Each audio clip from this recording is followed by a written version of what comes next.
How's it going? You know, I'll say a few things. I'll start by saying you guys are pretty cool. And then it's good to see you. You're excited for a Friday extravaganza? I would say I'm pretty excited for a Friday extravaganza. I'll also say, I'm grateful, I guess. It's just a grateful Friday. I'm very happy to be here. Got a full belly, a beautiful kitty. Couldn't complain. Speaking of that kitty, I can feel her hinting around. She sort of thinks this has something to do with her, if you wouldn't believe. Classic Aretha. It's good to see you guys. I hope you're doing very well. It's time to kick off the weekend, I'd say. It's time to do it big. Aretha, you have to wait. So the situation with Aretha is basically the reason she's carrying on right now is because she thinks at the beginning of every one of these things, even if I don't do it live and I just record something, it always says something to do with her. She says, I'm gonna have a response to when you start talking like this, and I'm gonna know it has something to do with me. It's unbelievable. She might. She accepts no rivals. But it's good to see you guys. It's Friday and it's time to get crazy. I hope you're doing very well and that you've had a good week and that you're preparing for the weekend. The warm weather's here, so we're all kind of experiencing the ability to maybe cook out and get some good grub going. She's a legend. Thank you for saying she is a legend, and it's lovely to see you and Bean today. You guys are holding down YouTube, killing the game. Love it. Great to see you, Rossetti. It's good to see you, my friend. Please send my regards to the lovely Bean. Aretha, it has to do with other people than you, Not just you. It has to do with everybody. It's good to see you, Goblin. How are you? How is the Goblin? I hope that you've been collecting mini tolls from people trying to cross bridges, Goblin. And I hope that you've also been taking all the loot, all of the wires and all of the replacement fuses and firearm cleaning kits. I hope you have them all. It's good to see you, Cactus the Man. I'm down for an extravaganza. Cups of tea, dancing pandas, marshmallow empanadas. It's all good. Marshmallow empanadas. Holy crap. I saw something at the store that I've been TLD-ifying all of my life. Basically everywhere I go, it's become a complete part of me. When I saw something, they were called Madeleines or something. They were in a bakery that I was in, and there were these things that look like rosehip empanadas. They were called something like Madeleine or something different and elegant like that. I'm not exactly sure what they were, but they had kind of an empanada half-circle look to them, and it was pretty cool. I love it. That's it. Oh, what's up, Lurbia? That bear on the wall seems new. There's a bear on the wall. Madeleines are amazing. That's what I'm talking about, Lurbia. The bear on the wall, huh? Oh! Boris is back there. Unbelievable. Boris is taking over everything. He took our gal, he took our shoes, and now he's taking over Aretha's tower. Aretha, I'm sorry. I don't know what to tell you. You're used to it happening. I don't think you've had a zip zap yet. I don't know what's going on. Aretha's so impatient. Yo, what up, Watchmen? How are you? How's it going? I don't know if you guys have seen that movie, The Watchmen. It had this giant guy that was blue, and he kind of ran around like Will when he's hunting the bear. He just ran around crazy. I didn't understand that. He was a superhero, but for some reason he had no clothes, and it was part of it. It was a movie everybody liked called The Watchmen. All good except weather. Okay, Watchmen. I hope it gets better for you, bud. I know the summer's here, and we're all trying to party. I'm here, but I'm out in the garden. Okay, sounds good, Molito. No problem. Owlman. Yeah, I don't know what Owlman's deal was, but he wasn't having it. Owlman was a bit of a hippie. He was a free spirit. Dave's Cave had a special of rose-hip empanadas recently, so I ordered some. But when I received them, they were burnt. Super sad. Oh my gosh. Well, I'll tell you, here's what I'm thinking, Bean. It's very rare that you're ever going to be able to get rose-hip empanadas from Dave because he keeps them all to himself. So if they are on the menu, there's probably a reason, and that's kind of the reason. It's kind of like day-old food or day-old bagels or something, you know? One of those situations. Somebody left them in the cooking pan too long. Yeah, that's why you got him, Bean. He would have kept them all to himself. Usually you see other things on the menu, not much in the way of empanadas. It's good to see you guys. Who was cooking in that kitchen? Molly. Heavy drama. Heavy drama. Aretha, I don't know what to tell you, buddy. I can't buck the system, because then you'll double dip. She gets indignant. One time when I was out of the room during this, she was up on the desk up here. There it is. Thank you, Pack and Play. It's time to party, baby. You know what time it is. It's Beachside Crunch. It's the party mix. And this is what Treat for Aretha is all about. She's used to it happening right away, and she won't have it any other way because that's one of the highlights for her. Ocean whitefish is in this. Flavors of shrimp, crab, but there's also one more ingredient in there, and it's really important. And I'm telling you guys, I'm pretty sure there's one more ingredient in this Beachside Crunch that she loves. I'm trying to think of what the last ingredient is, and I can't really seem to figure it out. I'm trying to get some jogged memory. It's tuna. It's tuna, baby. So we're busting out the party mix, and we're doing it big. And this is how she loves it. And this is a very important part of everything. All right, Aretha, I'm coming back. Here you go, sweetheart. It's up there next to Boris.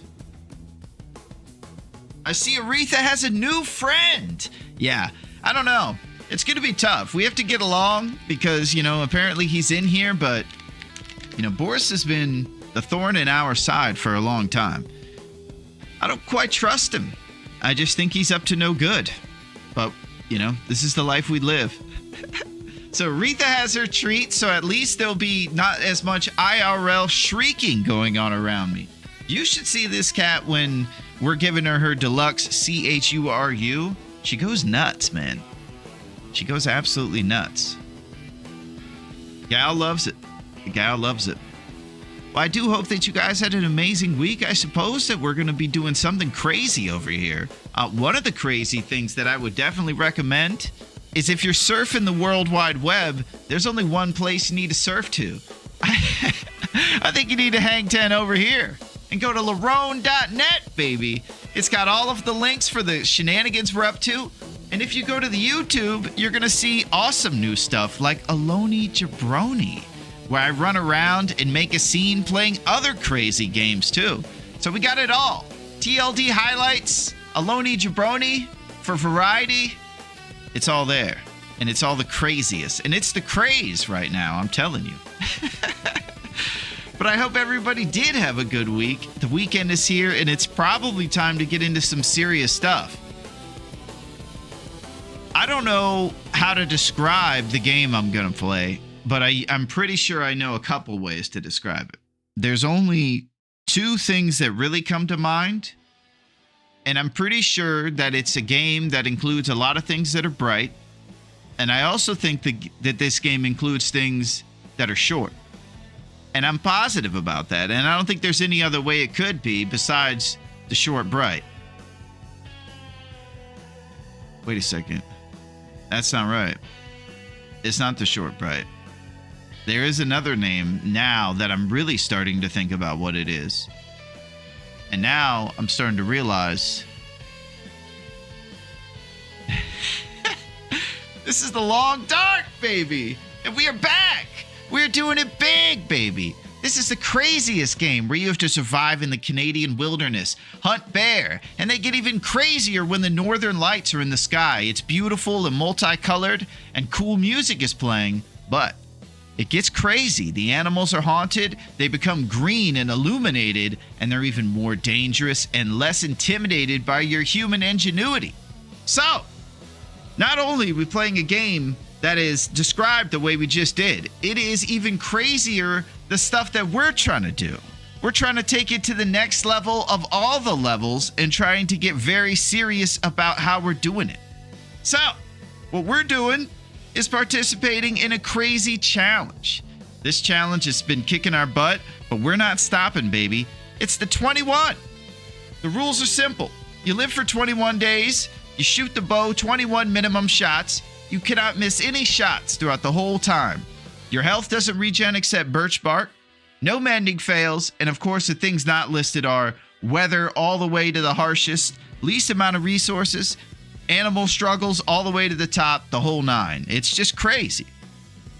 You get points for each bad guy you shoot, where cougar is the only one limited at 1.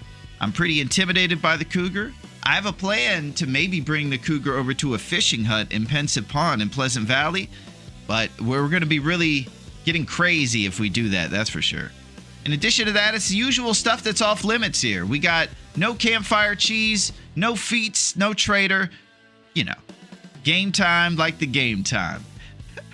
So, last episode saw us doing a lot of stuff. We tried to do our best to stay above board and basically get our act together. So what we did is we made a bow, we brought it over to Pleasant Valley, and we are right on the doorstep of the hunt. So today is when it's going to get really crazy. This is usually when I always lose the run because there's so many variables during the hunt. You're getting destroyed by a Pleasant Valley blizzard while you're chasing a bear who's taking you halfway across the town. Resources drained along with your HP. So who knows how it's going to work out, but I know that I'm going to try my darndest. So I don't think we should mess about, and I do think we should get right to it because we're not playing the short bright. We're playing the long dark. All right, so we are on our 4th attempt in this 21 challenge.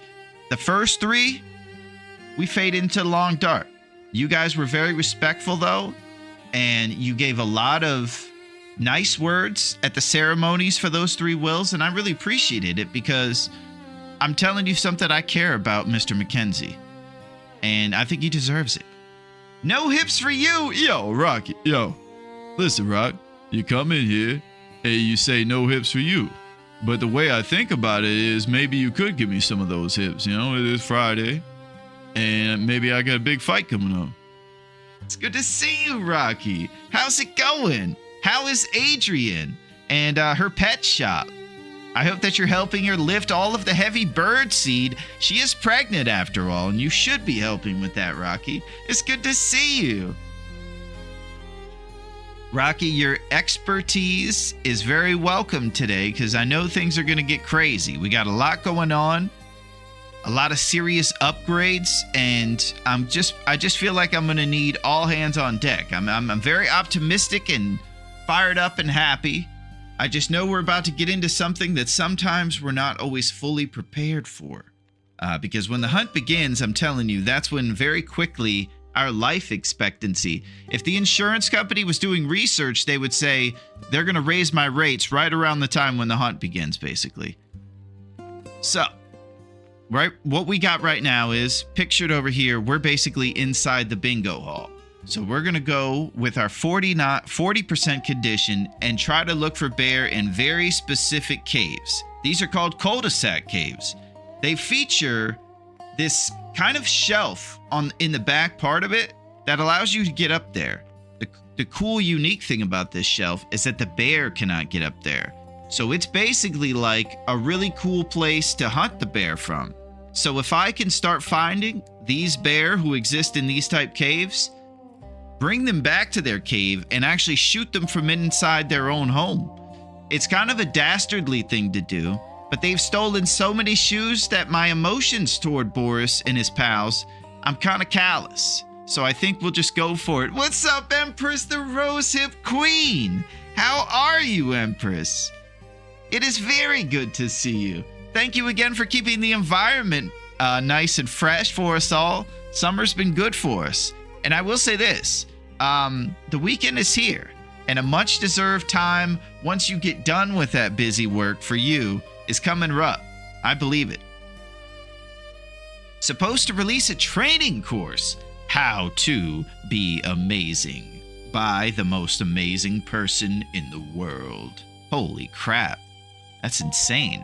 So we're just getting started over here, Empress. We're basically kind of coming up with our plan and trying to settle into it. I know I'm heading into a part that's a bit daunting, so I don't really want to go out there too fired up out the gate and run amok. There are a lot of variables today, and I can't blow it. Oh, what up, Richard? The man! How's it going, Richard? Richard is our pal, who is a card dealer for the Latvian Mafia. And every time we see Richard, we celebrate just at his appearance, knowing that he hasn't been taken out. And he's not swimming with the fishes or anything crazy. I have healed. I'm not sick anymore. That's it, Richard. We're doing it big. Just realized the good Don Corleone got the boot to the bear. That's the boss we're talking about. It's crazy, Versetti. But don't you worry. Don Corleone is still here, and he's coming back. And the Janus with Shalik went well. The Janus with Shalik. Is that the unique holiday? The holiday we have in Latvia. That's it. Yeah, so we're learning a lot about the Latvian culture as well. We're becoming diversified over here, and we're learning about the Shashalik in Latvia. It sounded a little bit like an Ari Aster movie at first. It kind of sounded like there was going to be some rite of spring and some gathering where people wore these like leaves around their head and crazy stuff went on. But afterward, we learned it wasn't so bad and that it could be okay. So, that's good to hear, Richard. What we're doing is just kind of hanging out in Pleasant Valley Bingo Hall. I believe we just got here. I'm not even sure if we looted the place yet. It was a long, arduous trip last time of trying to get rid of broken ribs, basically. That was insane. Our ribs were broken by a moose on basically day 2 or 3, and I honestly thought the run was shot. I never thought we were going to heal it in time to actually make damage happen in this tournament. We're behind on the schedule for sure. We've survived 12 days over here, and we need to get to 21. That gives us 9 days to shoot the bow 21 times. We're going to have to make up for time by using the John Candy pincushion strat and shooting the bears in the butt and also getting more shots on each bear so we don't have to do a lot of bear hunts. Each individual bear takes hours, maybe even a day. Sometimes you're lucky to just get 1 bear a day even with the best planning because the weather's kicking your butt. So what we have to do is maximize our 1 bear if he's going to make us take forever. We're going to try to drag them back to their cave with their pathing, with little tricks. And then once he's there, that's when we play the crazy game of the John Candy strat. He's going to do what with my butt? Oh, how are you, Pack and Play? Thank you very much for giving that treat to Aretha. That moose needs killing too. That's it, Bit.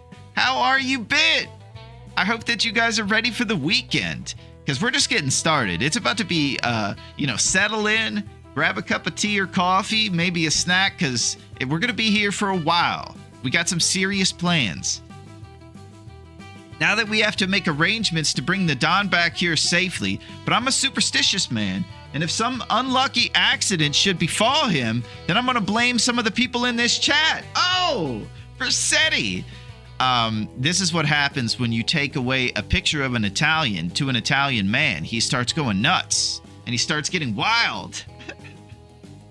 Well, I do think that we're just going to settle in. We're going to pull up the map and we're going to plan for things. I do know that we have to do a quick Bezos, so we're going to do a quick Bezos because he's in charge here. And during that, we're going to pull up the map and come up with some sort of strategy for this hunt because there's a lot to easily make mistakes with, so I want to make sure we don't. Quick Bezos, map, analyzation, domination.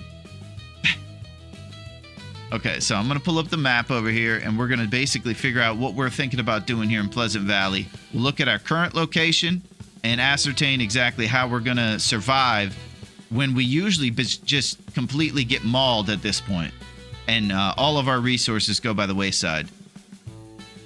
Bayside High.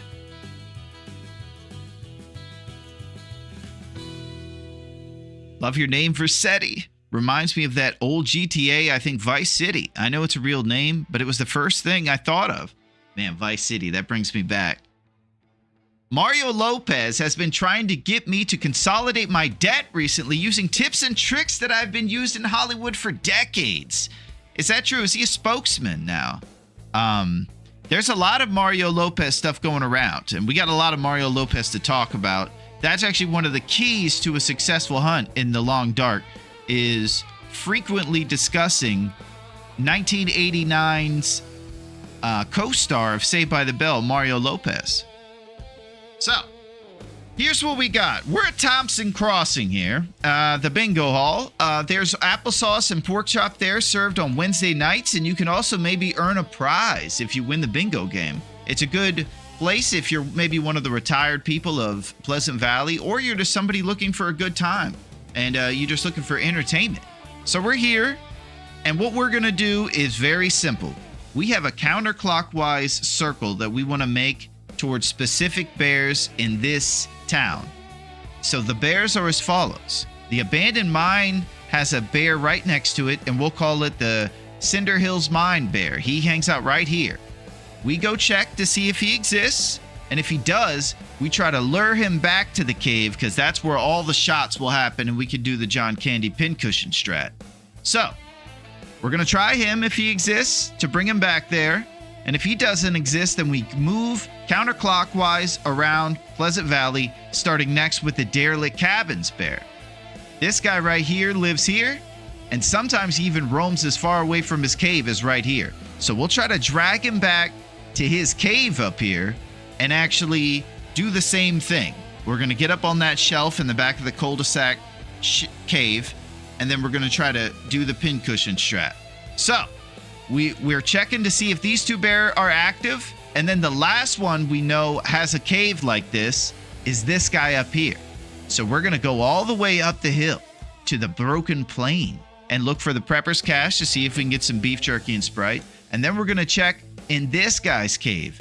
If any of these three bears exist, bring them back and try to do the strategy there is the key. There are other bears in Pleasant Valley, like the Birch Bark Bear that's always active over here. The problem with him is his cave doesn't have this layout, and when you shoot him, he runs away with all your arrows, and you spend hours chasing him around. Obviously, he'll bleed out, and you're going to get the points for the bear, but we're trying to get at least 5 shots in all these bear and really optimize the amount of accuracy we can kind of spam into these guys. So, there's 3 bear here that have a cul-de-sac cave. Now, we're putting this guy as the last one we're going to check because after him, we head eastward. We're going to check this other cache and chill there, get our strength full because we have a rope climb to do. Now that our broken ribs are healed, we can actually climb the rope. So we're going to go up this rope into Timberwolf Mountain. God help us because that place is crazy, but there's one cul-de-sac cave there, and it's the Echo Ravine bear in Timberwolf Mountain. So that is hopefully our last one. That'll give us 4 bear that we know of, and we're hoping to get 21 shots in those 4. There'll be another bear there in Timberwolf Mountain for us, and that might be our final one. We got to do something, you know? We got to figure out a strat. This will has a chance to be the greatest will of all time if he completely pulls off this comeback. Thank you, Versetti. That's what I'm talking about. So let's do this. And we're going to chill out. That's the key. I have to chill out. Larone, have you been to my favorite place, the lighthouse? Richard, I got some great news for you. That's Versetti's favorite place. So you guys are in there bonding together. Guess what? Versetti loves that place too. You guys just are about to do karate in the garage. I'm telling you. Okay, let's get this game started. We live for 12 days. We got 9 days left of the hunt. We got 4 bears specifically that we're trying to go for. I can barely walk with this much gear. Okay, he's complaining already. And this is what we got. 9 Celsius warmth bonus. We have double Davy Crockett hats. Kind of ridiculous. And of course, boxing hand wraps here for gloves. So we're doing makeshift big time. We do have combat pants and combat boots. No big deal. We're looking for 1 more coat and definitely 1 more underpants. And it's going to be way too cold to survive with 9 Celsius. Since we only have 10 days, we really don't have a ton of time to focus on animal clothes. Rabbit mittens or hats would probably be the best one to do because you can do them the fastest. So maybe if there is another run, we might do it. But who knows? What if this is the run, right? So let's be optimistic and half full about this thing. This is what we got. We got well fed. Our improved rest is likely from just drinking herbal tea or something. It doesn't really affect us since our health doesn't rebuild during sleep. You basically only rebuild that when you drink birch. Okay, so these are our notes, and this is always how we stay locked in and we don't run amok when we start our runs, is to kind of anchor ourselves with responsible notes that we made at the end of last time. We're on loop pool 1. We got the fire striker. That's good to know. You guys do rule, and here we go. Mention Mario Lopez's greatness. We did touch on this a little bit, and I'll say that he sits backwards in the chair where everybody else would sit forward in that chair.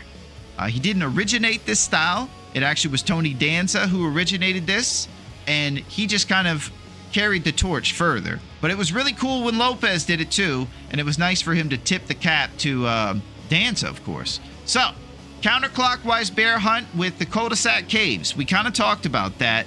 Cinder Hills 1 will be the first one, Derelict Cabin second, and then the plane crash. Then we go over to Timberwolf Mountain. That's exactly what we just detailed, though. So we're kind of on the right path with knowing what the game plan is, at least. We do have 1 can opener, which is, it's important to see that this can opener is listed over here on the stat sheet, because everybody knows how important it is. So the can opener has been acquired, and we open those cans in a very smooth fashion, you better believe. So, we're carrying around 46 kilograms of carrying capacity right now with 34 lumps and a bunch of nonsense. Since we don't really have a base, we'll probably be carrying around a bunch of these things. Now let's look at our cooking skill. Cooking skill being level 3 is super important, and I do believe that empanadas are going to be on the menu, baby. We got 3 empanadas. Empanadas are the greatest thing you can actually find in this game because they give you reduced fatigue as well. So here's the crazy thing. I have no rose hips. This is a big problem. The reason I have no rose hips is because I had to use them at the end of last time to actually get rid of my issue with my broken ribs. We used them as a painkiller. So big problems there. Let's start off by getting a snack. How about a carrot? But this is the bingo hall.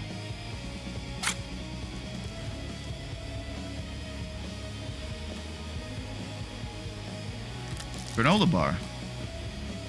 So we're going to be a bit heavy for this thing here, and I'm not exactly sure where I can leave any of this weight here. When we check out our weight, there's no question I'm sluggish. I have a couple things like this I would love to put at a base for our future arrows that we're going to make. But really, I think 34 lumps, the thing we need to carry, is really going to be one of the heavier things in our backpack.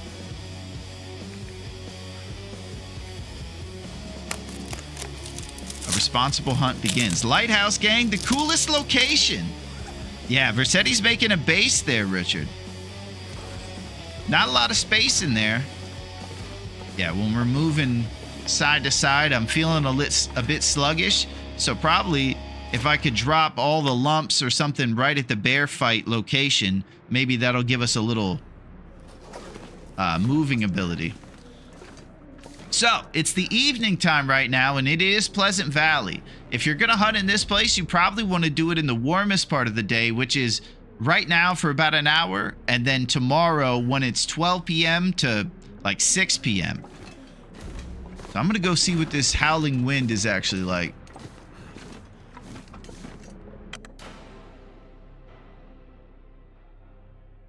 This pack is getting too heavy to carry.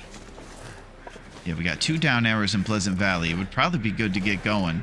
Our temperature isn't full either.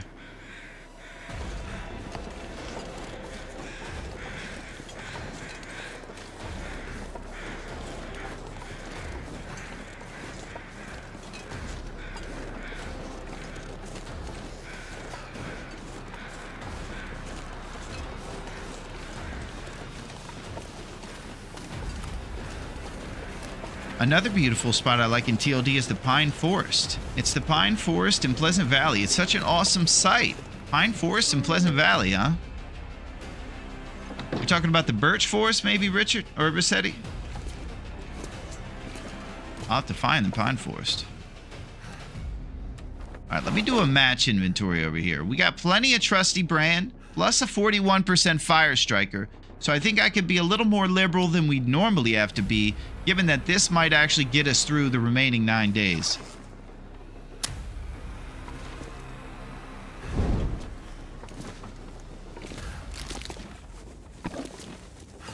Dusty floor potato. I'm gonna check to see if we have a cooking pot for Hunter's porridge. Love it.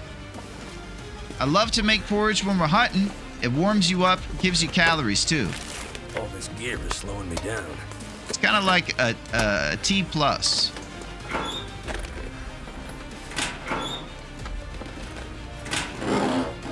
I will say this. I hope you guys are ready for the weekend, man, as I am fired up. We're kicking it off. Oh, carrot.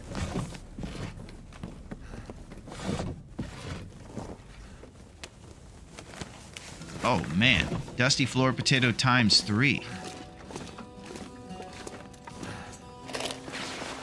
We'll just swap out this old one for the new one. We can't really make any mending, otherwise the run will basically be taken out. No mending fails the whole time.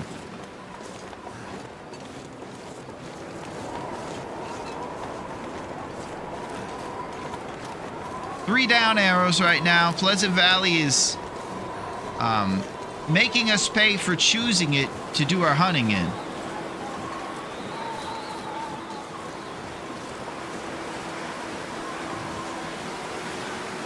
There's the weekly bingo. Wednesday at 8 p.m. Man, I can't even sprint right now. It's not happening.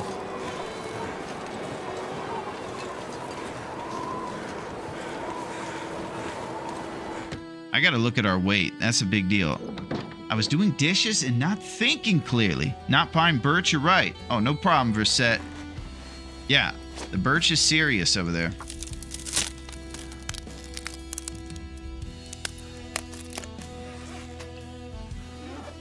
Here we are at our other neighbor's house. I'm not gonna be able to carry this load for much longer. You know, all he was encumbered, and he couldn't sprint even with our fatigue where it is right there. So I don't know what his deal is. We're healed from the broken ribs, but it still feels very slow.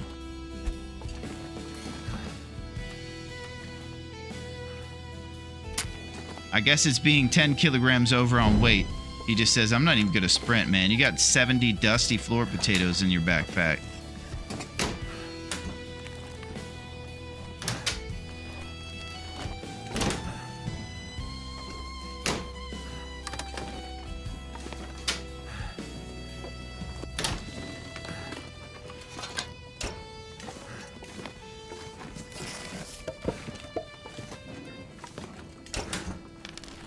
He got out of shape from all that rest with the broken ribs. He seems a little bit lumbery right now, man. I'm worried about it. I can't hunt if I can't move laterally. That's for sure. We're gonna have to drop some weight and get our act together. So this is going to have to be a smart hunt. We're going to be checking for that Cinder Hills Mine Bear first. And I think we're going to have to rest tonight. We're going to have to look for activities to do to the warm part of the day tomorrow. And then have a day full of... Oh! A day full of hunting.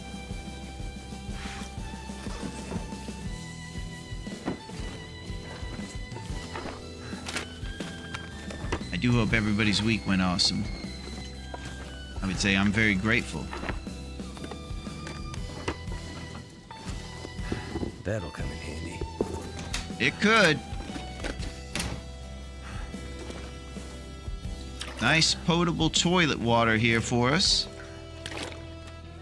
Okay, I found culprit 1 as to why we can't sprint. We got too much toilet water in this place. It's crazy. I'm sloshing around back here with 7 liters. Like a madman over here. It's insane. Alright, I'm going to drink some of this delicious toilet water, and then we're probably going to get some rest. We're going to see if any of our clothes need to be... Our clothes can't be mended, so we just kind of check for improvised head and hand wraps and see how far they've deteriorated. Beautiful. We're on top of it. And normally, you'd be able to repair these combat pants or something like that, but if we get a mending fail, our run is unfortunately nullified. So, we got about 1 trillion carrots and floor potatoes in here we're gonna get going with. Yo, what up, Sanda? How's it going, bro? How are you? Are you ready to get crazy today? It's a Friday extravaganza like none other, Sanda. It's getting wild over here. It's good to see you guys, man. We do have 3 empanadas we can eat, and those will help us tomorrow when we're trying to remain less fatigued. Your fatigue correlates to your carrying capacity. So the more you get sleepy, the less you'll be able to carry in your backpack, and when you get tired, you'll see less than 35 in the way of your carrying capacity.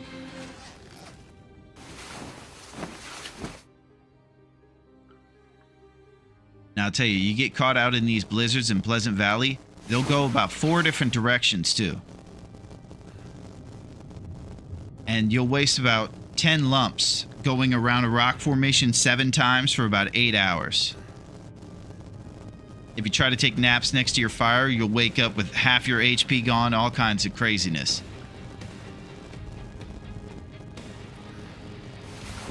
Unacceptable.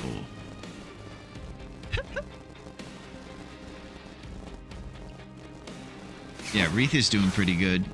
She's been killing the game.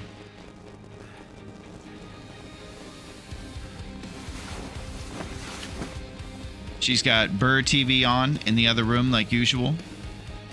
But she's in here with us right now. She's right behind us on a pillow.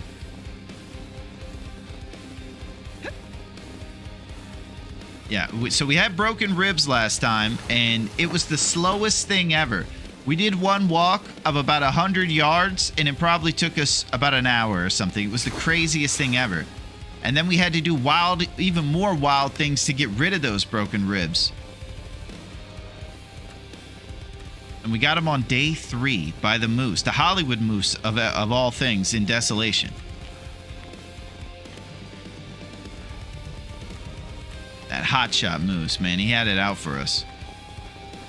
I was beachcombing behind his rock formation over there, and I totally lost sight of the fact that that's one of his 2 spawn locations that he likes to hang in.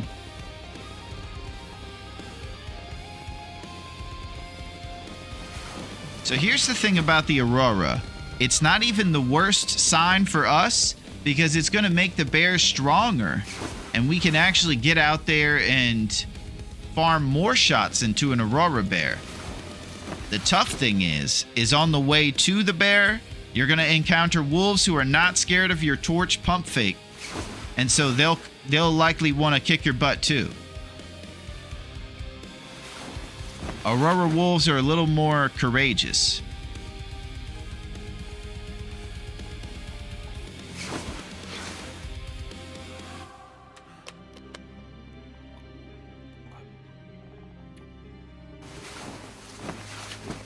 full rest. It's the way Mario Lopez would want it.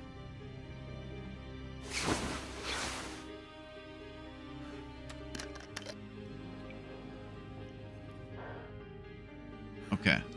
We got about 2 hours till daylight, and we're basically trying to come up with responsibilities to do right now. Any more firewood on us is going to be pretty heavy. We got 5 ridiculous books here that we could drop. Let's see what our fire starting skill is. If we roll this over to 3, we can drop all of our tinder. We won't need that part of the fire starting ability. 10 kilograms of the 45 we're carrying are in our lumps, and those are lifeblood out here in Pleasant. Responsible bandage. The wolves will be scared of streetlights, though. Can you use that to your advantage? I might be able to, Rossetti. That's a good point. There's definitely an advantage to doing that bear hunt during the aurora.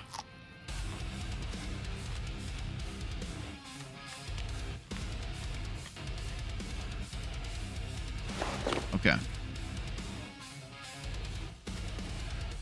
So many dusty floor potatoes. Yeah, we have a lot of nonsense. Wait, I think I'm gonna... Maybe I'll sharpen this a little bit since we have time and then drop the whetstone. I'm not gonna really use a few of these things, and I need to get down to hunting weight. Got the trick part right. Oh, Melito, is that slander towards Mario? Our boy? He would never promote a product that wouldn't help us all. Just like when Fonzie told us to get reverse mortgages. That was a great idea to sell our house to somebody so we don't own it anymore.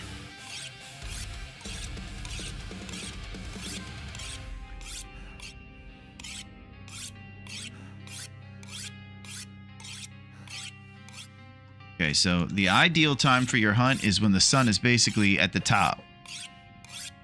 It's a Hollywood thing.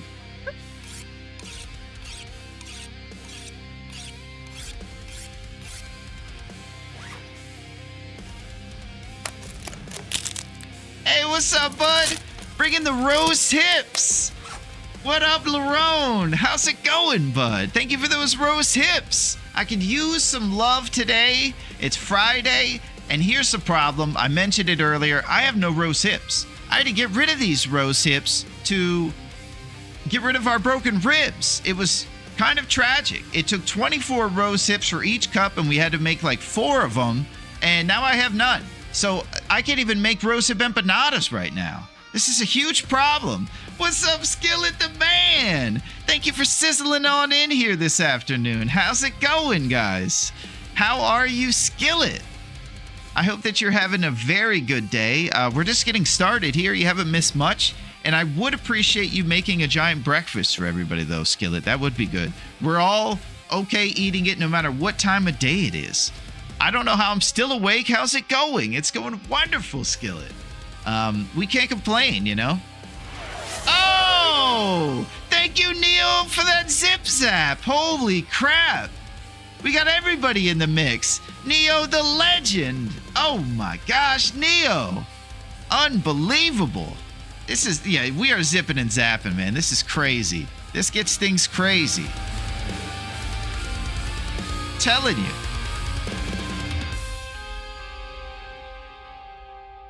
Thank you, Neo. It's Friday. We're getting wild. We're rocking like crazy. Boris is breaking. There's a bomb on this bus. If we slow down, it'll blow. Oh, please! We can't slow the bus down. Because if we do, it might blow. There's a mile per hour we have to go. If Sandra's going 49, it's not fast enough. Even if she's going 48. You have to make that bus go 50 miles. There's a bomb on this bus. If we slow down, it'll blow. Oh! We're this is too crazy. We're gonna keep this bus going 49 miles an hour, and then it will be fine. That's the appropriate mile that we have to go, I think. No, wait. We have to keep it going 50 miles an hour, or it'll blow. Please. Oh, my God. Stuff is happening all over the place that I don't even know what's going on now. This is crazy. Thank you, Neo. You got things going wild over here.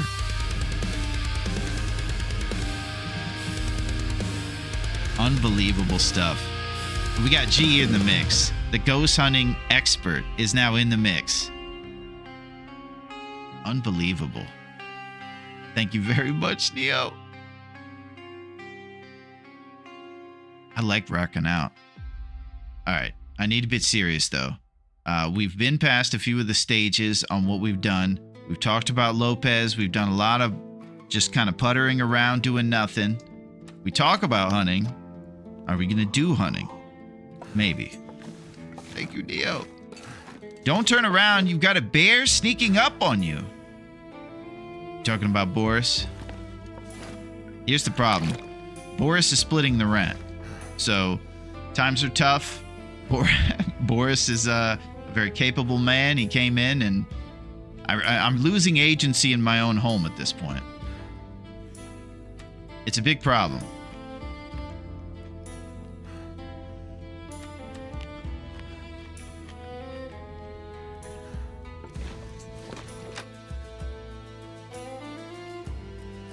Starting to weigh me down. All right, here's what we're looking for. A warm traveling time. When this sun is higher in the sky, the better for us with warmth.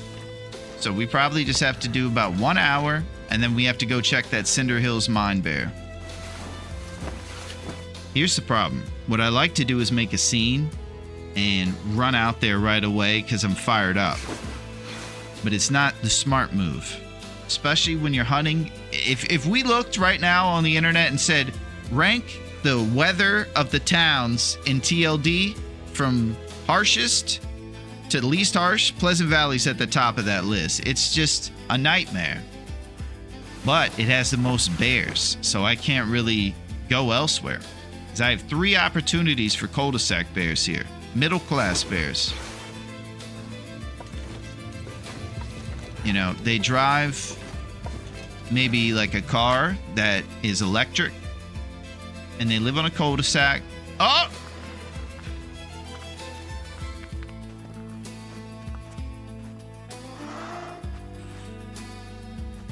Whoa, that was just a silent entrance. She just walked onto the scene, didn't even make a sound, and let herself be known. Impressive stuff. I love it. The cougar intimidates Feels me. like a lot You're of not gear. tired enough.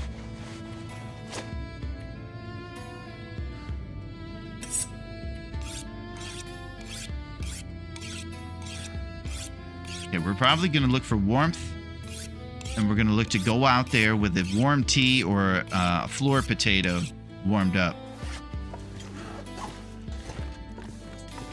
I'm going to see if it's 3 down arrows. TV is going to do it. Yeah, I don't know how much more I can wait. It's time. Our temperature is going to get destroyed. Hopefully we can warm some stuff up. Trusty brand.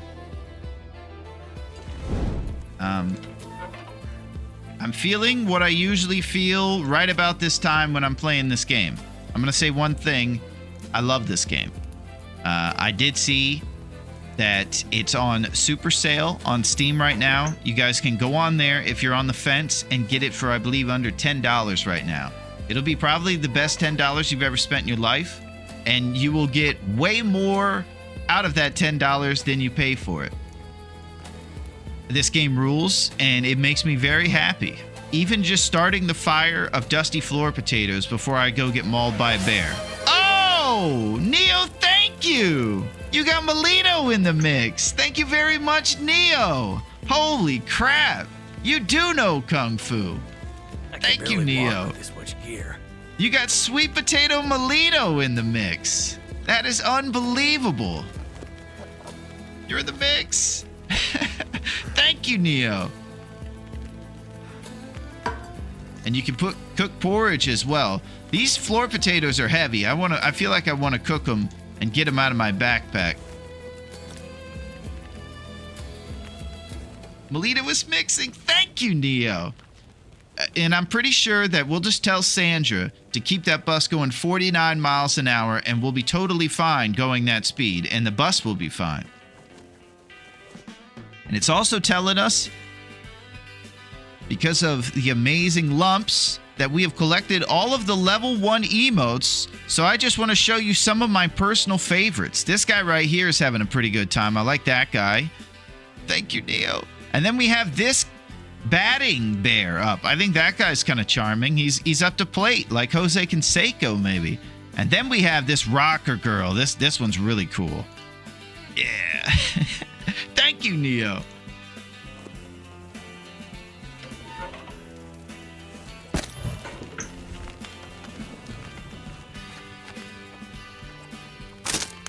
All right, so what we're going to do now is not hunt the bear, talk about hunting the bear, and just sitting inside. Our bedroll is 25%. This thing might disintegrate before the end of 25 days. That would be a first. And of course, if we try to repair it, there's a chance that we'll fail. We have a 70 chance of success. That's not enough for us. And look at this can opener. An implement for opening cans. Let's see if we got anything in our thermos. Our thermos Thomas. All right, we're going to get out there.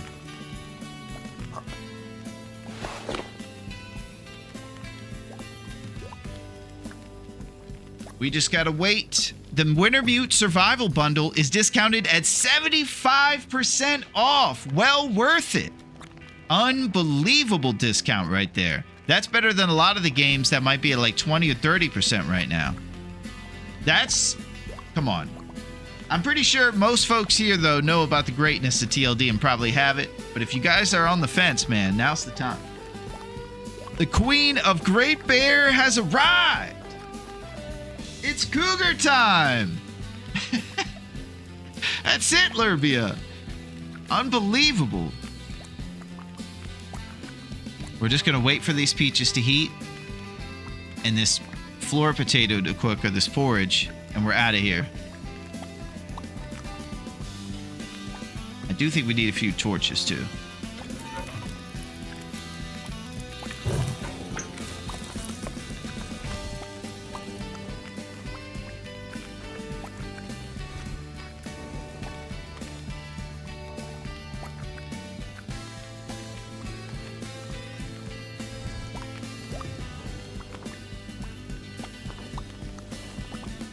Thank you, Neo. You know so much Kung Fu. Lawrence Fishburne taught you well.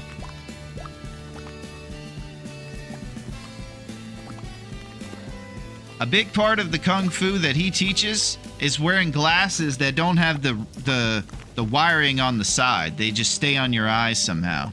That's one of the most important things, is balance, I suppose. Mr. Miyagi focused on balance as well. The crane kick was predicated on good balance.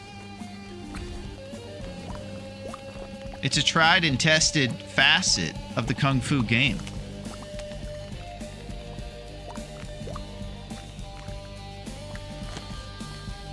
This pack is getting too heavy to carry. Yeah, it's pretty ridiculous. I might leave some of these ridiculous books here. I feel like going into hunt, I need to shed some of this weight. I don't plan on coming back here, so I'm not exactly sure if we're going to come back here for this loot, so anything I leave is staying here.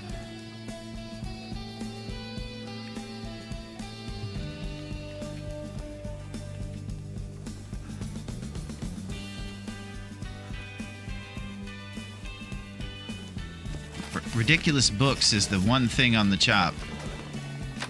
Everything else I feel like is important. Hey, what's up, Rumblebug?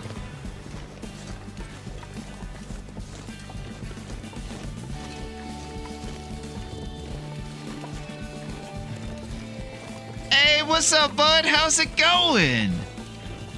How are you today, my friend? I'll tell you, we just went outside for the beginning of anything. It's been a lot of huffing and puffing and doing nothing, so you haven't missed a thing. You're gonna love it, I'm telling you. We're going to get mauled in no time. First up, Cinder Hill's Mine Bear. How's it going? I mostly lurk while at work. Well, that's the perfect place to do it, Rumblebug. We have a buddy in here who's actually working on Sunday for us all. So if you'd like to join us at the beach, just come on down to the beach, Rumblebug, and we'll be there. And he'll be at work for us. It's good to see you, my friend. We seek the Cinder Hills Bear over here. It's a beautiful, clear day in Pleasant Valley. It's very rare. That's it. And we're just going to go check for this bear first. And you can identify that bear by seeing if there's bones in his cave. So we're just going to go over that hill there, get to the back wall, and see if we can find those bones. Or we'll see the bear along the way. That's another indicator that he does exist. I don't mean to brag or anything, but we have created a survival bow, and we're looking to do some hunting. I do mean to brag. I'm excited about that survival bow. That's it for SETI. Thank you, my friend. Yeah, it's under $10 USD. Holy. That's the plan.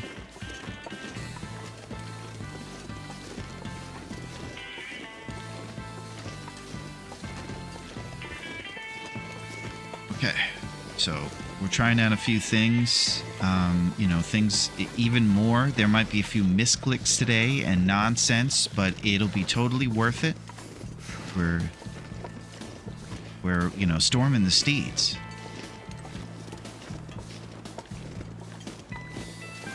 Okay, so I think the cave is back here. We seek the bear.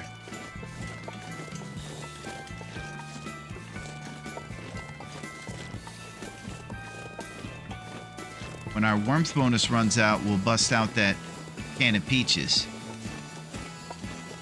Pretty sure you can't put hot peaches in your thermos, but I do think you can put tomato soup in there. Thermos things. Okay, so far no bear. I'm starting to get a little thinking he isn't here. We'll find out. The tails are also worth it because those 4 additional areas are gorgeous, especially Sundered Pass. That's a good point, Lurbia. I'm not exactly sure what the tails are, but I do have Sunder's Pass, so I'm guessing I have the tails. And that they're side quests for story mode players. There are a lot of players out there that like different styles than us. This is basically the sandbox mode, and then we put all the sliders to the way we like to play. And then they have story mode too, which takes you through a cool narrative. And you get to learn about this down and out pilot who's looked down upon by his peers. But he's actually pretty he perseveres through drama and trouble. Okay, so the sad news. This bear does not exist. This is the Cinder Hills Mine Bear here in the southeast corner of the map. We're going to have to keep going to Derelict Cabin Bear. Now, here's the situation I want to start telling you about. I have PTSD from the Derelict Cabin Bear. And here's why. When I was going over there, I went into the Derelict Cabin. And I thought, I'm going to light a fire at the stove and I'll be totally protected because it's a fire. But I wasn't, actually. A wolf came up on me while I was in this kind of half house. And he attacked me at my own fire. So there's a stove there that doesn't actually defend you from wolves. And they have a wolf spawn right next to it. So I just want to tell you guys, if you might have this happen to you, don't trust that fire. Light a floor fire in that broken down house, the Derelict Cabin, and then you'll be safe. Because it kicked my butt, it ruined the run, and I was salty as salt. Is this the Short Bright? Man, I love this game. What's up, Cheese? How's it going, man? I hope you're doing very well, Cheese. This is the Short Bright. I'm pretty sure it is. I've been thinking about it for a while, and those are the only 2 words you can use to describe this game, and I'm pretty sure it stops right there. There's no other way to describe it. Wait a second.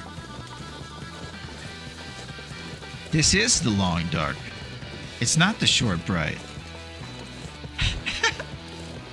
I'm well. I appreciate your Thurman Thomas reference. Oh, a Bills fan in the mix.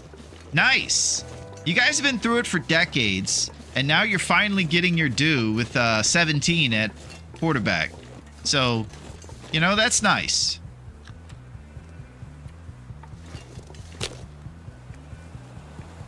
All right, 95%.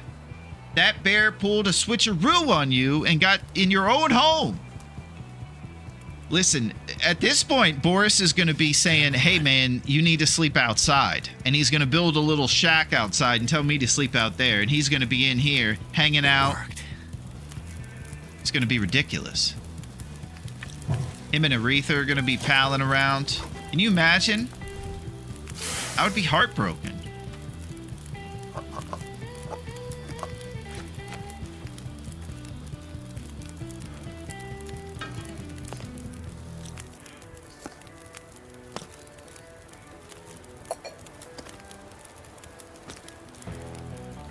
All right, we got 2 up arrows here with our 1 lump. We're heading into the warmest part of the day. A Pleasant Valley will soon not be nice like this, and it'll turn into a blizzard that lasts all day. So you got to kind of jump on your opportunities to hunt in Pleasant.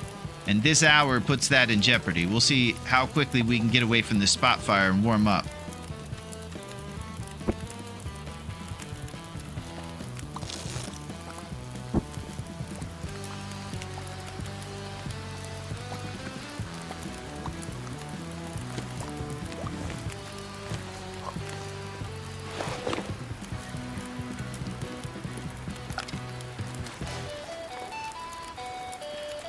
All right, we're about to go to the derelict cabin, Bear, if the weather allows us.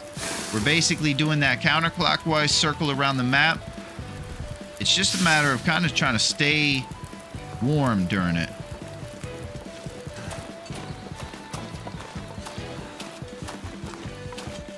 I'm still so slow and sluggish from all this weight.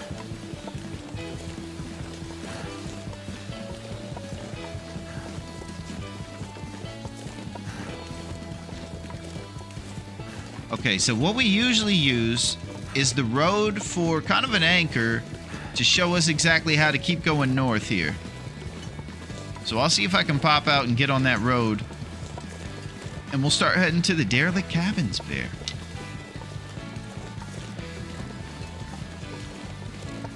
I never knew all along, all these years, that what would be my favorite game was simply a game where you hunt. And you run amok.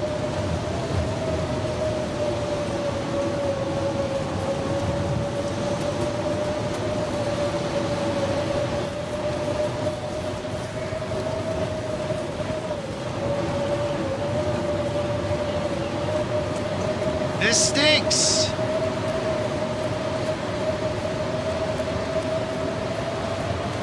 We've moved about 4 feet.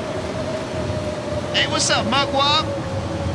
How's it going with you in Scarborough and Joy and everybody? How's it going, Mugwop? Please send also my regards to Chris and Andy. And I know Andy was the one that did the channel redeem. It wasn't you. Everybody knows it was Andy. I died on my run, wolf jumped me, and I fell in the ice. Oh. That's intense. Mugwop went for a swim. Raph showed up right on time. Yep. I think we'll be eating a heating mechanism here really shortly from now. I'm trying to push ahead in this because we've done nothing so far. We have also, though, really detailed the direction of the chair that Mario Lopez sits, and we do know he turns it around before he sits down.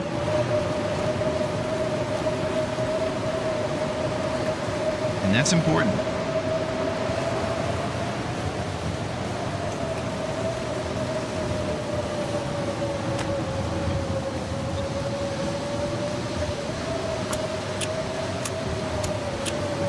Hey, what's up, Kingsley? Bro, it's the GOAT. Thank you, Kingsley. I could use that support, and I love it. That is how you make an entrance in the mix. How was your Friday going, Kingsley? We're not doing too much over here except doing spot fires in Pleasant Valley, but we're having a pretty good time. Goddamn freezing.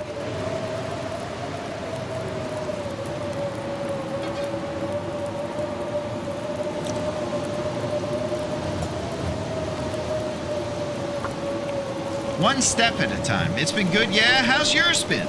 It's been the best. We're here, and this is probably our favorite. It's tied for Tuesday for our favorite part of the week, I would say. We get to hang out and run amok, and we're playing the short bright, Kingsley. Wait a second. Hot tea rescue, yo. You must drink hot tea. Make tea or coffee. Well, I'll tell you, Sonda, that's a perfect segue for me to say, let me get some of those roast hips, because I don't have any tea or coffee.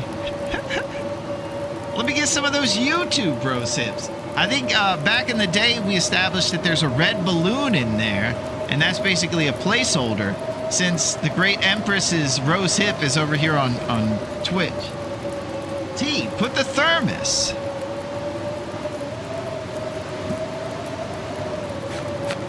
I'll show you my situation over here. Nothing here and nothing anywhere, basically. So we can probably use for a lump on this fire. We're not very warm right now. Lump down.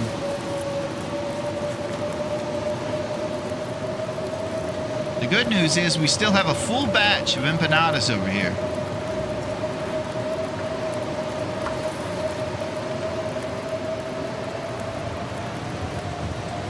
We definitely need the weather to not be a blizzard for us to go do this bear hunt. We are in the warm part of the day. If the blizzard clears, the derelict cabin bear has a target on his fat head. Thank you, Pack and Play, for those hips. Thank you very much. I appreciate those rose hips. That's exactly what I need. Everybody's telling me to make teas. I can't even make one. Hot drink or die. Oh!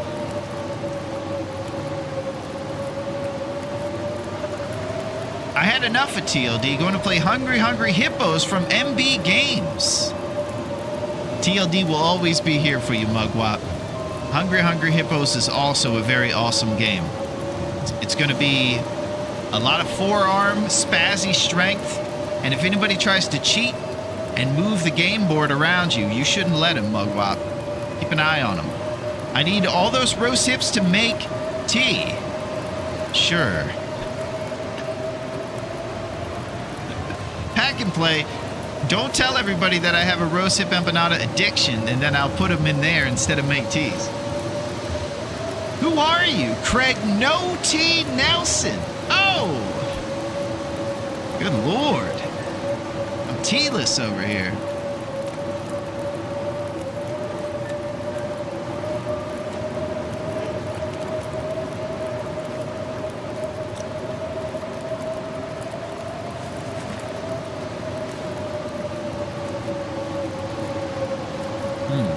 Well, I think we're just going to have to keep putting on heating mechanisms right now and waiting out this storm.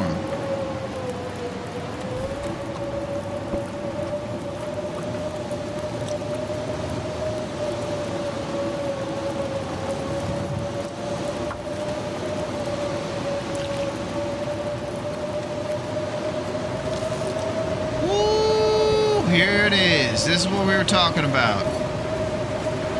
Temperature instantly plummeted.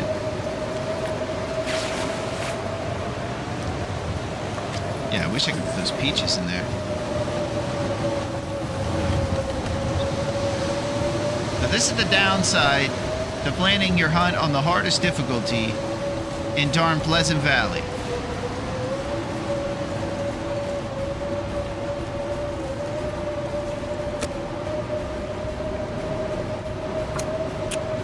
Got issues. Where's Duncan? Have we seen him lately? Yeah, we have. He was here for a good portion of last time. He's the man, and he was also having issues in his apartment building. There was issues with something going on, and then the lady downstairs fell over, and it was a whole to-do. So we had to tear up his whole place.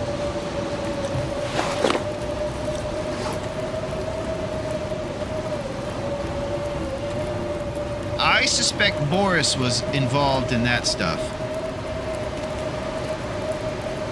I think it was Boris.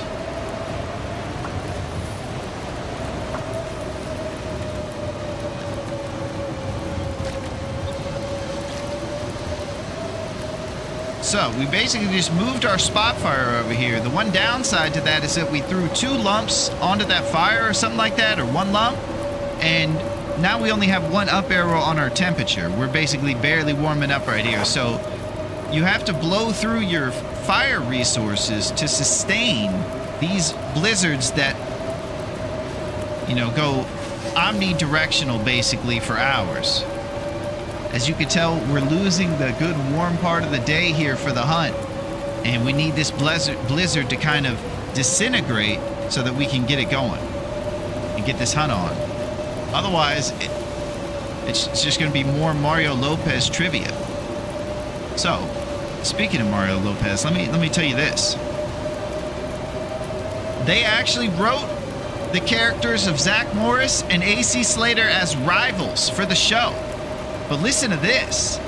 They actually became such good friends on the show that the writers changed the dynamic. They were going to be rivals for Kelly Kapowski's love. But they said, these guys are such good friends, why are we trying to write them as rivals? And they actually made them just be friends because they were friends in real life.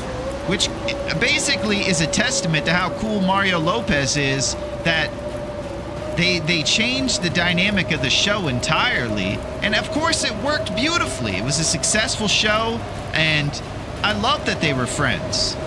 You know, they were kind of different. One was a ladies' man, the other guy was an athlete, but they still had a mutual respect for each other, and I like that. But tea to bank, you have to drink. Maybe you're talking birch bark? I would love to get some birch bark. Yeah, Pleasant Valley's acting very pleasant right now. Yo, what's up, Odds? They're after me. Quick, grab these. Thank you for those hips, Odds. Thank you very much for those rose hips. And how are you doing, my nerd friend? How are you, Odds? We're gonna need you to calculate some serious stuff. There's heavy blizzards here in Pleasant Valley, and we're pretty cold. It's good to see you, Odds.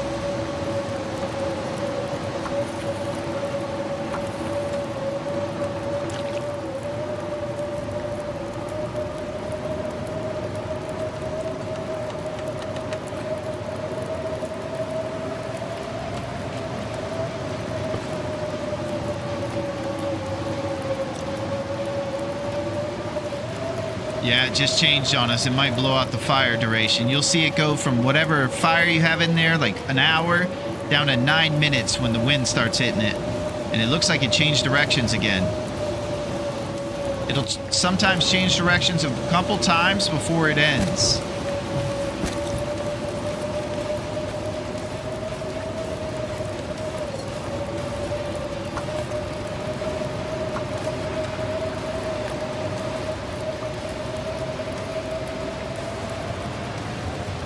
See if we can face the fire while we're passing time.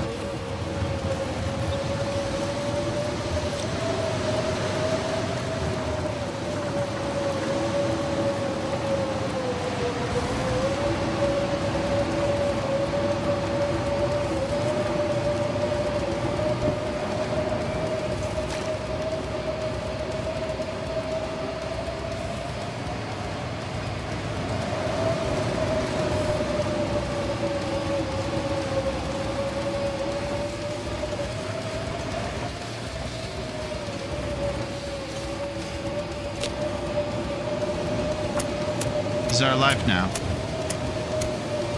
What tea? Sonda. I don't have any tea. All I have is porridge and things. They will heat us up though, but I can't put them in the thermos because they won't let me put peaches in the thermos. I think you can put tomato soup in there.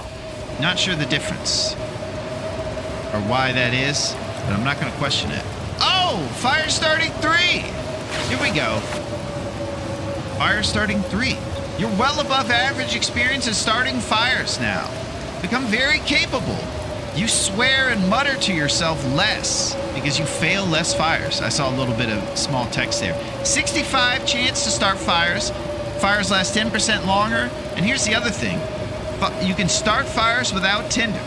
That's the key for carrying capacity. Nerds like myself who want to minimize the amount of nonsense they're carrying around, and tinder is one of those things.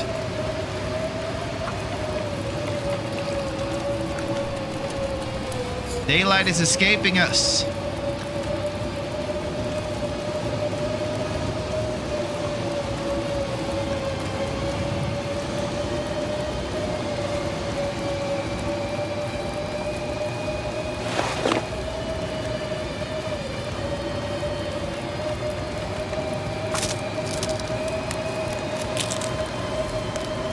No, Tinder is the best.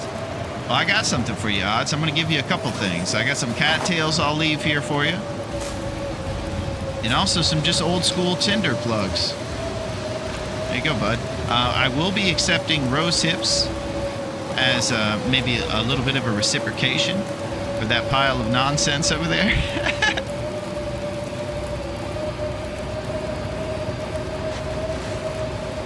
Alright, so, you know, another thing I'd kind of love is to take Tinder off of the things that are highlighted that you can create here. Maybe uncheck Tinder so it stops showing up once I have Fire Making 3. Just a small quality of life thing I would love.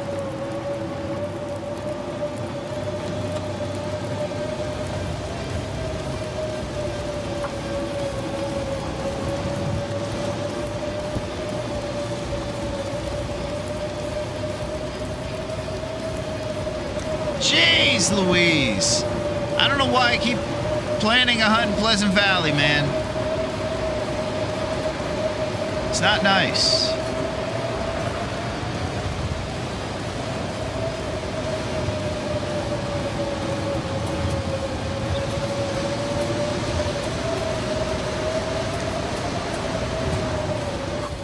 My head feels achy.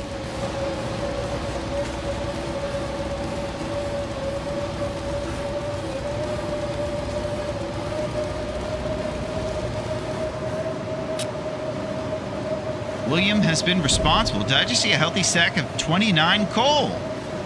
Thank you, Odds. We did get a responsible amount of coal. And so now that fire's starting 3, we can light it with a torch and a stick. I'll use accelerant because we're dripping right now. Up again. Turned out pretty well. And you do the math over here. A lump gives you 20 Celsius to your fire. If it's anything minus 20 or above, you're going to need minimum 2 lumps to stabilize the temperature. It's going up now from our first lump and should stabilize. And we'll go 2 lumps if we want to get 2 up arrows or 3. But here's the bad thing. The day is gone. Ah!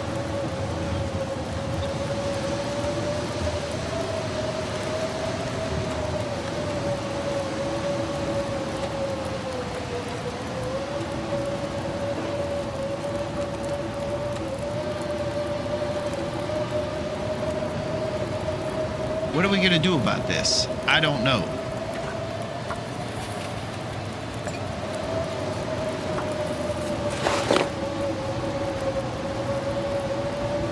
TV said, no bear hunting on my watch. Crazy. So crazy.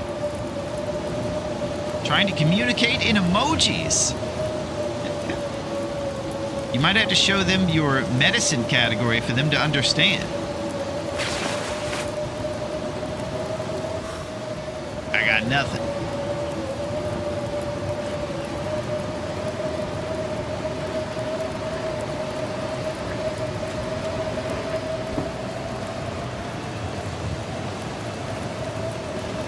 Are we right in front of the entrance to the mine shaft off the main road? Exactly, Pack and Play. The climbing area is right there. And then you take that big thing up the hill to the Cinder Hills mine.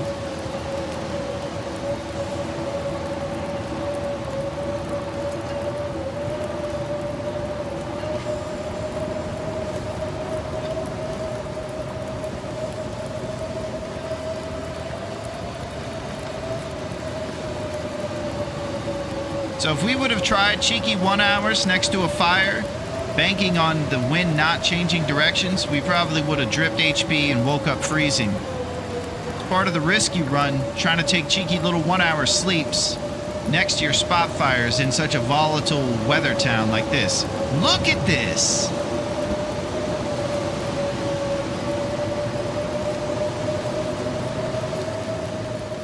Oh, here we go.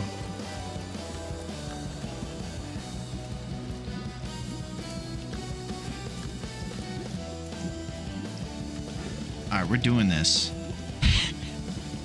Yo, what up, Yinzers? Gotta watch that trip.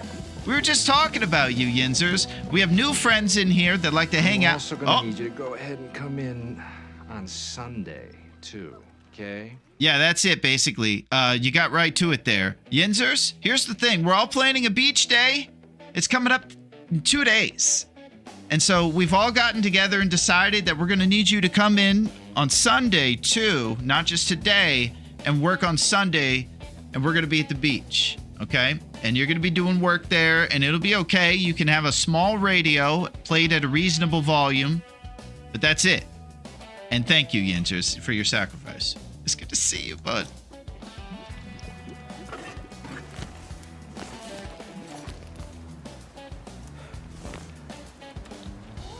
All right, we're eating the peaches. Trying to get a little warmth bonus. And even though we're not fully warm, it's time to move. We got about an hour of daylight to scout this derelict cabin bear and see if we can drag him back to his cave. And I rarely see his cave because he's usually wandering these streets. So it's going to be a little bit of a task even doing that.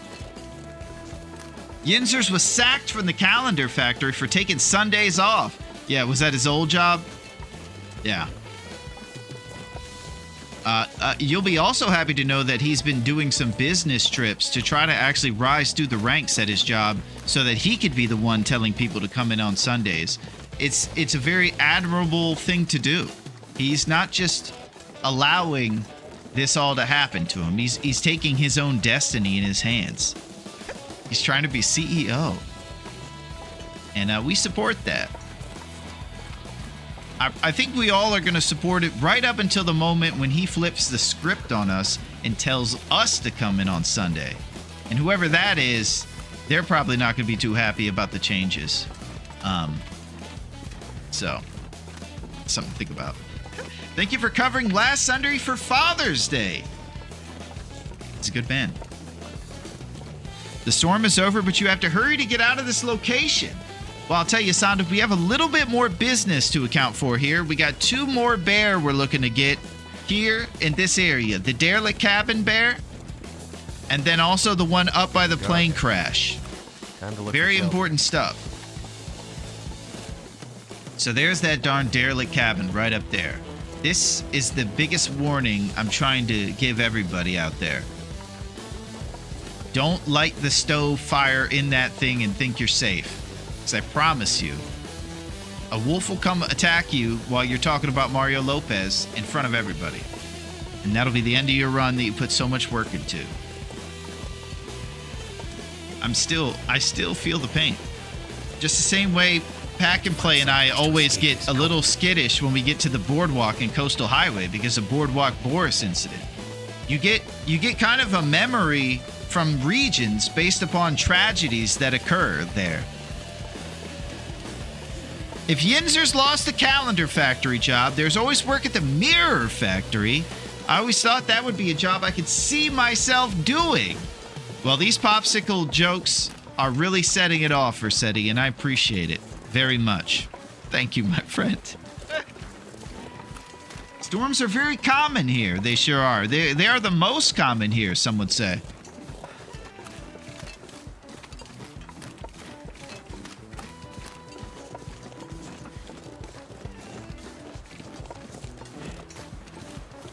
I don't even look at this place.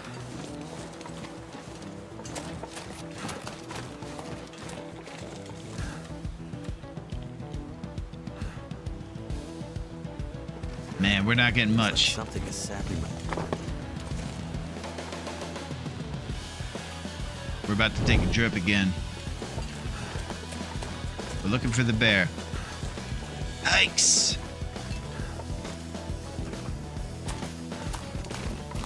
So we're gonna heed our own advice and do a floor fire.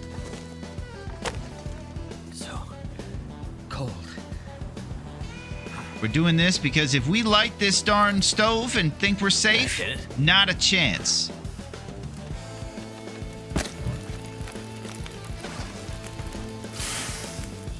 So, welcome to Fire Starting Simulator.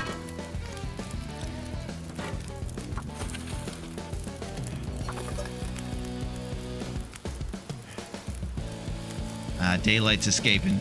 Oh my gosh. Ladies and gentlemen, we have had a very mundane baseball game like all baseball games. It's America's pastime, and boy, it sure feels like time barely passes when you watch it. But enough baseball slander, Johnson. This is our job. We're supposed to be baseball commentators. Okay. So, it's the 7th inning stretch. It's been a super exciting game here today. It's a 0-0 baseball game between the Seattle Mariners and the Oakland Athletics. Superstars Jose Canseco are tucking in their shirt. They seem to be eating cheeseburgers in the outfield. This is kind of a Rex Ryan move, if you will. Kind of a renegade cowboy situation. Everybody's just barely trying at this point, Johnson. This is crazy. We got the M's trying to do everything they can to get points on the board, but it's still 0-0. I'll tell you.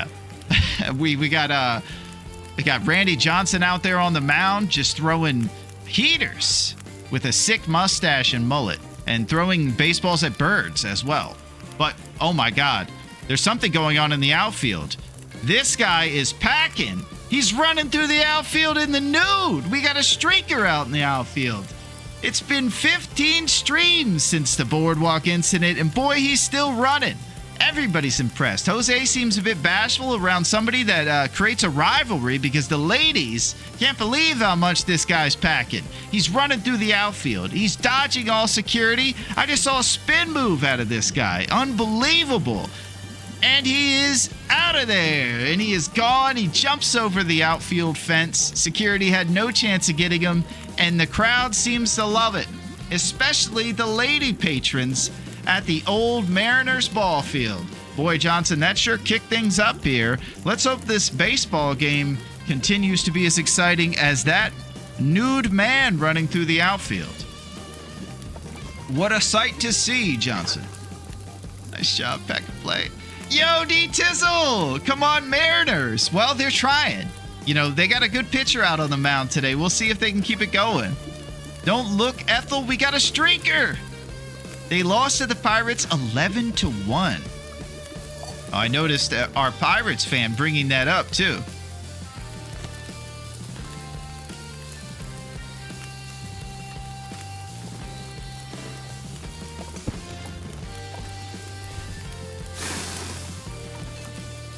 All right, we're going to have to eat a roasted empanada. We don't have a lot of room in our belly. We'll try to fight off the fatigue a little bit there. We're also out of heating mechanisms. Tough scenes there.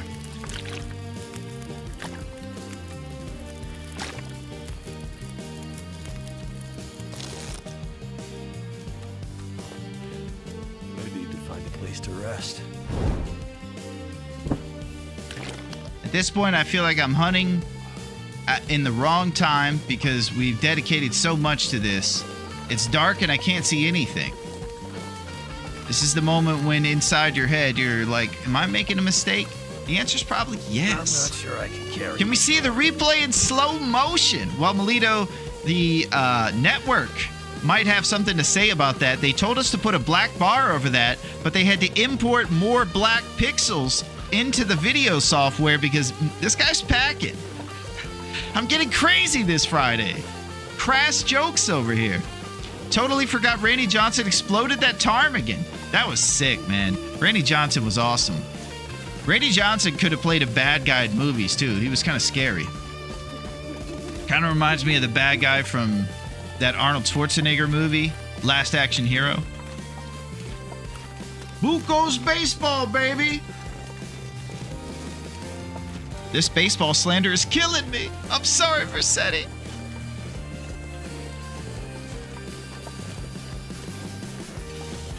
I do like baseball.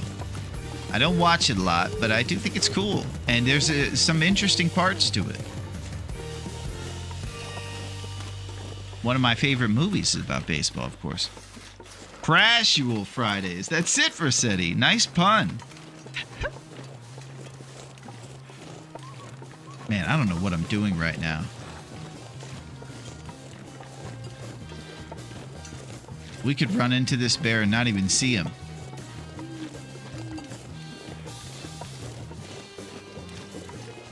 My fingers feel numb. All right, now what we're going to do is once we get to a bridge, that'll be when we kind of assess how to get to his cave. I think I'm going to have to follow the river down to his cave once we get to the bridge. Since we rarely go to the derelict cabin's homestead. Golly, it's cold.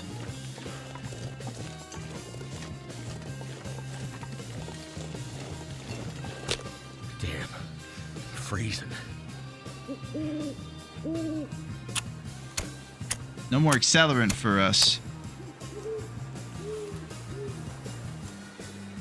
Come on. Come on.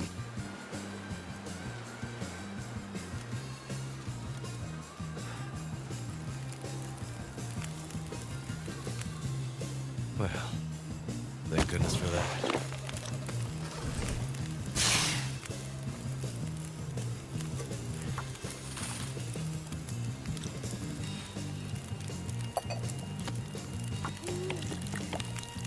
I didn't know you could see that stars in PV. Unreal. Next level stuff. Galactic.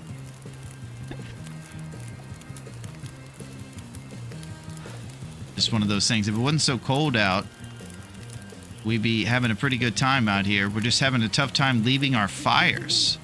Every 5 feet we go, we're kind of getting smoked by the cold. It's tough. It's a rare phenomenon.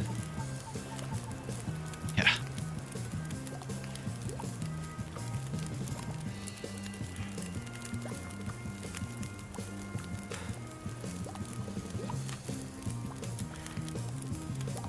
Alright, we'll keep it going. We're gonna try to eat porridge. Yo, what up, Graven? How's it going, buddy? The co-op master. What is shaking, Graven? How's it going, my friend? I mentioned it before, but Graven was the first time when I was watching Graven stream that he actually had co-op going of TLD. It was a mod. And you actually got to see from a third-person perspective what Will looks like running around surviving. It was crazy. It's a little peek into what we'll see if we're lucky enough to get co-op when we play Black Frost.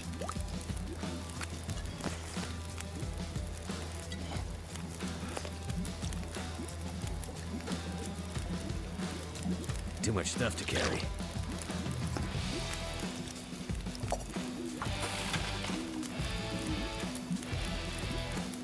Alright, I think I'm going to do bedroll warm-up here. I would sure love to eat some empanadas, because our fatigue's going to make our carrying capacity even worse.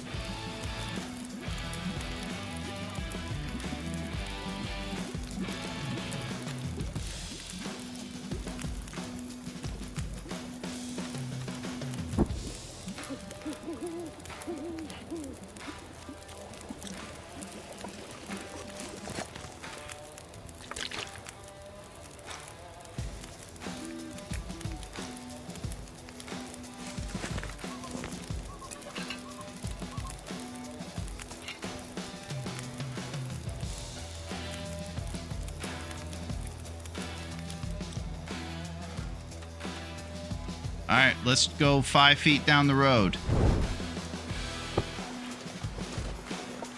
Should be coming up on the bridge up here pretty soon. Co-op TLD sounds crazy fun. It does, Pack and Play. How have you been? We've been fantastic, Graven. It's lovely to see you. We're making some moves. We're upgrading, and striving and rising. And also not doing a lot of bear hunting, though we're seeking the bear. It is a beautiful, clear night out here. I can kind of see a constellation in the sky. There's a couple things in a square there. I wouldn't put it past Raph to put some cool constellations up there too. He believes in the environment, man. Got a little crescent moon going on.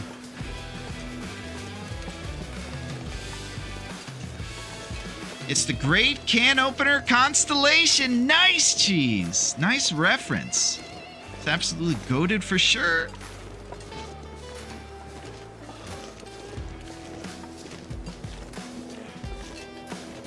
Unfortunately, it requires an older version, so you got to downgrade to play it. Ah, okay. Yeah, that's usually why I avoid mods, is because when they upgrade the game, it sometimes creates incompatibility issues. Can't feel my hands. So I'm really hoping they put co-op into the base game here for the sequel. Okay, this is our river entrance. So he usually would be seen prior to now or over this direction. And we're going to have to find a path to go down this river and go check his cave. Just like we did the Cinder Hills one. And we're going to also try to stay warm because our health is about to be gone. This is so redonkulous.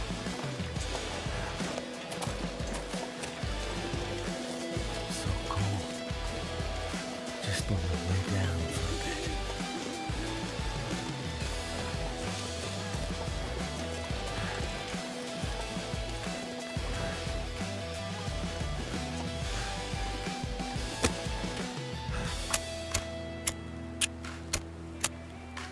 Having a tough time. The warmest part of the day was taken by the blizzard, and now we're just kind of lampooned out here, waiting for a bear cave, but to get there is going to take 14 fires and 30 lumps of coal. Come on.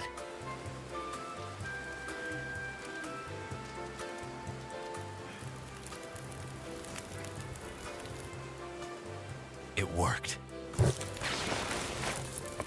Between our 9 Celsius warmth bonus and the fact that we can't fix our clothes, along with being in the coldest town at the time when the weather kicks up to full no more, no mercy. Probably in the first 5 days or so, the weather's kind of ramping up, and then it gets to a point between 7 and 14 days where it's at full, and it stays full forever. We usually join our hunt right at the unoptimal time here in this town. So what I think we have to do is look at the map, figure out how we're going to follow that river down to his cave or whatever, and see if he's in there.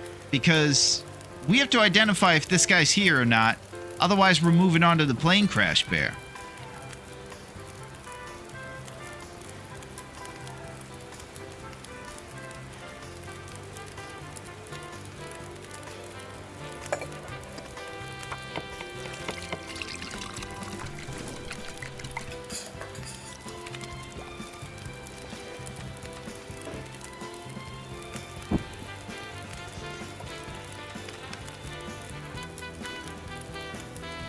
Beautiful night.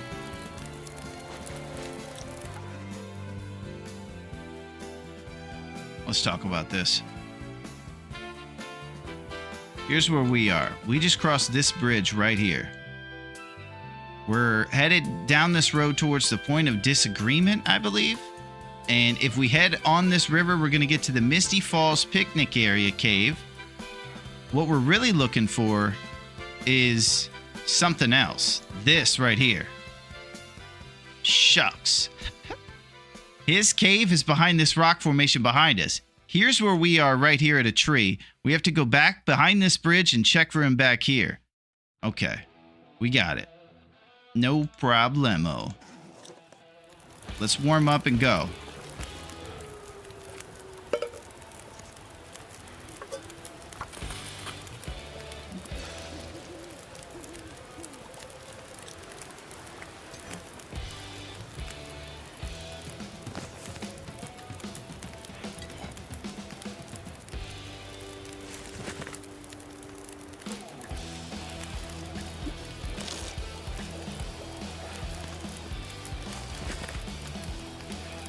Will Boris be home? He also patrols on the road. Yeah, so far we haven't seen him yet, Ots. Surprisingly quiet on the Boris front. We're gonna pull torches. Our lumps are being exercised quickly. We're hoping to minimize the amount of bears we need to get to 21 shots, and that we can do it in like 3 or 4 bears with the John Candy strat. Easier said than done, they have to show up.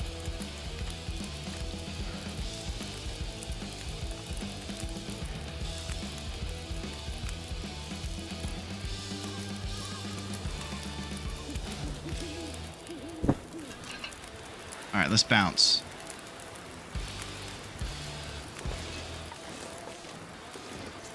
So we're gonna look for a rock formation to walk behind over here, and that'll be where we get in to his cave. We're doing night hunts, and we're slightly encumbered from the weight and the fatigue we have.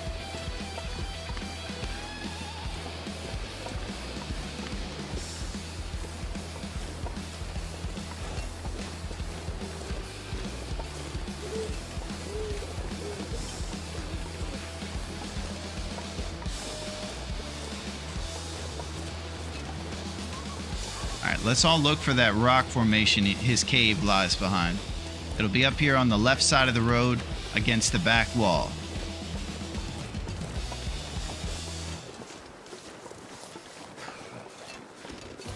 Maybe we'll go to the back wall and use left wall strats.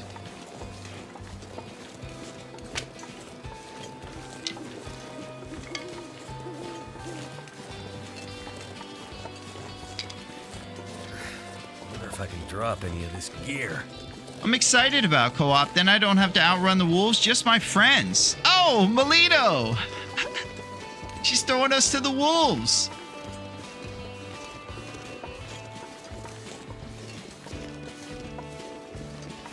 Okay, this is kind of where I think it's behind, this long one here. I think his cave's gonna be up in this area.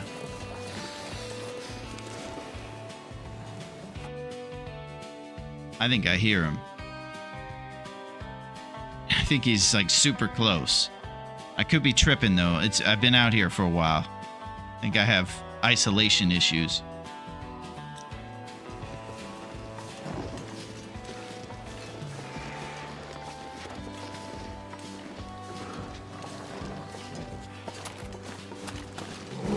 Can't feel my feet.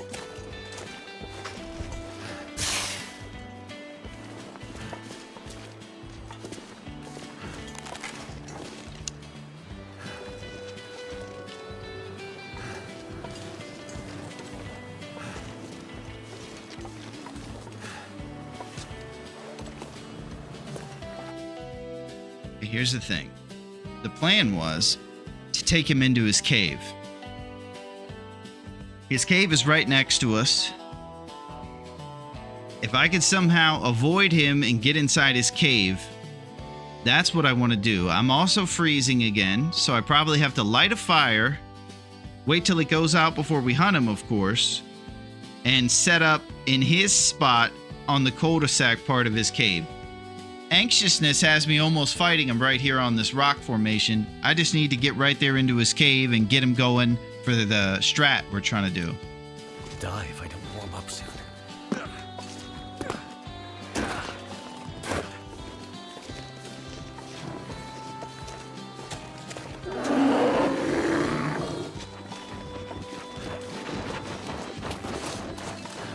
If I don't rest soon, I'm gonna faint. Woo! Boy! Okay. Had to go back to the old bear hunting tournament on that one. The old Fearless Hunter. Give him the Barry Sanders. This is crazy out here. Okay. So I have a shot on him. I might just take a shot on him and get in his cave and do the rest of the shots. If we're in his cave, he's going to come home. Just got to be patient. Let's see if we can get this initial shot. John Candy butt strat. Here we go.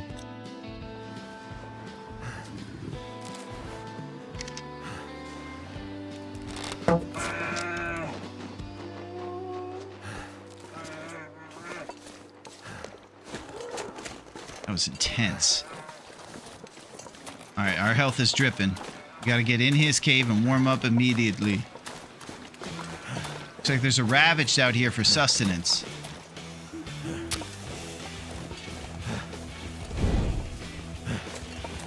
Okay, here's the bones we were looking for in all these caves. And this will be the cul-de-sac back here.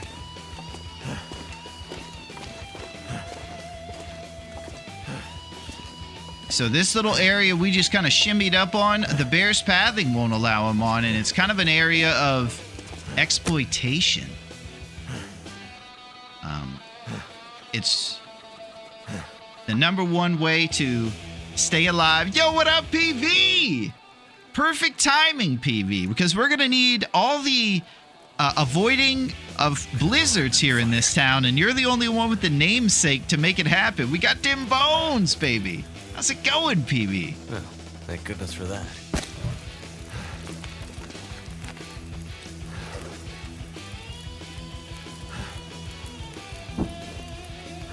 I'll tell you what I'm going to do instead of sleep. Rose hip. Ah!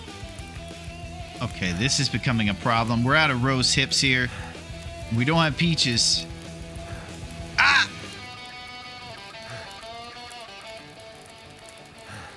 Okay, so we'll talk about bear situations right now. The bear bleeds out after 1 shot. If you basically hit the bear and then do nothing but just wait outside without transitioning inside, you'll have no problem. For us, we're hoping to do John Candy strat and actually hit the bear a couple times. Oh, what up, Knifo Nation? How's it going, my friend? We got the crew in the mix.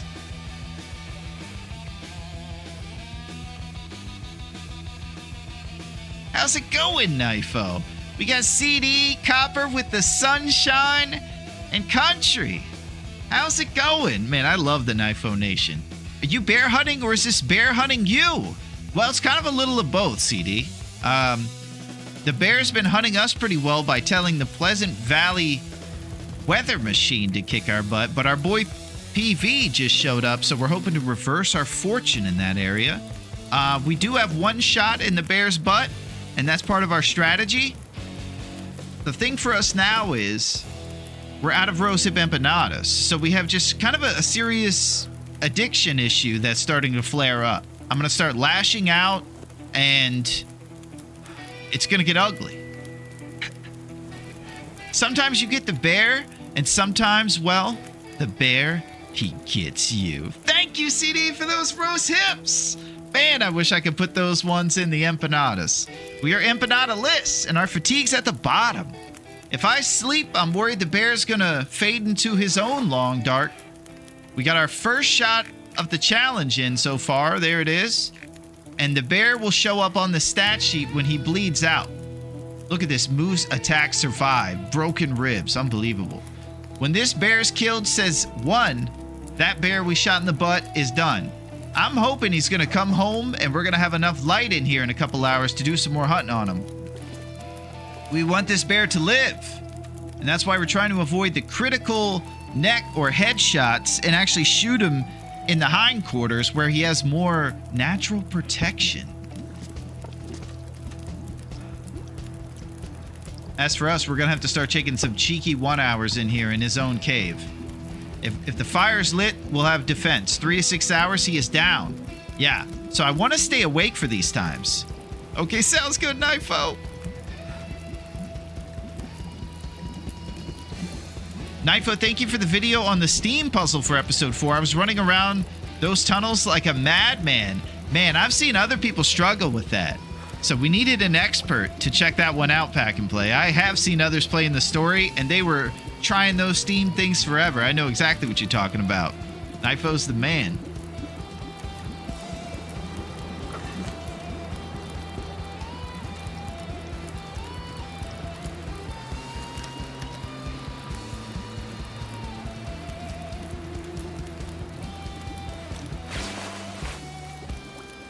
All right, we're gonna keep it going.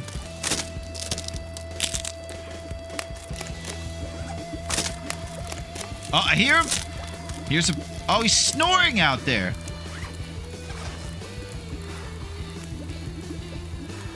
Okay, so here's the problem now. I've tried doing this in the dark. You can't see anything.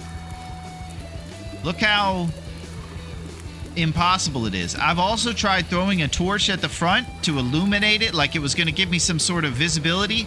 It did not do that.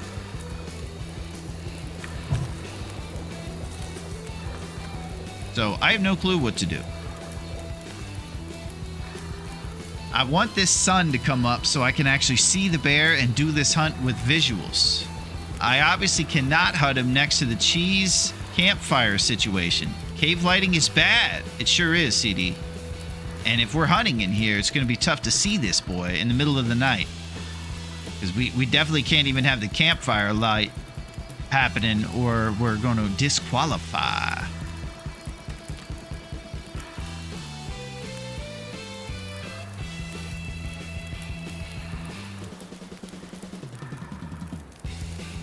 Gotta try.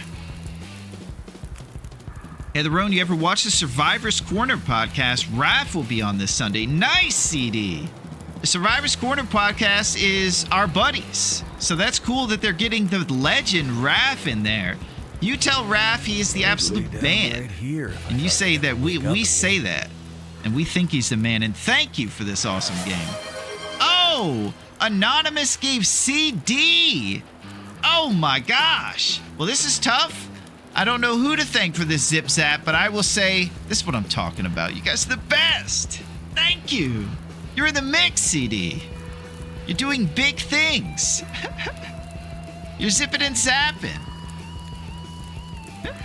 Zipping and zapping all the way to the Wrath Man.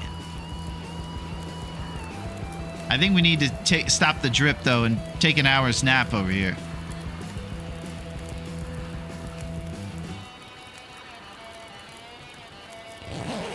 We hope the bear does not bleed out.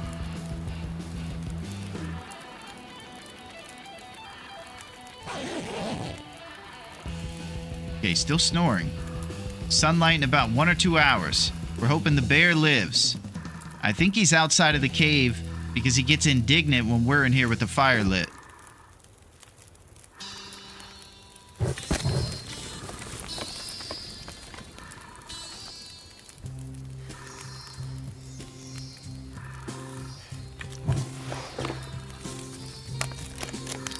All right, 1 more hour. Sunlight. Finish the bear.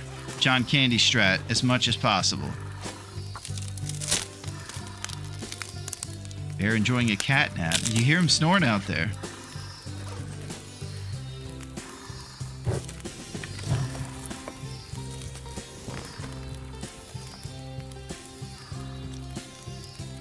If I get too cheeky with this fire, he's gonna whoop me. And the fire will definitely go out and we'll be cold too. He can't come up here, but still gonna freeze. Horse historic. I was hoping for sunlight, but Boris is still alive. Good news. Just need to close my eyes. .42. Fire temperature's 49.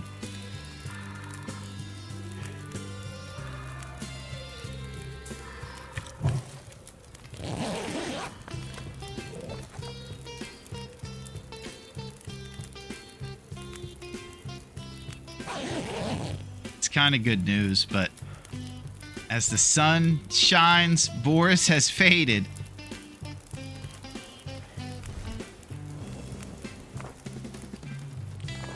We got him.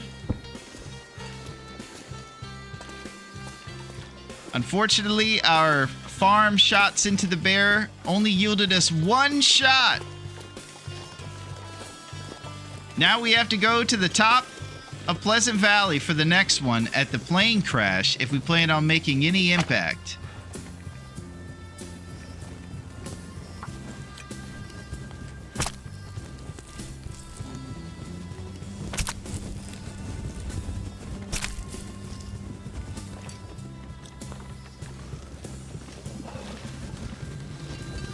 Okay. So. Yeah, he's down. His buddies are sad about it, odds. He only took one shot, this guy. And now we have 20 shots left to do in like 7 days. Our other farm shots into a bear opportunity is at the north part of Pleasant Valley, where the transition to Timberwolf Mountain basically is. So we're back here in his cave, and we're going to head up this mountain, across the bridge, past the point of disagreement, and then we're going to end up here at Skeeter's Ridge. And hopefully, since I've never come from this direction, I'll be able to navigate all this. If history tells us anything, I'll get lost and aimlessly putter around, draining my health and any chances of success that I have. We'll probably heat up in the Burned Ridge Cave, go over to the Prepper's Cache for some extra loot, and then go up and check this bear right here. Now, we're hoping to fight this guy on a sunny day where we can see him and actually put 7, maybe even 10 shots into him. If we get lucky, it'll be an Aurora, and we'll just farm shots into this guy, like 30 shots. Tournament over, everybody celebrates. Is that it? Is that our reality? Maybe?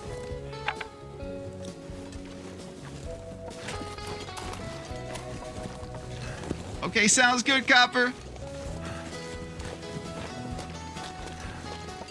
Looks like a new day. Now that I have his plan, I will do the exact opposite. Well, I'm thinking Raph will be getting ready for his big interview on the podcast, and what he'll think about doing is that instead of sabotaging our runs. So the advantage is we just start playing when we know he's going to be busy with other stuff. One time he was on vacation and we got a lot of RNG. We were getting Mackinaws out of safes. All kinds of stuff was happening. My head feels thick. That didn't work. Bro, my spelling today has been horrendous. No problem, bud. Naps rule.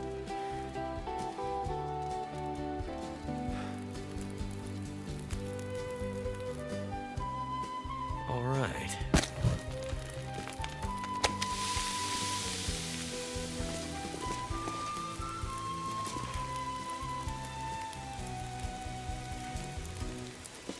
So, I need empanadas stat. If I'm going to be staying up for this next week and making empanadas every day instead of sleeping, we're going to have to find rose hips. Rose hips are identified as little green bushels on that map I just pulled up. You're lucky to not having my dyslexia every day. I think I'm dyslexic a little bit, Watchman. When I write things, my brain thinks a couple letters ahead, and I'll mix the letters around.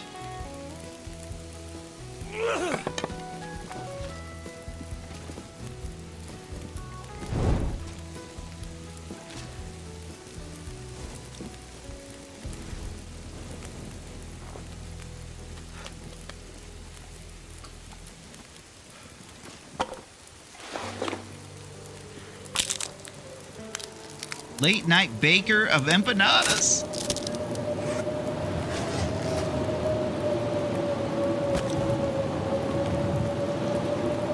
And I still can't believe I saw those Madeline things in the store. And I was thinking about empanadas.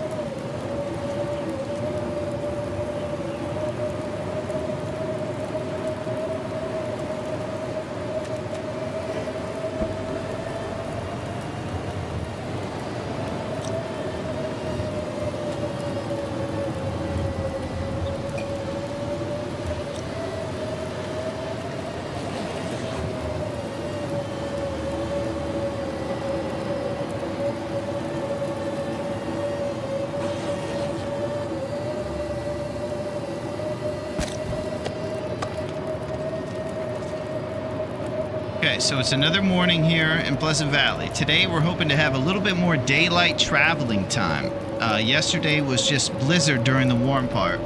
And then we had a night bear hunt that was ridiculous. We got one shot on him, and we're not able to farm our accuracy score the way we were hoping. With reading, you could cheat a little with a piece of paper, but real life challenge to writing while being tired.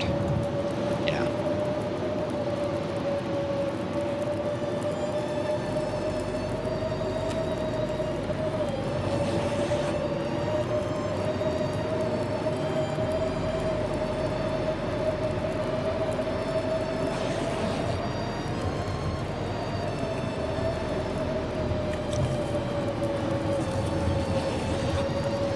Waiting for the blizzard to die. We're traveling to that bear in the north part of the map.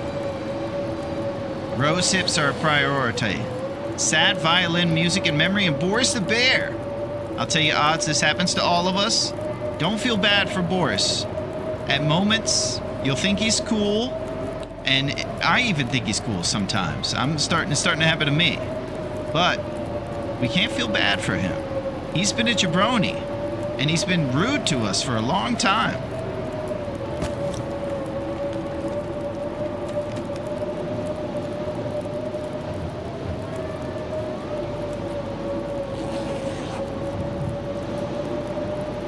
We can't weep for Boris.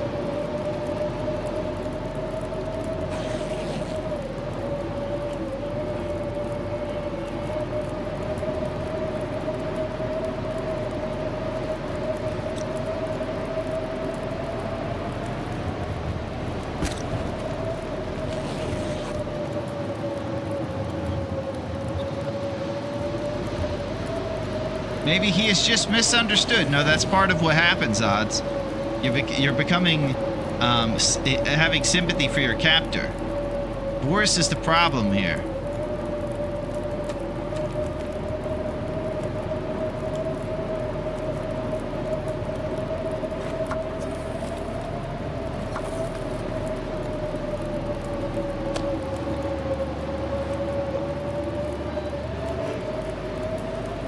Okay, so we're only going to eat one bear steak a day. That's why we cut it into 1 kilogram.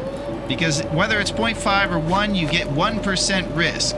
So it's by steak amounts. So just eat 1 steak of carnivore meat before you get up to cooking level 5.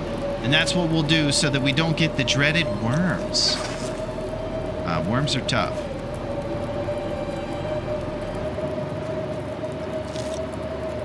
Golly, this is crazy. It's happening again.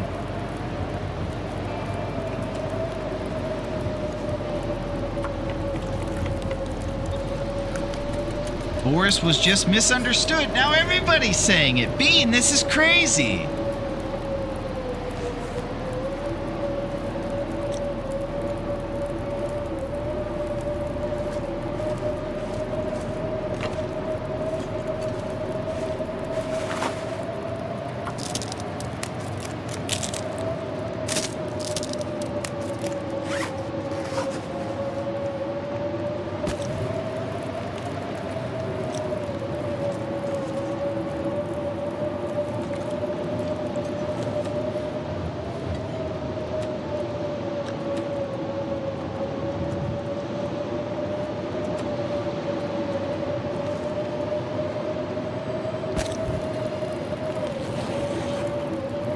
All he did was defend his home. It's happening to you, Bean. Just like it happened to Odds.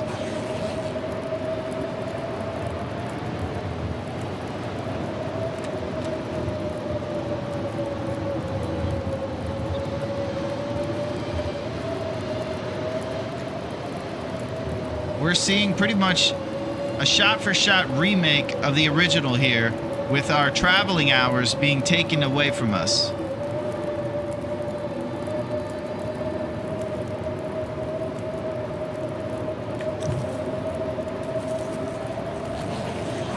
But we're getting rest 1 hour at a time. Let's just hope it clears up one of these times. I keep hoping we'll just hear no more blizzard after our hour. We've got about 2 more hours before the sun sets.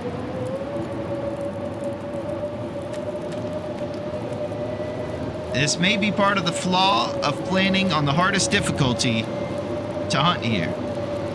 Yo, what up, tribe? How's it going, my friend? Happy Friday to you! How's it going, tribe? We're over here just kind of sitting by a fire in a bear cave for the 2nd day in a row, unable to travel in Pleasant Valley. We've been getting our butt kicked, if you can believe. We were able to shoot one bear, but we're very far from our goal of 21. And the days that we have left are becoming less. We got 7 days to shoot 20 shots in bear. Things are going to have to get crazy around here. We're definitely going to need Raph to be preparing for his interview now, because right now he's focusing on 24-hour blizzards in Pleasant Valley.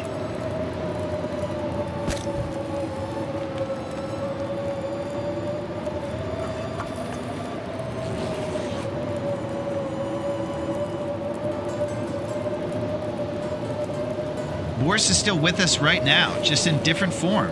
Bear steak approved by Boris. Ah! Everybody loves Boris. This is bad. I'm telling you guys, man. He's trouble.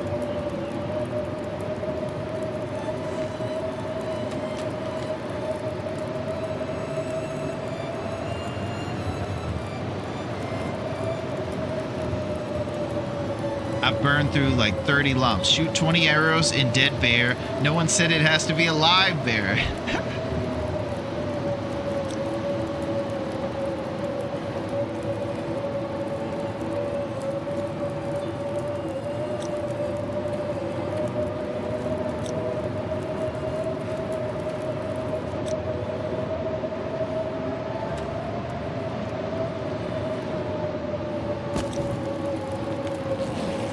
Crazy. He's right, you know. Incredible, man. Good work. Are you aware Don Corleone has turned into a bear? Oh, I have. And I'll tell you the worst part, Tribe, is everybody loves the bear, and they're all starting to think he's really cool. And they're coming up with, you know, sympathetic stories around him. The way these Pleasant Valley blizzards start and stop is whiplash-inducing. That's it. Miles Teller on the drums would agree. It's unacceptable.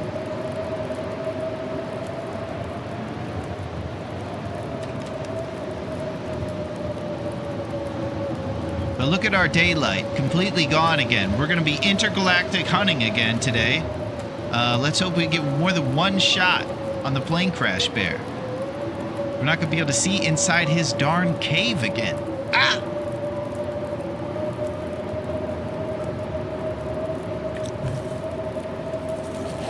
We got the hottest fire in history next to us, though.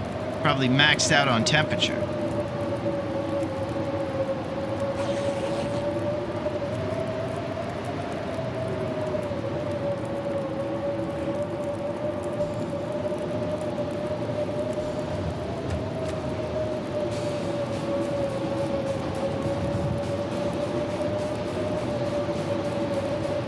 Lumps are just disappearing.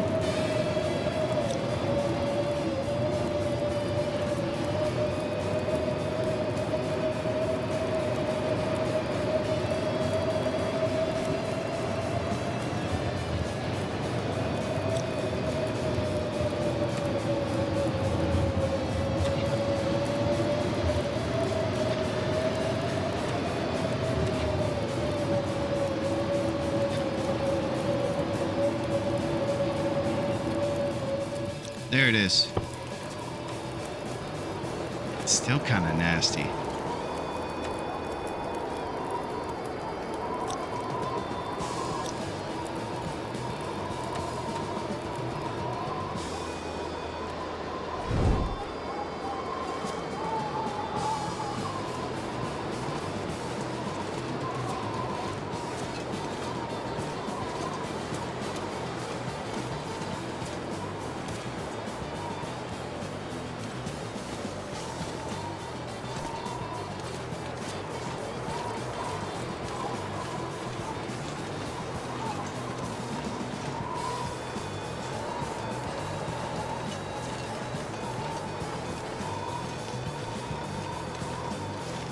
Alright, we have to get to the north part.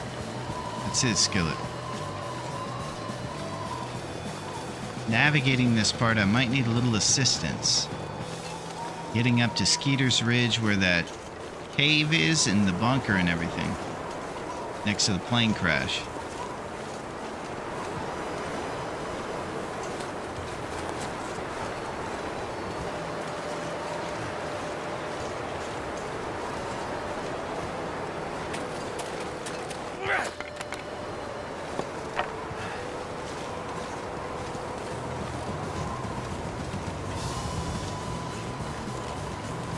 We're gonna cross the bridge and just keep going the same direction.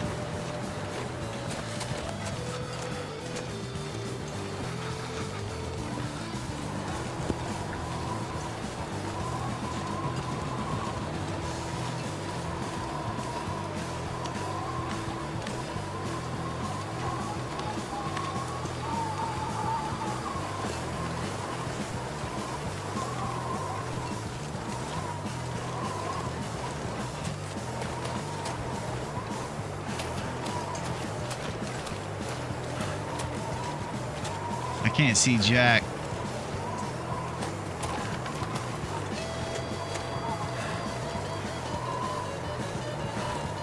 Need to find some place to escape this cold.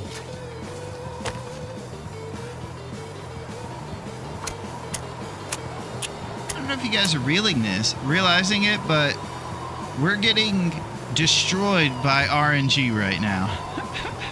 In every facet. Bear sympathizers and bear apologists, eh? I'm telling you, So cold. it's crazy around here. Turned out pretty well.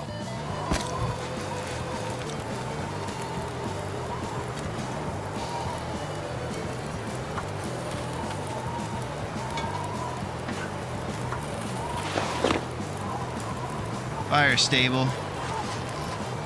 You should be able to go inside that cabin. No, you're just trying to heat up now.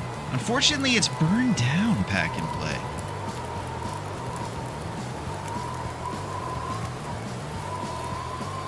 Been in the garden too long. Phone about to die. Better head in and charge my phone. Stay alive. I'll be back. Okay, Molito. Keep kicking butt in that garden.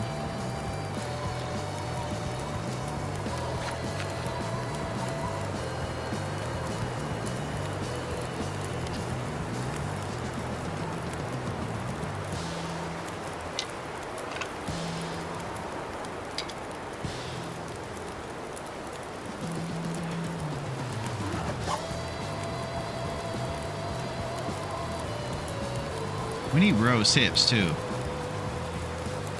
I gotta tell you, it's looking kind of grim out here. Grim Reaper, if you will. Coal's down to about 10. We've gotten barely any hunting going. And we have been resource drained by Raph and his gang of Pleasant Valley Blizzards. Get off of me!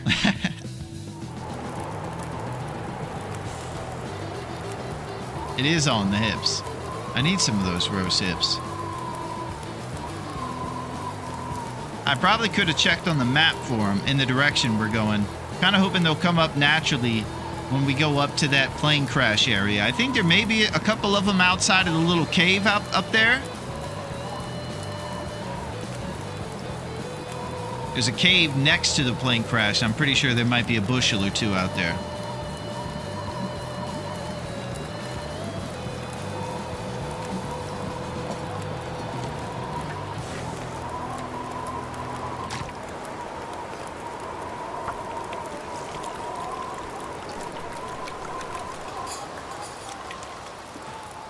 There we go.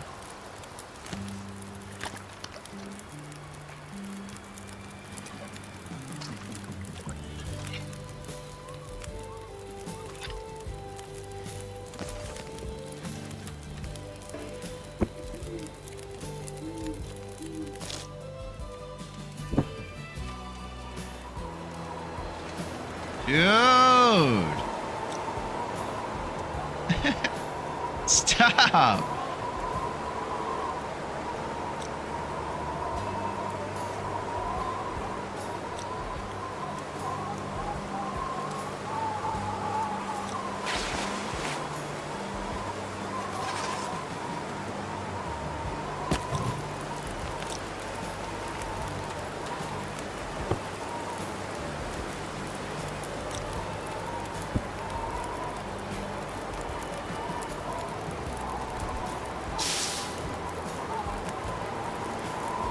Alright, we're making moves. At least weather's okay to grab more sticks. Yeah, I think I need to get a little more responsible sticks in the mix too, Watchman. I'm getting drained resource-wise. RP Torch.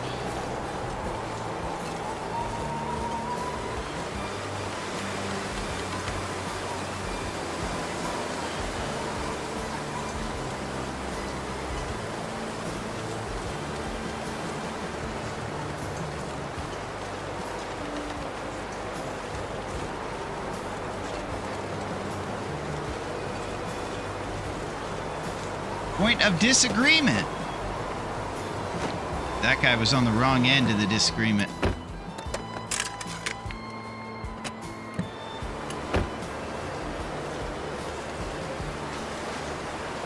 Okay, now I believe what'll happen is if we go this way, there'll be some way for us to go right. That's it. That's it, Watchman. So I'm looking for a way to go right here to end up going towards the crash and Skeeter's Ridge and all that.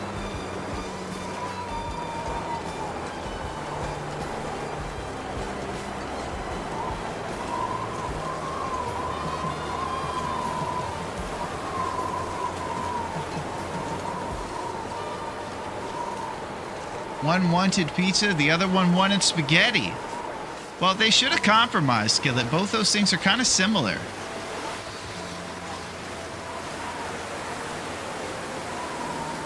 Skeet Ridge sounds nice, especially because of this weather.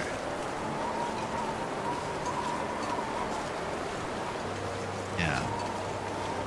I'm taking kind of a crazy path. Usually I come off the ice to get up here, and you go across a log.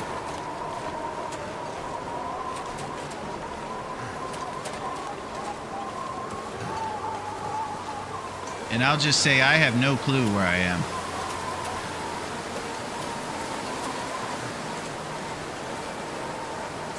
Is that the crash? Oh, yeah. Okay, let's get to the plane. We're about to be on Heartbeat Alley here.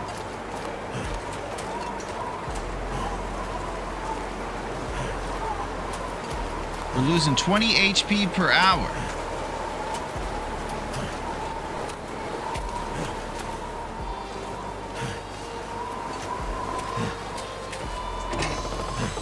Go!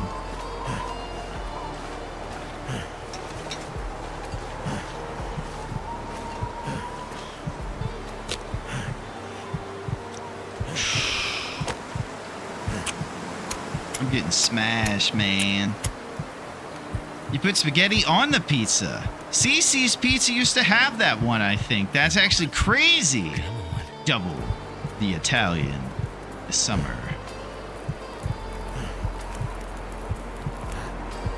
Fire's life out here.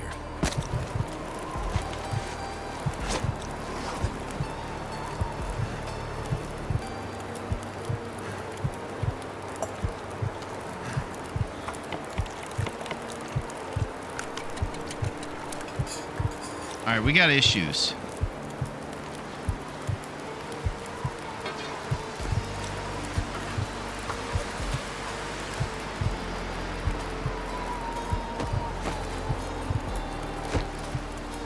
So here's our big problem from this redonkulous challenge. We're not going to be able to get health back until we get birch bark. There is a birch forest, of course, here in Pleasant Valley, and what's kept me from going there is the fact that everything I'm doing is stopping me from bear hunting. And it's really tough to just sustain in this challenge with all the sliders set against us. In the coldest town, of course. So it may come down to tactic, where I have to somehow account for all this stuff that's going to inevitably happen to me if I hunt in Pleasant Valley.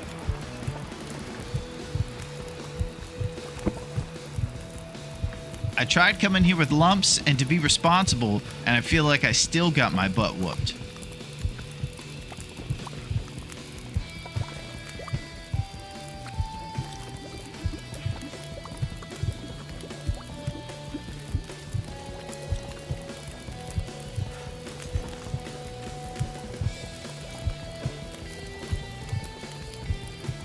We need rose hips.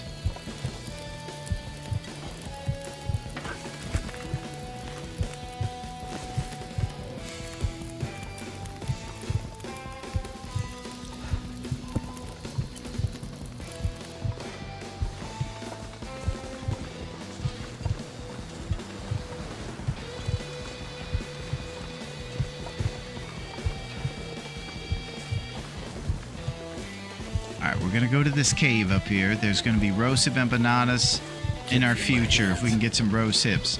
We're gonna check the prepper's cache and then the bear cave to see if he exists. If we don't get birch bark, we're fighting on Heartbeat Alley against a bear.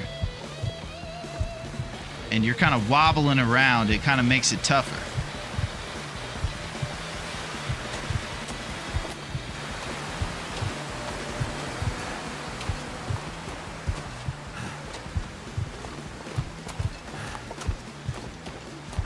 Roast hips.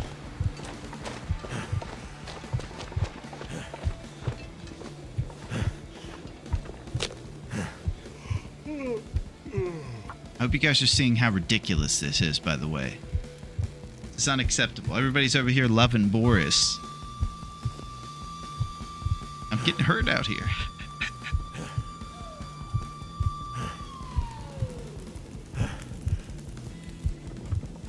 That should help warm things up. So cold.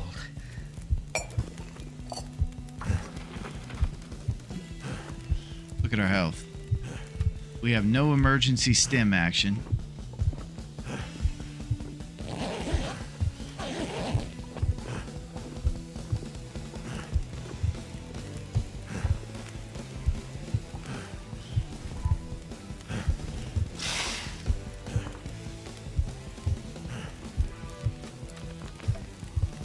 We're in a tough spot. Feels like we're inching towards fading into the long dark here pretty soon.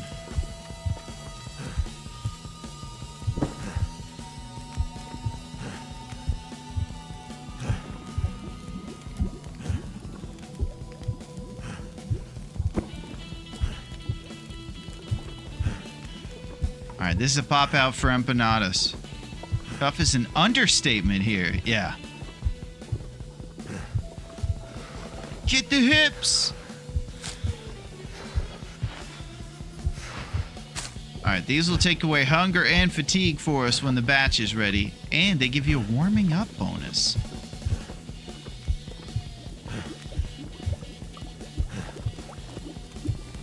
The game's animations will send me into the fire if I get too close to it.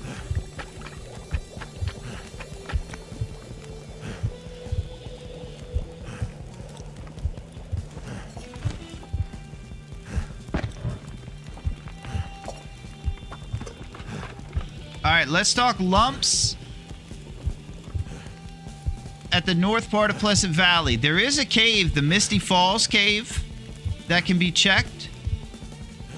There's about 2 bunkers at the north part of Pleasant Valley's map that we'll be checking for sure. But we're probably going to need some coal if we're going to sustain in Timberwolf Mountain when we go over there.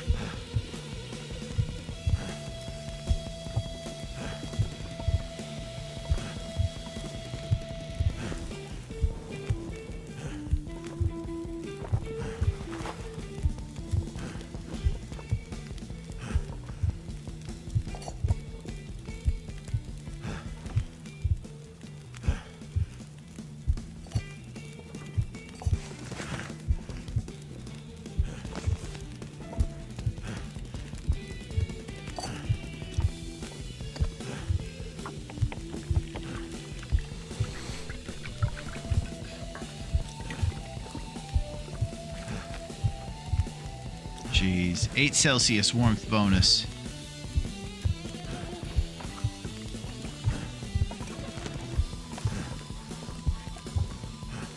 Empanada going down.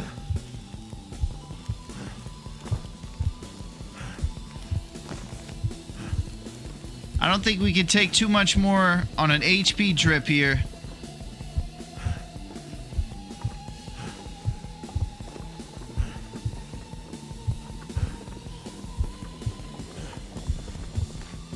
More roast hips. What's that about? Roast hip. Alright, cool. There's a slight chance for birch at Skeeter's Ridge, if I recall it good. Okay.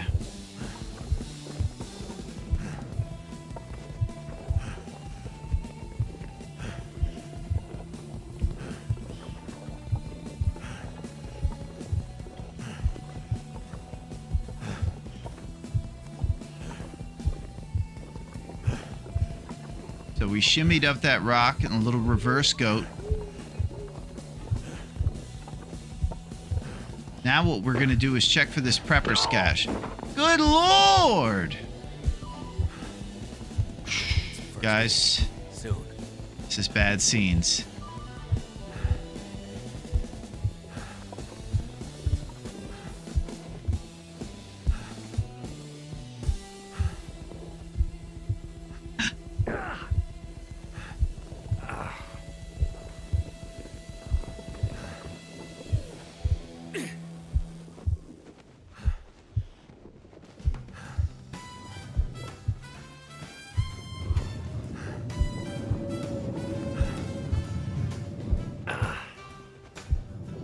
Looking for a prepper's cache.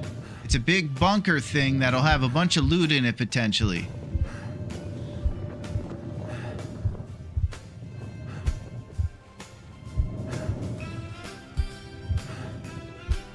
We're gonna have to hope birch bark is part of what's in there, I suppose.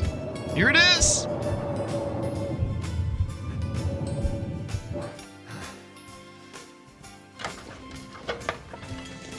That smarts a bit.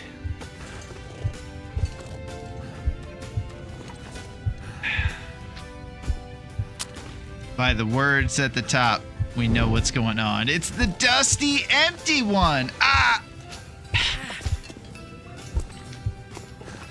Son of a gun. There's only a moldy cardboard bed down here and not much else. Empty grates, metal shelves, and broken dreams. It hurts.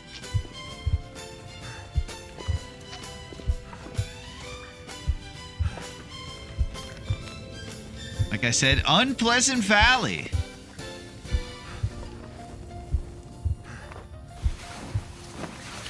I don't know what we do here. I ain't hear no bell, huh? Nice Rocky reference.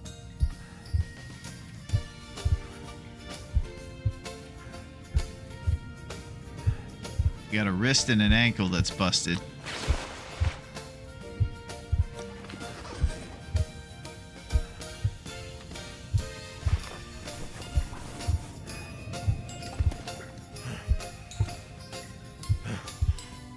Looking for my cardboard bed. Yo, Naku the man! Don't panic, but there's a bear behind you. It's the bear of death, Naku. It's the grim bear reaper. It's good to see you, Naku. How are you? Our boy Will over here is not doing so hot. We're on Heartbeat Alley. To see what the specific health is, we have 2 health right now. If we take a drip of even 2, we're going 6 feet under.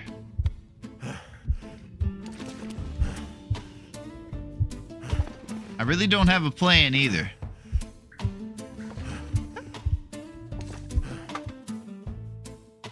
Check the bear cave.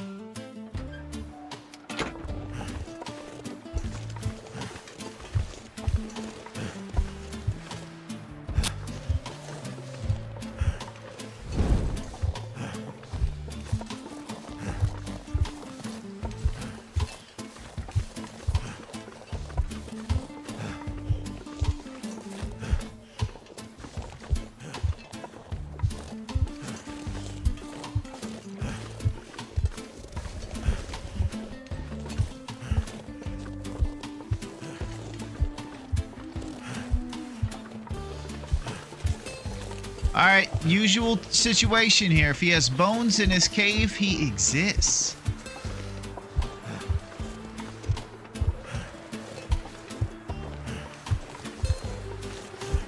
No bear. My goodness.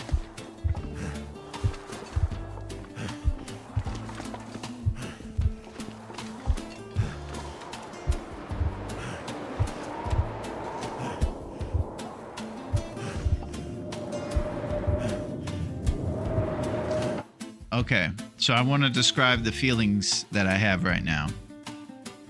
I feel a bit hopeless right now.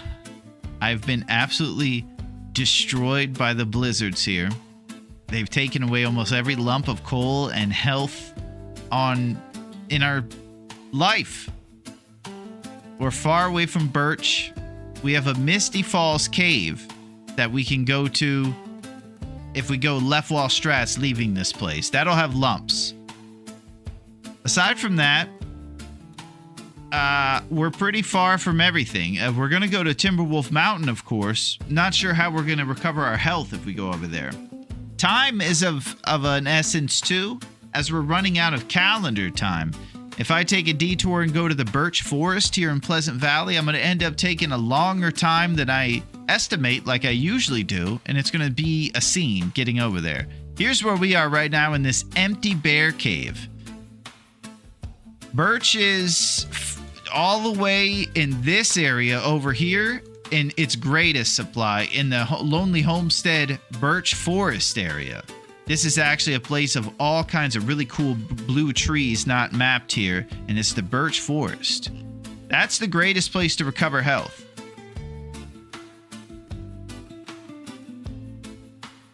The rest of the bark is probably not going to be in Timberwolf Mountain if we go to the exit up here. This is tough. I feel like we have to come up with some sort of plan here. Time versus what we're trying to do. We're obviously not going to do anything for those last couple days if we push too hard and lose these last 2 pieces of health we have.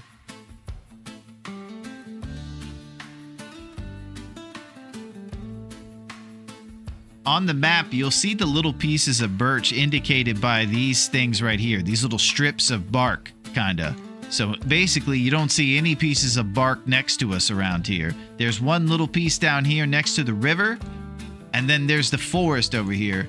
So we might have to abandon going to Timberwolf Mountain now, come down the mountain, and get birch so that we live to do anything with those last couple days. It's going to have to be a miracle weather-wise, and we're short on coal, so there's going to be we're going to have to hope for RNG. No stim. That's it. Good thing you have 2. You only need 1. Well, I guess that's true, tribe. So, here's what we have to do. We're going to come up with a plan that somehow... Did you check the red barn for the stem? I think we have been there, Bean. I really can't remember if we went to the red barn and the farmhouse. If we looked on our thing here, we could tell. Like, it would tell us here. Yeah, we haven't been over to that end, so we will get a stem if we go to the red barn. But the main thing is that Birch Forest and going over there to get that health, too. So if we stop over there, maybe we get the red barn stem, and we take the conservative route. Looking at the calendar...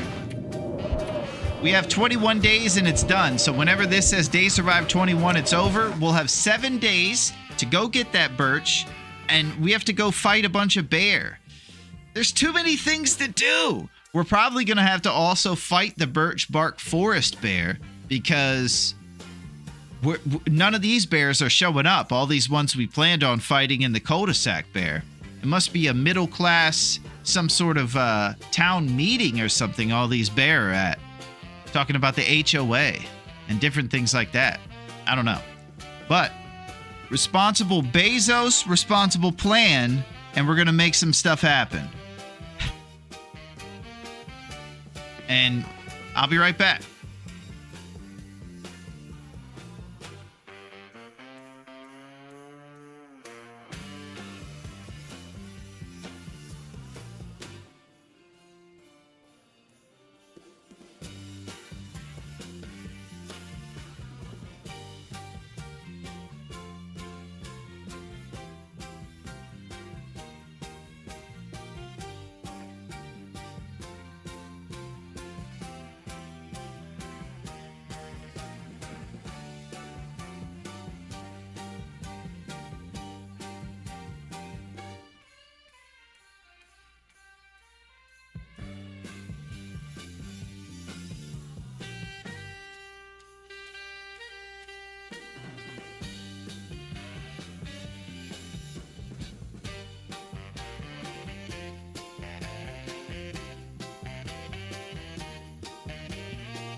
I think that's the plan. Birch Forest. We go south. We go down the mountain, we get to the river, and we go to the Birch Forest, and we do it fast. A fast hunt on the Birch Forest bear, and we're going to need to find a way to get a lot of shots into bear in the next week, because that's all we have left on the calendar. Let's do it.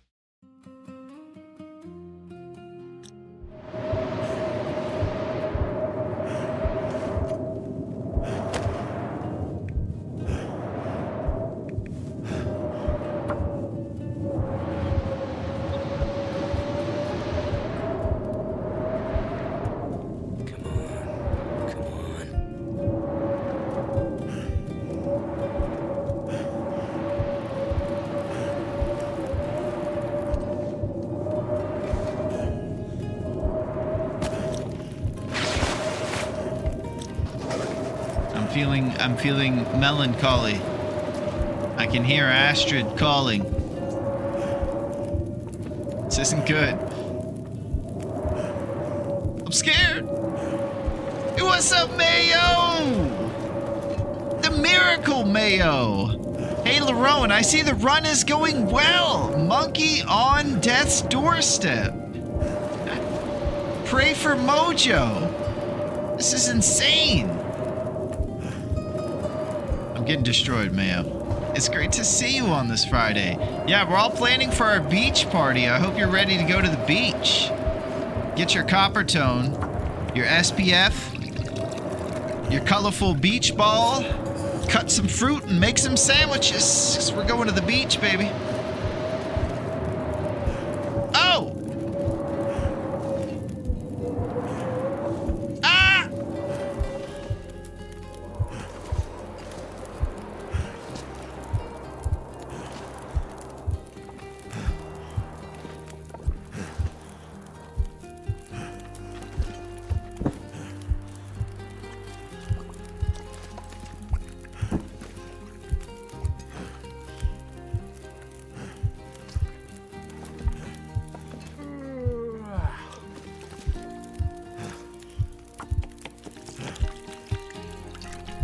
I'm thinking about going to getting birch bark, Mayo. We're heading south down the mountain. We were going to go to Timberwolf Mountain. That plan was also predicated on doing a lot of bear hunting before that.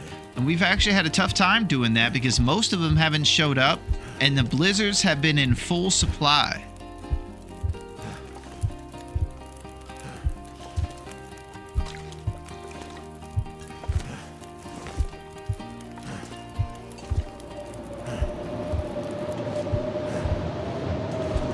Guys,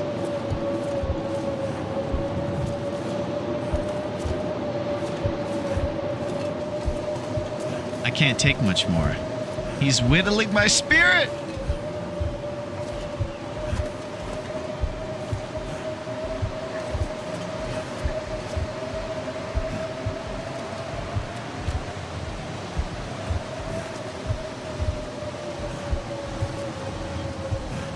Hang in there, William. I'm trying. Melancholy Man by Moody Blues is the song for right now. Nice. Are you guys into old school good music, Bean?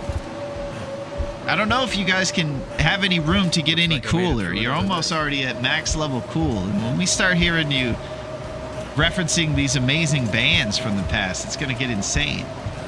Never seen anything quite like this. Me either, Pack and Play. This might be as bad as I've experienced the random number generation of how bad weather can get. And just the bear not showing up too. Most of the bear haven't been here, and then we got one shot on the one that was there in the darkness. Oh no, what have I wandered into? I need help, D. Help me, D. We need to be fearless right now. And you be proud, D. We did the thing with the tree where we did the old bear hunt stuff. I went back to our roots. Is that Boris Brando behind you? What's up, grown up? It's good to see you, grown up. We're going to try to be mature today, my friend, but I've been having a tough time remaining optimistic with what's been happening to us.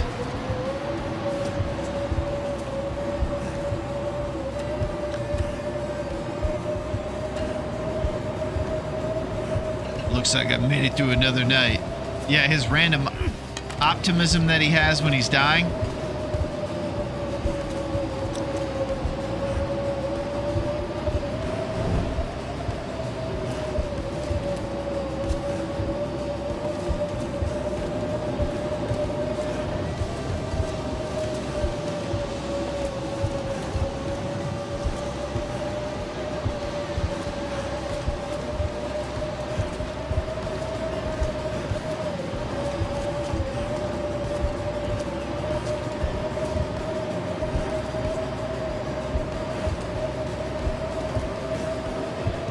Why have you not been responsible? Grown up, now's not the time, my friend. Rosehip cravings, cloud judgment, okay? I know, and I'm telling you, we had an issue where we actually ran out of rose hips because we had to get rid of our rose hips and make teas out of them to get rid of the pain from our broken ribs. This Will has been through probably the most adversity out of all of our runs. Broken ribs, broken dreams. But he does get a good discount on appetizers when he goes down to Dave's Cave. Thank you for those rose hips, Naku. Thank you very much. It is all in the hips. We're all counting on you. Ah. All right, lump inventory. 5. We're lump short, big time. We're barely going to be able to make it down the mountain with 5 lumps. We're torn between a lump and a birch right now, and we're going birch for health. We're going to have to pick up a ton of responsible sticks along the way because 20 sticks equals 1 lump. Sticks give you 1 Celsius of warmth to your fire, where a lump gives you 20. We started this session with almost 40 lumps in our backpack. We're down to 5. We also started with about 40 health, down to 2. The streets will always respect Ribless Willie. Thank you, Seti. He's about to be healthless too.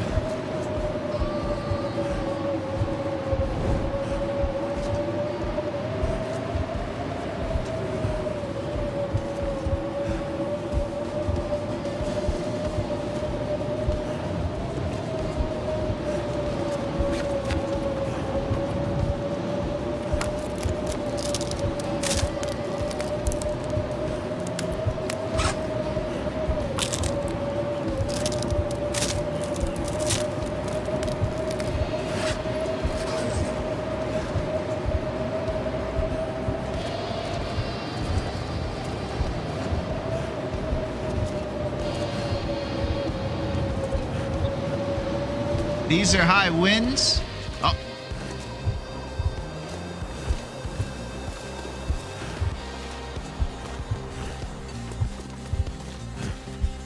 Empanada for carrying capacity and agility. Right now, we're going to be wobbling no matter. Let's get responsible sticks as much as we can. We're going to be at a spot fire pretty much instantly. I'm tripping. Mom spaghetti for sure.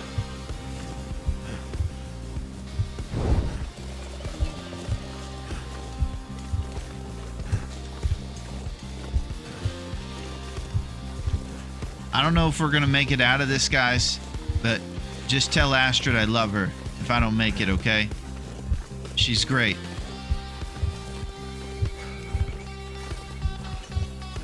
She's the only love for us.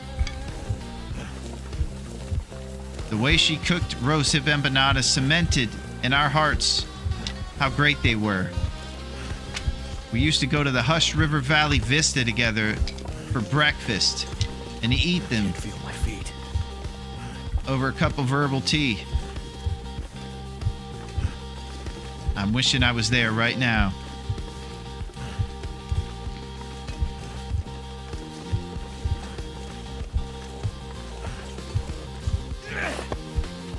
I can't take any drip, so the spot fire is going to have to happen preemptively.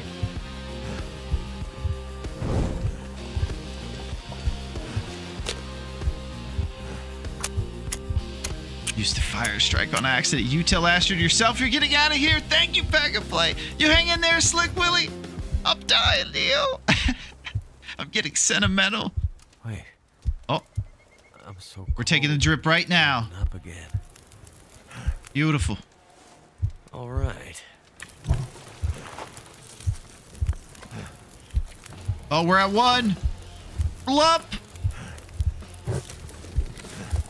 No!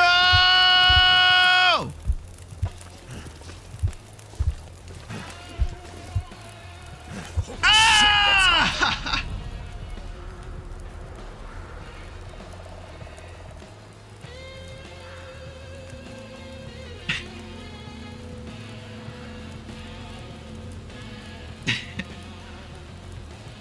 No! What'd you do? D, it's too soon for that. We died. It's on fire. So most of you guys are veterans of the game. You know that what Only took... a couple jabronis come out here without skates on. You keep using this word jabroni, and it's awesome. Yeah, it is awesome. So here's what happened, guys. That's funny, Lerbia. The European heat wave has affected Will. Nice and topical too. So here's what's going on. We fade into long dark. I think you guys know that the stumbling animation when you're on death's doorstep was pulling us each in every direction. What stumbled him into the fire was that animation. And it hurt. We burned our toes, much like Michael Scott at Beach Day. Or the others. Michael Scott burned his foot when he had the Foreman grill, too. So here's the problem. We're all going to need to put on our black suits and dresses and prepare because we're about to have some ceremonies.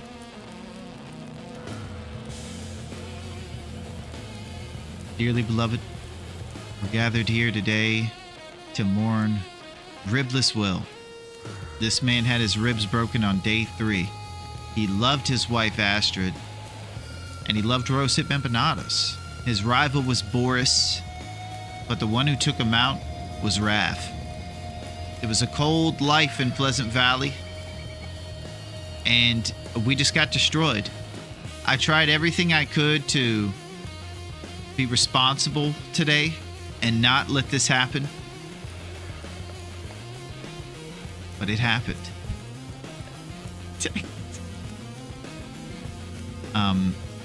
If you guys have any words to say about the man, you know, I'm sure his family would love to hear from people that loved him. But we will have now a moment of silence for Willie for our 4th attempt, Ribless Will, at the 21 challenge. Here we go. Thank you.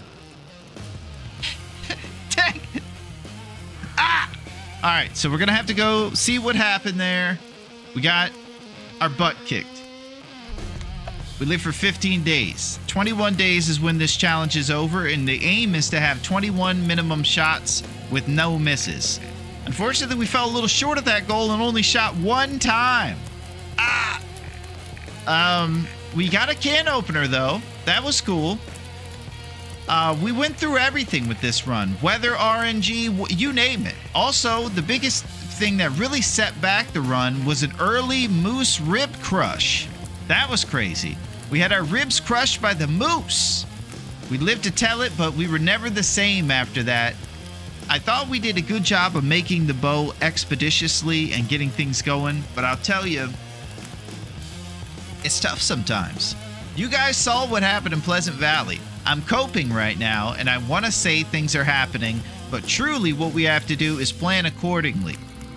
If there's going to be any hunting done on cul-de-sac bears, it might be smart for us to learn more cul-de-sac bears in towns that aren't quite so god-awful and terrible weather-wise. Who knows? We seek the middle-class cul-de-sac cave bears over everything in this one, and we're going to have to storm the steeds and come back. We're going to need to channel Mario Lopez and try to be great like him. Not all of us can be lucky enough to have those dimples and just glide through life with just sheer charm and grace. So we're going to have to try everything we can to find these middle-class cul-de-sac bears somewhere and not get our ribs broken on day 3 and come back. Faster, stronger, more serious even. All right, let's get out of here. We had good things going on. We had cooking level 3, fire starting 3. I thought we were doing okay. Pleasant Valley had differences. Look at what happened in Pleasant Valley today, man. This is where we started right here on day 13, and it was just 3 days of health-draining drama. We started at 39. The next day it was 22. Then it was 7. And then 0. Ah! Yo, what up, Fish? What's going on, Fish? It's good to see a legend in the mix. How are you, Fish? I'm swimming with the fishes right now because we just faded into the long dark. Tough scenes. Hey, what's up, Dunk? How's it going? Duncan's here. After how rough Tuesday was, I thought Raph would give us a break, but then you went and froze Boris in. Yeah, we had a tough time, Dunk. Burning yourself doesn't count as warming up. Oh, Cactus.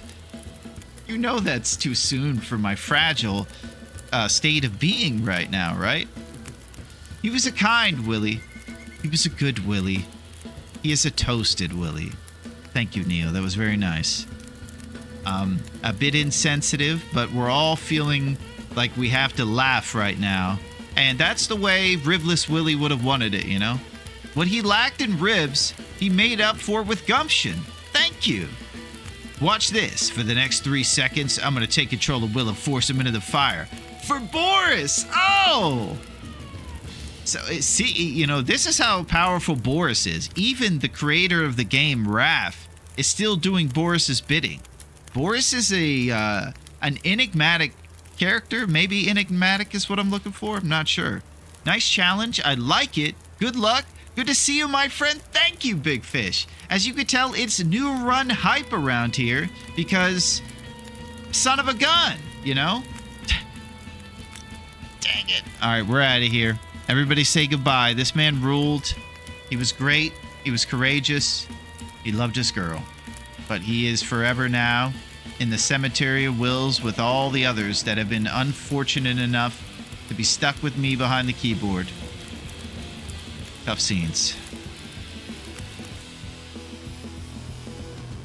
We could still hear the fire going the whole way.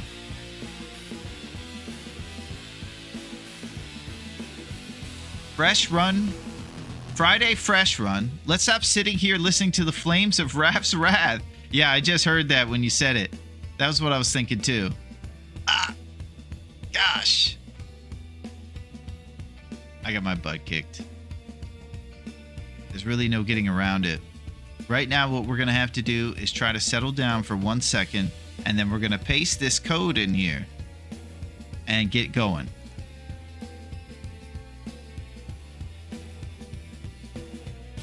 So, this is what we got. It's pretty simple. We're doing the 21 challenge. The 21 challenge is as follows. Live for 21 days, shoot the bow 21 times, can't miss a shot. No health regen except birch bark. That's why we were going for the birch forest instead of just sleeping. And no mending fails. We mentioned the unspoken things. Weather kicks your butt because it's set to the worst ever, and everything else basically kicks your butt too. The animals, the lack of food, whatever else. It doesn't seem like much on paper to shoot the bow 21 times in 21 days, but we've fallen 4 times trying it. And I imagine the 5th time is the time when we get it together, though. What if we just change everything and become heroes? I always felt this Will was a bit hot-headed. Oh my gosh. When Will ran out of rose hips and we tried encouraging him by saying things like, the real rose hips were inside of you all along, Will, I never expected him to try to cook himself like an empanada. Rossetti, you're roasting this, Will. This is crazy. I think that makes you the fire guy. We didn't even give this man 10 seconds before the fire joke started. It's crazy, Bean. This is like a Nope light. What code you playing with this? Nagoa settings. Well, I'll tell you what it is, Big Fish. It's kind of like the Nope and Nagoa got together and produced a baby of insanity. And then to even make it worse, Fish, we go and do it in Pleasant Valley, of all places, after 2 weeks. Roasting of this will is unacceptable. Yeah. So, it's the usual situation, but we got to get going. Fish, I'll make sure to send you over the code, too, if you're trying to go on it. Scabura went on it himself, and he was kicking butt, the old Terminator. So far, though, we've fallen 4 times, and we're about to try a 5th. We're going to do the best we can to just settle down, go make the bow, sprint to the maple, the usual stuff, and plan for the future where things are going to get cold and crazy.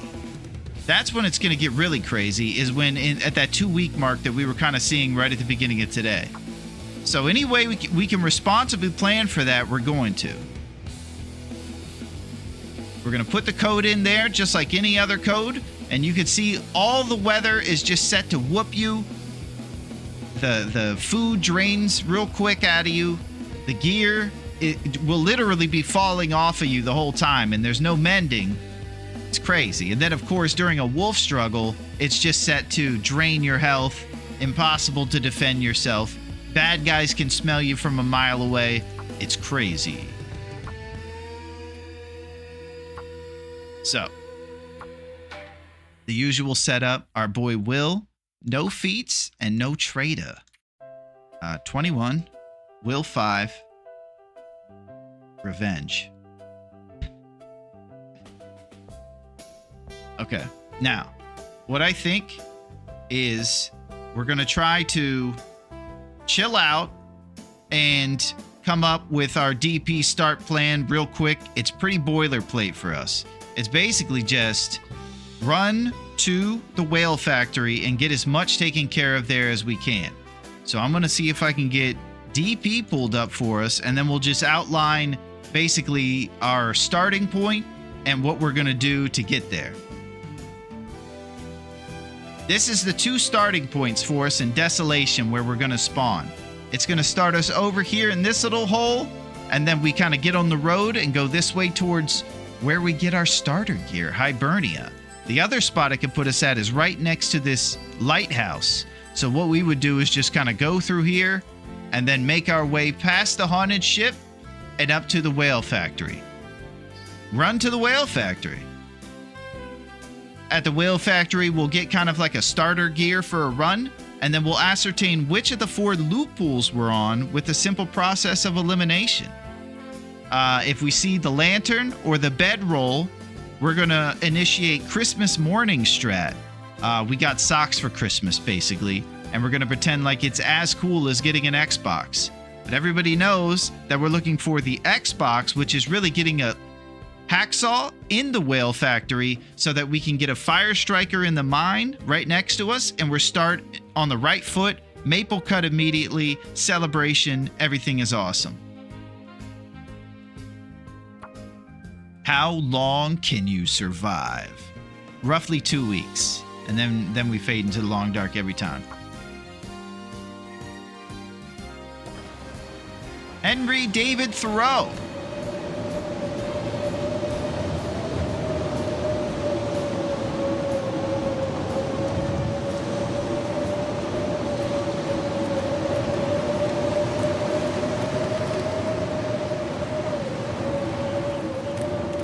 Okay, so one of the upsides to being terrible at this game is you fade into the long dark so often that you know the path a little bit more when you're headed there.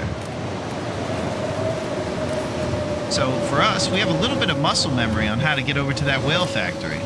We're just basically heading eastward through the town.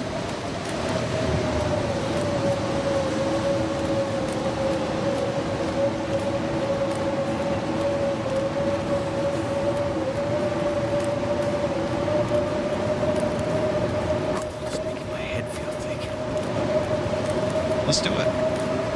That's it.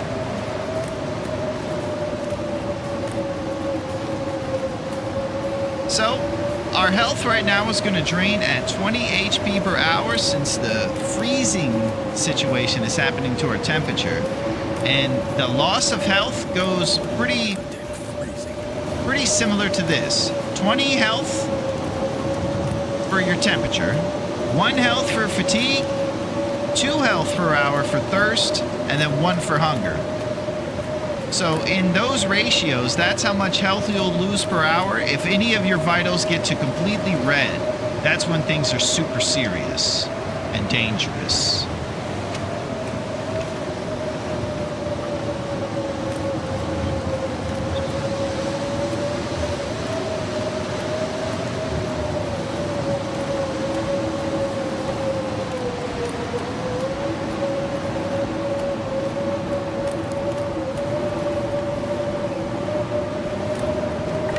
Got a mega torch.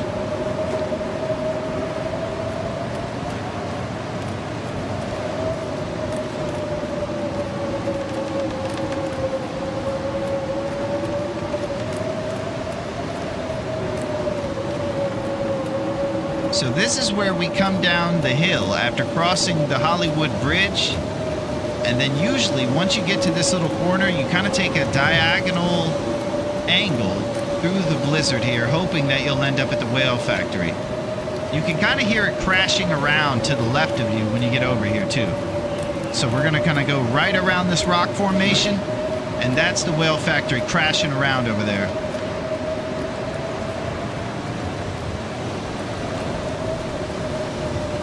Hibernia processing.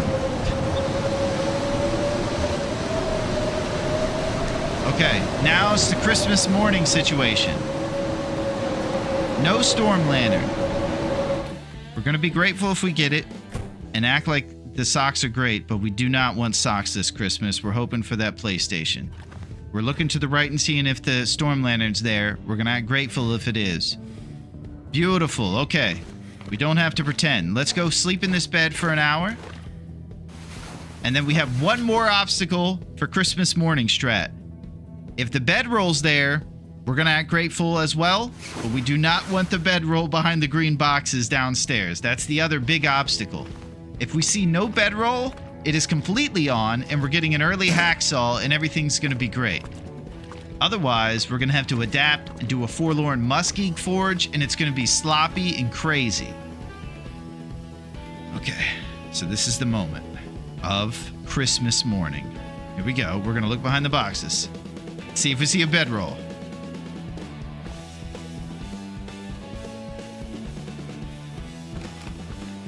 Hey, a bedroll.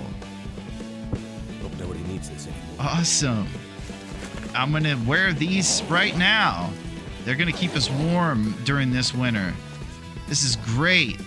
I totally didn't want a big matchbook right next to me when I started in a hacksaw so I can cut an early maple. I'd much appreciate just taking cheeky naps all over the place. Dang it. All right, we're going to have to adapt. There's no getting around it. You don't have an option. You just have to adapt to your circumstances. We're on Loophole 4. We got the bedroll. It's dreaded. We got Mo Cheeks in the mix. But no hacksaw for a little bit until we get to Coastal Highway.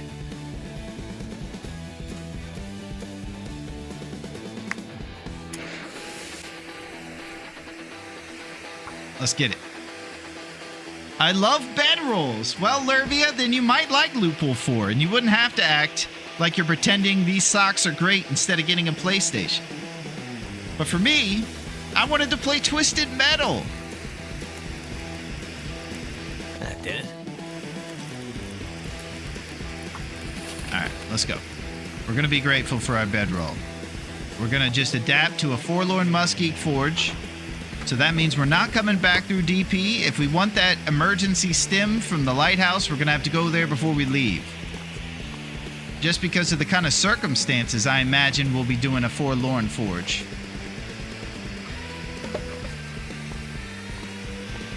Who knows? We could try to do a DP forge, but it's usually kind of sloppy when you get Loophole 4 trying to get back over here. And you kind of backtrack over treaded territories.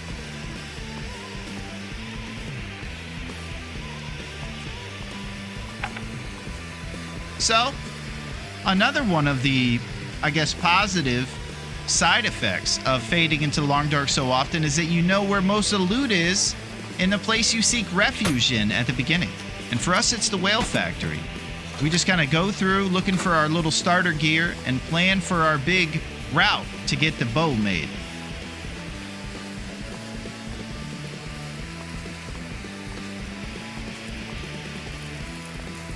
We are going to be opening up a safe, and I'm sort of optimistic that we're going to find work boots or a Mackinac jacket in there.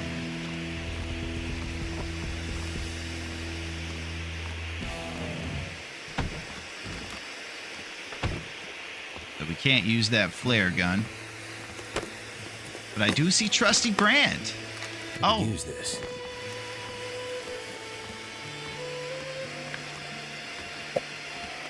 I'll tell you what I haven't found is a pry bar. I think I need to go get that. Yeah, it's your brand.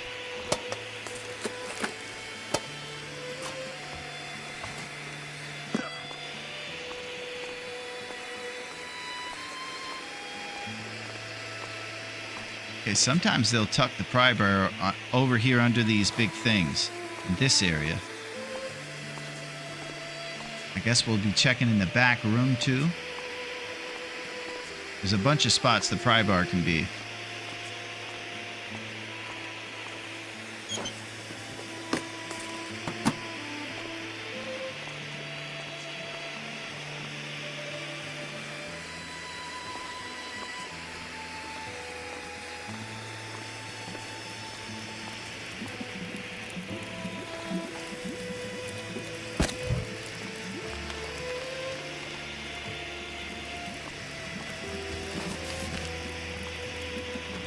There we go. All right, let's go get into those exclusive lockers and see what we got. We're getting it started, but I started in PV. I'm on Loophole 4 in my current interloper run as it happens. Nice. Well, it's probably working out for you, Lurby. You got your bedroll and you're storming the steeds, taking cheeky 1 hours.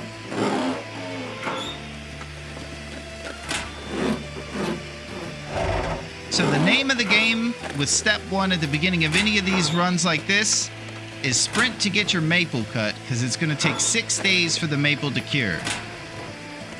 After that, it's 5 days for the guts and 4 days for the birch saps. So you kind of cut them in that order, and then everything will be ready at the same time.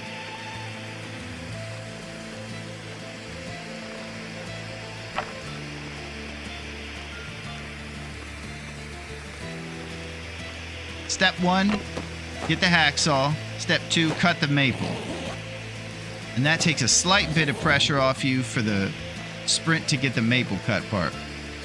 All right, now we're going to show off. We're taking Scabura's secret upper path.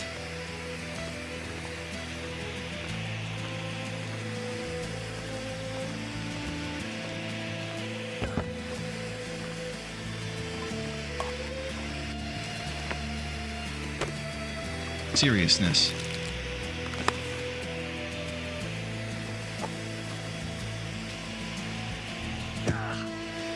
Normally you got to go through this tube to go up there. We were just kind of being hot shots right there.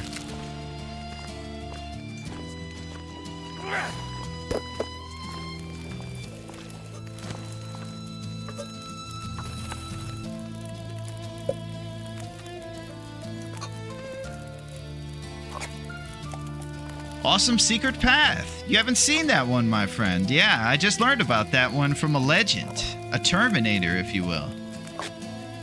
Maybe take the pills just in case to preserve the hips. Well, I'm hoping we aren't going to get our ribs broken this time, Dunk, so I'm going to remain stringent on our backpack space.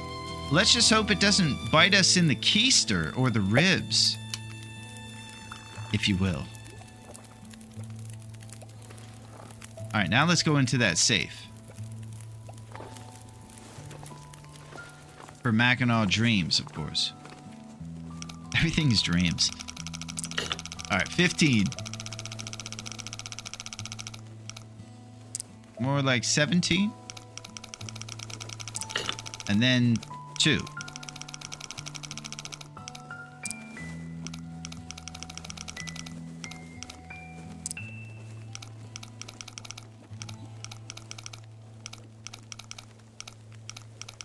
Mackinac time.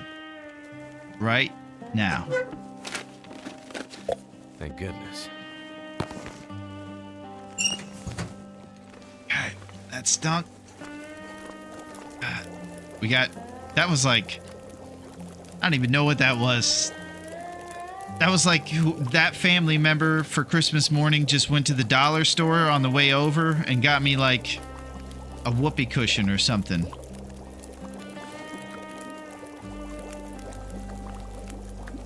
Thanks for the whoopee cushion. Whoopee cushions are classic. You know, I'm not going to put them down. It's just... We're getting our butt kicked.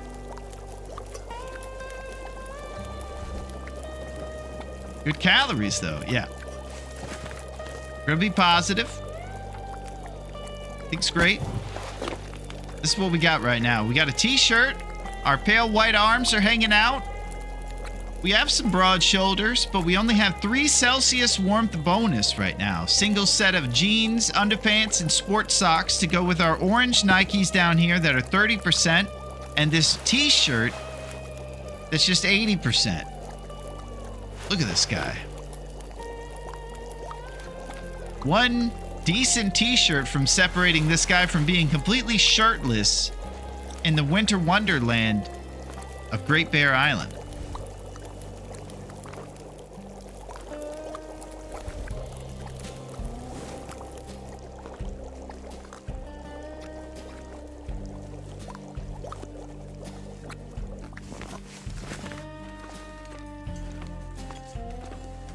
Okay, we drank the Joe to warm us up before we leave, and we have 2 other warming mechanisms in our backpack.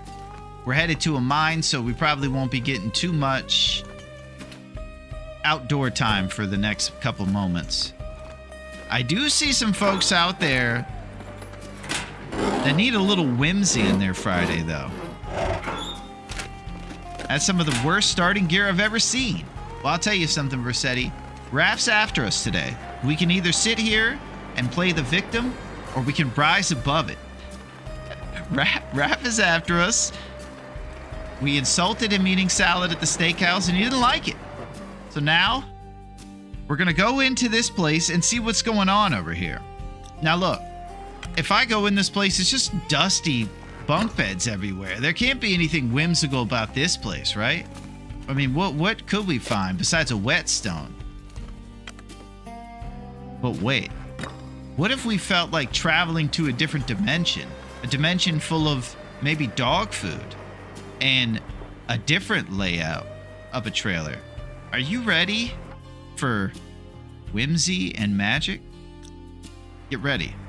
If you ever go to this specific trailer over here and you open the door below the handle, you're gonna find yourself entering a new world. A different world. This world. This is Narnia.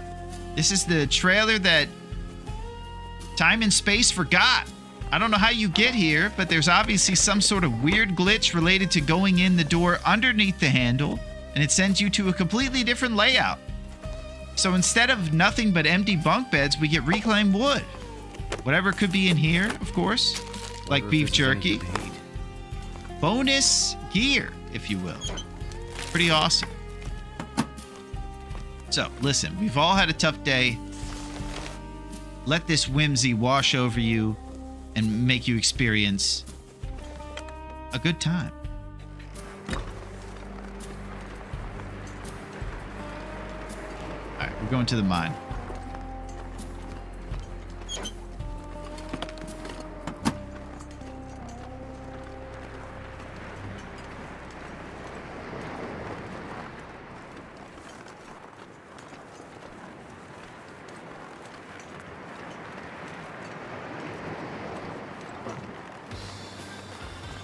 Let's do it.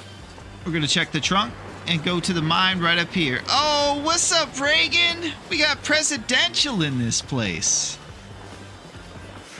SK. And of course, Reagan likes to call me Salmon King. Because we like to swim upstream. Oh.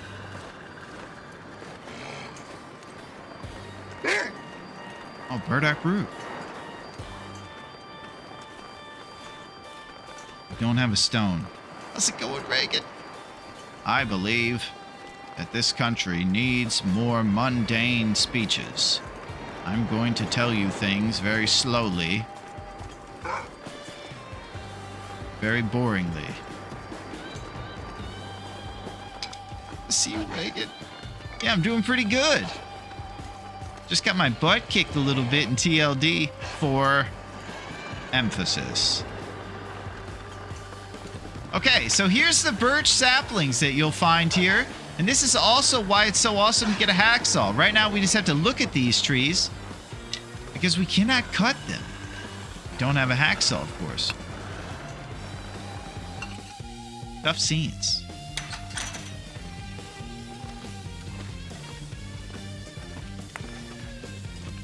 Okay, so we're on loophole 4. I believe we're going to get a hacksaw at one of 3 places. Quincy's Quonset, a car, or the abandoned lookout. And I think the hammer's even trickier. I think most of the time we end up getting the hammer in either the ravine or somewhere crazy. That's hard to talk about right now, Reagan. What's 2 minus 1?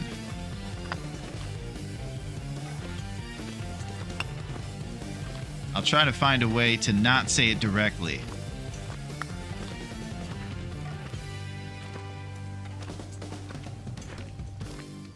You run height.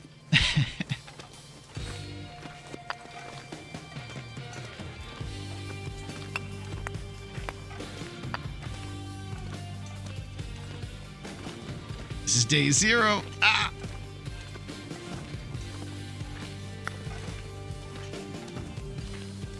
Oh, here we go.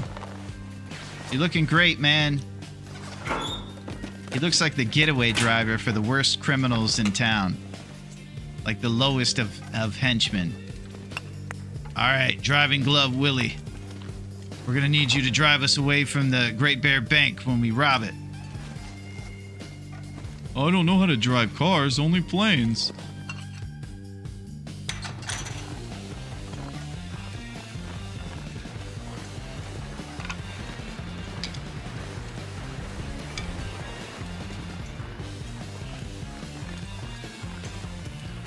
What's your vector, Victor? Holy crap. That's cool, Lurby. I've personally never done Interloper.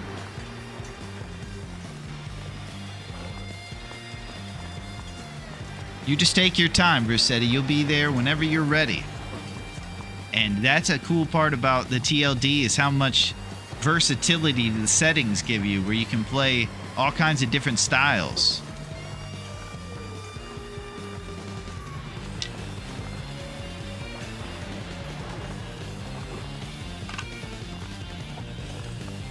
All right, we're going to push forward. To escape this cold. We got one more cave up and around this bend. We'll see if we can get there before the drip starts.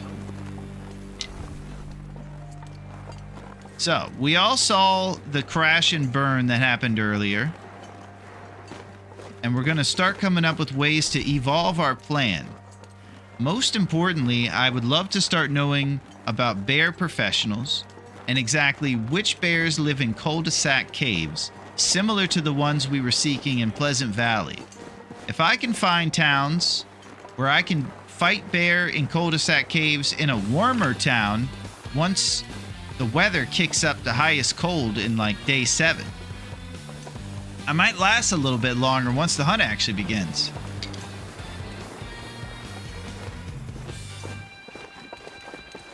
So cold. Just want to lay down for a bit.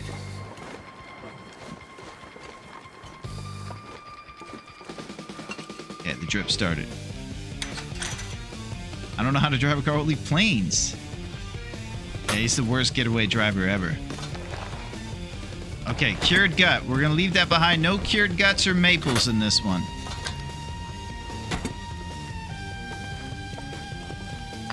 If you find a maple on the beach, it's an uncured one, and you're definitely good to keep that one, though.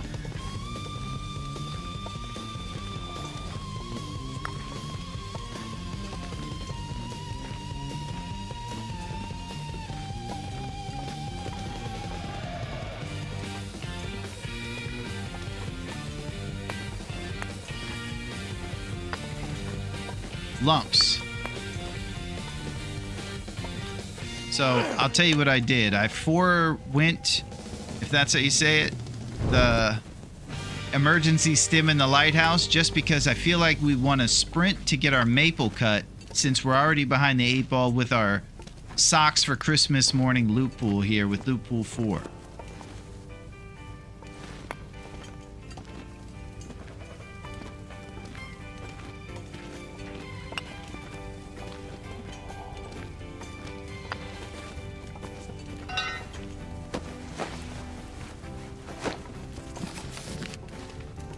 Let's keep going.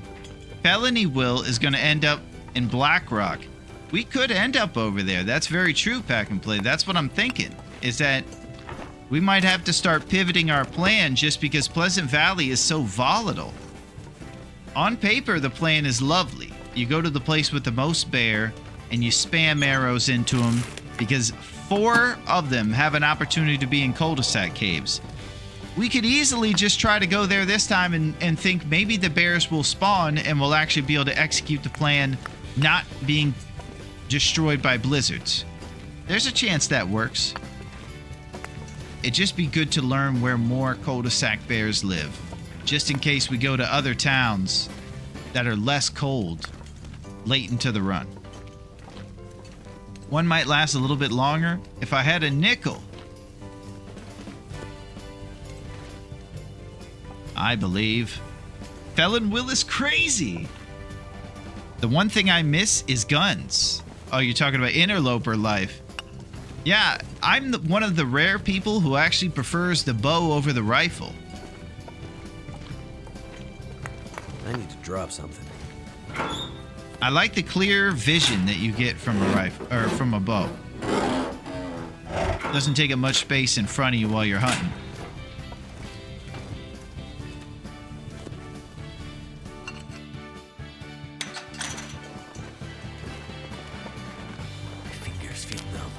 His fingers definitely feel numb.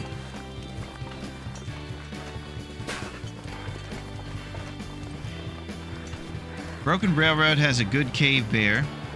Yeah. Desolation has a good cave. Okay. I think Bleak Inlet is also in that cave. Okay. Sounds like most of those towns have one bear. But PB is where the bear's at. Yep. Timberwolf has the Echo Ravine Cave.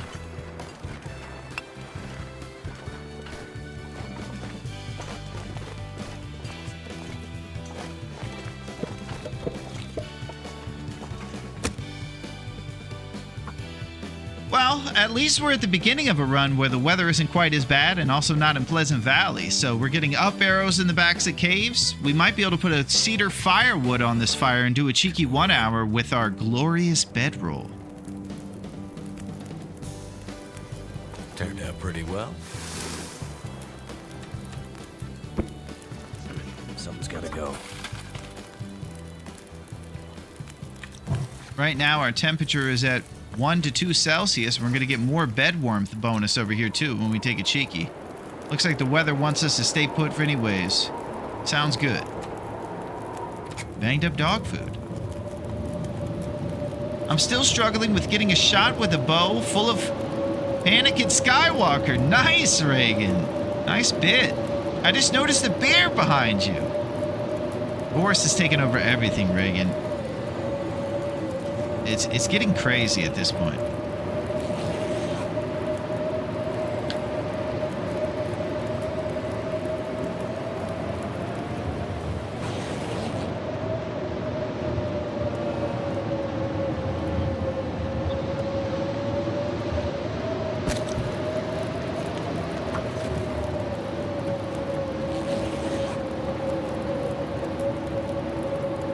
We're going to try not to spend too much time sleeping or bojangling before that maple's cut.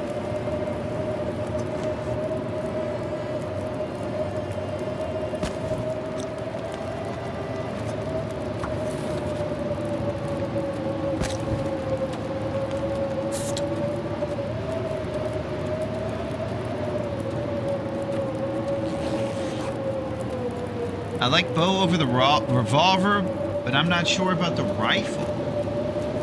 But always try gunloper for fun. Yep. Gunloper's super popular with those who love the gun on tougher difficulties.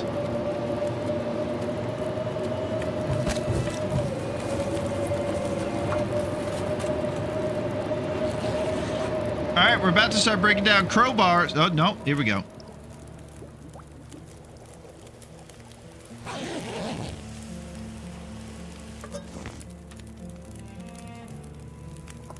Unjiggled beans for lunch today.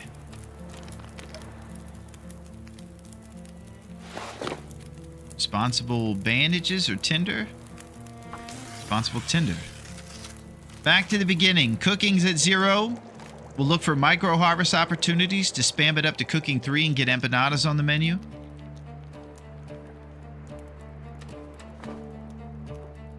And yeah, we should probably get a shirt because our pale white arms are sticking out over there underneath those driving gloves. Felon Will. Come on, man. We got another heist. Oh, I don't know, guys. We're gonna get caught.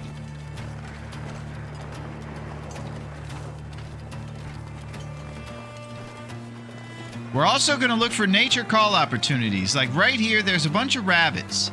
If we hear a wolf attack a rabbit, we're coming and stealing, and we might make rabbit mittens or hats. Because another large part of why we faded into the long dark last time is because our warmth bonus was 8 Celsius in Pleasant Valley of all places. It's going to need to be like 20 to even sustain in a town like that. So we might have to start thinking a little bit in the animal clothes department, given the fact that we're relying on RNG for our clothes completely and exclusive trunks and things. I don't know.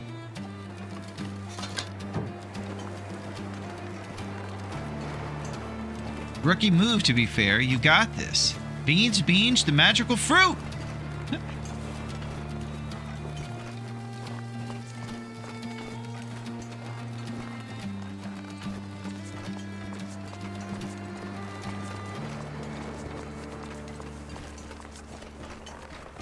All right, let's keep going. Just when Felon Will thought he was out, they pull him back in. Nice Sopranos quote, Versetti. It's Sopranos quote from a real gangsta thing that Sil was commenting on, I believe. Probably like an old James Cagney or something. Or an old Godfather.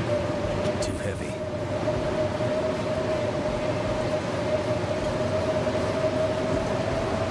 That's it.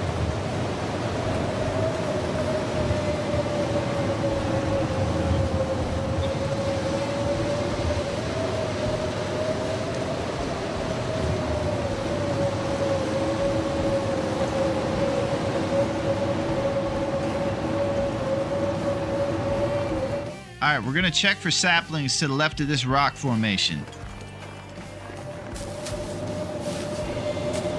It's pretty much just for show since we don't have any cutting ability right now. It's originally from The Godfather 3. Nice, Versetti. Commuter's Lament.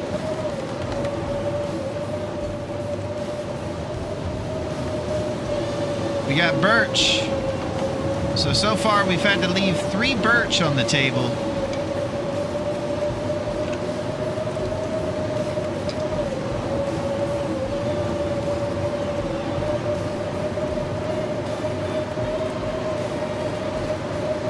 We seek the hacksaw. First stop is Quincy's. Second stop is the car along the road next to where the kind of the roadblock is along the highway.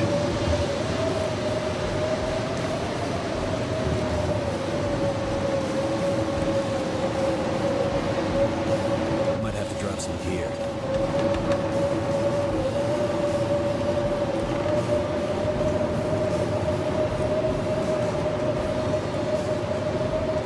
Let's keep going.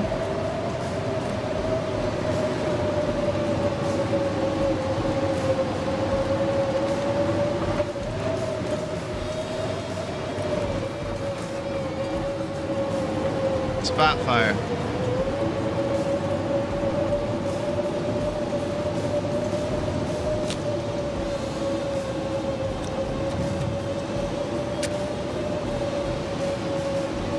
Can't feel my hands. We of course light the torch before we use the fire with the match, because matches are at a premium right now. And if we stall on the fire attempt, we won't waste a match using the torch again like we are right here. And since our percentages are so low, we're gonna have to do it. That last one was 80%, and this one's 80 again since we have books. 4 to 5 chance. And once affliction hypothermia risk pops up, that's when the drip begins. Freezing. That's done. 50 lumps.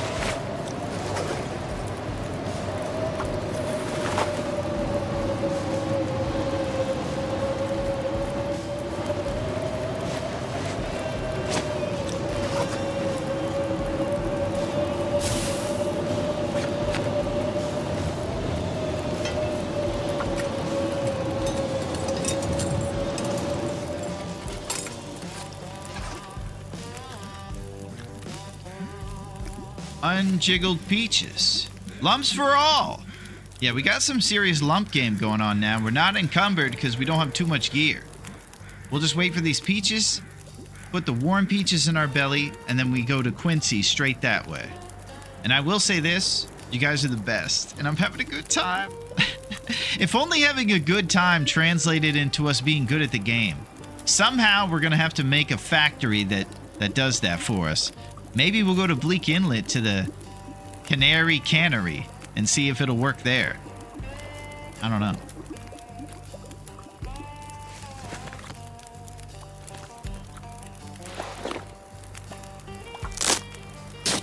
Alright, we're about to hit the road. We're going to Quincy's for a hacksaw. We'll see how lucky we are with RNG today.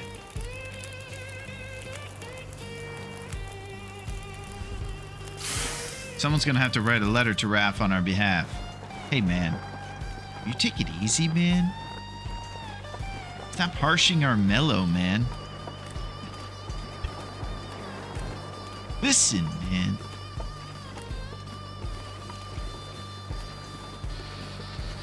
Waterfront cottages. Looks like we got a ravaged deer on the right up here. It's good to have a mental knowledge of that, because we can get 2 guts out of there. Release Boris from his carbonite prison or face my wrath. Holy crap. Carbonite, is that what they call cardboard in a technical term? That's pretty fancy there, bud. Nice terminology.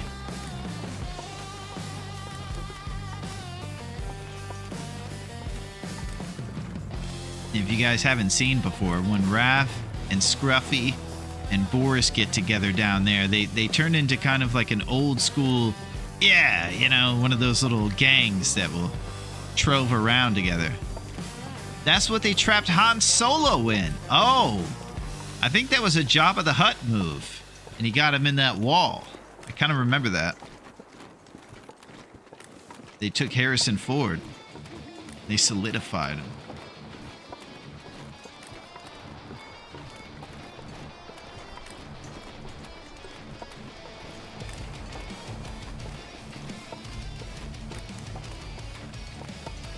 Okay, we're headed to Quincy. There's a bomb on this bus.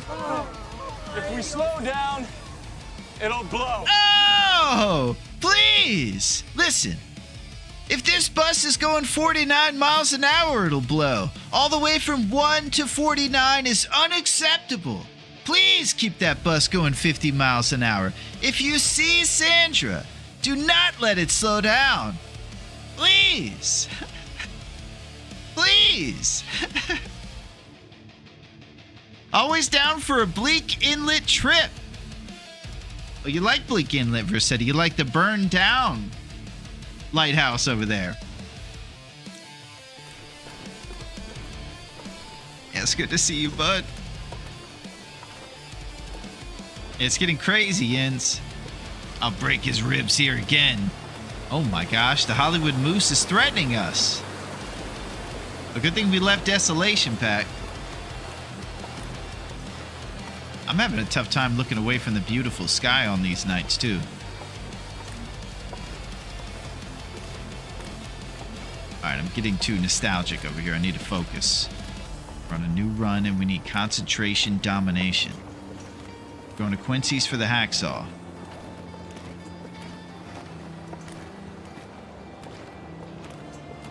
I do like that half lighthouse.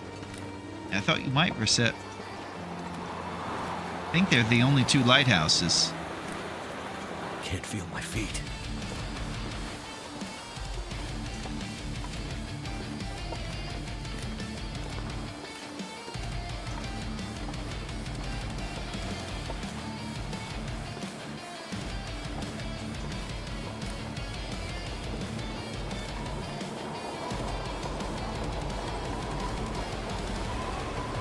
Alright, this is our neighbor's house. We usually like to come over to this guy's house and tear up curtains and things and use them to make improvised head and hand wraps. We're gonna have to find a sewing kit before we get that. Oh, we got Richard on Twitch! I got busy setting up a Minecraft server. Nice, Richard. Sounds cool. I've never actually played Minecraft before, as famous as a game as it is.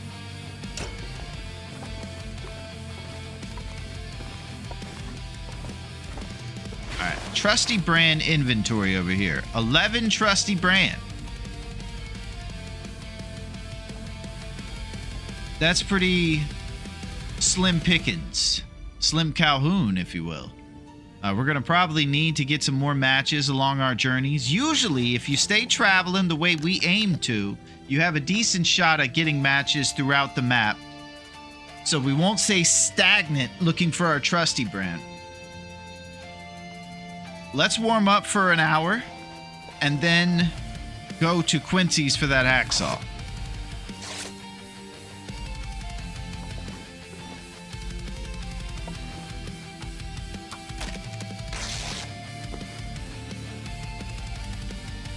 How's it going, Larone? What did I miss? Well, Richard, here's the thing. I'm not sure I can carry much more. Some stuff happened.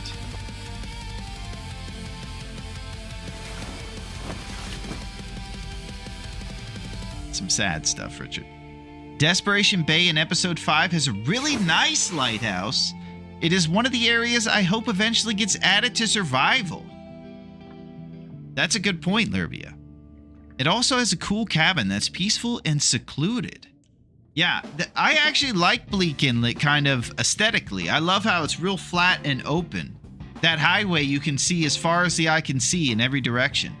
I would say the local Timberwolves, though, do make me feel a bit frightened, I would say. They like to hang out around the Cannery.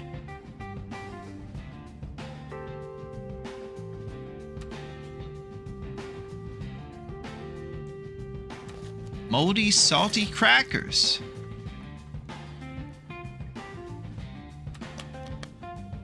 I was your bodyguard and I didn't protect you. It's okay. It's okay, Richard.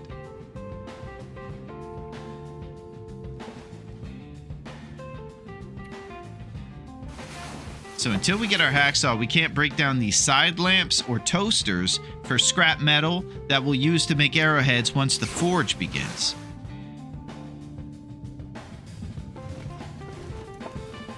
For now, I think we're going to light a trusty brand and loot the inside of this house here. Make sure we don't leave anything behind, like a pack of trusty brand or maybe a big old tin of Big Moose kicks from in this kitchen.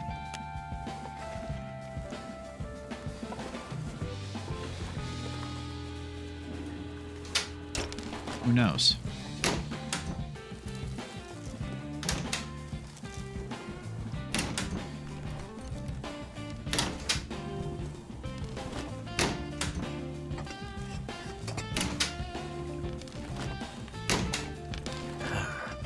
Someone's stash.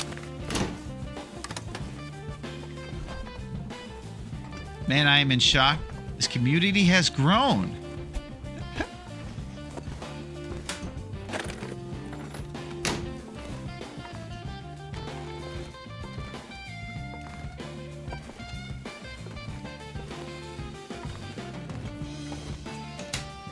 Wonder who owns this stuff.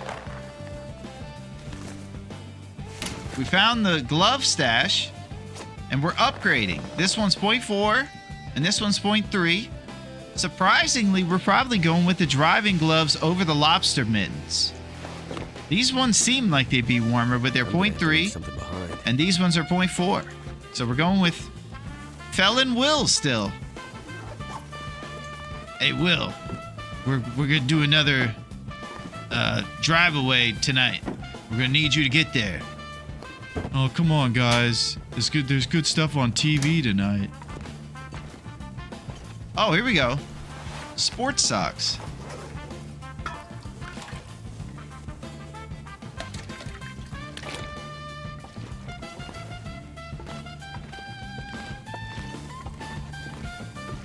So I kind of want to take the toaster and stuff with me just in case. We're going to be encumbered if we do. 33 of 30 right now. And the reason we're interested in side lamps and toasters to break down for scrap metal is because they only take 15 minutes for one scrap. So we have big heavy pieces of toaster and lamp in our backpack for that reason.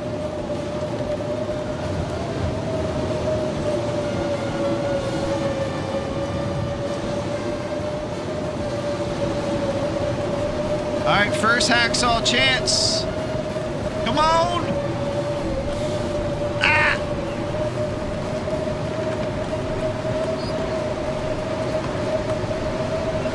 Okay, it didn't happen. Uh-oh. Bezos is coming after you, Richard. When the Larone game is going well and no bear is chewing his bones. Oh! Bezos is trying to stop you from saying chewing his bones. Maybe Bezos is starting to like us. Wouldn't that be something? We have been playing commercials often. That's pretty cool. It's not cool for everybody, but it's cool for him and his hedge funds and everything. Did you get tenure at Bezos' parcel plant, Larone? Well, that's great that you bring that up, grown-up, because I am enjoying myself in Bezos' parcel plant as part of the Aloni Jabroni series on YouTube. It's been amazing over there, grown-up. We've been sorting packages. I've actually really enjoyed the difference of things that we do. We're over here in the treacherous world hunting bear, and then over there, it's just la-di-da, going through boxes, hanging out with a cat. It's such a nice, yin to the yang, I guess. Finally, Automod let me send that message. This pack is getting kind of heavy. All right, I'm gonna see if there's a storm lantern in here. I think the storm lantern's in here sometimes. It'll help us saving our trusty brand while we loot Quincy. So, as soon as the weather allows us, we're going to the Hacksaw spawn location, and we're gonna check in that car. The worst news is gonna be if they want us to go up to the abandoned lookout for the Hacksaw. That's when things are gonna go really south. I think I can use this. Oh yeah. All right, sewing kit opens up 2 hats for us. We're gonna go double Davy.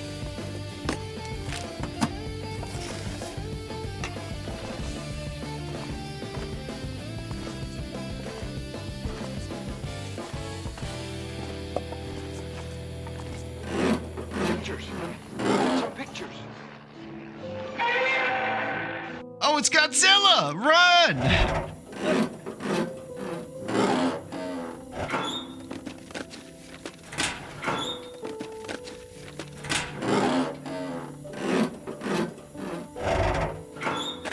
Okay, see you, man.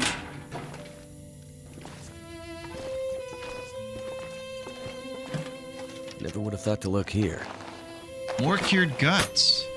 We're gonna always leave those ones behind. Nothing cured in the way of a bow or a gut for us, as per the 21 challenge rules.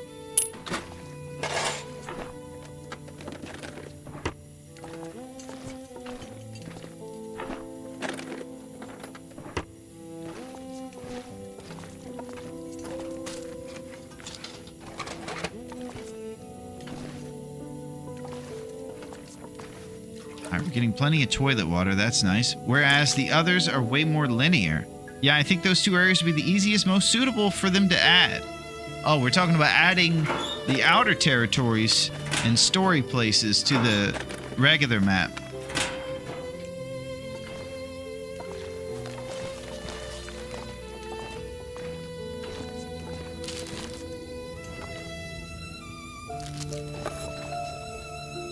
This is the soundtrack of The Last Will, Ribless Will. But we are now felons. The getaway driver. We're basically... Yeah, we're doing great. Alright, we probably should make ourselves improvised head and hand wraps, but we're going to need to tear up some more of our neighbors' stuff probably to make it. Right now, we can make 2 head wraps, though. Can we cloth in the night?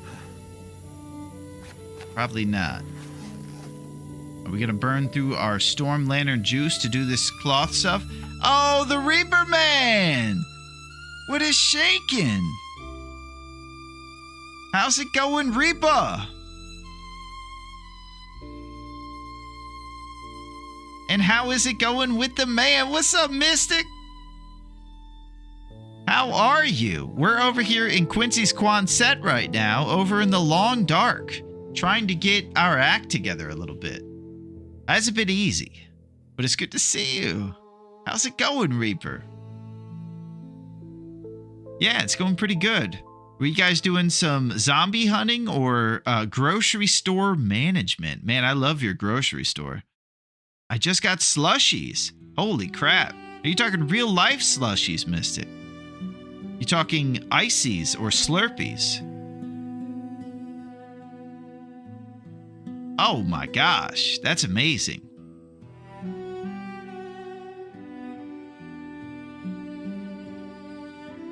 I'm actually a big slushy guy. Haven't had one in a long time though. Maybe I need to go to like a Sheetz or a 7-Eleven and get one. Nothing like carbonated corn syrup, baby. I'm good, thank you. I did some 7 days. Oh, some zombie. Tomorrow night might be supermarket. Excellent. Well, I hope that bakery is sorted out and that those guys are stocking the baked goods. This is a raid. Where them cookies at?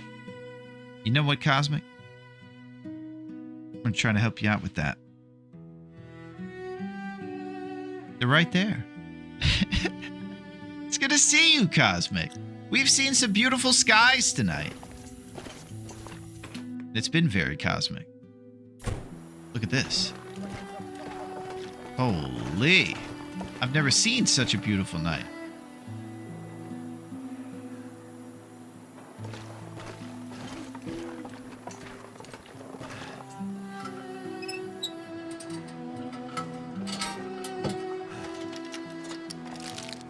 What have we here?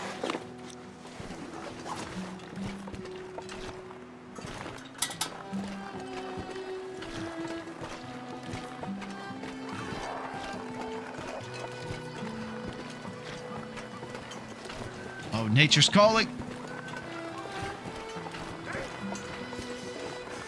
Too windy to light a torch.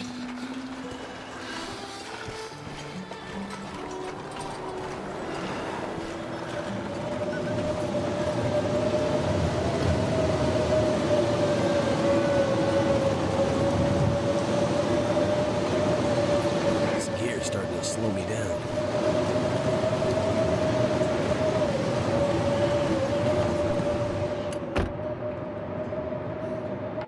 You're the first person to give Cosmic cookies when raiding.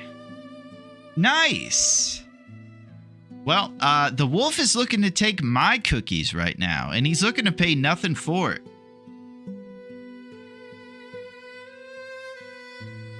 I did love the train section so much, though. Yeah, it's a long way going from Broken Railroad to Sunders Pass, I've realized. There's a big transition area you gotta walk through. Massive caverns of seriousness. It puts the long in the long dark when you try to get out there.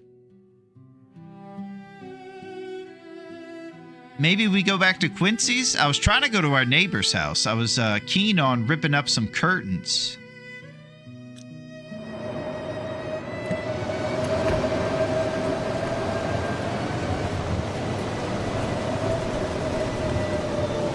It's making my head feel thick.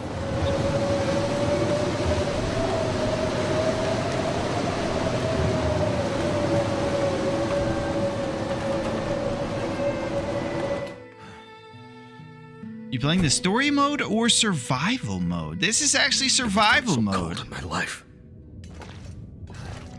We've actually not tried the story mode. We were kind of talking about that earlier.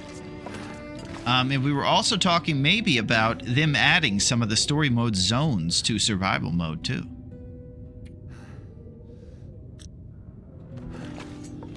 All right, so you can see that our temperature's not happening. But when you go to this front room in Quincy's, it gives you an up arrow. So just as another example, we'll go into the garage part, down arrow. Colder back here and back there. But if you put your bed up here, it's a little warmer and it's insulated in the front part and you can kind of chill here. So that's a little Quincy information for you. I don't like this. Yeah, we're being responsible, bud. No worries. We're being patient. 18 hours. Okay, so we're going to be 1 day behind on the maple. And this is again why we had such a Christmas morning situation with that bedroll. Because of all these shenanigans.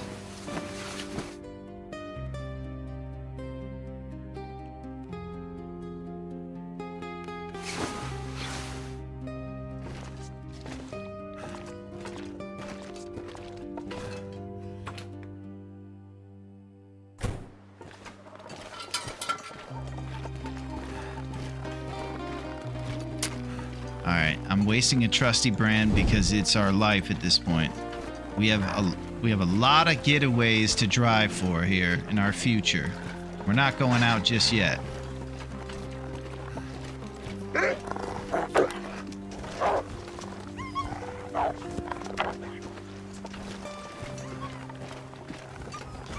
Going to our neighbor's house, tearing up his curtains and trying to make them into Davy Crockett hats.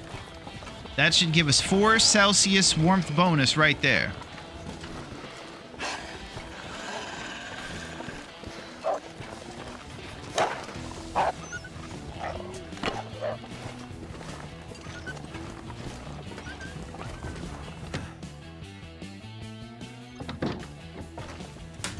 We're looking for Trusty Brand. Big Moose Kicks.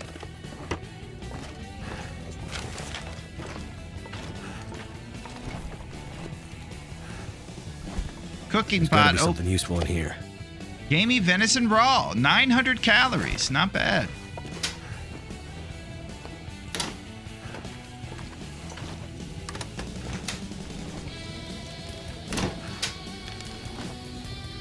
Will's even wearing beanie gloves. Crazy. Feels like a lot of gear. Hey guys, can I just stay in the car? I don't want to go in the house.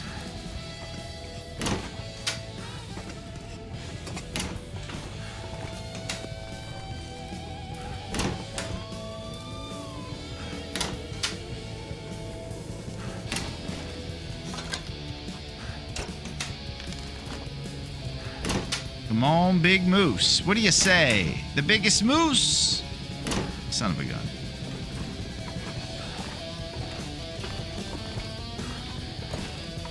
Alright, we're going to need to break down toasters too. We're lugging around a toaster and a lamp right now. Excess weight to go with our 50 lump weight. Oh, there we go.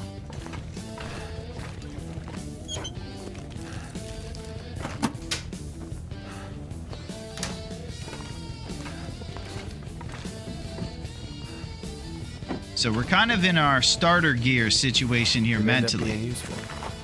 Oh yeah. All right, here we go. 4 Celsius.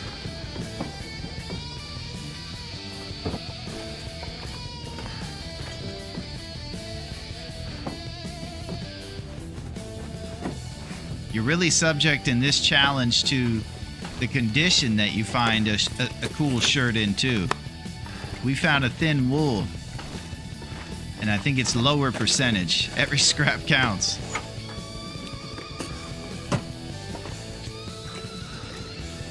And I do believe at this point we're upwards of crazy amounts of toilet water. 6 liters worth of toilet water.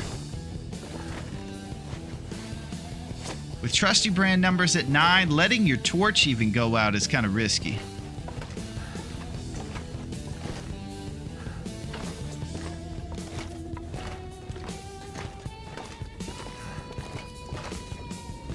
All right, here's what we have to do. We're going to let our torch go out, and in the morning... we don't have the hacksaw. We can't break down the toaster and everything yet.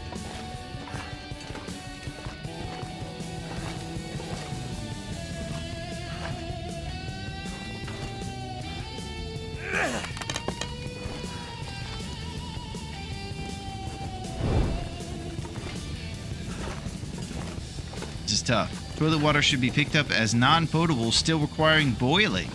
I was surprised by that too, Cactus. I thought maybe once I got water out of a dirty toilet, it would be undrinkable. I guess you just say, you know what? It's okay in the apocalypse, and I'll just drink it out of there. Pretty crazy to me. But Raph has his reasons.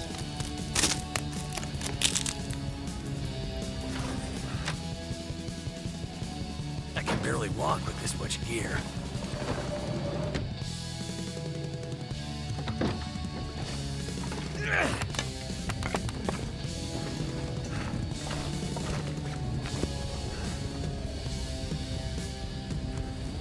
I have a strong feeling that this torch is not half an hour's worth of a torch.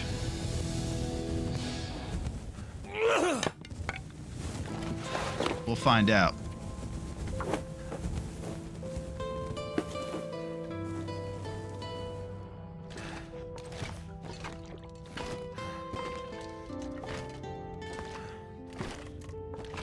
Look at us lumbering around again. Ribless Will style. If Wiz is good enough for Bear Grylls, it's good enough for Will.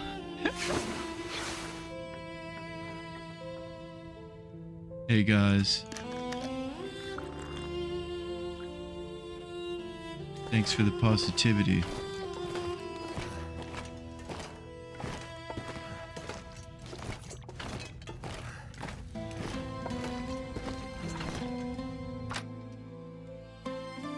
Not the bowl. I always assume he took the toilet water out of the cistern on top. Oh. Nice, Lurbia.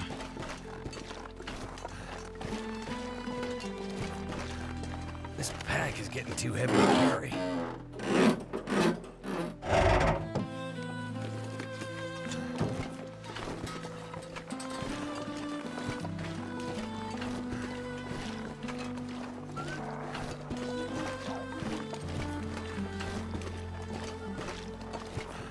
The wolf is scared the bear might be around.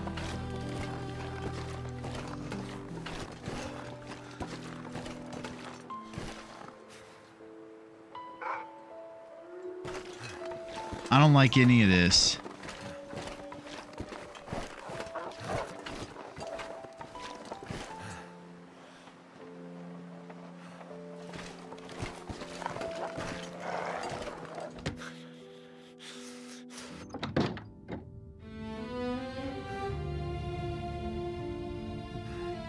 Yeah. And we're so encumbered by 50 lumps and a bunch of toasters, too. Look at this nonsense I'm carrying around. 3 kilograms worth of household appliances. We got 5 scrap, so we're doing decent in scrap, and we're kind of planning for more.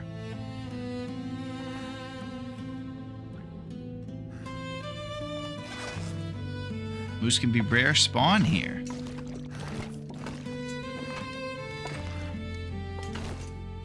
All this gear is slowing me down. Yeah, it sure is, man.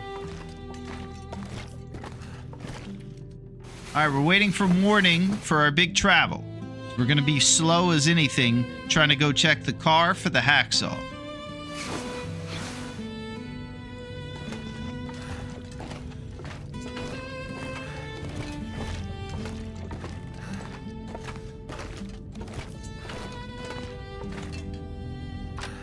Hopefully this wind will die down. This is untravelable. Alright, improvised head wraps initiated.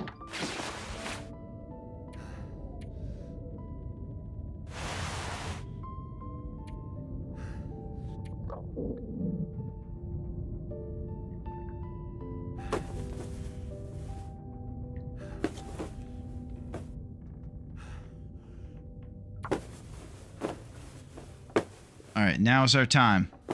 We're going to throw in these double Davies. And our warmth bonus goes from 4 all the way up to a super cool 6.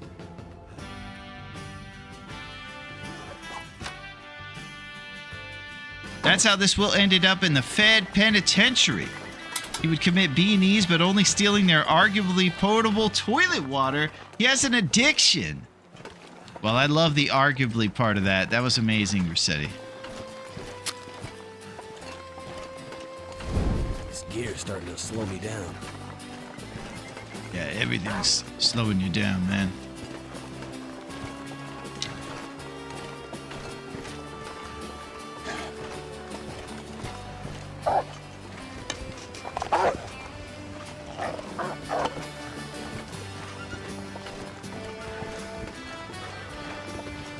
Alright, we have to go down the road. And we do have stink lines on us. I was wondering why they kept coming after us. We have that gamey venison on us. We're just breaking all the rules right now.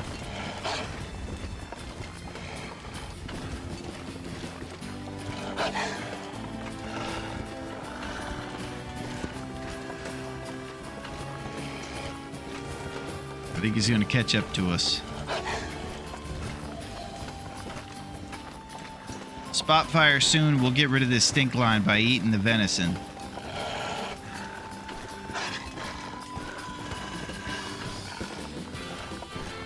to find someplace to escape this cold. We're cruising now.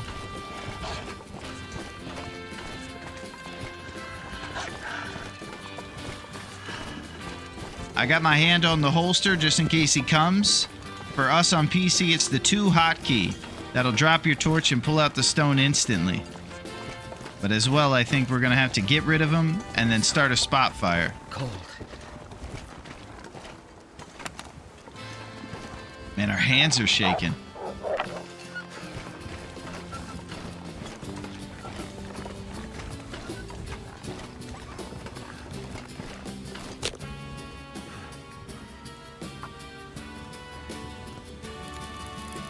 Looks like it worked. Yeah, you're doing great, man.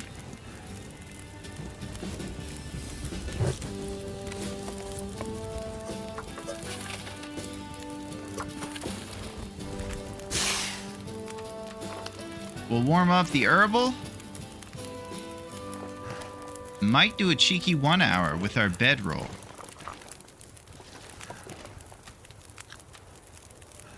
See if we got any other food that's not on the radio. Oh, yeah.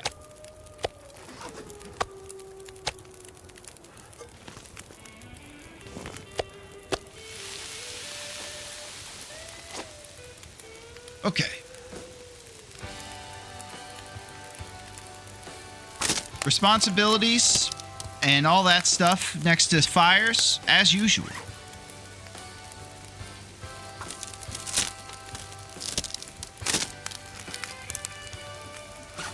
And might throw a big bevy of sticks on there to get 2 up arrows at this fire.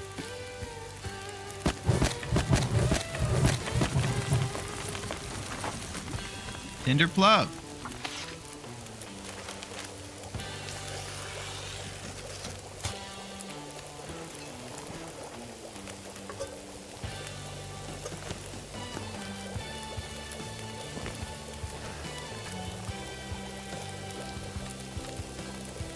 So I'm trying to think of our responsibilities to take care of instead of passing time. Right now, Tinder plug's at 3. And I think you get 2 plugs out of 1 piece of newspaper if you actually spend the time to craft the plugs. Since we're at the beginning, we can't really take anything for granted.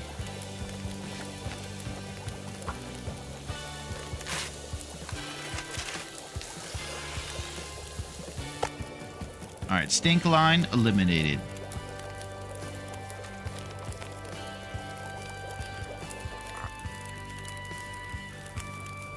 We'll drink the tea to warm our... You know what?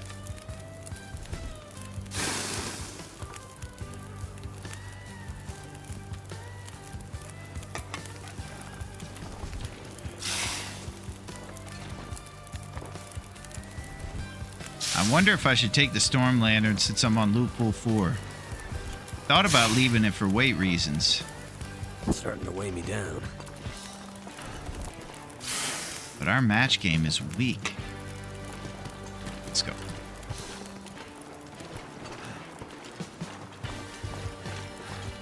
Hacksaw! Remember how Sanda said drink tea or die earlier? That would make a good TLD merch t-shirt. Yeah. That's pretty much it.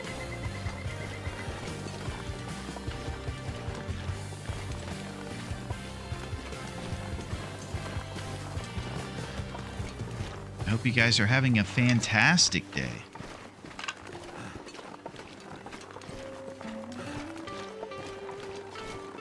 And here's our car right here that has the hacksaw opportunity.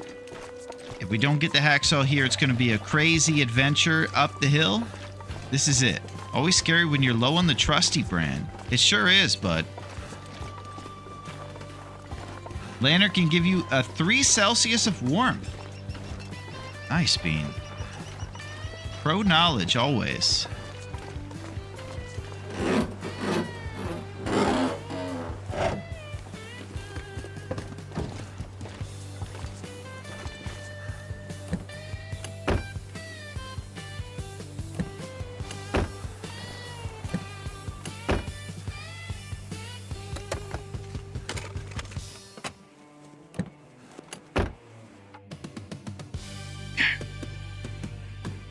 I only discovered it recently. Well, that would make it the warmest thing then, because 2 Celsius is what you get from torches. So you get 1 extra Celsius from the lantern, you're saying, Bean.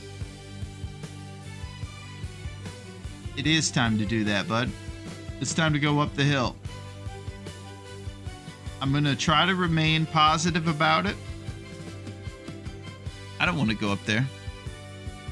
Nobody does. There's bears and wolves everywhere, and there's 1,000 switchbacks we have to do. But what else can I do at this point? Raph's testing us. He's going to see if we're going to be ingrateful for our bedroll and everything else.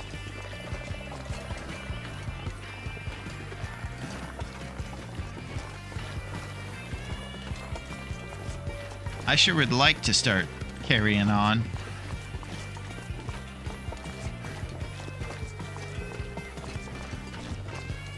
Hey guys, I don't want to be peer pressured into being the getaway driver. Can you find somebody else maybe? I have a long sleeve shirt now and I'm thinking about going, you know, legitimate.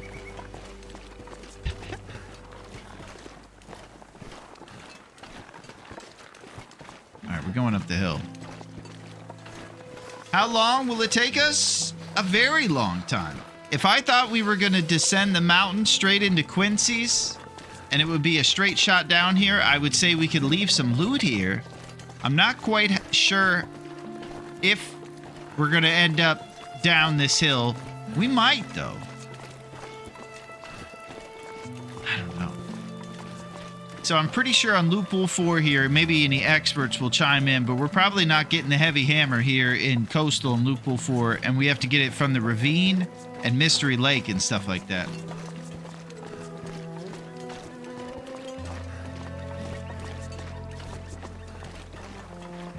I think there's like 3 spots in the ravine. It's 3 Celsius. We tested it too. Nice.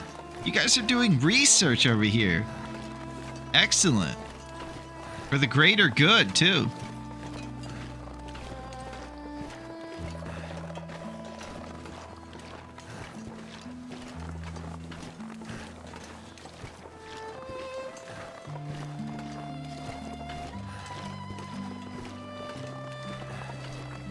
Thank you, Don.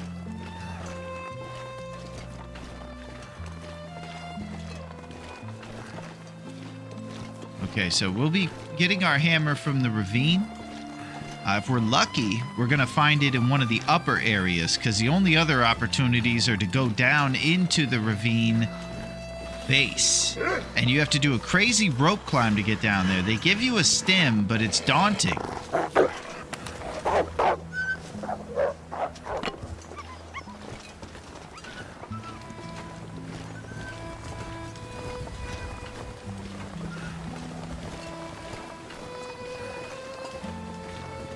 Okay, so I've made the wrong turn enough times here to think I remember.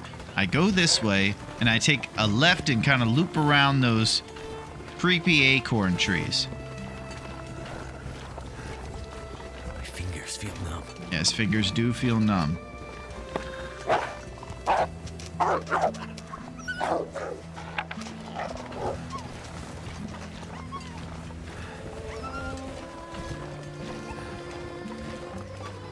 Look at the wolf going our direction too.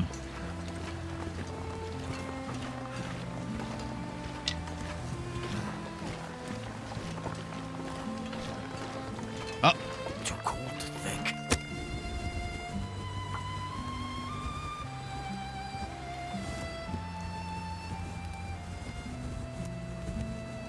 Come on. okay, so one of the things that I've always aimed to do over each one of these runs but never mastered is starting the fires before the actual drip occurs. Also mind the Boris around here.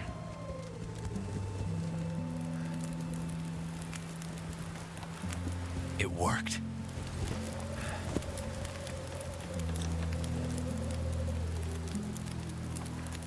I think I hear the Boris. I'm freaking out. Hello?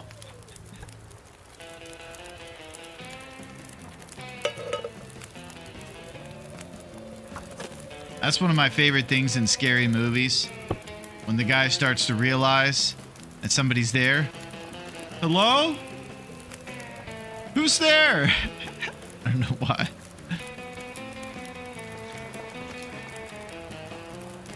Tin of sardines.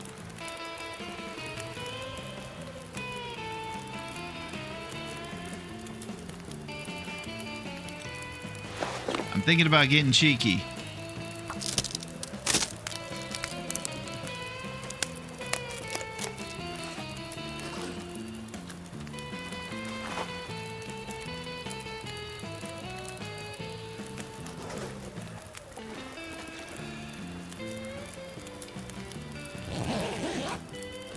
Anytime you sleep outside, there's a little risk. I'm paranoid because of our Pleasant Valley experience.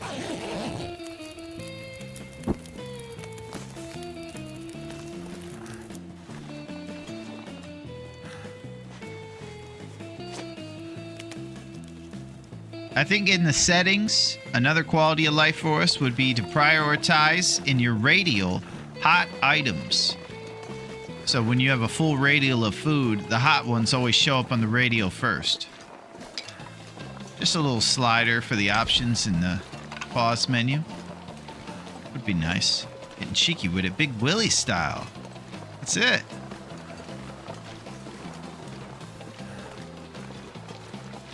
Okay, so I think up here on the right will be the bear cave.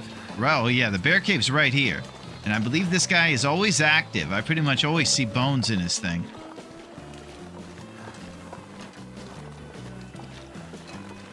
And his cave is one of those ones that is not a cul-de-sac bear.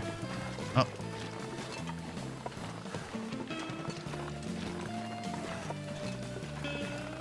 His cave's different.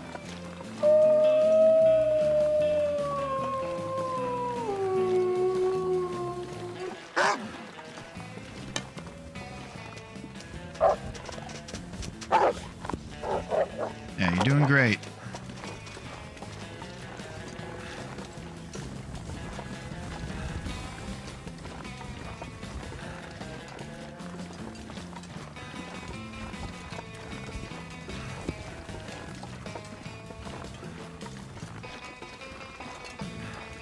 All right, we continue. Once we get our hacksaw, we can break down these toasters and everything and lighten up the load. All right, I'm switching back. I think we go this way now, maybe. And go up and around this bend. This is also where we're going to scout the maple that we would love to cut if we do get a hacksaw here, and I'm pretty sure we are. Because since it wasn't in the other two, I think this will be the guaranteed hacksaw spawn, and so we'll check the spot that our boy told us about right over this clearing, and we'll see if there's a maple there. Another aspect, much like the starting spawn location, is that we're starting to memorize the maple and the birch sapling here in Coastal so we can get things chopped down quick.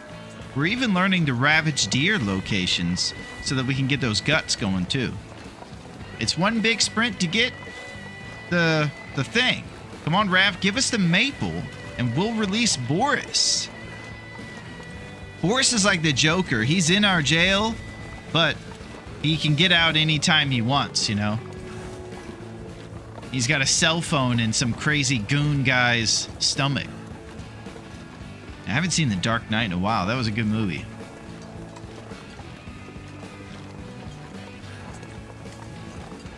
I like his magic trick with the pencil. That was my favorite part.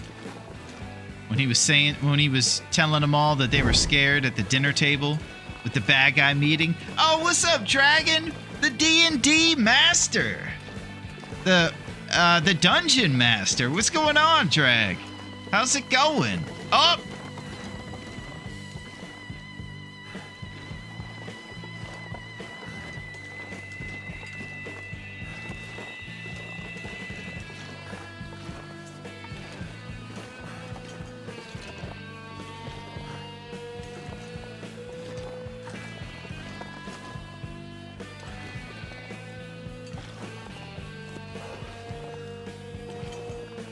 I see birch. I don't see maple. I see a bear, too. Okay, we got birch all over town, pretty much. No maple. Doing pretty good. Been coming out of my cave more often recently. I thought I'd stop in. Nice, Dragon. Well, it's always better when you do stop in. It's good to see you. The dungeon master. The master of the dungeons. What Dragon's been doing is making really cool, well and made maps for him and his buddies to play on. I'll tell you, I'm a Thatch guy. I like Thatch a lot. Thatch is kind of like a mummy character wrapped up in bandages, and it's cool. They trove around and save the world and create stories, and it's really creative and fun and cool. And I still actually look forward to my first ever D&D experience. God knows what kind of character I'm going to have in that. It's kind of like improv with your friends when you play that game. So I'm making a character over here, Dragon, who's a felon. He's like an unsuccessful getaway driver for the local derelicts. And he's kind of a downer. He kind of acts like Eeyore from Winnie the Pooh. And he's not even good at it. Thatch is such a chaos gremlin. I love that about him. Yeah, that's rules, man. A bit foreboding. A bit foreboding, huh?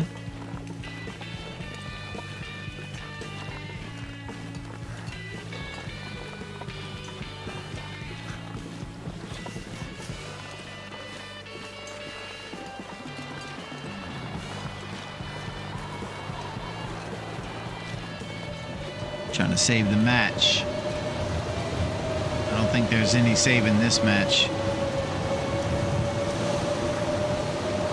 Stay with us, Trusty Brand.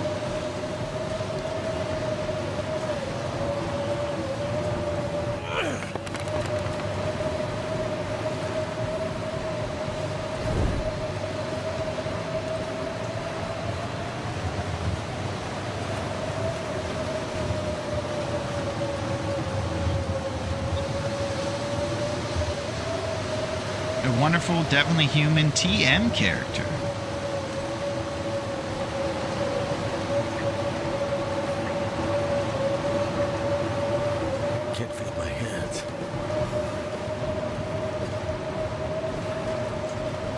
Okay, so we're trying to use the wall to the left of us to block the wind that's coming from getting our torch out. Oh!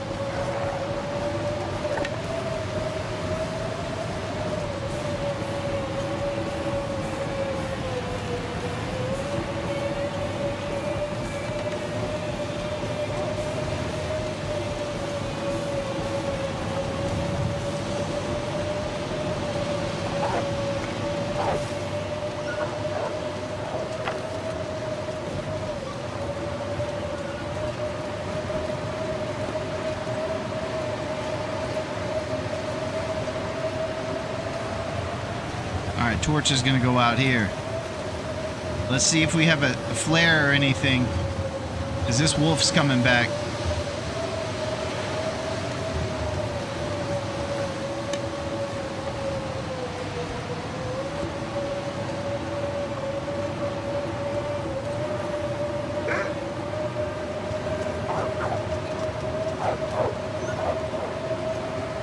All right, now we're gonna have to make a break for it. We don't have any light source to get up there. Go! Oh, I can't run.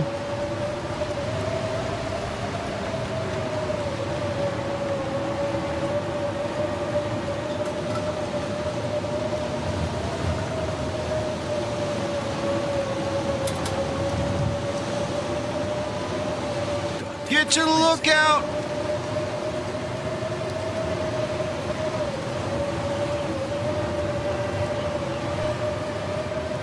What's up, Grandma? How's it going?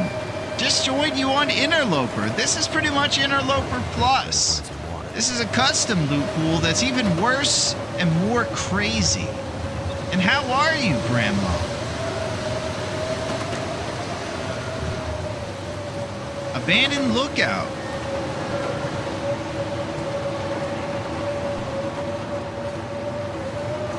All right, we're taking a drip of 20 HP per hour right now until we get inside.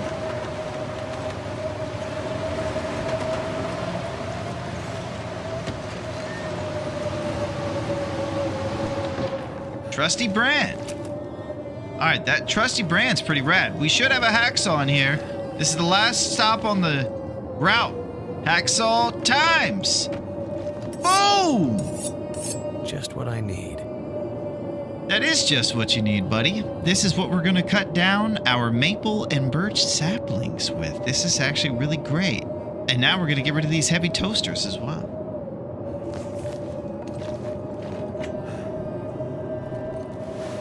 Log.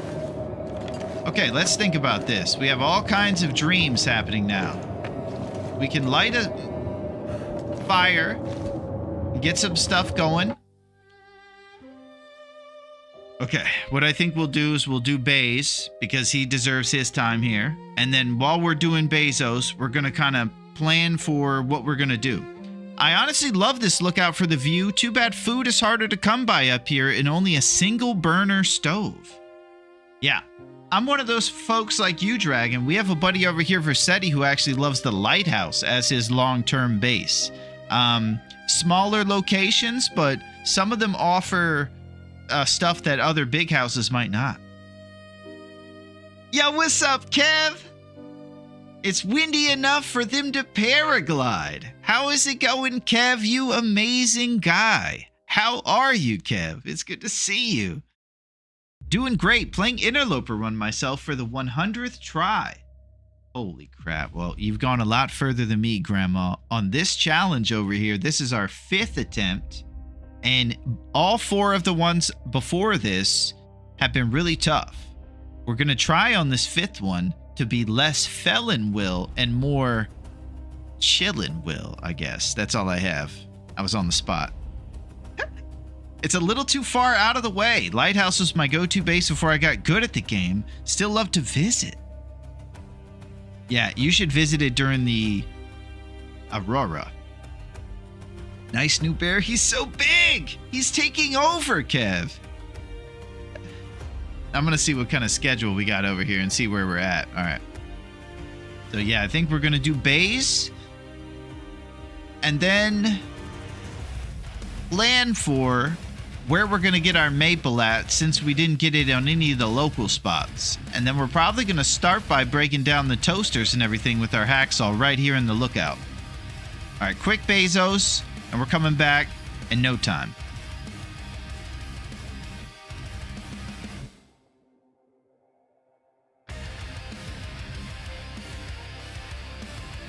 All right, now we'll pull up the map. This is where we are. Abandoned lookout right here in this red building. Maple spawn locations were right here in this clearing over this direction right here. That was, I believe, where we checked, right? No, we looked at this one. So there's apparently one right here. Wouldn't that be a treat? And there's also one to the left as well. So we have 2 maple right next to where we are we can check, in addition to one that's down this rope climb. So we have 1, 2 right here, and then we could probably goat down and get this one here if these 2 aren't. So why don't we go and check for these next to us maples, and then we'll go and throw it down inside of a cabin or something.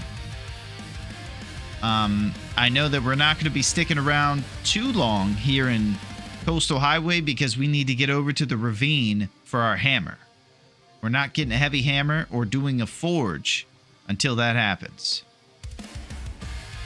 So, we're going to check for the maple, cut the maple, then head westward to all the way over here, the ravine exit from the town. If we see any other stuff, we can also go over here and check for a maple. We can get a bunch of cattail dreams along the river, and any navigating experts would really be helpful on this descent down the mountain and over here. It looks like if you go to this path and then go down here to the trailer, you can go here and then go across the bridge and stuff.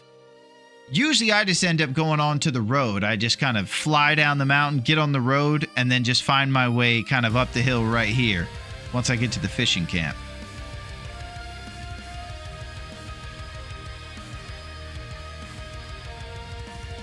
Beat and I just found your channel this week and really enjoying your TLD videos. Nice, you like grandma stuff. Excellent. Well, I'll tell you something, Grandma. If you have Versetti and Bean in the mix, you've got the best scenario in history because these guys are so supportive, hilarious, and I'm just telling you, they're great. And I don't know. Yeah, that's just, I mean, they're the best. I'm going to have to see what Grandma's about, too. That's high praise. Grandma's got to be legit. Okay, we're here. Abandoned lookout. We're going to check for maple, and then we're going to storm the steeds afterward, go into the ravine, getting the hammer, and making it happen. Now that we have our hacksaw, we should probably also cut down a bunch of birch for our future arrows, too. We know there's some in the clearing over here. In this clearing. And we can check for it if we go down the hill this way. That's where I think we should do. Go back where we came from. Let's do it.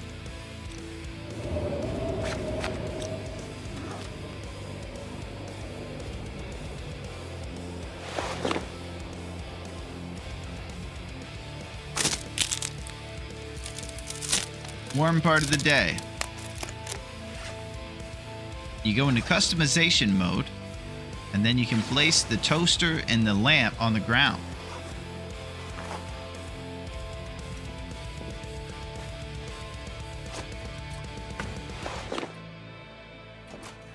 And now we can break them down with our hacksaw.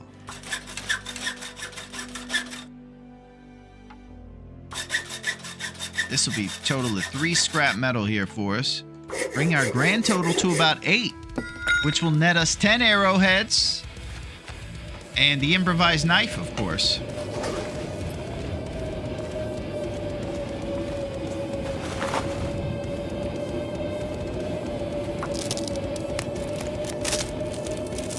Maybe a 1 hour.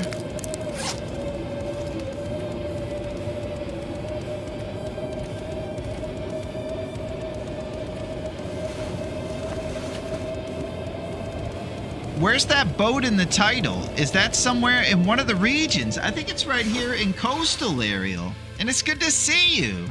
I'm going to show you where I think it is on the map real quick. If you go right here, and you go to this car and get a secret memento. Then along the beach right here, there'll be a mysterious boat that pops up. It's kind of one of the biggest, whimsical parts of the game. It'll be some sort of like ship that comes in the night if you grab the memento from this car, I believe. And then you go over here on the ice, beach combing, and you'll see a boat appear, and you'll actually be able to get Big Moose kicks out of that boat sometimes. It's pretty cool. I hope you're doing well, Ariel. And I hope life as a mermaid has been treating you well.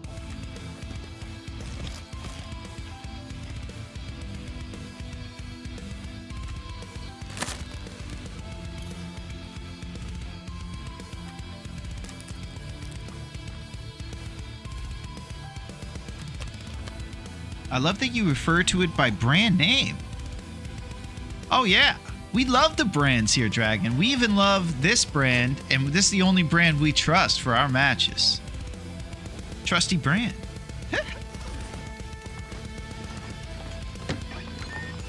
Alright, let's go get some rose hips and keep moving towards our maple. If it weren't so beautiful out here, I'd be sleeping more to warm up. Yeah, that's your brand. That's the only brand he trusts, Dragon.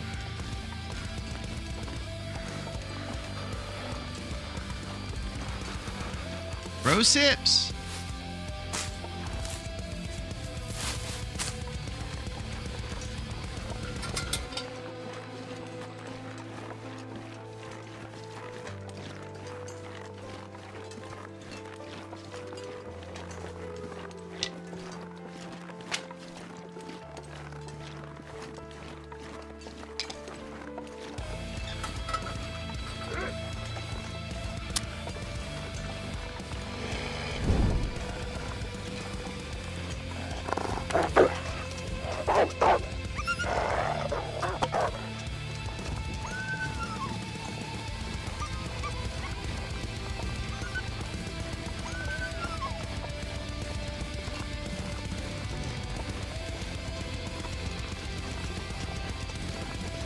Here's my question. Will we have missed the maple back the way we came from? That's pretty much the one we're going to look for right now. I'm wondering if we would have. It looked like it was right around there.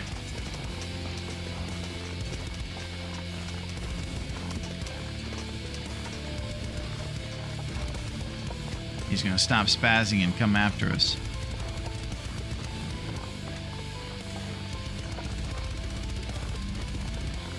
Alright, eyes peeled for the maple. It was in some little cut this way. Alright, hand on the holster. Yeah, we're ready for you this time, buddy.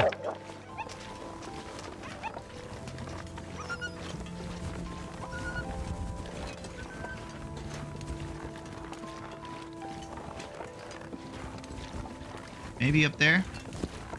It's all about branding. Appreciate it, man. I hope everything is going great for you, too. It's going wonderfully. Thank you, Ariel. Yeah, everything's ahead of us. The best part about the new run is that we can pretend like things are going to go good in the future. So all you maple heads out there, are we thinking up this hill is where that map was telling us?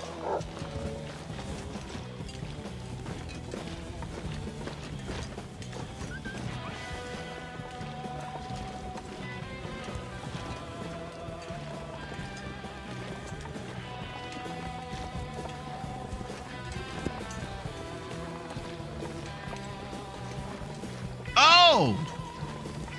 Here we go.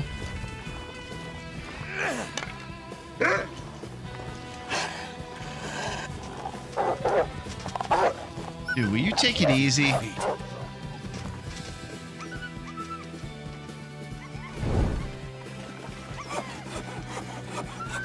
Maple hype.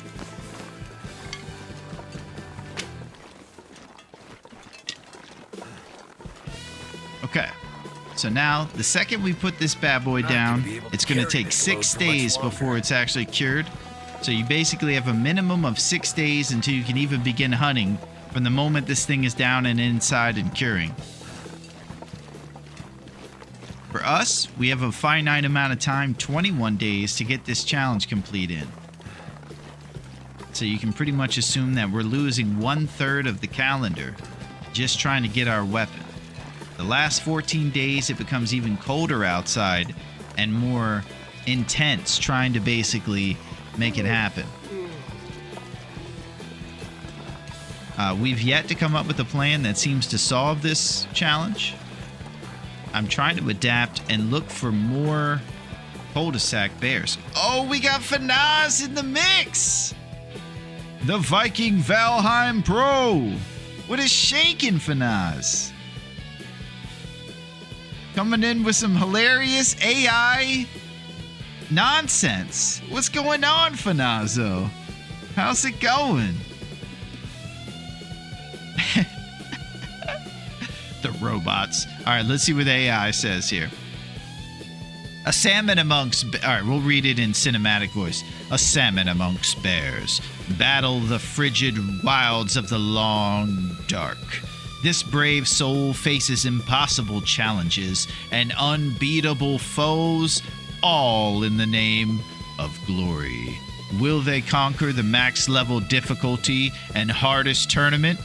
Only Odin knows. Who's Odin? What is that last part? That's hilarious. It's good to see you, Fanaz. Apparently Odin is controlling everything. Having 1/3 of the tournament's time frame not even having access to the bow is rough. It is, Versetti.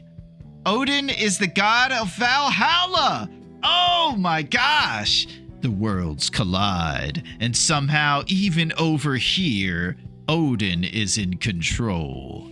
Holy crap. What's up, Niza? If you're hanging out with Fanaz, I know that you are unbelievable. Fanaz is the coolest. And I love checking out him and Zebra and when they're storming the steeds and riding the oceans. Valhalla's pretty cool. I definitely should check it out and battle some trolls someday. My internet is sketching out. Uh-oh. Okay. I'm keeping an eye on things over here. It seems like Bezos has given us some mercy so far on our end. I think we're okay. Misery tournament confusing. No fires to scare animals, but a cougar needs a fire. It will still attack you. Fire just stops laceration mauling. Oh. Odin's ravens will be watching Will. Holy crap. Lamar Odin. Nice. Basketball reference. Yeah, this Odin character is really making waves. I'm guessing he's the Valheim Raph. You know, he controls the seas over there. Yeah, it's good to see you, Fanaz. Odin came taking over.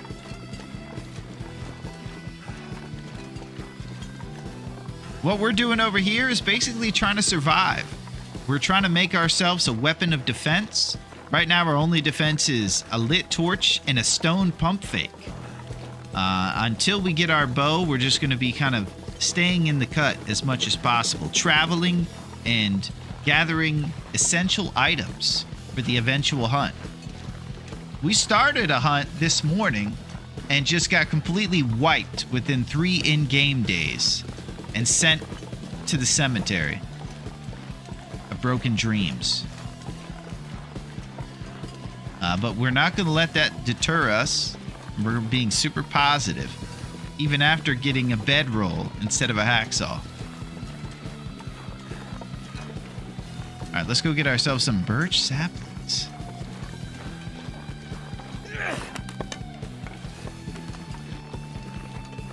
You see as far as...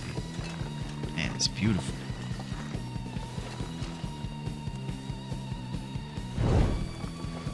A nice warm part of the day to travel.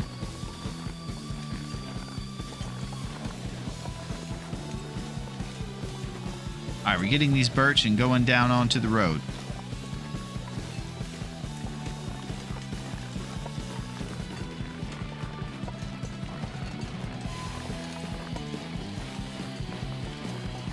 Oh, there is a maple over here. Well, isn't that just crazy? boy, howdy. I can barely walk with this much gear.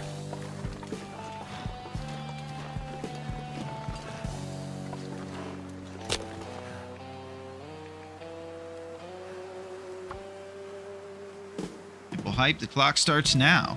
Yeah, I want to get this bad boy down so it's curing.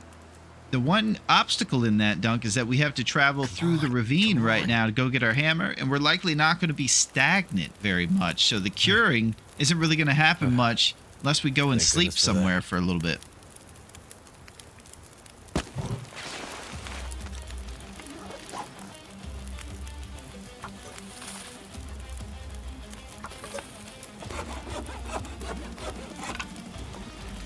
Okay, so this right here is basically each one of these birch saplings, once cured, will give you 3 arrow shafts at your workbench. So you have kind of 9 arrows right there in those guys.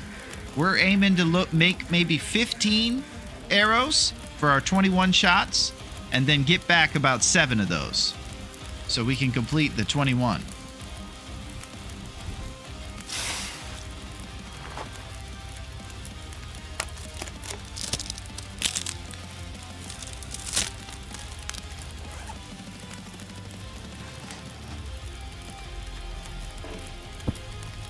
Alright, I'm about to get cheeky.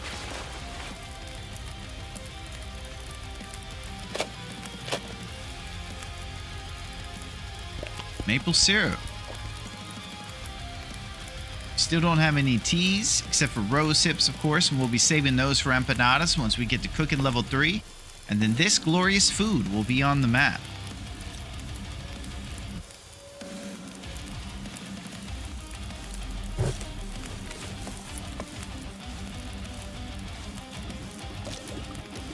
Alright, no cheek.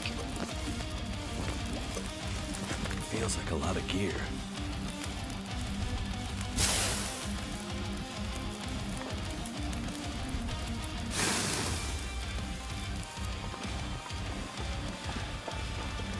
Sit nice.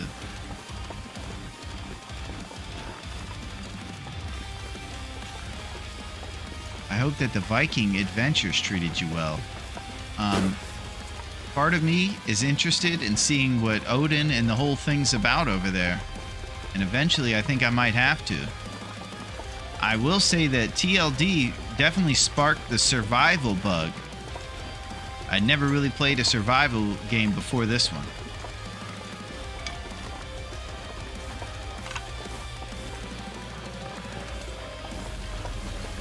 Nice as little I sound. Nice as little I sound.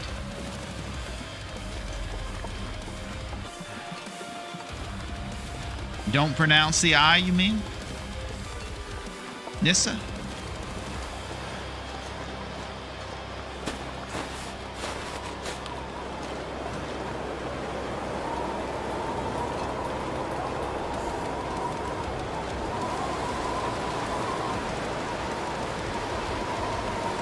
To the trailer. Got you. I got you, Nissa.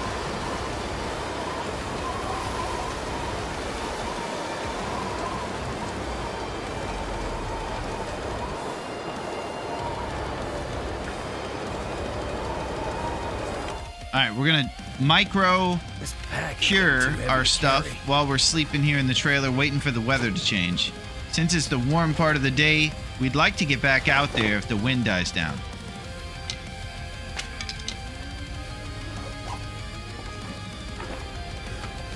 AKA the Chaos Queen. Oh, is Nissa spawning all the stuff when you have that Twitch integration?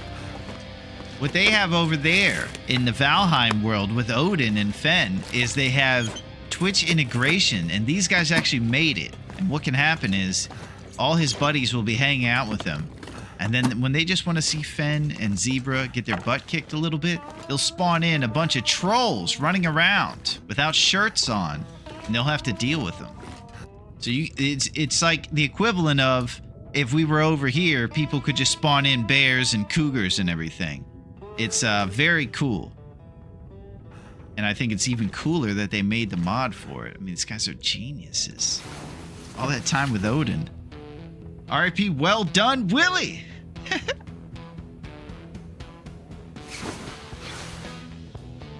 Okay, here's the deal. We can't forget these curables on the floor. I always like to pass the responsibility on to you guys and take no accountability of my own for forgetting them.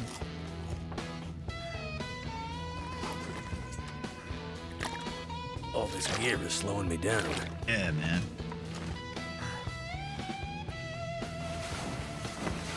Straight killer.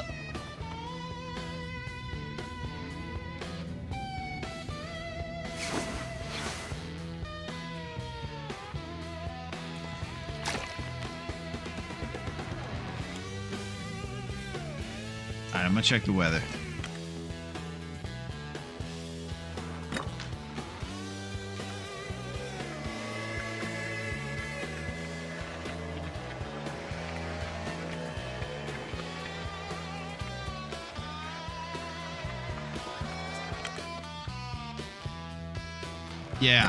Yeah, we were good. We were definitely remembering these. Thank you very much, Dunk. I am thinking about getting a little reckless out there.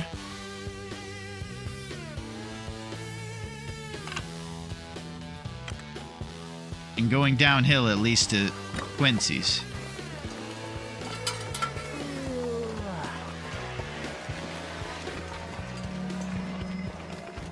Okay, so this is when the animals become double as powerful and even more courageous, too. This is the Aurora.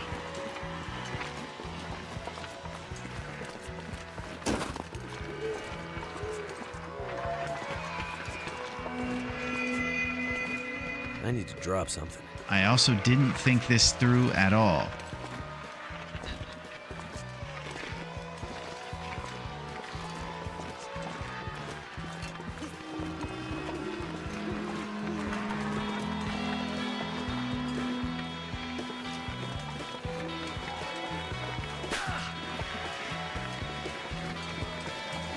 All right, there's our neighbor's house.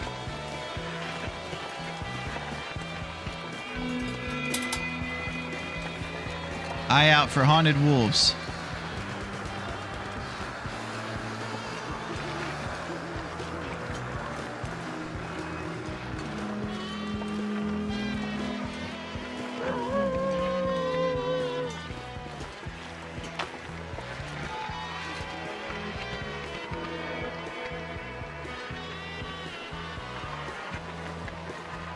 There he is, right over there.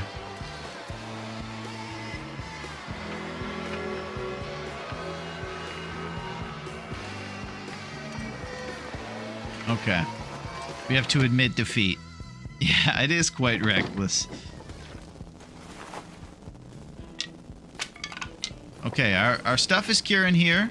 We're just going to have to take responsible sleep and activities and things while we're stuck inside. We'll do a cloth inventory and see how many of our neighbors' curtains we've torn. We have 4 extra cloth. We're going to be using one of those for the improvised knife we make.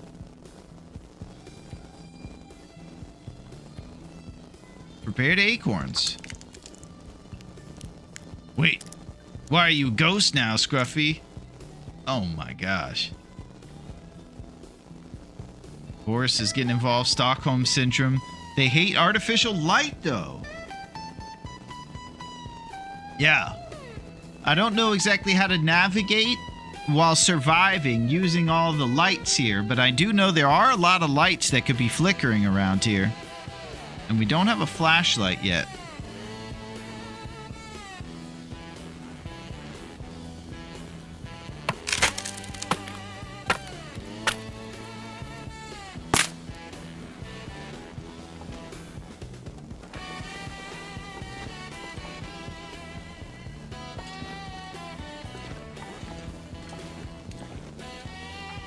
Let's tear up some neighbors' curtains. And we're gonna get sleep so that we're strong like Bull to travel across to the ravine. Because we need to do that big journey across the whole town westward and then we'll go up there, and our stuff is curing down here. The big sprint is the maple, and now it's just get the hammer and then go do a forge in Forlorn. Look at this guy. I think he does look more capable now that he has his thin wool shirt on. Less like a unsuccessful getaway driver.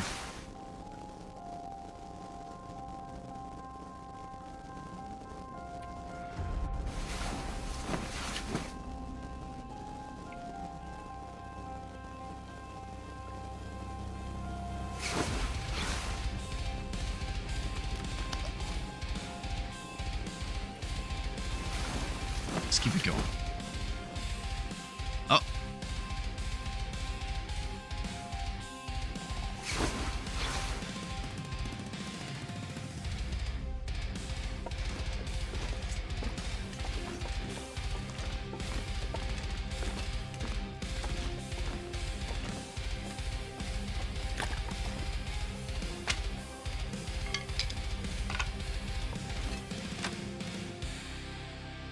I might have to drop some gear.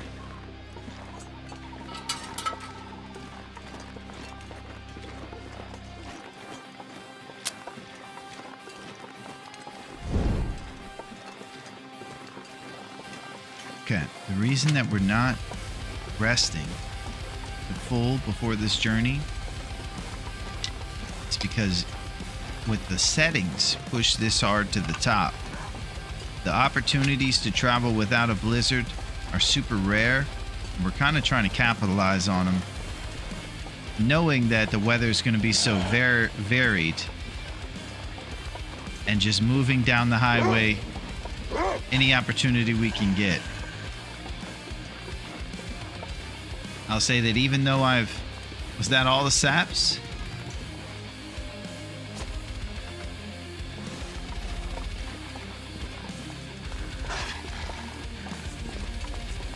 So, we're just traveling when we can, knowing that the weather is going to switch on us often.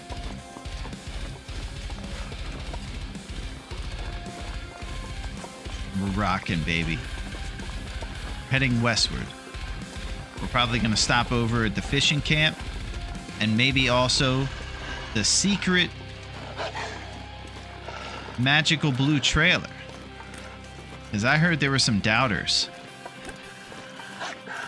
People that weren't believing in the whimsy of Friday and this extravaganza. That's crazy.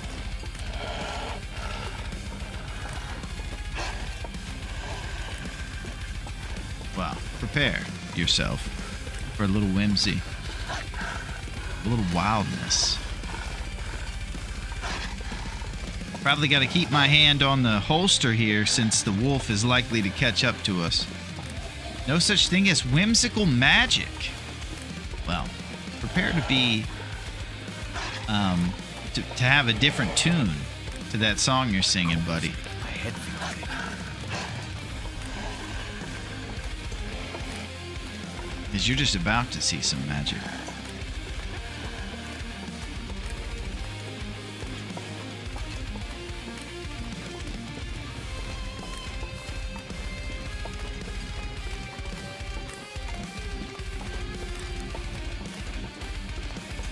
Alright, the drip's about to occur.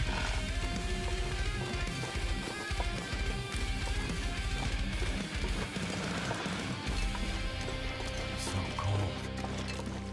Just want to lay down for a bit. This is the downside to traveling like I did. I'm taking reckless drip on the health.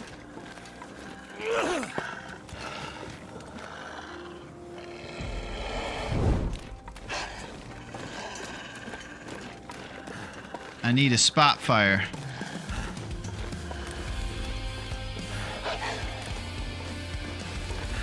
I'm pushing to the ravaged.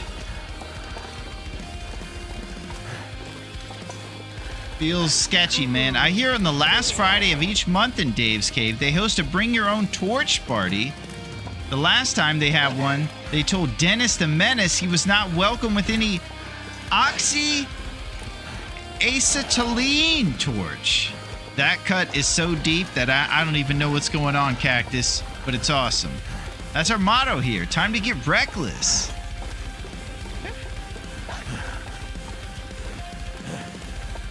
Man, I don't even know if there's a ravaged here. I don't see any crows.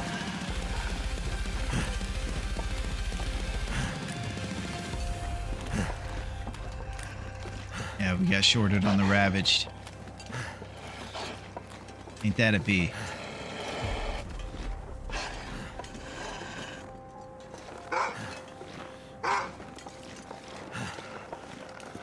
But just when you thought the ravage wasn't here...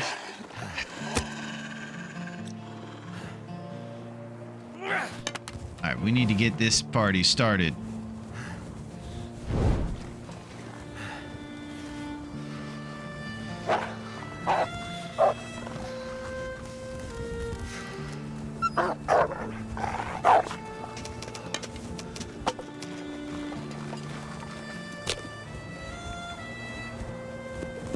Alright, so we have a ravaged. Now here's the downside to things. We're going to cut some guts out of this ravaged here, and then we'll have everything we need for the bow. The maple and the 2 guts. Problem is these guts are going to be very fresh and uncured, so they're at max level stink.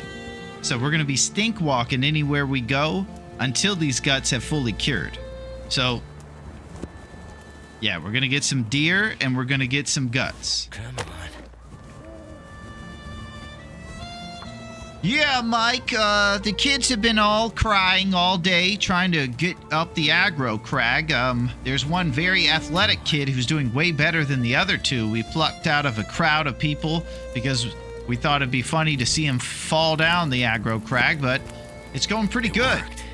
He's still recovering from the black eye he got from the athletic kid kicking a soccer ball in his face. But we'll report back with more tears soon here, Mike. Thanks, Mo.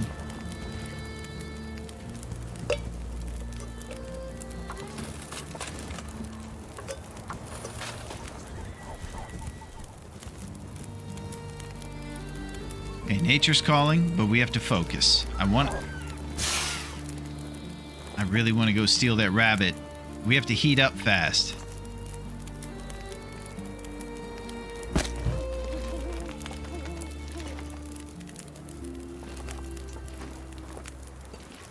Okay, I'm getting kind of distracted by nature. Nature always does this.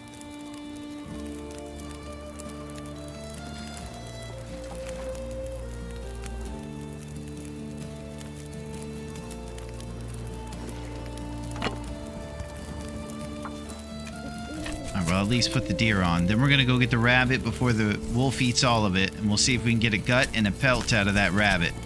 And plan for rabbit mittens in our future here.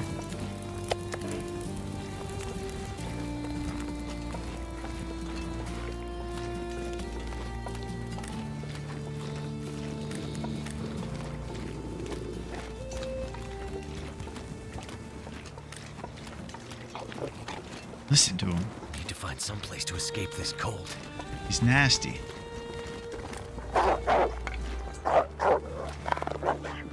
Did you eat the rabbit already?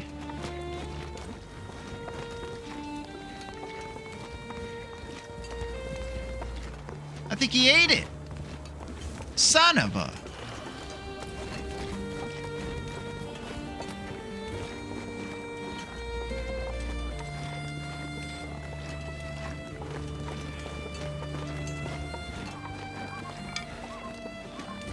I read an article by a guy who was on Guts. He lost to 2 girls and it ruined his life. Oh, holy crap. Yeah, that was in a day and age where, you know, it was even harder, you know. You had to be strong like bull.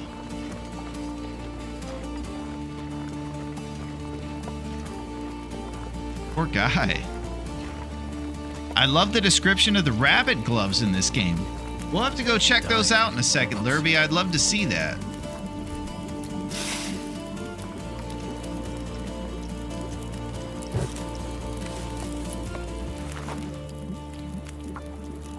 Ender plug.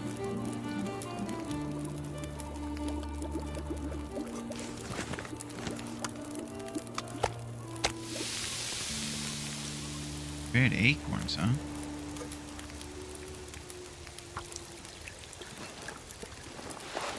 Rabbit's gloves.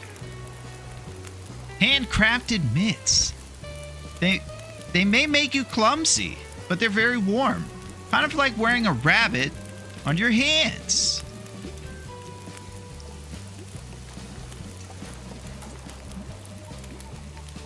That was pretty good. I'm worried about the part that it says it'll make us clumsy. I think we're already pretty strong in that department. I can't imagine us getting worse. I hope it doesn't affect our shots.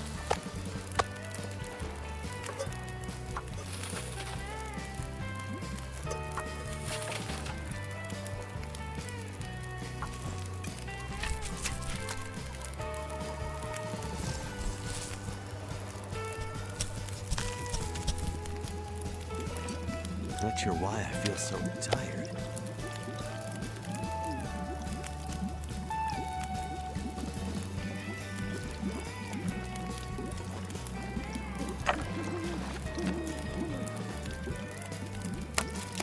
Alright, so we're gonna go to the magical blue trailer here, and we're gonna see a little magic.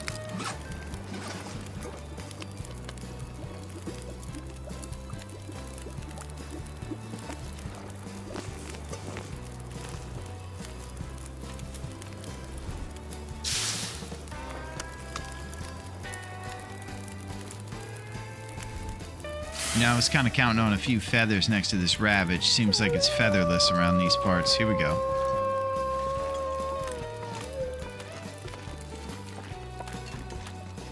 It lowers your sprint speed a tiny amount, if I remember. That is all. Okay, that's perfect, Lurbia. We're not doing too much sprinting on this one since it drains fatigue and calories so often. So I think we'll be okay with that.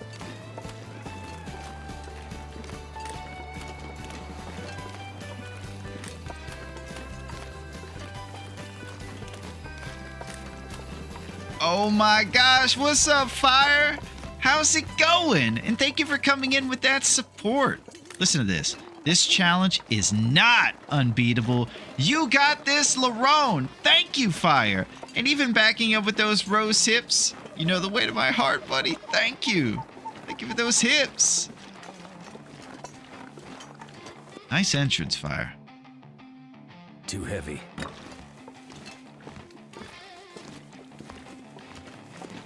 Hey, listen, Fire. I don't know if your day's had enough magic in it. Why don't we add a little magic to it? What do you say? Let's take a look at these 2 bunk beds and this shelf over here. I don't see anything unusual about them. I don't think that anything unusual will happen with them. Or will it? What if, just what if, we move this shelf over here, right here, and then look on the second shelf right there and see if something changes about it. Prepare yourself for a little whimsy, a little wildness.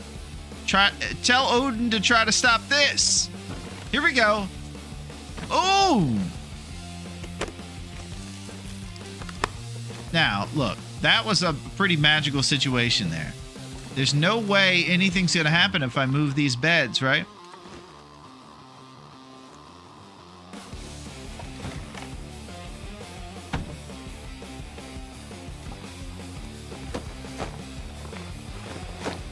Now listen, it couldn't possibly happen 3 times. Unless... Are you guys thinking there should be some heavy-set lady on the top bunk over here? Well, just wait if...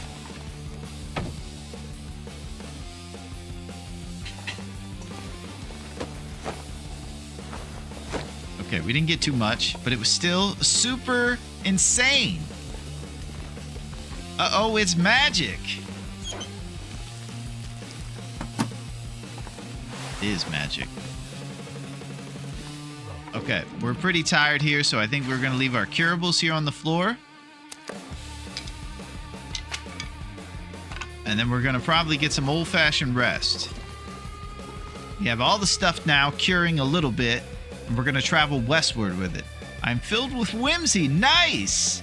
Thank you for supporting the situation.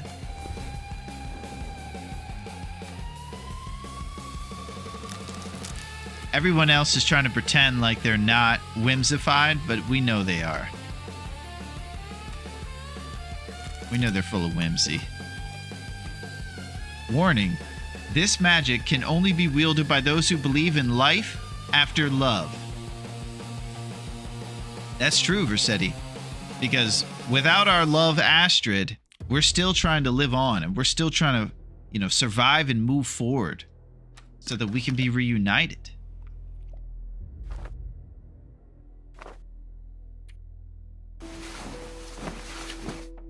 I miss Astrid. The way she bullied me around was so nice.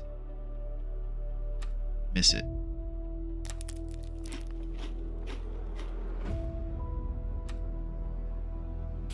Alright, new beef jerky. New chocolate bar.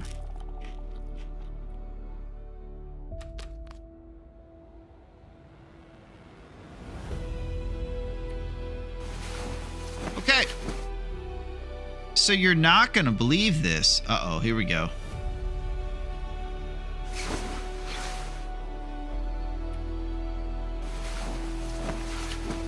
All right, we're excited, Fire. You built up the anticipation.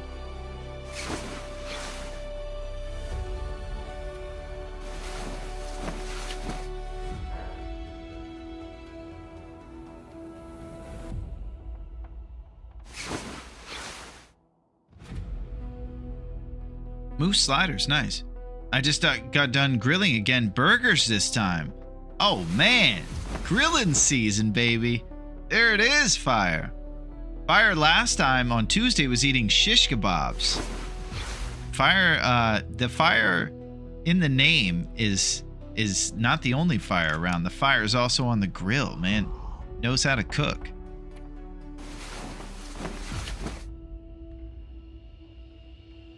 Burgers straight off the grill. I think we're all pretty envious right now.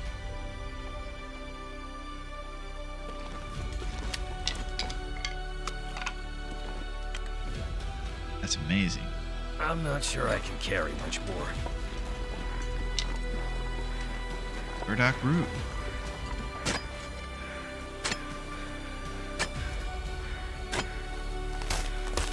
Okay, so we're stink walking with these guts. Log sort.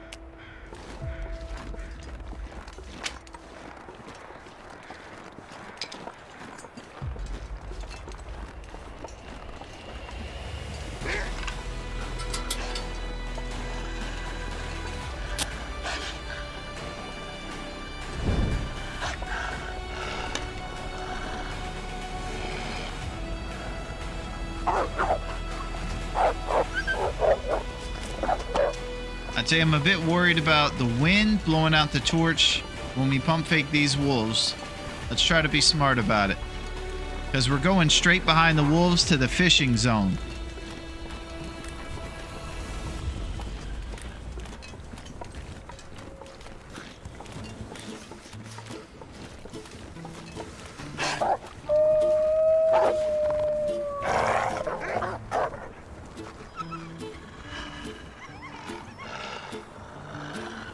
I just saw a crow shadow. That was crazy.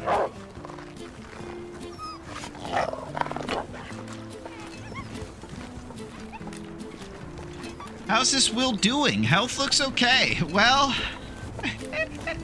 it's surprising, Fire, because it's probably not a great health to have considering it's like our second or third day on the island. But he's optimistic. It seems like he's left behind his unsavory lifestyle of being an unsuccessful getaway driver for the local derelicts. So now he's kind of, going legit, so to speak, and he's hoping to earn money in the upcoming hunting challenge. What's up, Heartbeat Allie in the mix? How are you, Allie? It's good to see you. Thank you for those rose hips. Unbelievable. Will Gosling. Yeah, I couldn't think of Ryan Gosling's name earlier. Thank you, Fire. I was trying to make a driver joke. I couldn't get it in there. It's good to see you, Allie. I hope you're doing very well, and it's great to see you on this Friday. You just missed a magical moment in the blue trailer, but there's going to be many more moments like that, I promise you.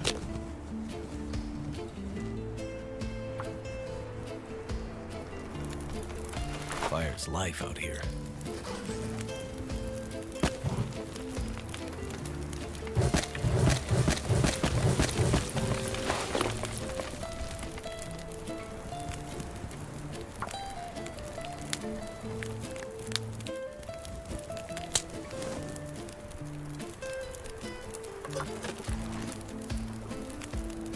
So Raph definitely will not let us put the bedroll on the ice here, so we're just going to be doing daytime activities.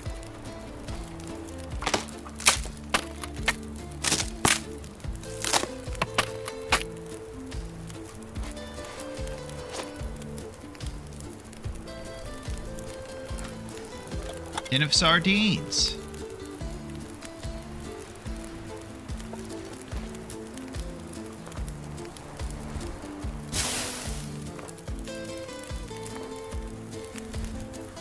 Good, been busy lately, but now there's a heat wave in the UK and I'm back to playing TLD to keep cool.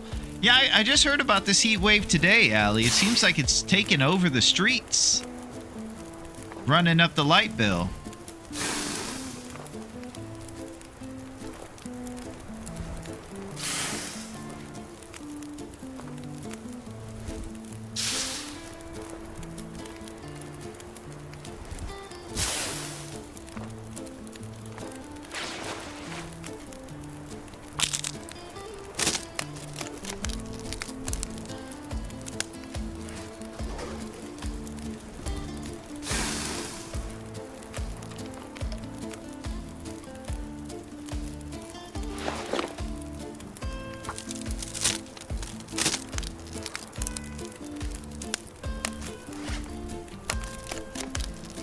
About to bounce.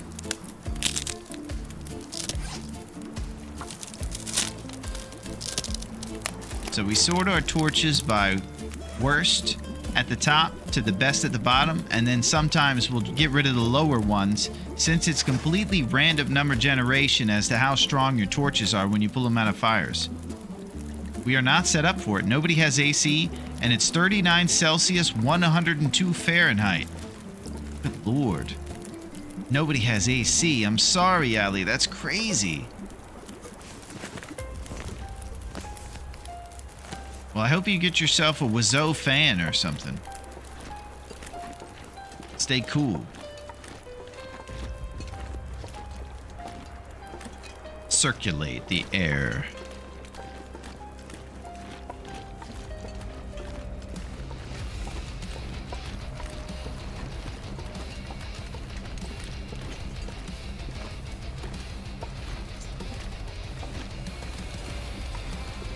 Okay. So, what we're gonna have to do is get into those fishing huts. We should have all our curables with us, unless I left them behind. And we're gonna head up to the ravine.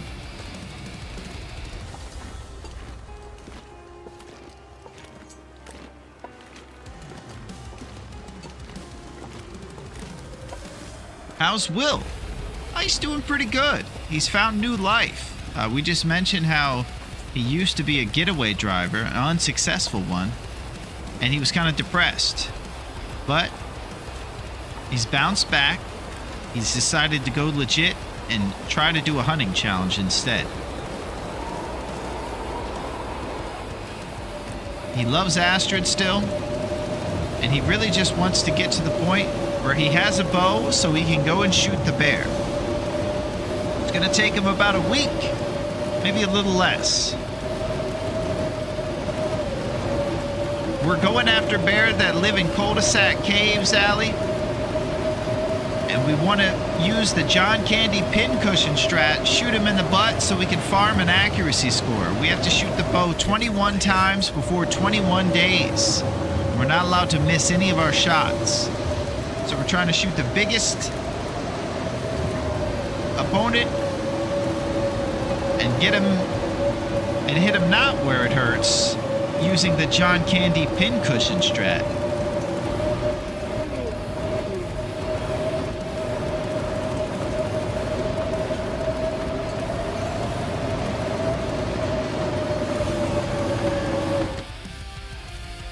All right, we're gonna get 2 scrap metal from this little place. Gear.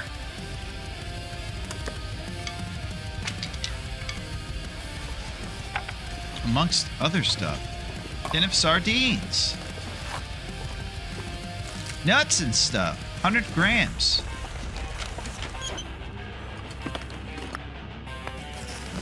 Right here is the metal lamp, and there's the other one.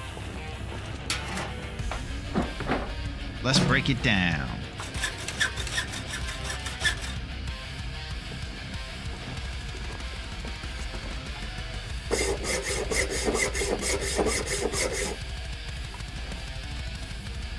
Nuts and stuff.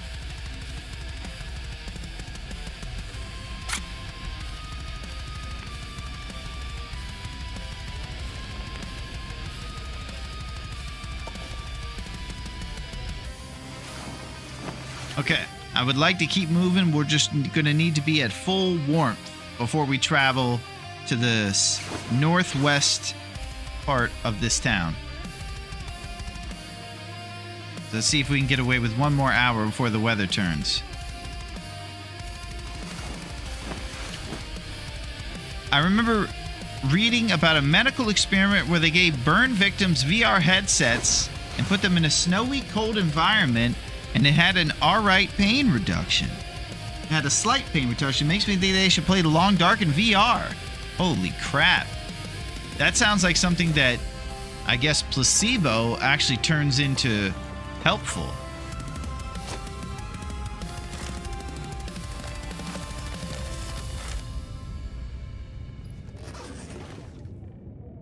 Alright, the wind picked up. It's kind of what we expected if we went to sleep for 2 hours. Let's see if it goes away. Could you imagine a TLD bear attack in VR? I know. I would freak out. I'm freaking out, man.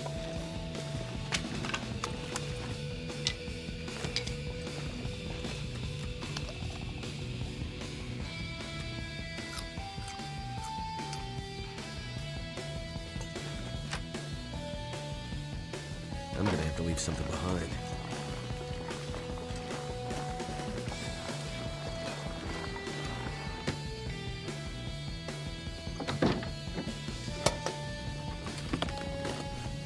Bandage.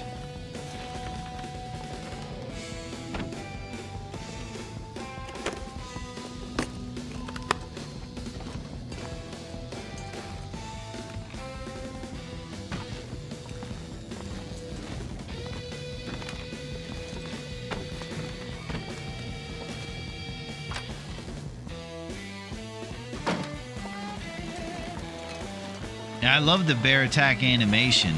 Where he's scraping your jacket and stuff. His big old face is above you.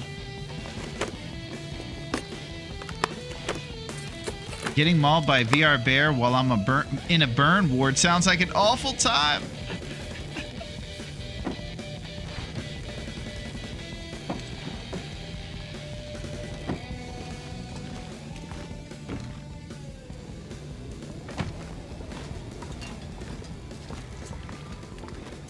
Dog food. Food or Yeah, it's dog food.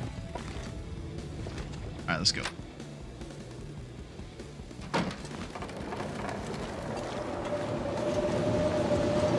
We're in the warm traveling time. If the wind dies down, it can be a little less harsh on us.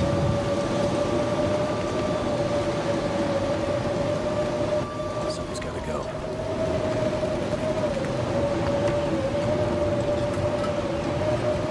Gonna be tough to stave off the wolf with the stink line, so we might have to hug a wall up here to defend ourselves. Trusty brand numbers. A low 17. Oh, here we go. 17 matches left. 16.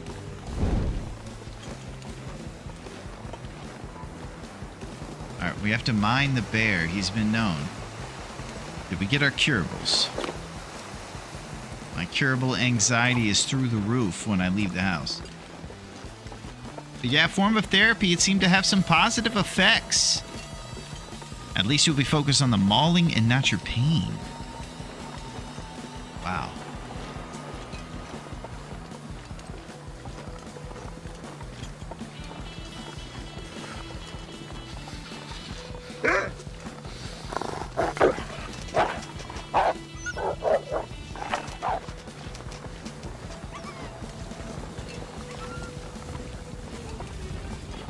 Okay, up here on the right, in this vast area, there's birch opportunities sometimes. You'll see a family of birch over there. In that clearing this way. So it's always good to check over there to see if you can get some more arrows in your repertoire. For now, we'll keep moving.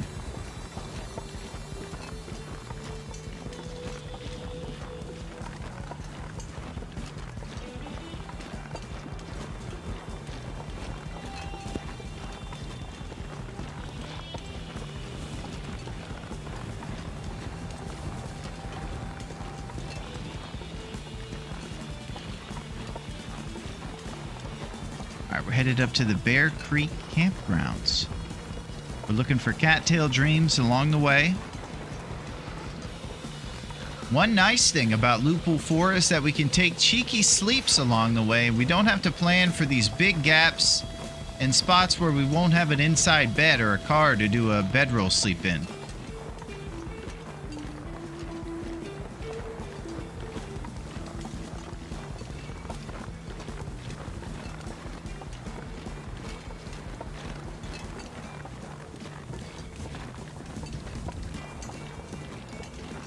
Let's do it. Any of you maple fans out there, if you're still looking for your bow creation, you haven't found a maple yet, we're coming up on a maple spot here on this upper little clearing thing. This gear's starting to slow me down. Once you get up to Maple Zone here in Bear Creek Campgrounds, you can kind of look on this little shelf up here, and we'll see if we see any.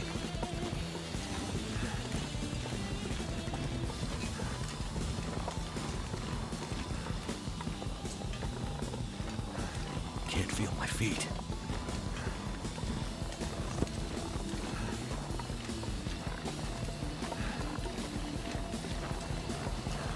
Okay, so up there on those rock formations, right above there is where you might see some maple. Doesn't look like it's happening today. Let's grab ourselves some deer steaks. And then maybe keep moving if the weather's nice. Come on. Too cold to think. So the feels like requires us to put 11 sticks on here before we're stabilized.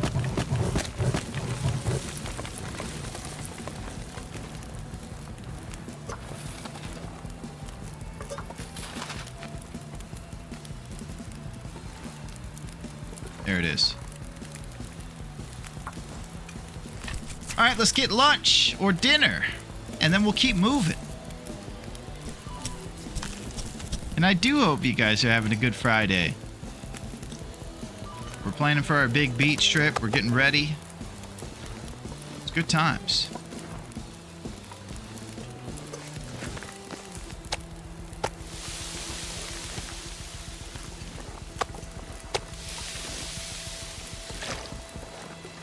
I'm going to put this dirty water over here so we never pick it up.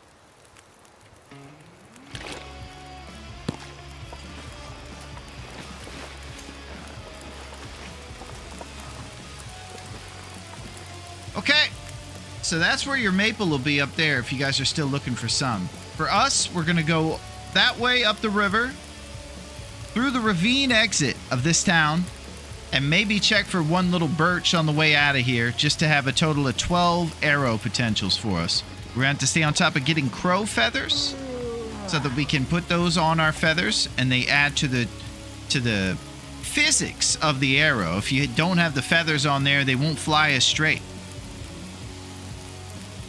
We actually learned that from real life hunters when we were talking about it before. This is what we got. There's our guy right now. He's turning over a new leaf and putting his unsuccessful getaway driver life behind him. Ever since he got that long sleeve shirt, he's now starting to really feel like a true survivor. Those Davy Crockett improvised hats also added to that. 5 Celsius warmth bonus. That's kind of weak sauce.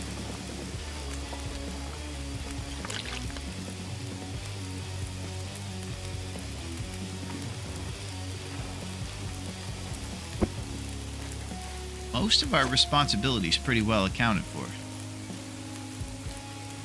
Let's do one responsible bandage.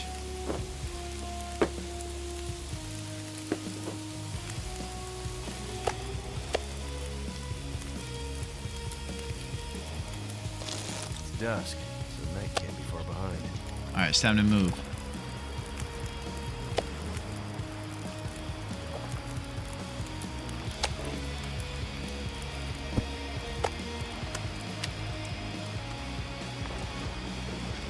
Let's do it.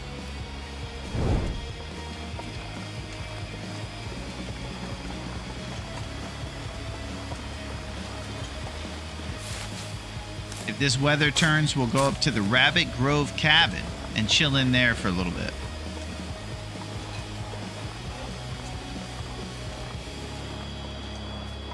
That'll be up here on our left.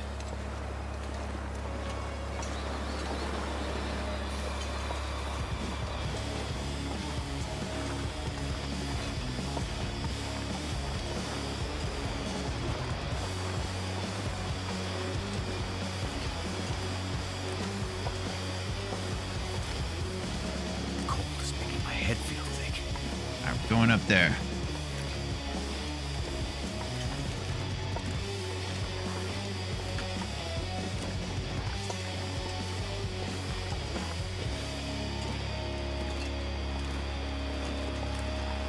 Yeah, it's too volatile.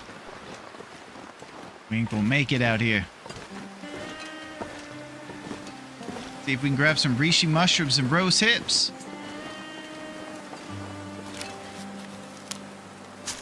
So this is the Rabbit Grove. It's kind of secret up here. It's off to the side. But it's a great point of salvation if you've been outside for a while and you can't find a bed. Damn. I need to drop something.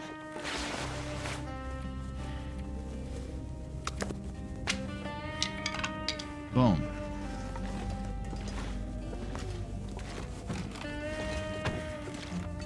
All right, check out these exclusive lockers.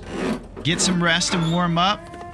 And what I'm going to do is I need to go get a real life tea and coffee probably so that I can feel energized. I might also grab a little bite to eat, like a piece of banana or something.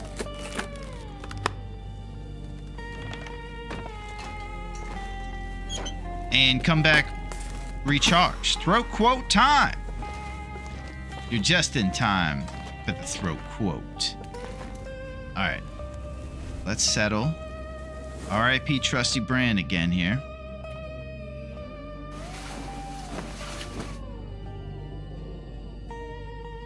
And since I'm going to run around and do shenanigans, we're definitely going to be reminding the neglectful jabroni that the curables are on the floor. Because we're going to be going out of town. And if we leave town without them,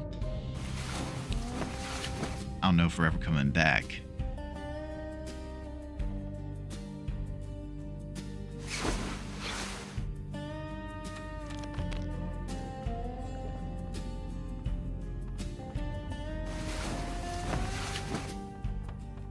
Okay.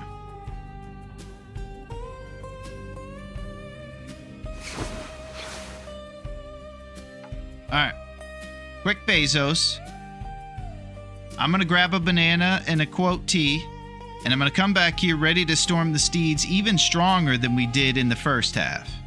We're going to come back more responsible, more optimized, and even more maximized in some ways. We're going to channel the inner AC Slater energy and put it into this tournament challenge here. It's going to be serious. Very serious. And don't you forget it.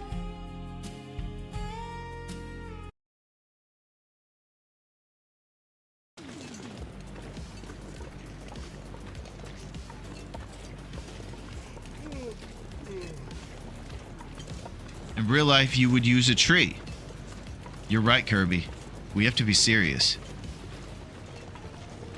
That's what this tournament is designed to do, to make you have to act like it's an actual hunt and not use video game exploits.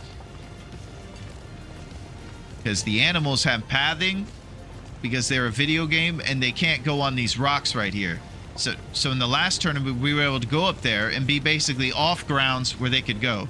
Please call me Axel. Mr. Kirby is my father. No problem, Axel. Oh!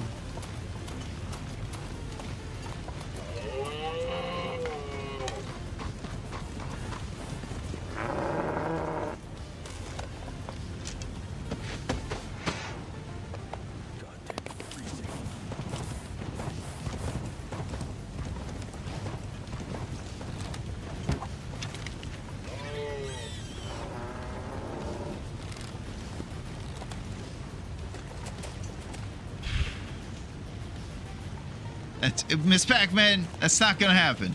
We're gonna be champions. No broken ribs. Predicting my demise.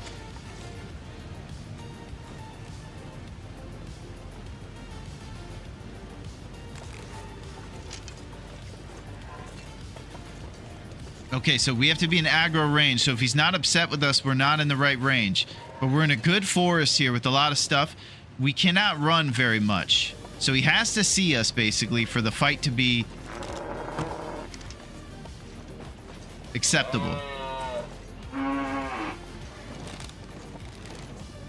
So he has to be looking at us and worked up for it to be aggro range, like he was right there for that shot. So we have to stay close, but also behind the trees to defend ourselves. And this guy means business. Yo, Sil. We're gonna make it happen.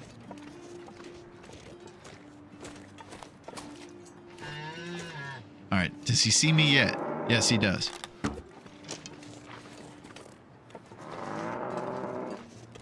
All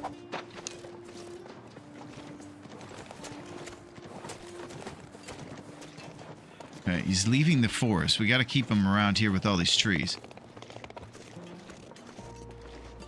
Our sprinting is to about 25%. We don't have a lot of sprint because of our ribs. Okay, he's over there. We can't go too close to him.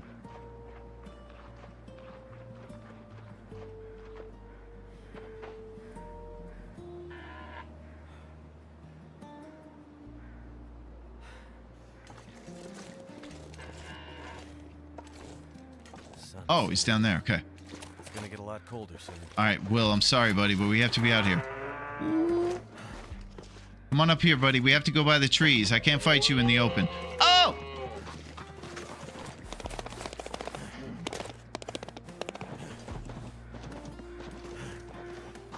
Boy.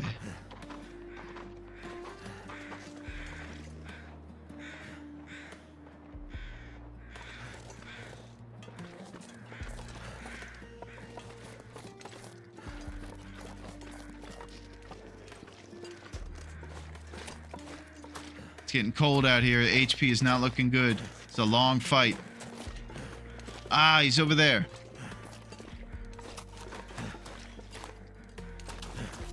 Okay, I gotta keep stamina as well, or I won't be able to run to my tree. This is intense. Visibility declining. I'm freaking out.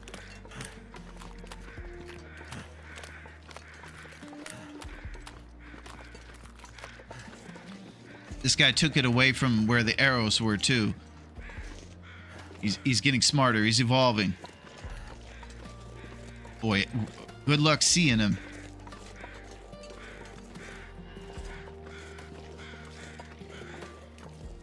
All right, this is wild.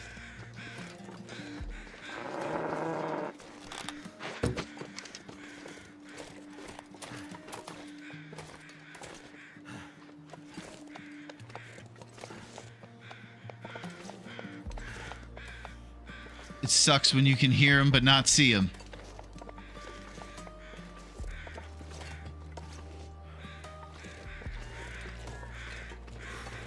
This guy's got me on the run.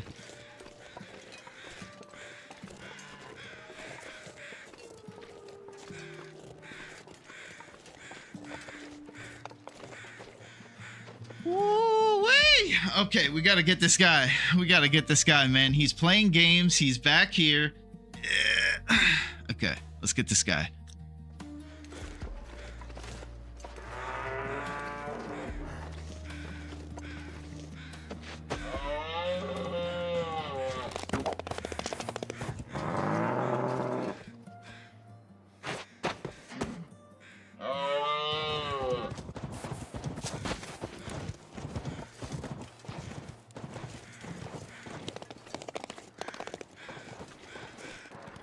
Okay, here we go.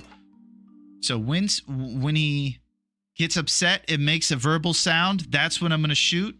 How heavy am I? I'm pretty heavy.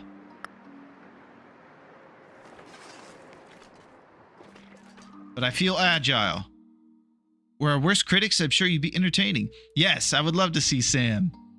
I think we're light enough, Duncan. I feel pretty agile to stay behind this tree and get this guy going. He's gonna grunt. We're gonna shoot him, dodge him, and hopefully we'll live to tell the tale.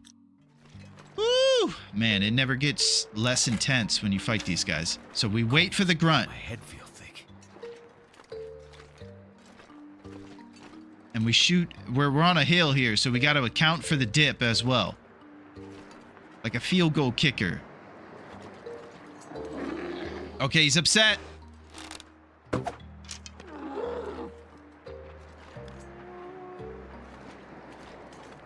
I don't think he would have took off like that unless we hit him. Let's see if we can see spots. Close on. Do we think we got him? Missed him, you think, huh? Rats. He takes off like that no matter what then, apparently.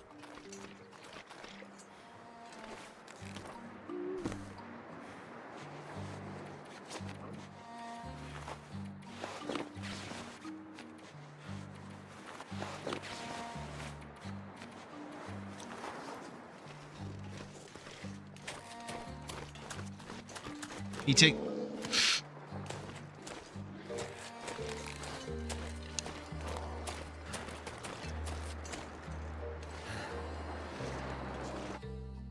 If he doesn't know where the shot came from, he'll run away, yeah. Because specifically because you missed near him. And words. Takes off specifically because you missed him. Okay, look for the arrow. Yeah, it's really hard to see out there, Jeff. I was going to go out there and look for spots, and then he came after me.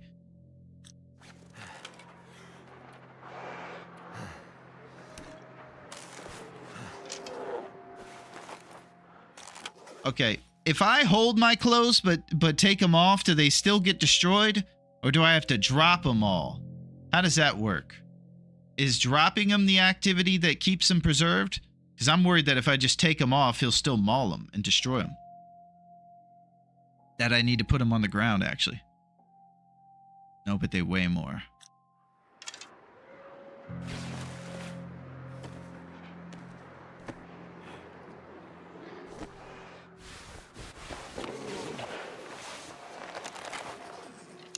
This is getting sketchy.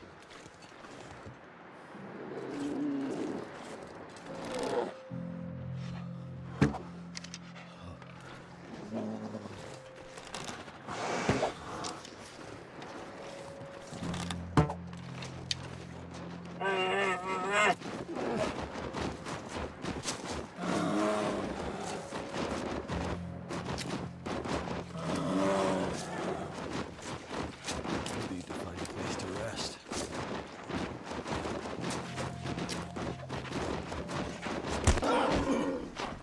Yeah, it was infinite loop. It was too big, I guess. I couldn't get my clothes off either.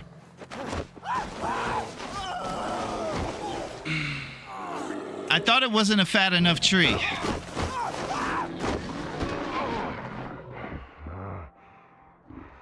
He got me.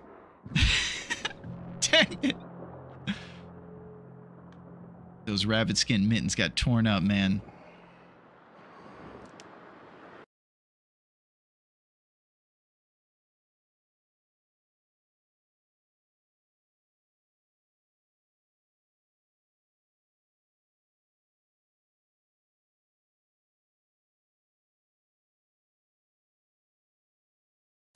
Kitty.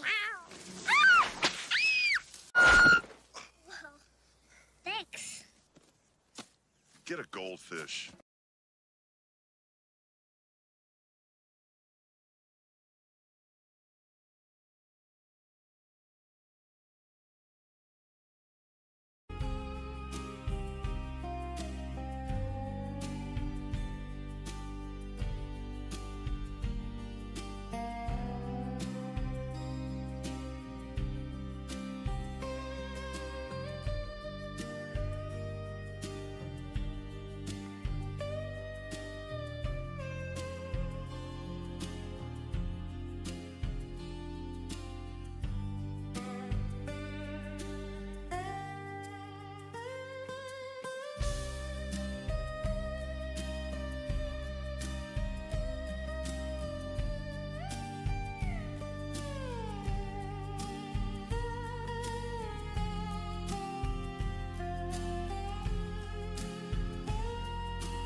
How's it going? I was thinking about continuing our endeavors over here. Trying to ride and storm some more steeds, I suppose. Might as well. I feel nice and re-energized by potassium and things. And I'm excited to get out there. Brought with me a few goodies. You'll be happy to know that I no longer am slumming it drinking coffee with milk. No longer do I taste the bitterness of the coffee straight up. Because inside this white mug, you better believe there's French vanilla soft guy creamer in here, and it's pretty delicious. I'm excited. This will be the first thing I've had of this batch. I haven't had any well-creamed coffee in a little bit. And I got to tell you, it makes all the difference. So, if you thought that was it, yeah, I do get my coffee at Alan's Cave. I'm very soft about my coffee. It's a very sophisticated and soft coffee we serve. And in addition to that, boom. Out of the head of Boris, we will be drinking throat quote tea, baby. Look at this. It's a Boris head. I'm going to spill throat quote all over the computer and everything. Not only are we going to be drinking throat quote tea out of Boris's dome, but we also got some hippie wisdom in our mug. Thank you, Kev. It is a cool mug, and it's good to be drinking out of Boris's head. I've already seen the word that rings amateurism, so prepare yourself for a very hippie quote, because it's getting ridiculous. Get ready. This one's infuriating. I already see it. How strange that nature does not knock and yet does not intrude. Emily Dickinson. All right, one more time. How strange that nature does not knock and yet does not intrude. Emily Dickinson. Ridiculous. So, what I believe Emily here is telling us is that, you know, it's just like, listen, man, nature is so nice and passive, man. It's so beautiful and it doesn't mess with you. Well, I can say nature was knocking when we were over in Pleasant Valley. Where were you then, Emily? It was knocking on heaven's door is what it was doing. Multiple times. Knocking on heaven's door. So, that's what Emily has to say one last time for all you Emily fans out there. How strange that nature does not knock and yet does not intrude. Emily Dickinson.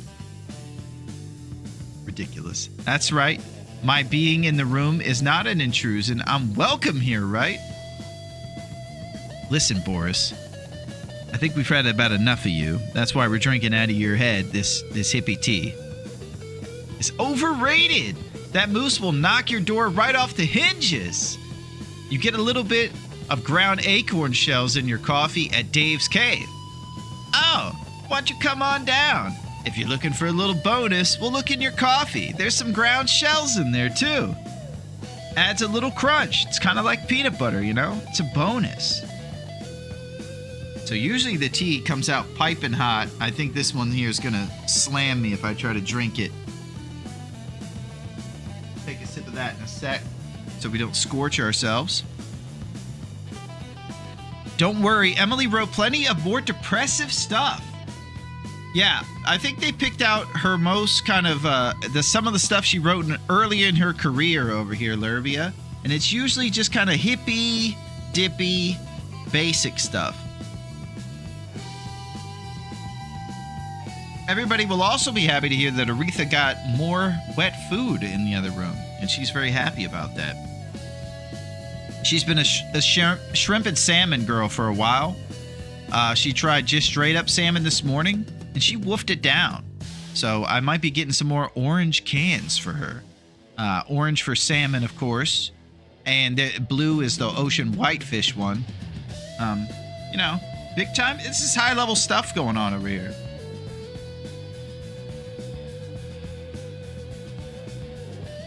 I will say this, as I was putting the coffee down, Boris's looming shadow over my shoulder did, for a second, frighten me. I kind of felt like double taken to see if somebody was over there, so he's scaring me. Drink tea or die! Put it in the thermos, Rossetti. All right, let's get out there. Everybody knows the plan, right? We're here at the Rabbit Cabin, Rabbit Grove. And we're going to get on the ice, get all these cattails, and head up here. We might check for one more birch sapling behind this rock formation, but simply we're going up the river and to the ravine. We have a bedroll in case we need to take naps in some of the caves along the way. We have to go across the broken bridge, which is always pretty scary. There's just one little sliver of rail you have to walk on, or your life will be gone. So we're going to do that. We're going to go to the ravine. We're going to grab a ton of birch to recover our constantly dripping health. And then we're going to definitely make some more moves happen with the rest of the stuff, like Mystery Lake things. And we're going to be looking for the hammer. We have a few locations we can find that hammer, and we'll be checking all of them, because we're going to want to set ourselves up for a successful forge, making arrowheads and the improvised knife we need to make our bow.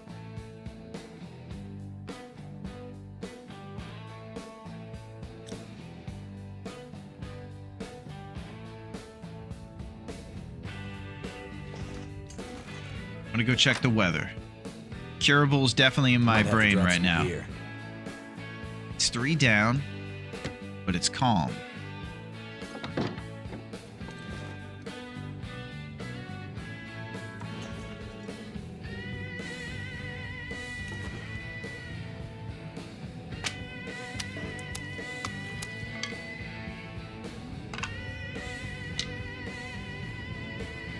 This might be a mistake. We'll see.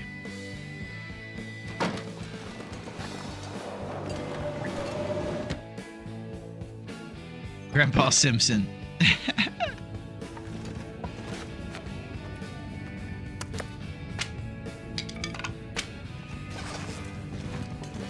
Abe Simpson, that's it.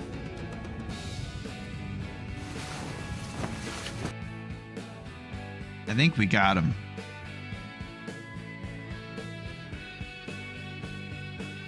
Should be in there somewhere. There he is.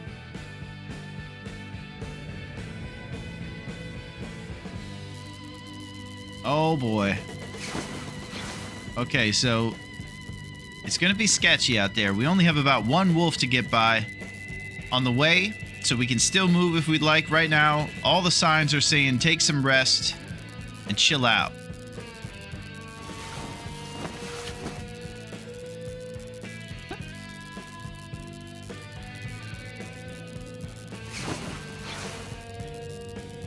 2 days, 18 hours, and 13 minutes.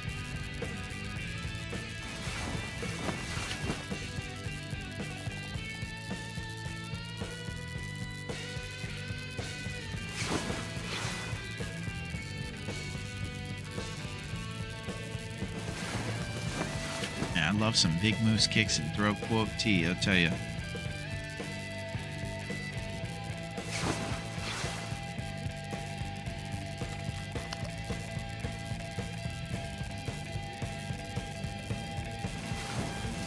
We'll almost be at full rest for our big journey, and that'll give us plenty of time and strength to go through and get all the birch bark from the ravine and try to rebuild our health. Right now, we're sitting at 52% on our HP.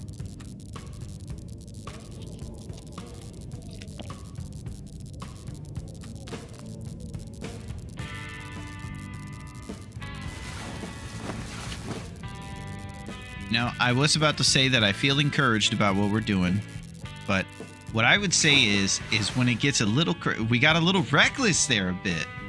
Yeah, I've been kind of brute forcing forward, trying to get things going since we're on loop pool 4 probably. Now that we're saying that.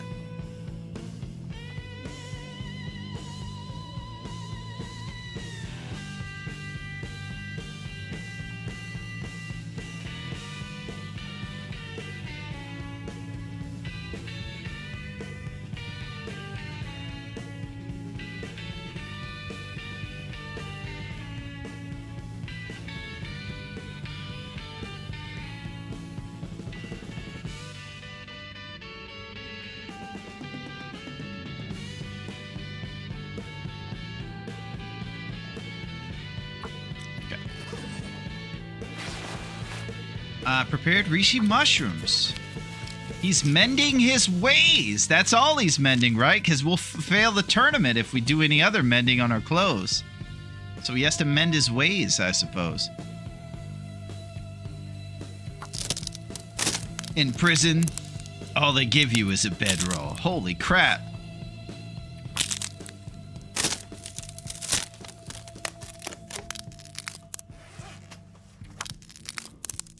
Prison Mike talking right there.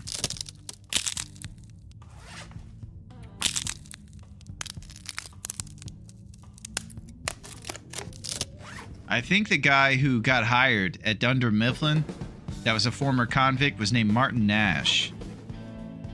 Now I'm remembering that. Ridiculous to know that.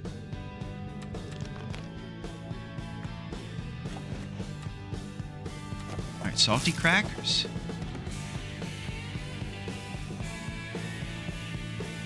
Hurry Purry prisoner or Fleece Johnson for a cellmate.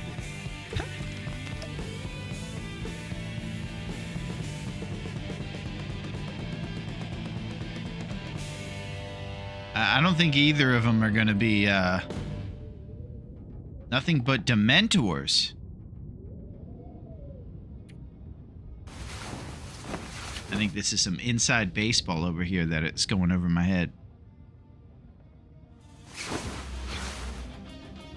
Oh, well fed.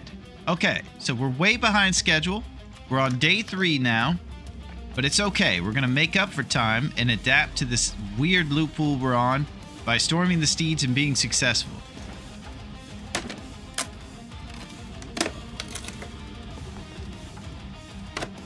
Got well fed. You think you get well-fed in prison? Huh? Oh!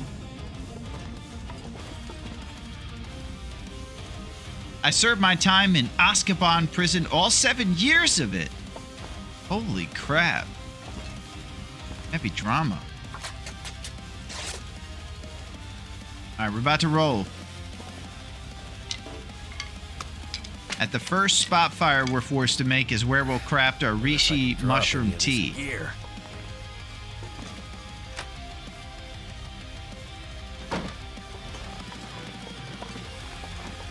Wow, this morning.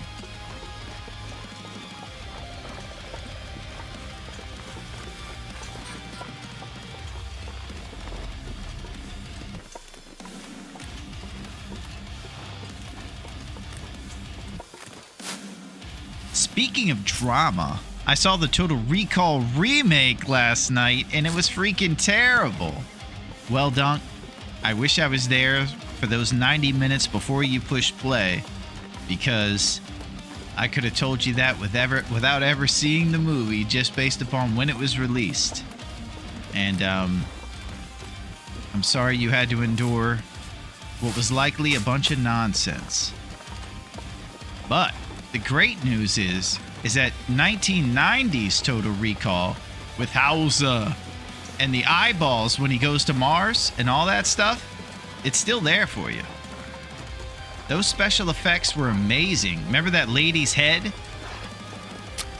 at the airport check-in? That was crazy. Remember how good Richard Dawson was in The Running Man, too. All those Arnold movies are fantastic.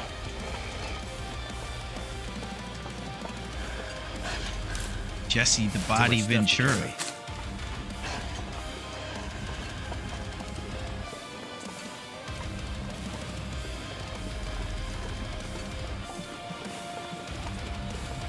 Okay, I'm looking for birch over here.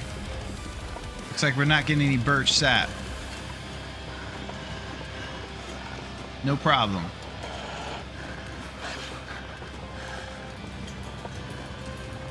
We're moving pretty well since we got a bunch of rest.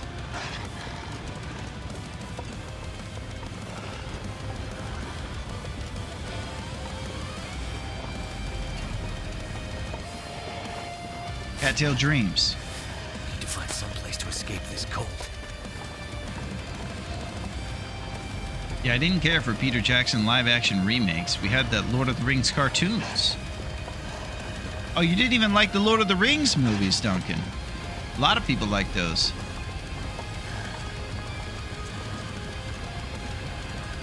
Less remakes, more original, awesome. Lord of the Rings and Star Wars is so old.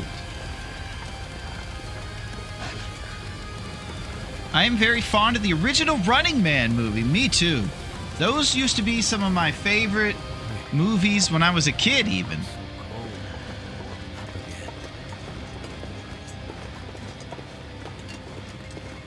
There's kind of a video game aspect to Running Man that I think translates to that demographic.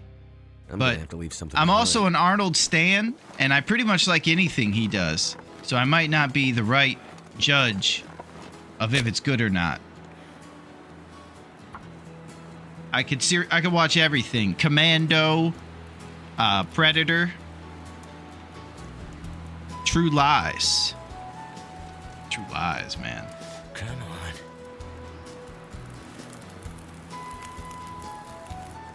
Well, thank goodness for that.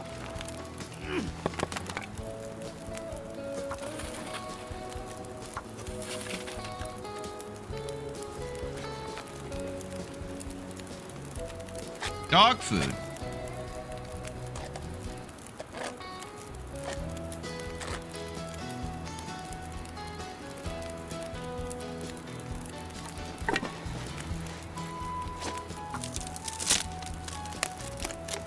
I might use a few more sticks on here to warm up this fire so we can get away from it quicker and make our moves. It's a beautiful morning here. It's going to be brisk, but there are going to be no bad guys since we got here to the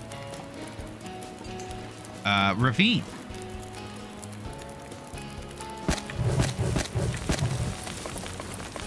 I'm going to also say that I'm very grateful to be spending this Friday with you guys because you're awesome.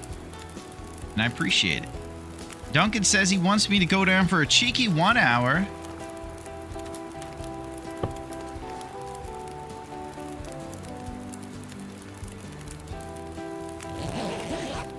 Jingle All the Way with Arnold at Christmas was peak. Kev, that's it. That's exactly it. Sinbad and Arnold in one movie. Come on. The best.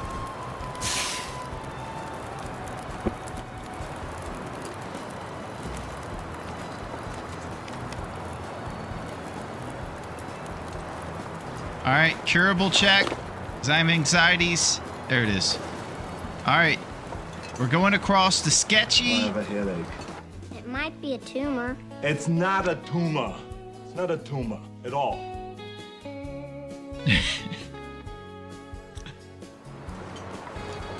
Dunk likes Kindergarten Cop. Alright, all auto walk released. We're going across the sketchy Raven Falls Trestle right now.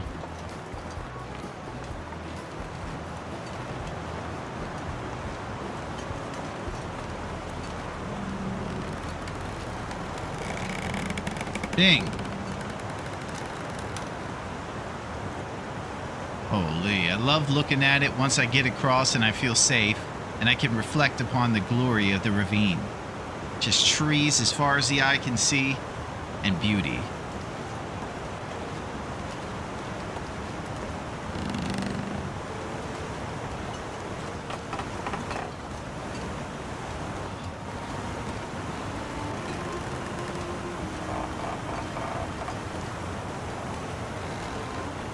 Aretha's guarding Boris, making sure he doesn't escape back there.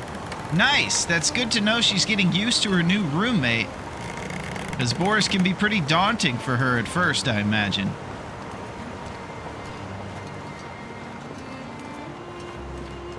That's very good, Aretha. You're a good cat.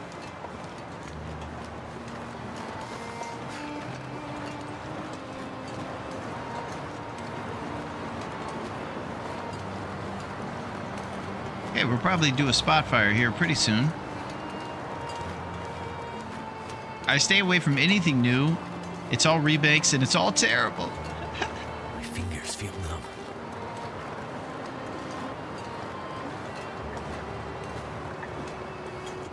Yeah, I would say one of the only good new movies I saw was the Blackberry movie. If you guys haven't checked that one out, it's kind of a young upstart director guy that I like. I think his name is Matt Johnson. And it also stars Glenn Howerton from It's Always Sunny with Dennis. And Dennis is 10 out of 10 in this role. Dennis is really good. I highly recommend the Blackberry movie. That movie rules times a million. There's Ninja Turtle references all over the place. It's just amazing, really. It's a wonderful little, like, slice of American history type of movie. It's a movie about cell phones that existed before the iPhone and the Samsung kind of double-headed monster thing. And they were in the mix. Everybody loved them.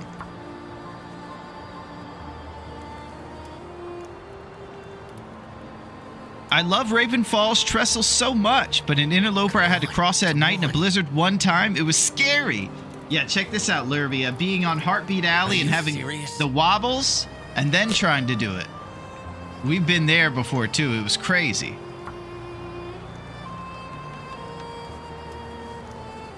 Listen, man. How strange that nature does not knock and yet it does not intrude, man. Thanks, Emily. It worked. Yeah, it worked. 5th time.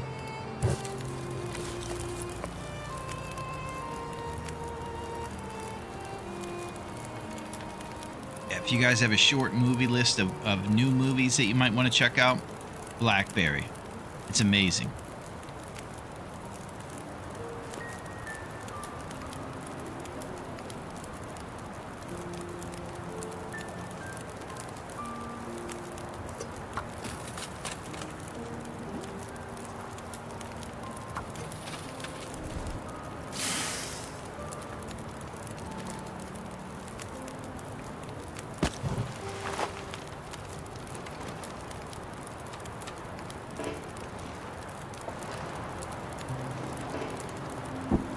I'm thinking about getting cheeky.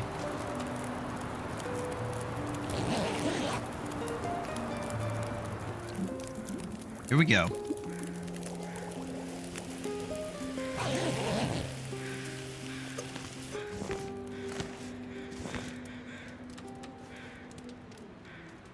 Okay, so we took a little bit more damage on our health. Right now we are sitting at 47%. I want to also say thank you to Kev for teaching me how to check the exact percentage of my health through the calendar days. When you click on the specific day, the last one, and you look on the right side there where it says condition, it actually tells you the exact HP you are. And I never knew that. And our amazing resident pro, Kev, the marathon man, told us about it. Look at this place. Beautiful. So we're going to try to avoid going down in that lower part for the hammer, hoping that we can find it here at this cave up here to the right, or the train car, somewhere up north. Anywhere other than the dreaded bottom part of the ravine. There's even tales of a death wall if you try to go down there and not use the rope.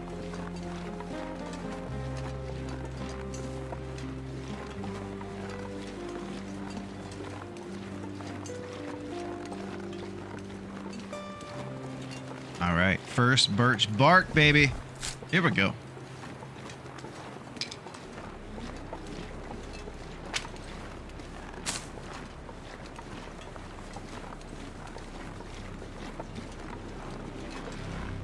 Oh, Mighty! How's it going? How are you, Mighty? It's great to see you. The Crab Man. How's it going, Mighty? It's great to see you.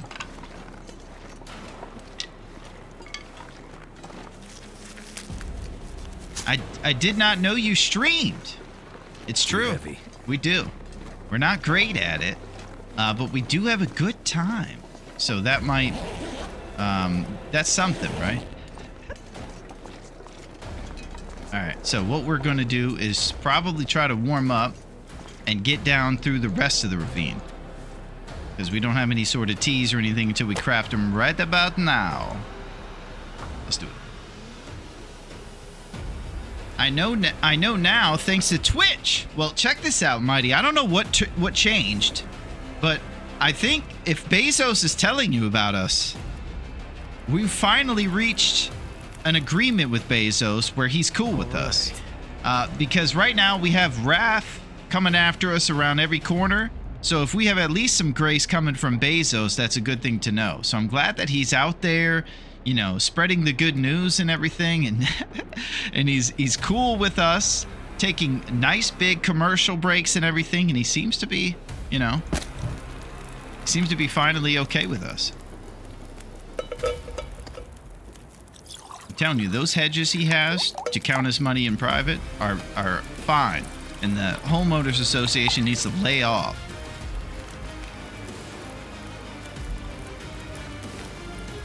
Prepare birch bark.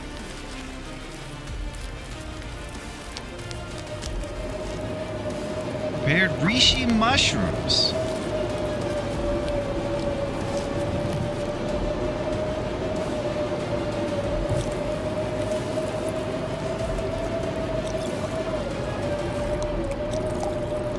So it doesn't look like we're going to be rocking a thermos since we didn't go to the haunted pirate ship in Desolation.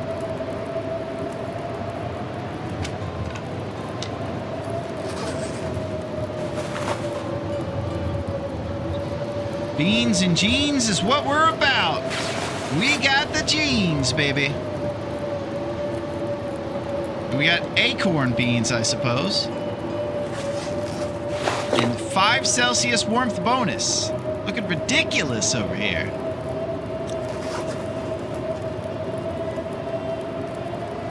Oh, what's up, Mona?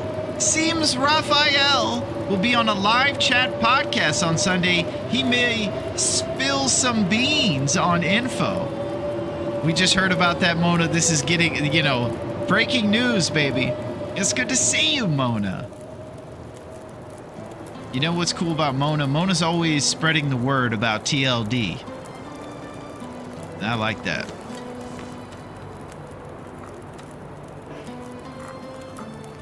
You know what? I think we're riding right now. Weather's allowing. Let's drink our first cup of birch bark ever. Won't be the last. Let's do it. They're on YouTube. Casey Jones is cooler than Raph ever will be. Well, Casey Jones is cool. You're very right about that, Kev. We're big Casey Jones fans around here.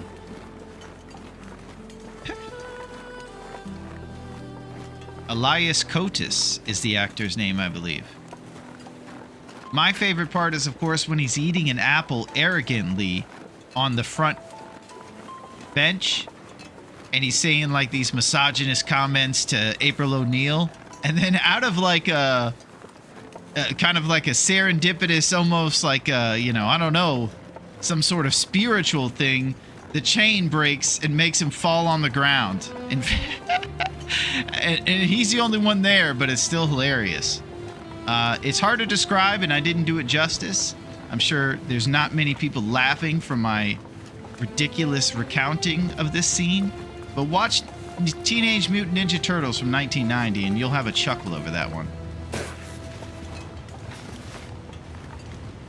I don't know what I'm talking about over here.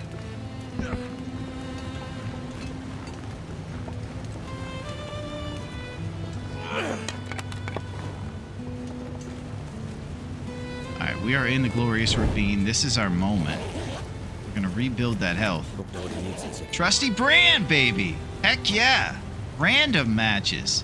Now we're up to 26!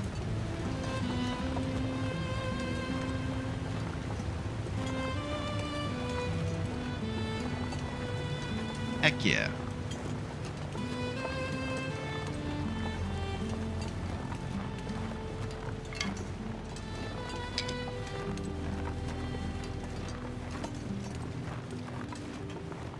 Oh.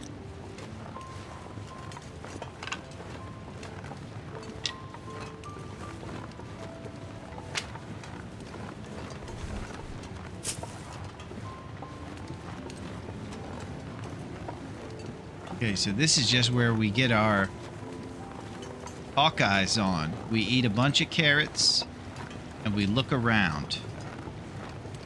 We do it well. Look for birch too. Nice. Yep. We're here to recover, and since we can't get it during the sleep, we have to get it from the birch. So we prioritize places like this one and the birch forest in Pleasant Valley.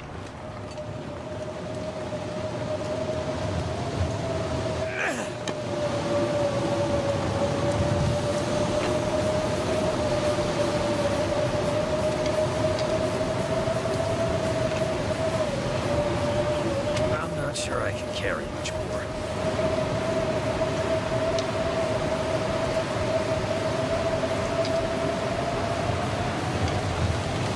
Alright, we're getting responsible sticks along with our birch haul.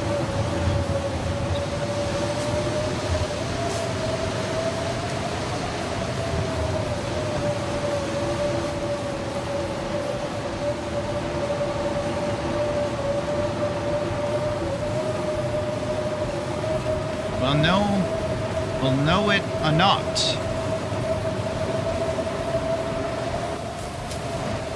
They gotta drop something soon. I'm going crazy over here. You're looking for some juicy stuff, Fire, from the raft knowledge.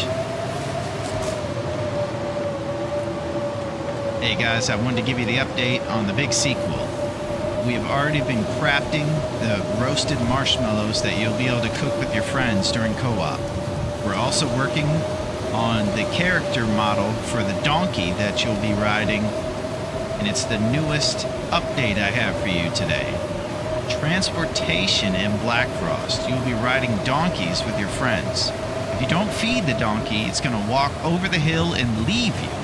It will not fade into the long dark. It will go and seek its own food if you leave it to fend for itself. So keep your donkey fed and prepare for transportation. Holy. Thank you, Rab. It's giving us donkeys.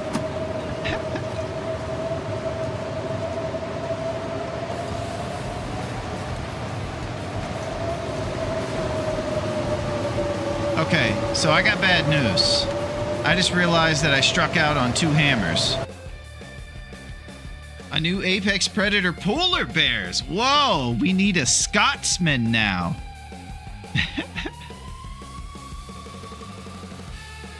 I know this game, just don't play it much. Oh, nice. You like TLD, Mighty. Because of the donkey. Yeah. Well, it sounds like Mighty is saying we should all have donkeys for sure. Acorns is prison beans. Iconic felon playthrough. Versetti, have you had a chance to see Blackberry? If you haven't, I highly recommend it. It seems like everybody knows that Dennis is in it. So, here's the thing. We're going to have to look at maybe Loophole 4 and establish where our hammer is going to come from in Mystery Lake. Or we're going to have to go down into the lower part, probably, to get this hammer. We've checked the train car and the upper cave here in the ravine. I'm thinking we go to Trappers or something. Yeah, we'll just make our rounds in Mystery. And we're not going down into that basin or whatever the lower part of the ravine is called.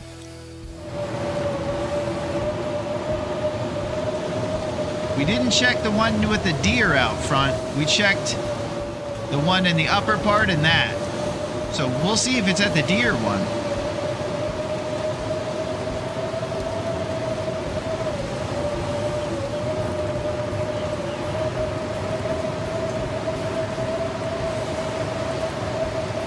Can't feel my hands.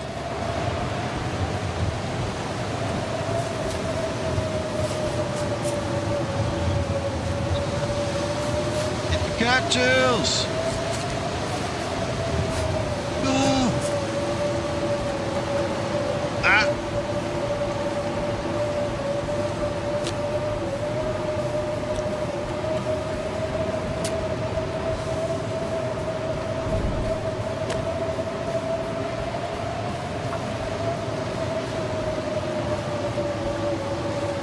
Maybe Google hanger spawns unless you like to raw dog. Well, we actually have the Excel sheet.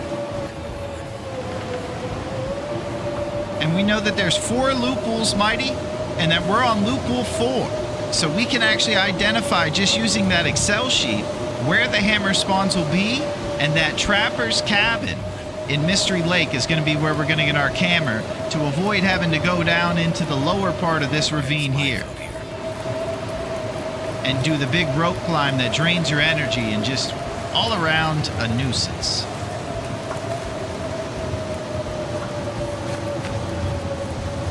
Here, birch bark.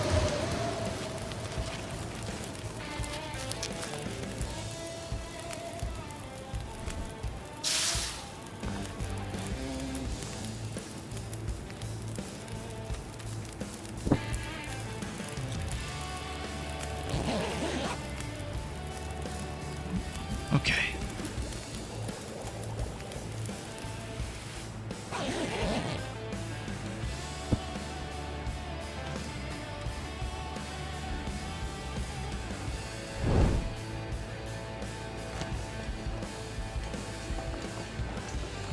Back to our job of collecting sticks and birch bark, baby.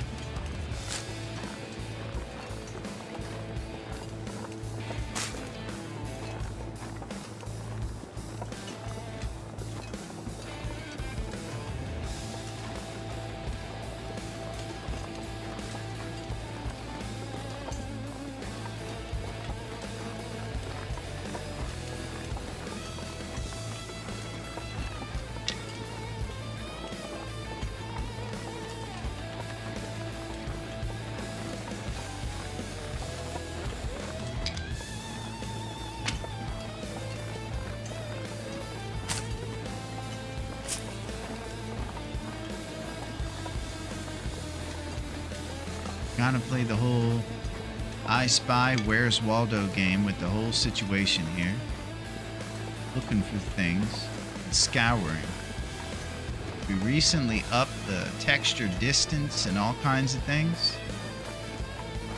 Those are helping us identify stuff from further away. Pretty cool. They disguise the cattails more on the fancier quality. Behind kind of leaves and things. I noticed that too.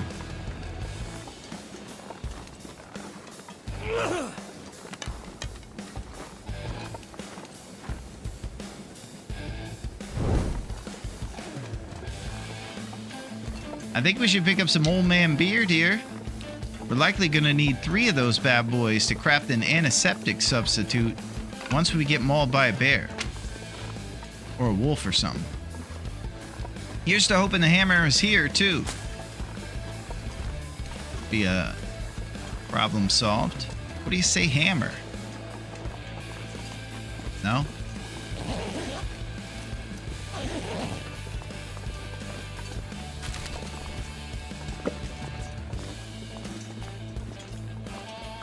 Alright, let's keep going. So our whole rabbit mittens thing is kind of out the window. Oh yeah, you got the brown grass going now. Like that brown grass, Dunk?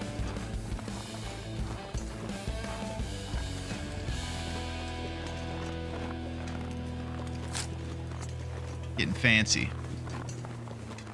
Kind of blew me away when I saw the difference. I was taken back.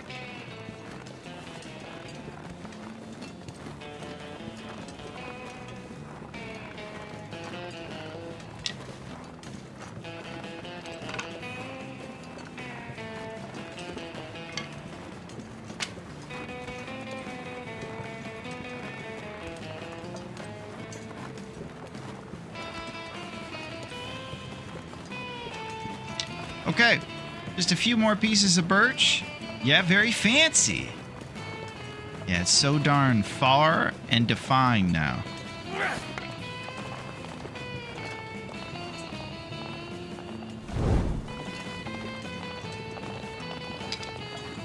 Oh, here's our bonus birch, baby. Now we can have a total of 12 arrows.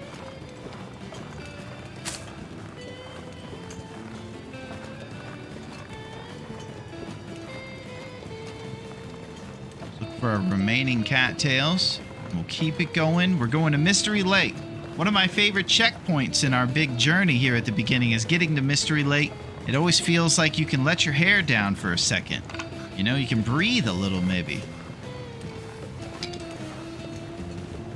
So I do think we should probably ramp up the discussions for which bears and locations we think we could accomplish this. My estimation is, if we get 3 good John Candies, we're at 21, of course. If we get 7 shots on one of those guys with a low archery score, we're going to be good to go. We just have to have nice, warm things, and we just need to accomplish it when we hunt the bear. We just have to have a nice cul-de-sac shelf in the back of his cave. Doesn't matter where it is, as long as we have a path to get to the next one, and it makes sense. Unfortunately, I think PV is still the best for bear hunting. Yeah, because we have 4 cul-de-sac bear caves to check there. Cinder Hills, Derelict, and then the one at the top. So I guess 3. But 3 is a lot for one town. And then you go up to Timberwolf Mountain for your 4th in the Echo Ravine. That's where the other one lies. So all those are cul-de-sac, and then there's other bonus bear all over the town too, in both those places. Multiple ones left over in Pleasant that'll have always active cave spawns.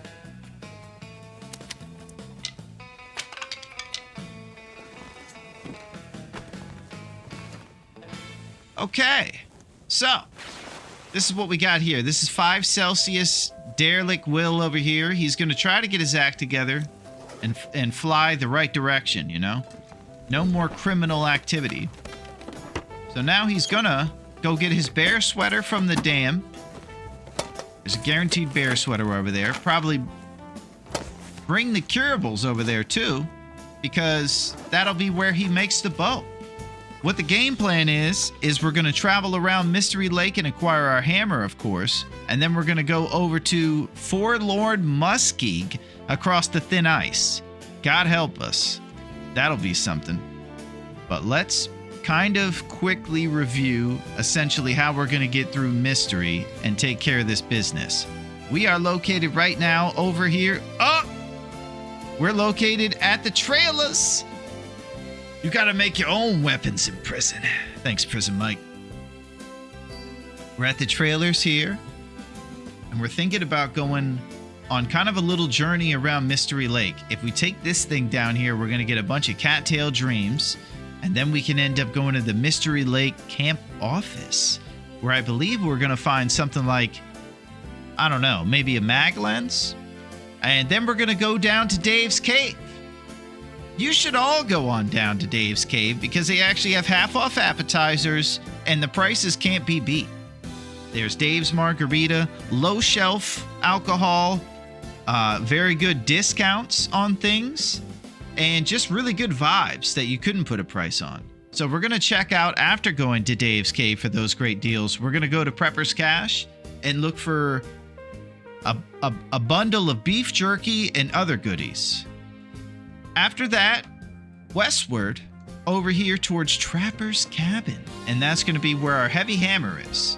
After our heavy hammer is acquired, we have to go back to the forlorn entrance and go over the thin ice, and bang, boom, it's there.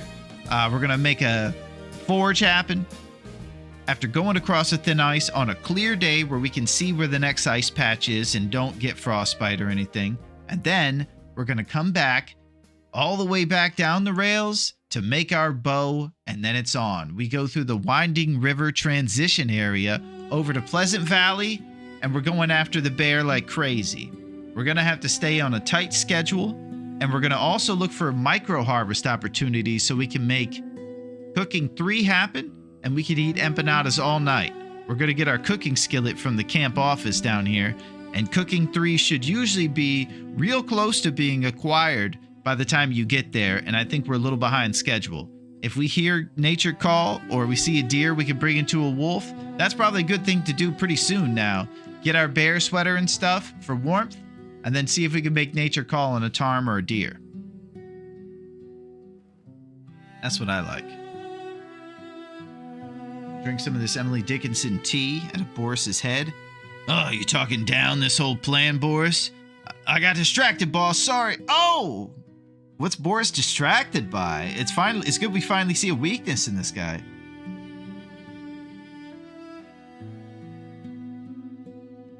If Black Frost is trying to be Russ, we need cave bases. Wish we could decorate a cave.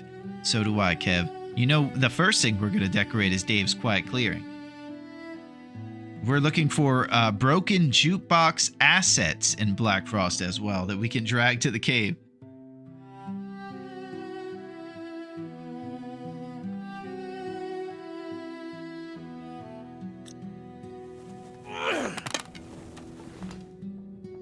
Shucks. Trusty brand numbers are kind of sick right now. 25. And we should be If I can drop any of this gear. getting a mag lens.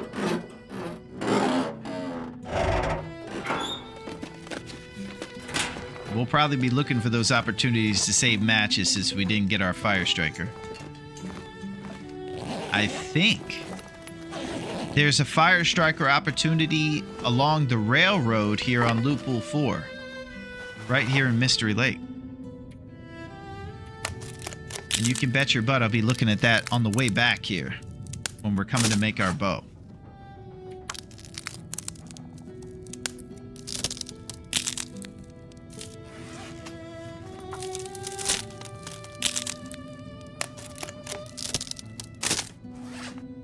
Alright, let's stink walk these things over there. Grab our bear shirt. Nature call on the way to go get our hammer and stuff. You only gotta live 21 days. You might have enough starters. I think so.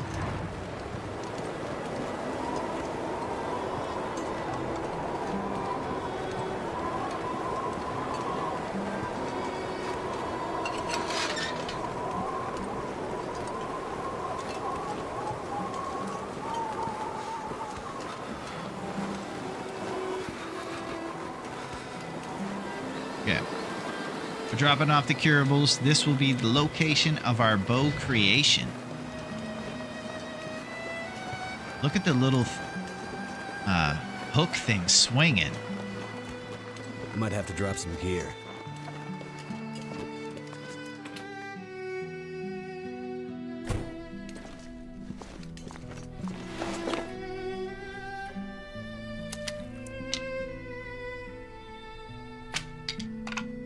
Oh my, I left the maple back in the trailer.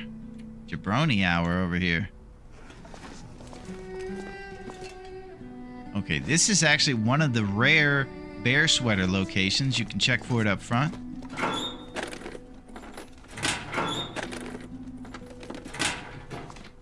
And let's bust out our goofy storm ladder. Lugging this thing around, you know?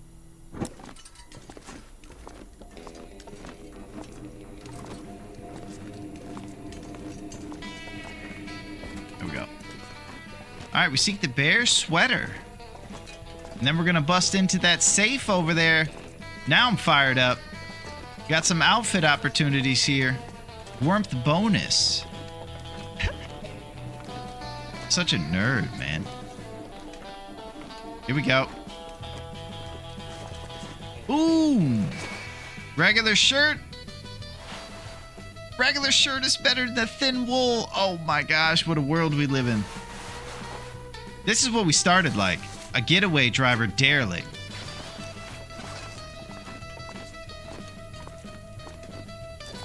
Too much stuff to carry. I don't know how I missed that giant bear behind you this whole time. Yeah, Boris is taking over, Fire. He told me that he's gonna be staying in here tonight. And he ain't leaving. I don't think I have much recourse.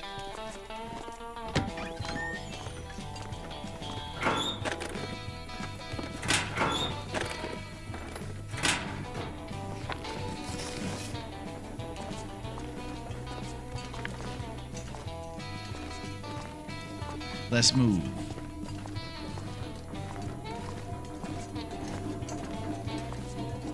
We're always liking to check these lockers out and seeing if we can get some exclusive, maybe work boots or something.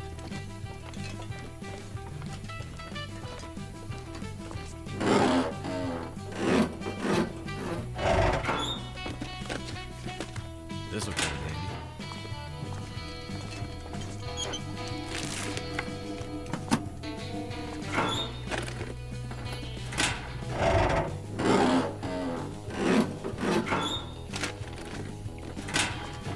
All right, toilet water. Our water inventory could use some more, and we're going to be making a ton of teas. That's going to help spam our cooking skill. We'll get a cooking pot from the camp office where the skillet Surrounded by is, snow. and that'll be where we can make porridge.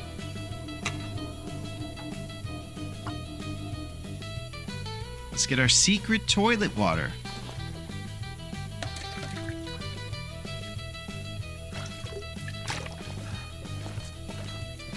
How secret? Not gonna be able to carry this load for much longer. Yeah, you gotta carry this toilet water though, man. Alright, we're about to go into a safe. Any last minute predictions are coming in? I see that everybody is saying Mackinac, work boots. And that's very nice of you guys to say that, because I would like those things. Our last safe gave us Sprite and syrup, which was very similar to when we opened up our 6-pack of bedrolls for Christmas instead of a PlayStation. We were gonna play Parappa the Rapper. You guys remember Parappa the Rapper? That was ridiculous.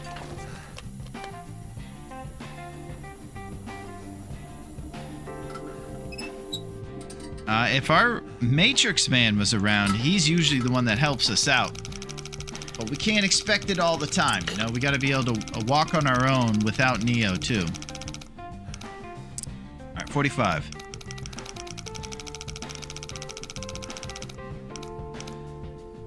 Oh, what's up, Atreyu? Maple syrup and news roll. It's good to have a legend in the mix. How are you, my friend? Coming in with a prediction of terrible stuff, though, I will say. Alright, I don't remember the first number because the tray you got here, but it was like 4754 or something like that.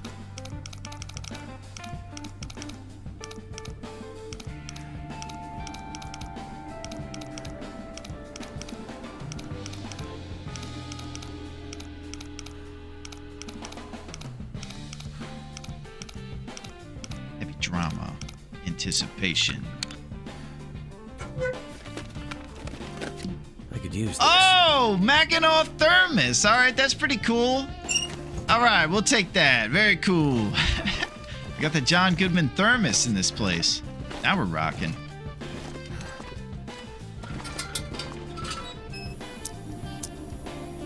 All right, that's pretty cool. All right, now we're celebrating, and it's happening, and we're rising through the ranks.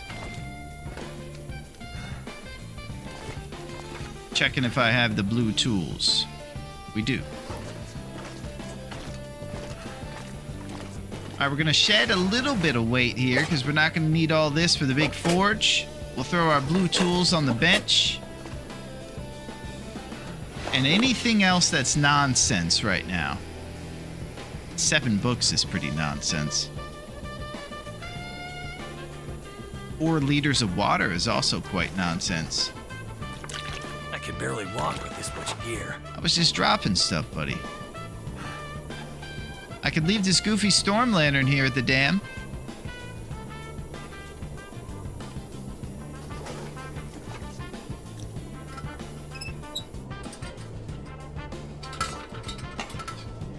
Let's see what time of day is. All right, we're going into the evening, but we are in Mystery Lake. So it's not like we're going to be in Pleasant Valley getting destroyed. We can maybe think about non-windy times where we can travel. The maple's just back in the trailer. I suppose we'll just kind of remember that. It looks like one of our birch is back there too. No, okay, it's just the maple. Bit of a jabroni move that was. Alright, cheeky 1 hour trying to wait out this wind before we do our little traveling. Nature call on a deer, also good. One of the things that I've been trying to kind of wipe out of my strategy is spending time trying to make nature call. I think in the past I've wasted kind of time and resources and run a bit of a muck trying to make nature call with deer or the ptarmigans. I don't know that you have to spend 40 minutes to pluck the feathers off the ptarmigans. So you combine the risk of getting mauled by a wolf during a low chance something, and you have to do it twice too to get even 1 insulation. Just kind of ends up not feeling like the move.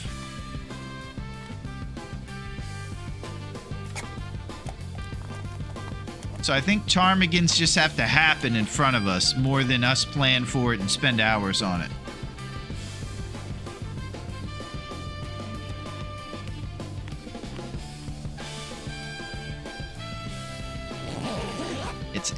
I'm sad to see it go, though. I sure did enjoy making nature call.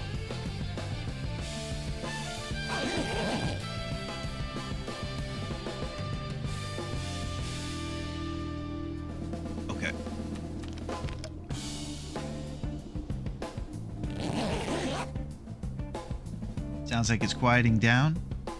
It's time to ride.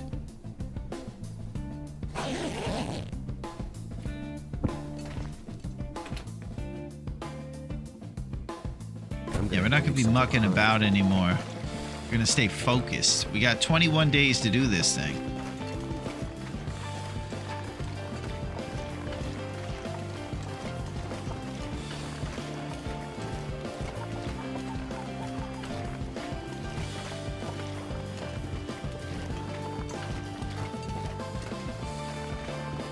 Can't see Jack. I'm about to light a trusty brand. A security trusty brand. Watch out for Scruffy. I sure would love to go and lay down on that cardboard moldy bed in there. But right now it's all business. Reishi mushrooms.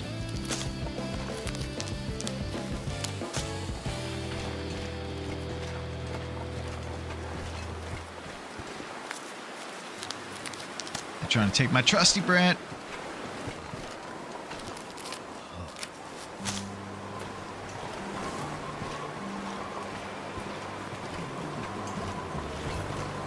Feels bad, man. I'm going to the cardboard. Get to the moldy cardboard. Go! Okay.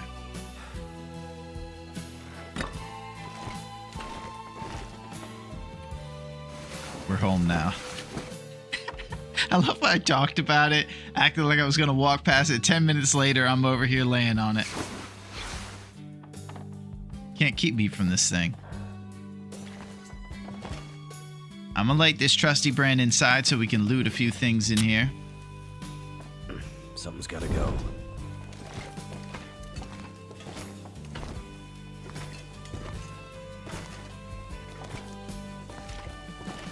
Rats. Unfortunately, this is not one of our magical trailers where we can just move beds and get some free loot potential.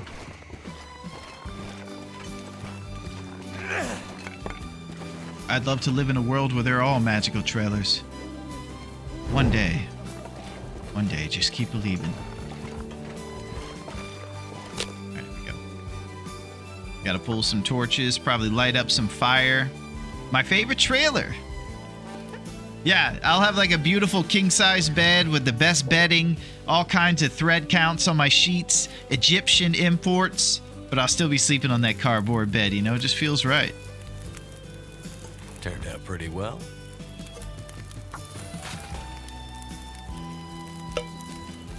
Prepare birch bark.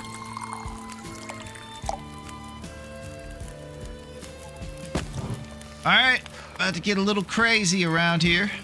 We're going double. Let's hope the wind is cool with us today. Trying to spam towards cooking 3. That skillet is right over there at the camp office. Got a lot of teas to fire up. Plenty of toilet water to make it with. I'm not sure I can carry much more.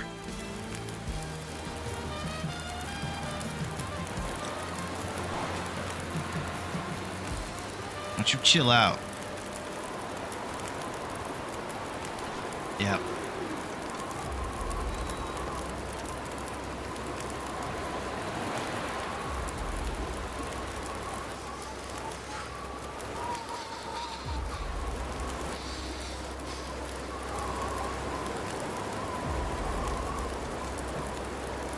Classic.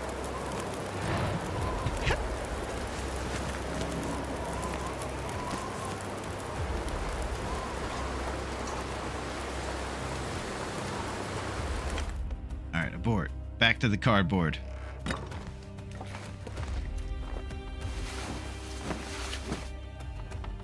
So comforting.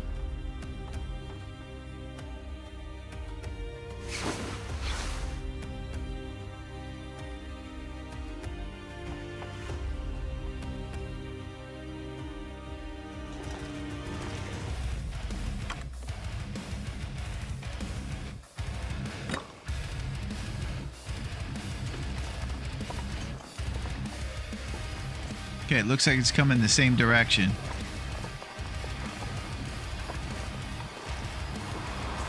Golly. What do you say, Raph? Wonder if I can drive.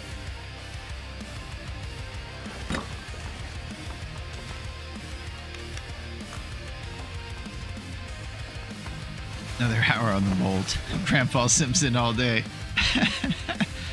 On the stat sheet, they should have how many hours slept on the moldy cardboard bed.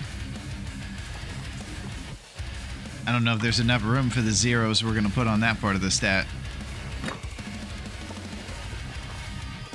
Okay.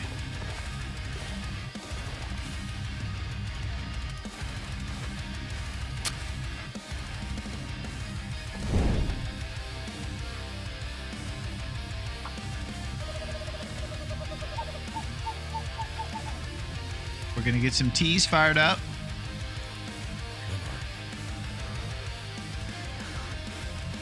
Didn't that work?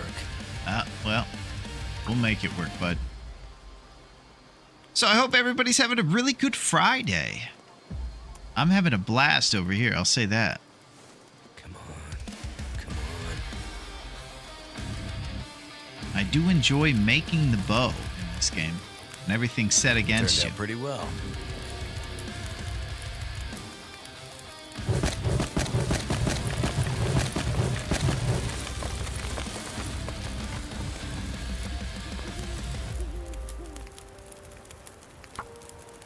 This is what we love to do, man.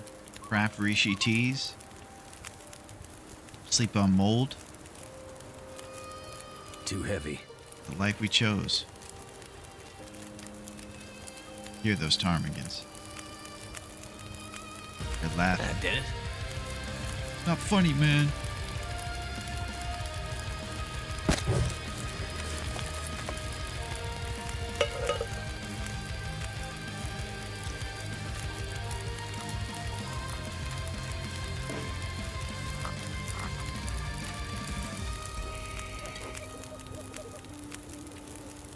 So, I have a flaw in my double fire plan. I don't have enough things to light to do it. Ah! Jabroni moves over here. Could maybe leave some extra heavy stuff here since coming back to craft. Yeah, I did try to offload. I thought maybe I could leave some lumps. That's probably the only thing I could leave next to the maples. A couple lumps over there.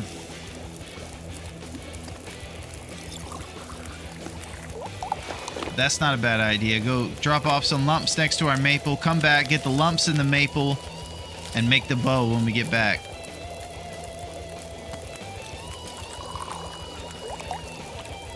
I think the double fire thing with 2 recycled cans is a new high or low, depending on how you look at it. If I was in charge of how you look at it, I would say high. But it's likely that you're thinking low. But we'll pour torches. How about that? Who would have thought?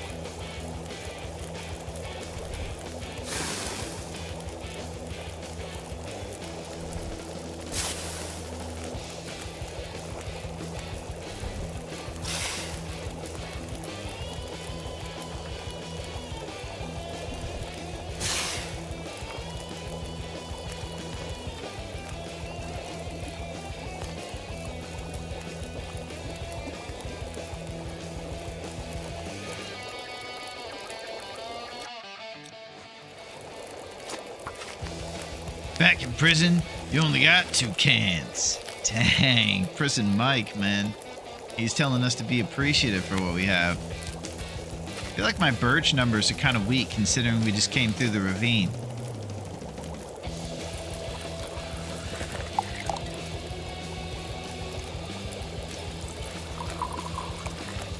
Reishi mushrooms.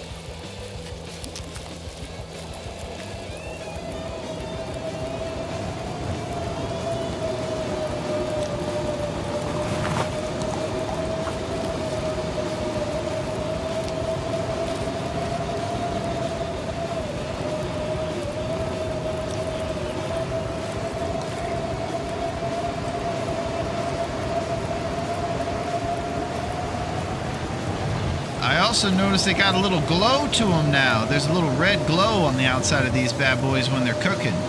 Super cool.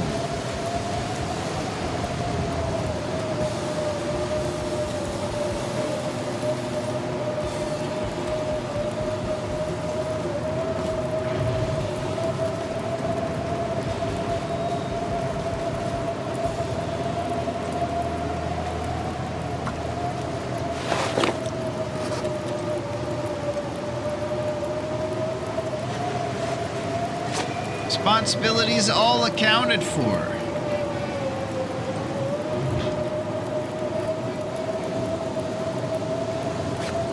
Lump numbers. 44. Definitely could use a deposit next to the maple at the trailer here. And that'll lighten the load for our big travel across town.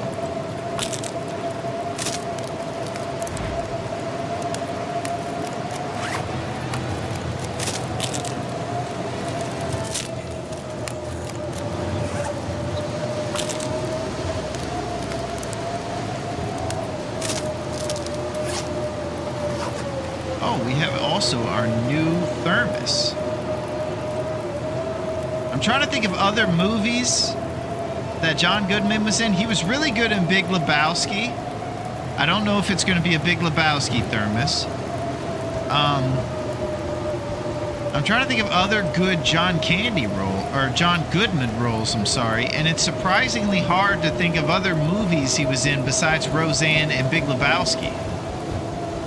That things that kind of stand out to me. I need to give more of The Gambler, huh? I don't know if I remember The Gambler. I'll have to pull that one up.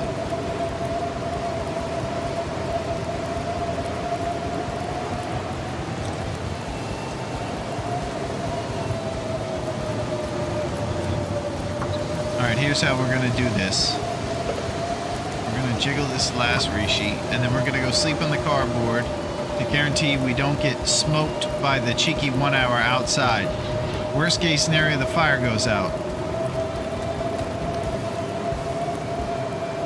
Let's go do a cheeky 1 hour in the cardboard.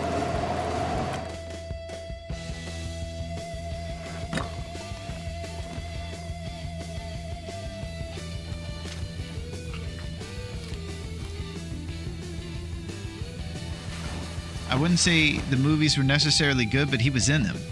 King Ralph. Okay, that one I kind of remember a little bit. King Ralph. Yeah, John Goodman's a pretty good actor.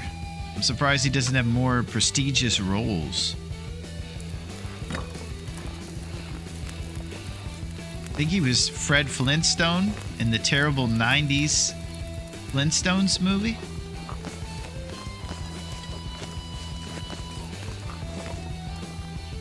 Birch bark tea. We're dropping off the lumps and we're going to the camp office on our big journey around town.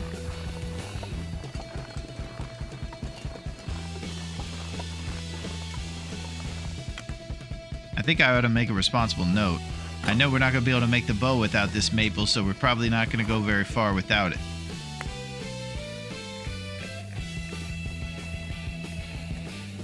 Okay, that leaves us 15 lumps for our journey.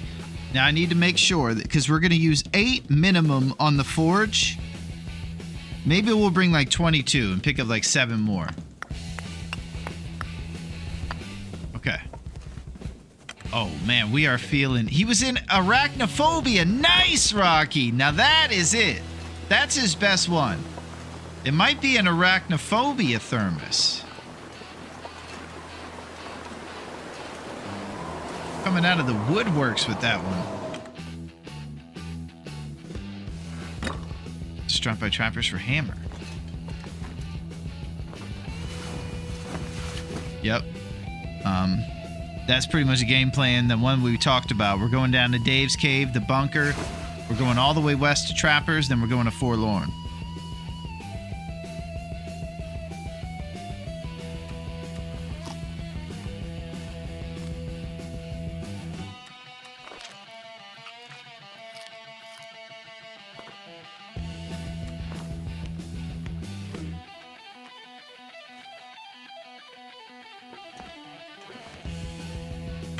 Bounce.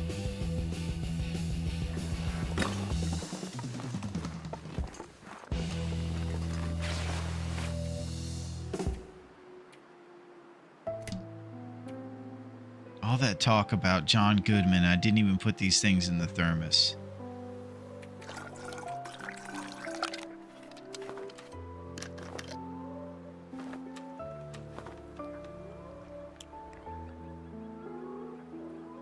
Let's go. Now, I want to get flippant with my trusty brand and use one right now. It's 3 down arrows and the 2 Celsius would add up.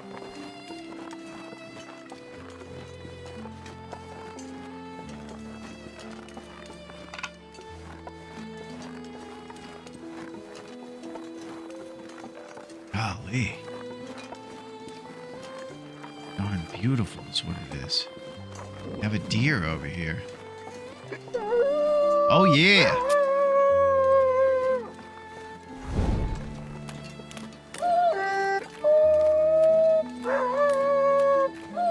Take it easy. Why don't you come over this way?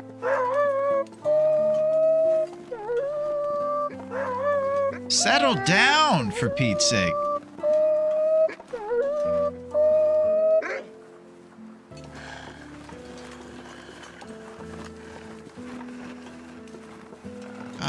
Hey.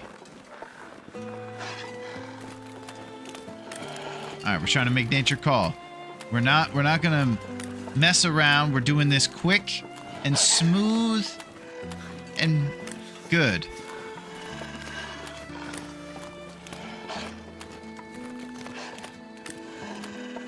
On with it. River, northern access. This is it.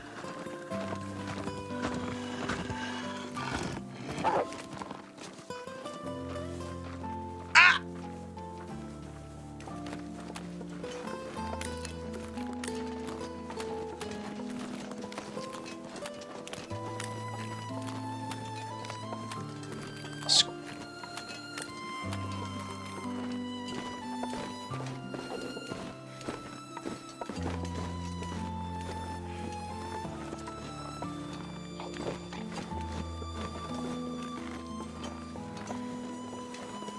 Looks like I survived another night.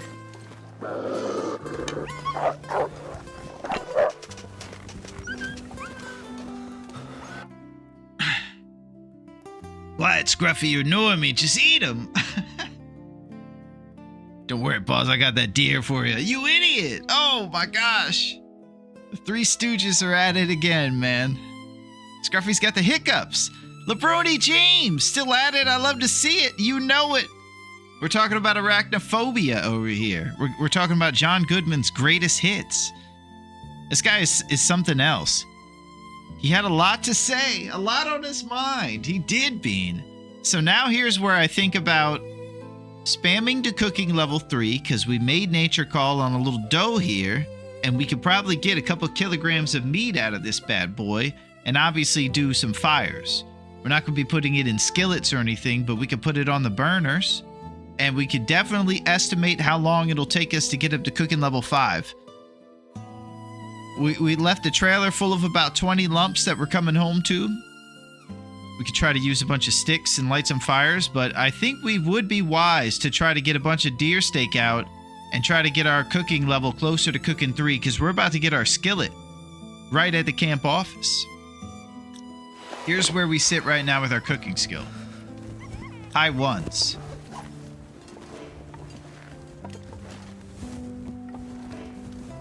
Oh, Scruffy. Had to do it on a slope, didn't you, buddy?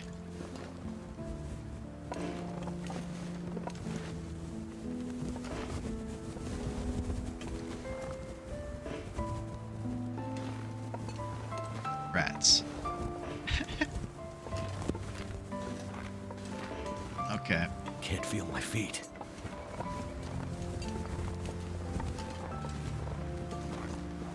Well, son of a gun.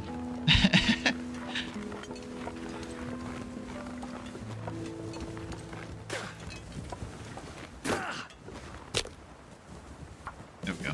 I don't know. This seems kind of shamblified by the whole slope thing. Hopefully it's not too slanted. Yeah, you called it, Bean. Well, that didn't work. Classic Scruffy.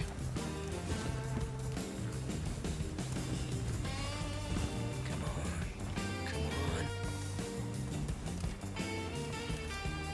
So cold. Just a little late. That did it.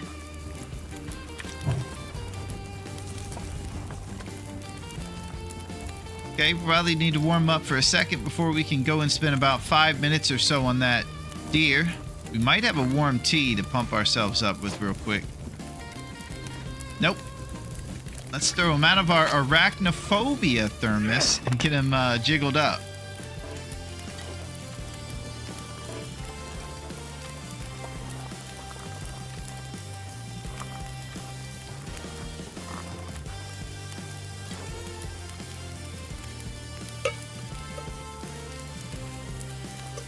I don't know if one lump's doing the job over here.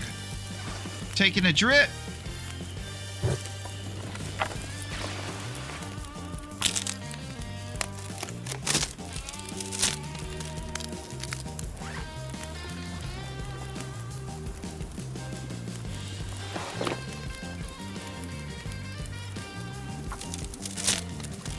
All right, we're getting some deer out of this thing. Time to do some cooking. This is a cooking tournament, right? Is that what we're supposed to be doing?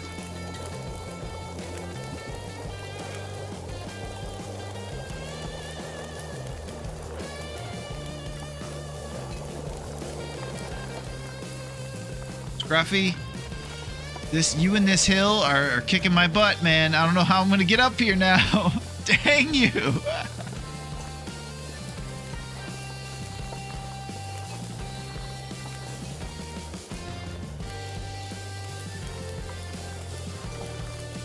This is freaking Ringling Brothers Circus right now.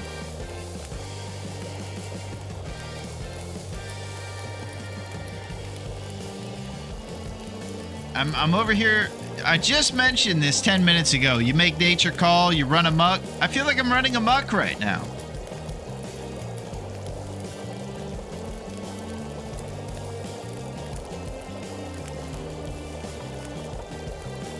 I want to get that cooking your look. lunches? You mean you eat other people's lunches? Stop it! Oh!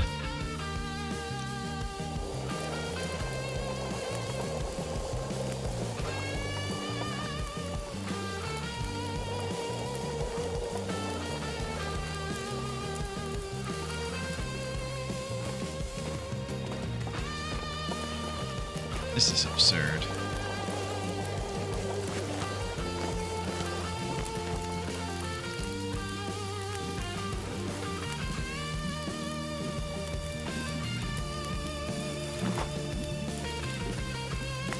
Plus 20 something back in the trailer. You like that one verse set? Arnold doesn't play that. If those aren't your lunches, you can't just be munching down on them. And apparently he believes that about this deer, too. This is one of the more ridiculous situations you've gotten into. Well, I appreciate you pointing that out, Duncan. You know, it's somehow worse when you say it, you know? It seems easier when it's self-deprecation, but when it comes from a pal, it hurts that much more. This is absurd. This is ridiculous. What can I say? We tried to make nature call. We were going to get cooking level 3. And I couldn't light a fire next to that darn deer. And I put it down here where we can't get back up.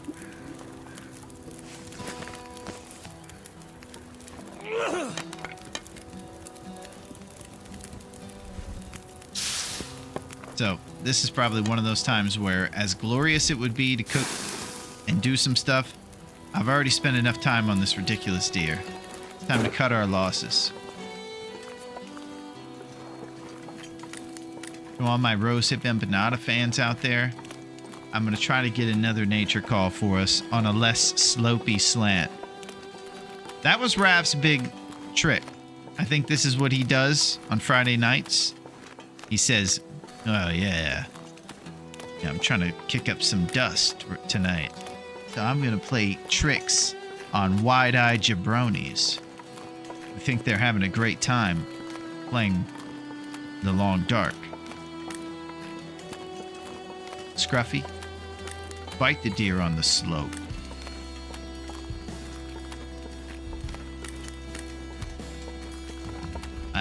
I still don't have my Raph impression down yet. I haven't heard his voice yet.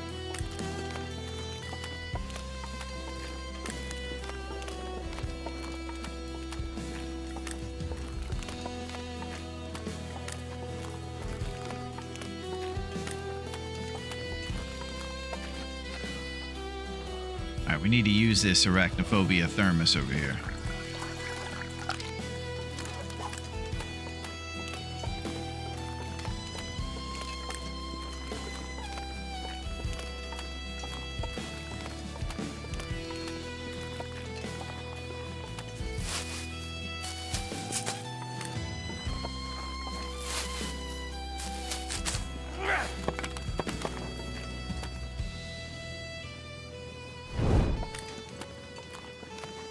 Let's continue. Everything went downhill. Music while we forge through the fog. I noticed, Dunk, that you like the ones that kind of feel like Irish a little bit.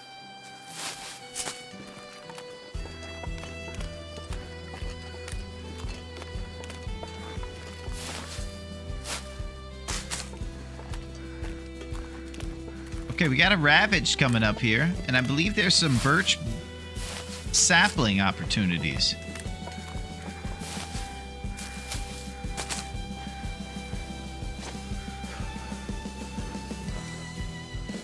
Birch bark tea going down.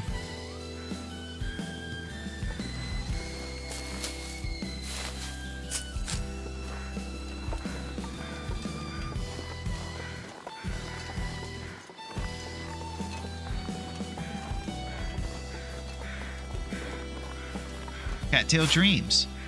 Top of the morning to you. You'll never find me Lucky Charms. Jeez. I think Irish folks would be pretty upset if they heard that one, Dunk. It's pretty on the nose, huh?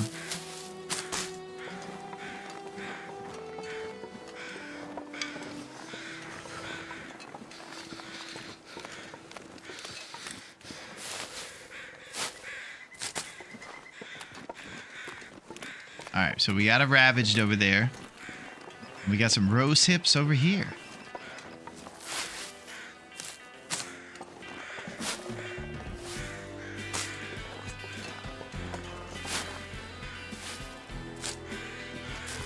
Old Man Beard.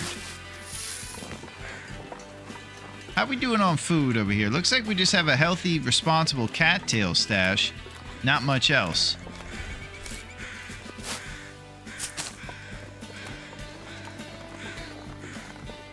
Cold is making my head feel thick.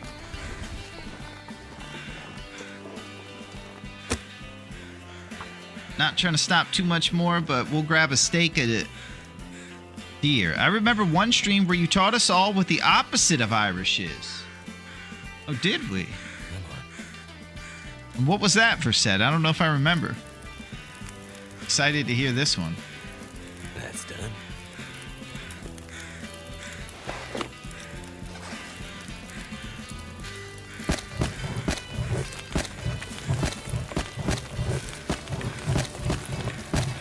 Here we go. Trying to do the math here so we get one up arrow on this bad boy.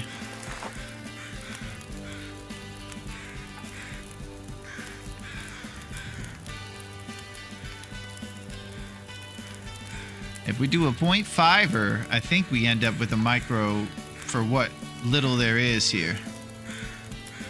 Is that it? No, if we do a 1er, we'll end up there.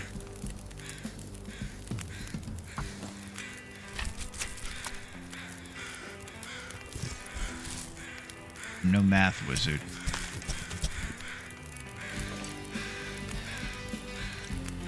Nah, I think I blew it.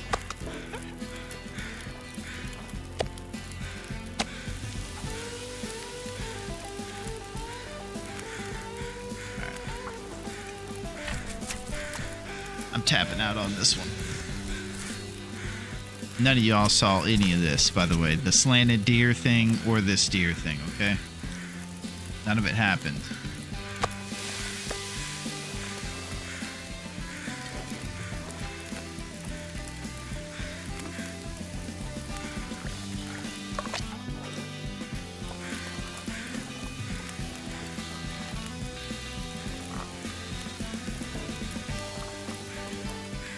Okay, let's get some feathers. Sometimes there'll be birches here. Doesn't look like we got them this time.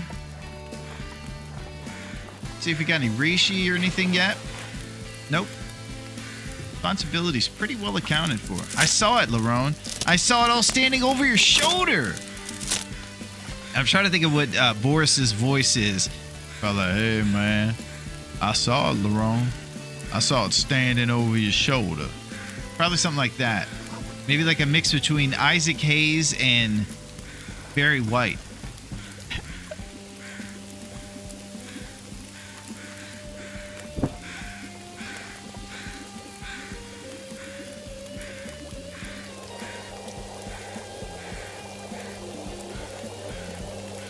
Horse.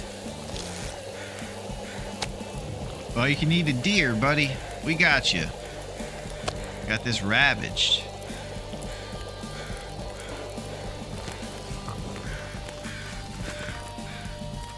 Last birch going down.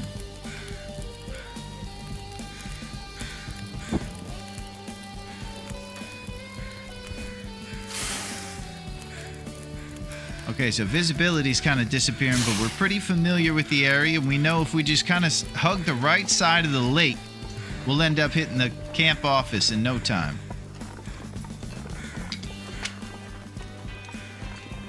And I'll tell you one thing that I've discovered that we haven't shown much today, but if you're ever hard up for scrap metal, one of the more common places I've actually found it is the fishing huts.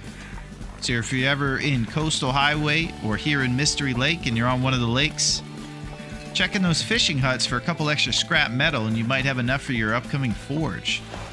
As for us, we got 12. So that means we're going to be able to make 18 arrowheads because 3 of those scrap will be dedicated towards our improvised knife. I'm going to make sure we have 1 claw so we don't have to tear up any of our clothes, and we got 8.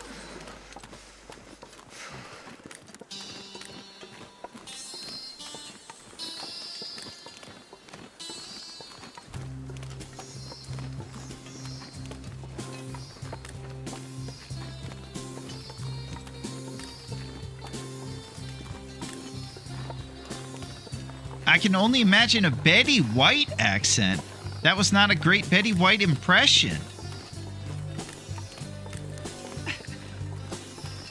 Well, I'm sorry. I'll try it again. Here we go. Oh, no. Oh, you don't. No, I don't know. I think I would end up sounding like maybe like Mrs. Doubtfire if I tried to sound like Betty White. Toodaloo! Something like that.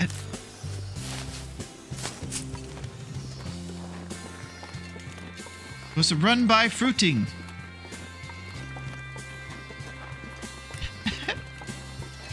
I think it was like an honorary cook. It was a run by fruiting. It was an upset cook. He threw the lime at your head.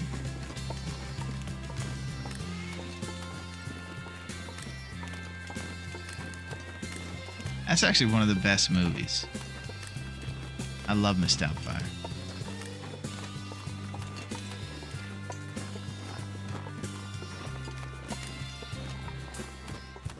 Mystery Lake. Okay, here we are. I believe this is where we're going to find our mag lens. We're also going to get our cooking pot here and cooking skillet. This is a glorious base location, informally known as the Canadian office, and it's got a lot of supplies, maybe even an aviator hat when we go look over here. That'll be really cool. Cooking skillet, cooking pot, dusty floor potatoes, old mill flour. If you look on the map, you'll see a red shamrock symbol next to this on the map, which indicates abundant supplies. You better believe it. We're getting those abundant supplies.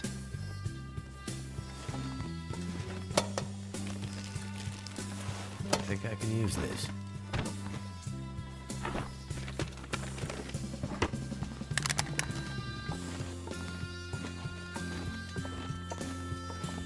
All right, we seek the mag lens. Boom. Yo, what up, Zendori? How's it going? How are you, Zendori? How are things going in your world? I hope your Friday is going pretty good. Ours is getting a little bit more close up, if you see over here. It seems like every impression of an elderly lady makes them sound like a confused bird. Oh, that was beautiful. Nice, Bean. All rose hip ingredients acquired. Now we just need cooking level 3. So if we make nature call not on the slant to end the world, we'll have it. Fantastic Friday. Nice.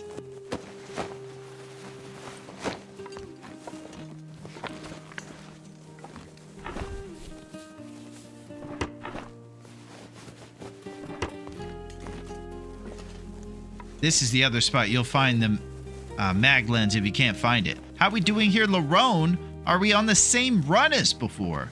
Well, I'm not exactly sure. I'll tell you this. We started off on a different run than we're playing right now.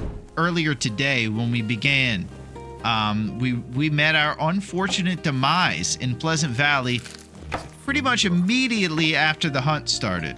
That seems to usually be when things go completely off the rails because we enter the coldest town at the coldest time of year, and we do it with about 8 Celsius warmth bonus and a bunch of lumps. And we just try to do everything we can to hunt, but the island takes no prisoners. All right, so here's what I'm thinking for our cooking level spam. If we get a stocked bunker, we'll probably get more stuff, and then we'll do it right outside the stocked bunker or in the cave below the bunker. But let's go get half-off appetizers at the best dive bar in pretty much in the world, not just in Great Bear.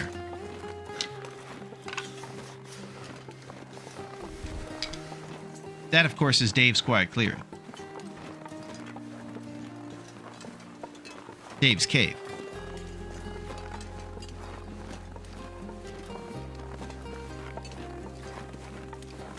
The best cave. We're going to my favorite hangout. You like it down there, Fire? It's pretty nice. Lake Trail. Dang, I saw the first bear shot, then I had to leave. Yeah, we shot a bear and slept in his cave, and he slept outside the cave and snored. And that was our only bear before we fell by the weathers. I want to have a good time, but can't afford to pay full price. Are you looking to get maybe appetizers for food? I got good news for you. Real good news. Are you in the market for a greasy onion ring tower by chance?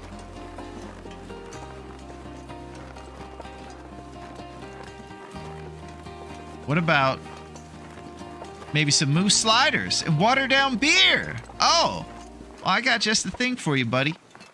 Guess what the discount is? Half off those moose sliders. Bonus, like moose feathers and things in there too, if you're lucky. Watered down drinks served all night, baby. The bartender never cuts you off. Most people around here don't drive, so he doesn't really need to. Just gotta be careful on those jagged edges when you're walking without instant crampons. All right, let's get inside of Dave's here. We gotta warm up for a sec. Prepare yourself to be blown away by low prices and a better environment. We're headed to Dave's Cave. And here we are.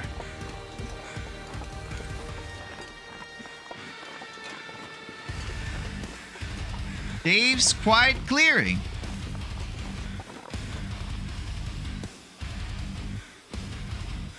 Accelerant, stop the drip.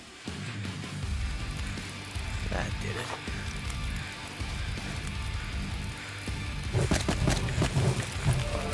Oh! Fire starting too!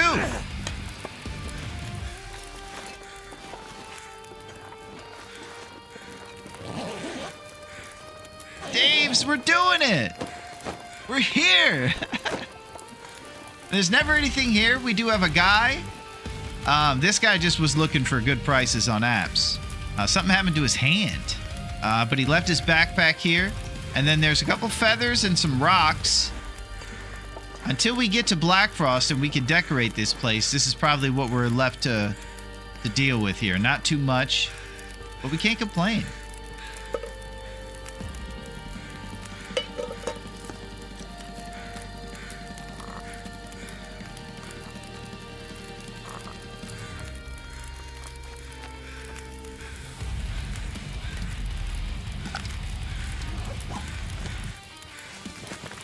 Alright.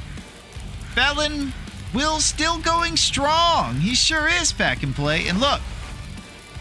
Remember, this is how he used to look when he started out. Derelict. Getaway driver, derelict. But now he got this shirt and he's feeling emboldened to be a better man. Celebrate the holiday seasons. And maybe become a hunter. And go legit. Dave's Cave gives extra XP to fire started inside. It does. And here's the crazy part. What we always do is want to leave one roast hip here for Dave. And it gives you an odd number of roast hips, so you end up not being able to make an extra batch. But it's the type of stuff you have to do.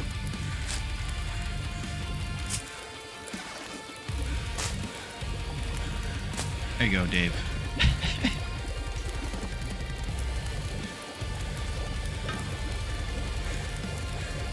All right, we got dusty floor potatoes on the menu, too.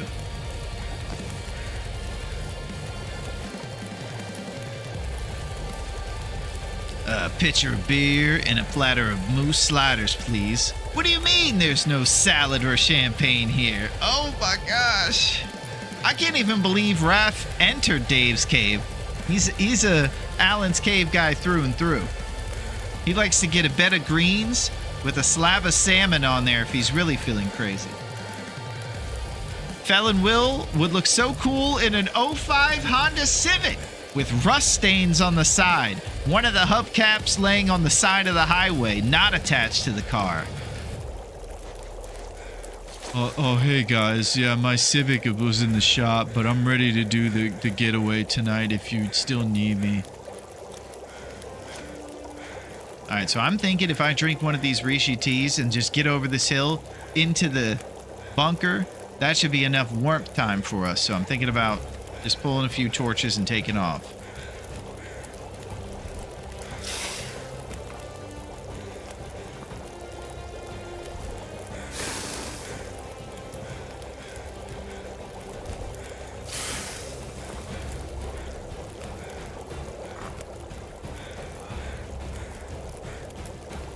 We'll throw these other 3 Rishis in our arachnophobia thermos. I haven't seen arachnophobia in a while. That's a pretty good one. The scary movie, of course, about spiders from 1990. I'm trying to remember who the other guy was. Was it Jeff Bridges? No, I think it was Jeff Daniels.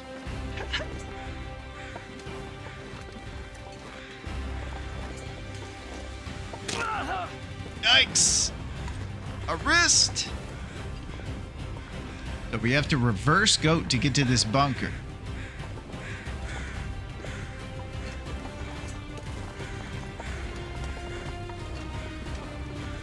Now we go up this way.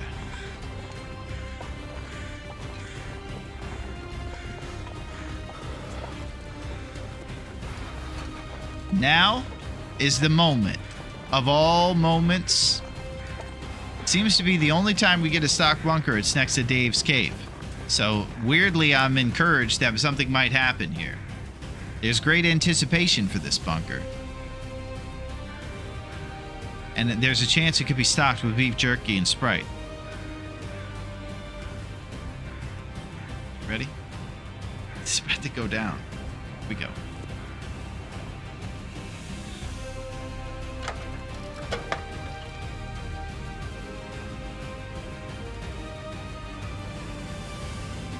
Faulty cardboards here, though.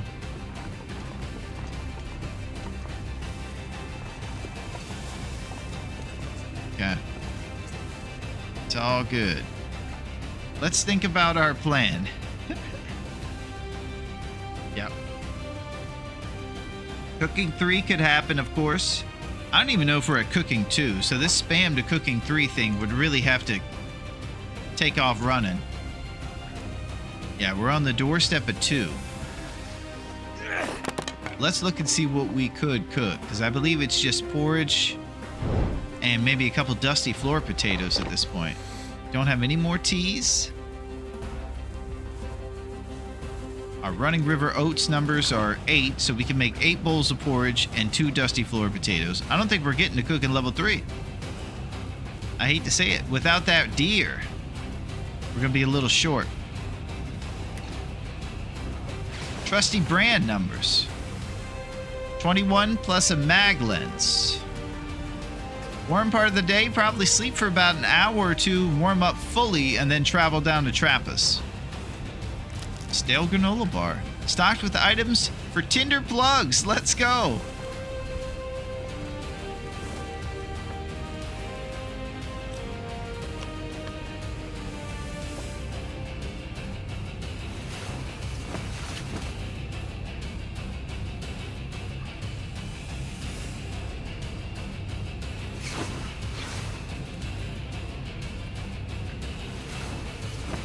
Uno mas.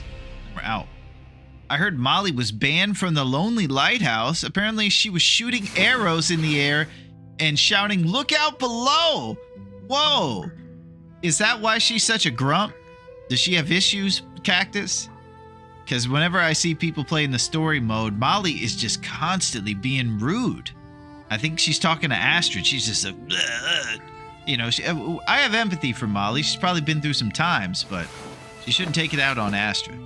Or shoot arrows and say, "Look out below."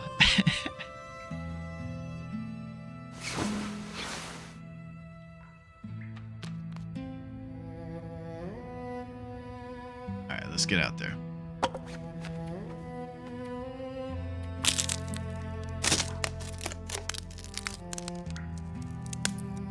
Look at this. The dripping water around us. It's so sad in here. Abandoned. Molly is no joke. I wanted to give her the benefit of the doubt, but she is a... Oh! Molly's crazy.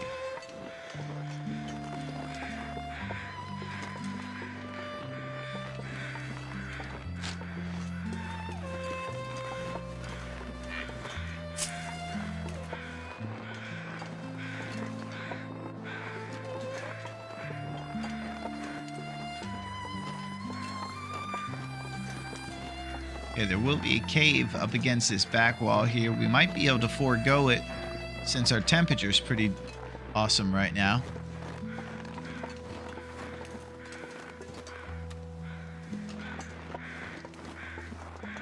Frolicking deer.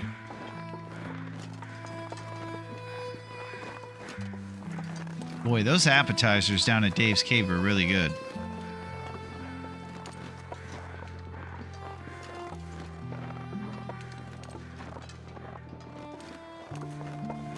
The arrow in the door at the dam. You know that was Molly just practicing on the frozen corpse. Holy crap. Molly is dark. Yeah, Great Bear does different things to different people, you know?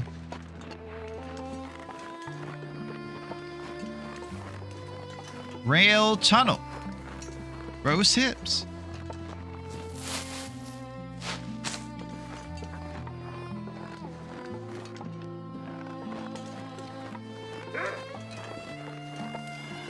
Alright, trusty brand down. Life or death situation here.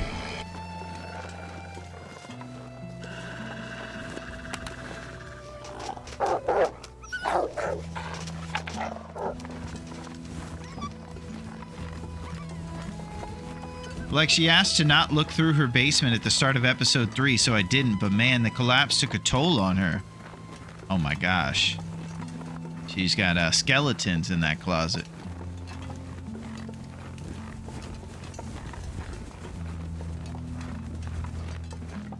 You know what I've talked about, Pack and Play? Old Jeremiah over here, the trapper. I'm pretty sure in the story that he's a good guy. But the trapper has a few tombstones out front of his place, and I've never heard the story. My theory was that the trapper's cabin itself is quite a small establishment. If he was living in there with multiple people, I'm worried the trapper might have succumbed to the shining, you know?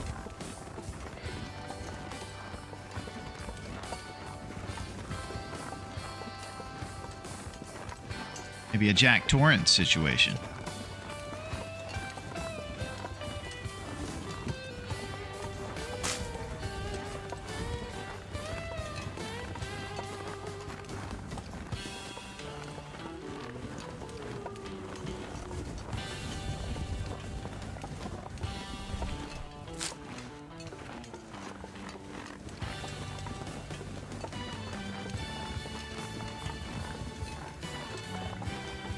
Okay, plan is simple.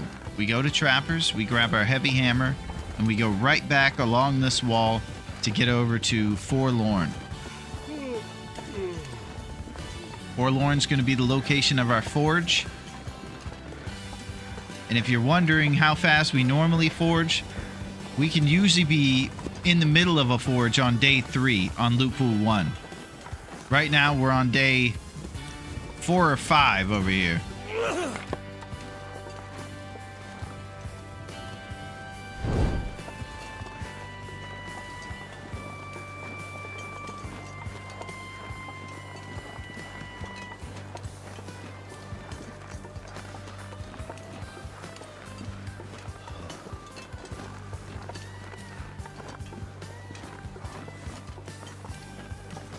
If you guys are there during the rap interview, tell him to maybe patch all the glitched bears, like the 3 strikes one and the one over here, so that they actually show up when they're they have bones in their cave. Maybe you could see if he could put somebody on a patch job.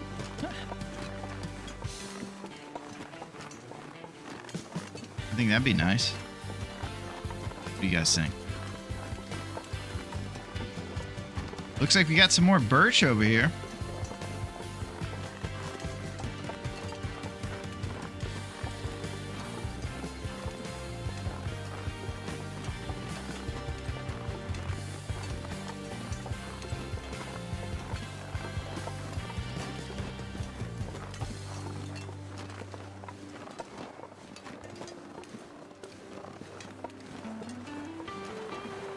Birch sapling. That's a potential bear at 3 strikes? I had no idea. I think there is. And on the map, it just says this bear's glitched or something like that. Which is a crazy thing.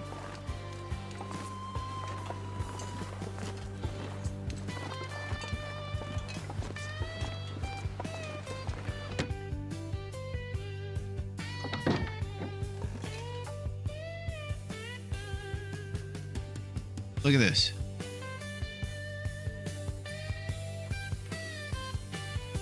Here's 3 strikes right here on Pleasant Valley, and then it says doesn't spawn next to the bear. What kind of thing is that? If it doesn't spawn, then the map's been around longer than the glitch, which is insane. And that's just wild.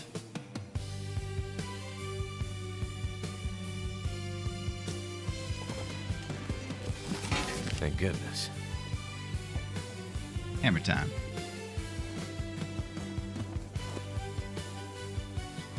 We've traveled far and wide. From DP all the way over here to Trappers. We have acquired our hammer.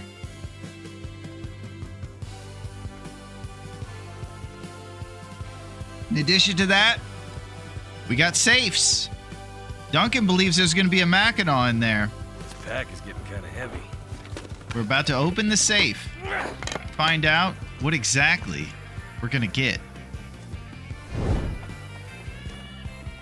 I'm hoping for something.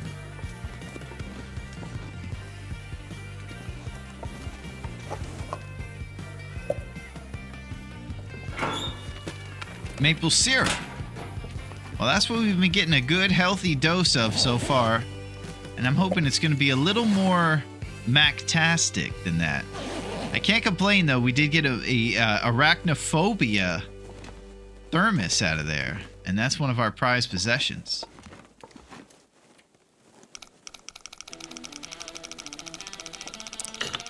$35.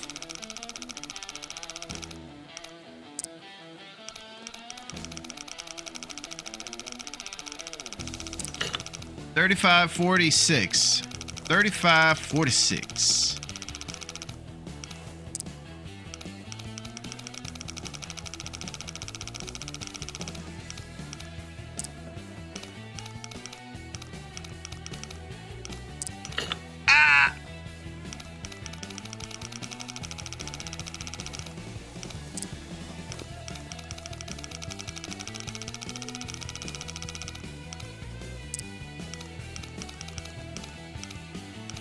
Nice pair of Levi's, huh?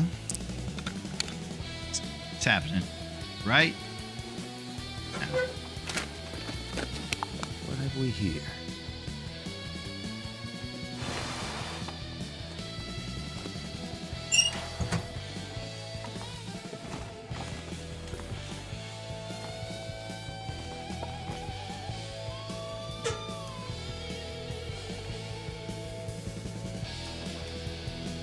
That terrible safe almost made me use the birch bark for the fire. I got skunked. Okay, it's no big deal. We're not getting bunkers or safes this time. It's okay. We have our arachnophobia thermos to put these reishi teas in.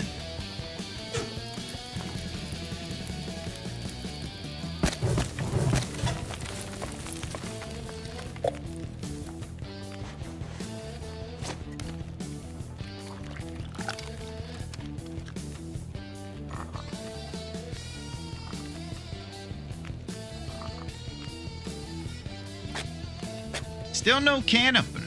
Also something. You could use that lighter fluid to light up the scarf. I need to drop something. Where is that thing?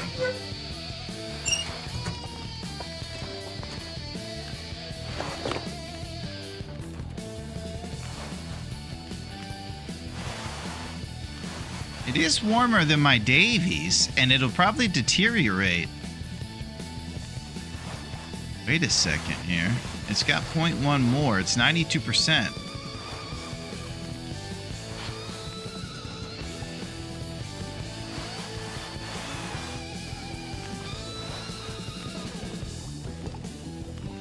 Okay, we can't light our Davy up, but we'll leave it there. Let's see about it. Here we go. Okay, he kind of looks more ridiculous somehow, but it's okay.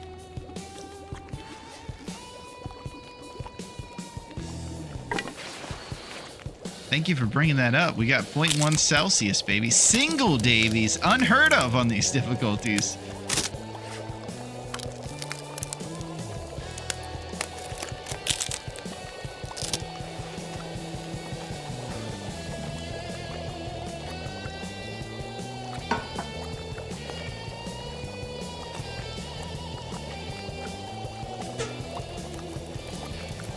I think we ought to get moving pretty soon here.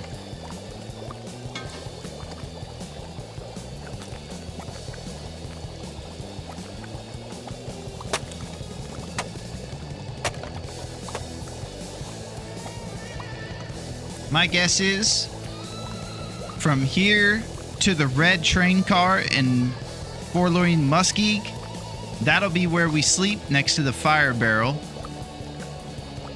And then we get across the ice when it becomes the morning time and it's warm travels.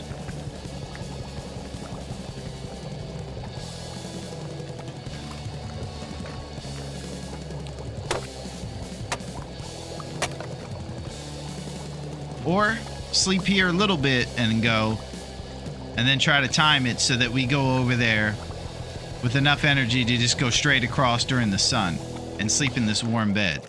Another idea too.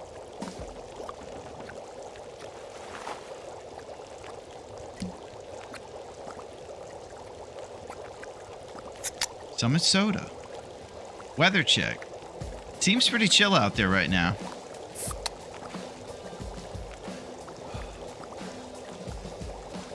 And we're heading into the night.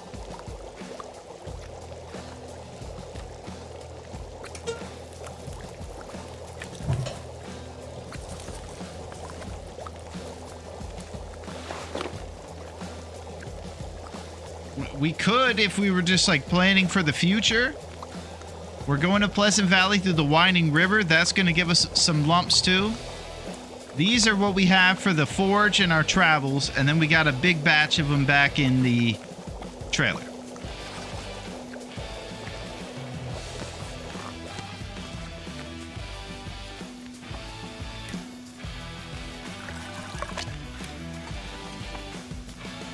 So this is basically where I'm deciding whether I should sleep in trappers for a little bit or push to the red train car and then travel after that to the forge when it's light outside. So with the timing of all that, I'm wondering if we shouldn't sleep in trappers for a little bit and then travel later in the night.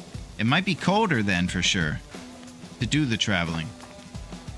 Give and take, I suppose.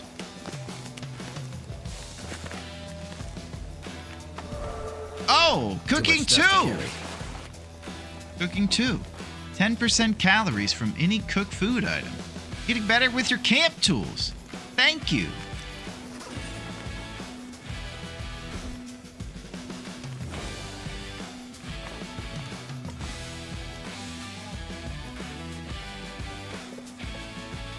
cheeky elf.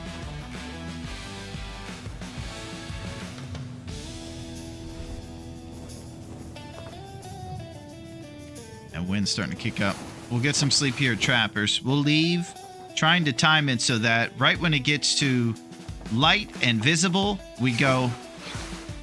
I'll learn until we can't burn ourselves. Probably a while, Pack and Play. Maybe never.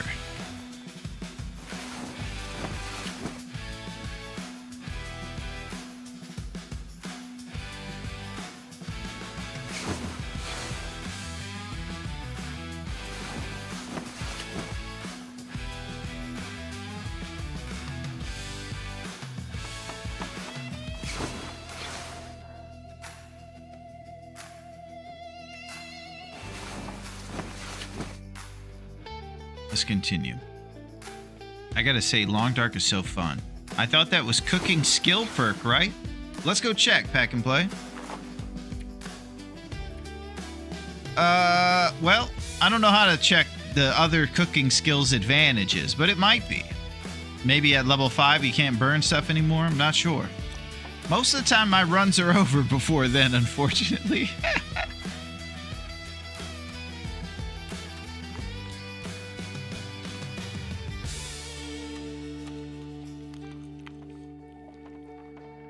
The one thing I know about Cooking 5 is, of course, that you can eat wolf meat the whole time, or bear meat, carnivore meat, as much as you'd like.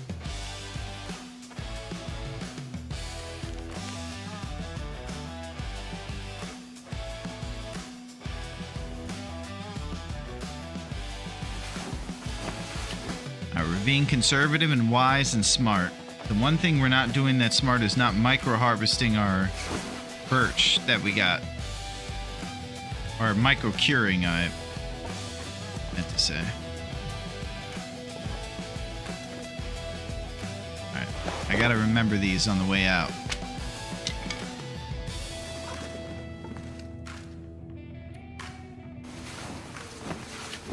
No forgetting the birch.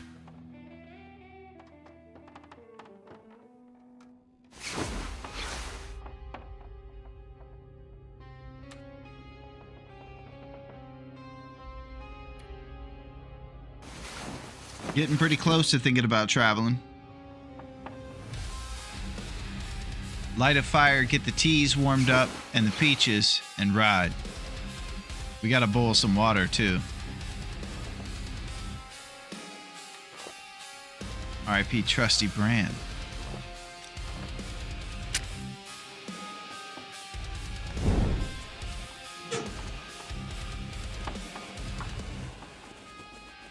Let's do it.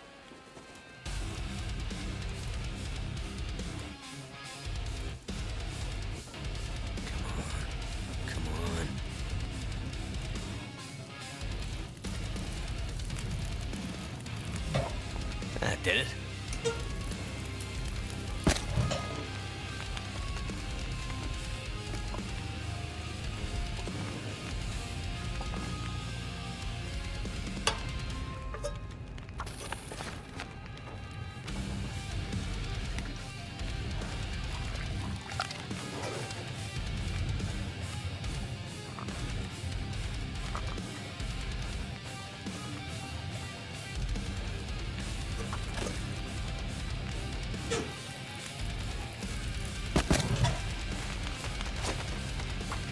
Nice.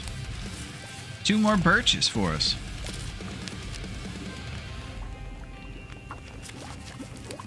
Alright, we're taking the drip from thirst. I'm so thirsty I can't think straight. Yeah, man.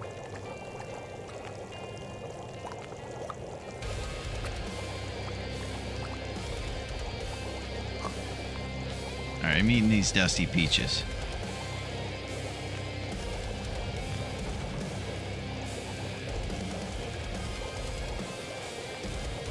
Let's go Mariners. Just got up 2-1 in the 7th. There you go, Dunk. Glad you guys are enjoying a swell season.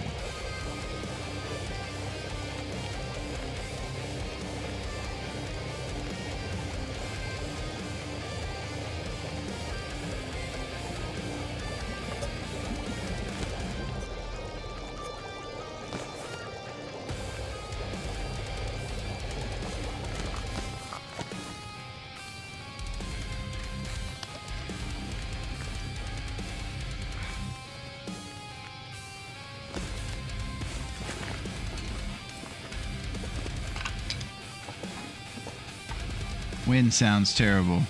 The season's going terribly, but for some reason they seem to win when you're streaming. Oh.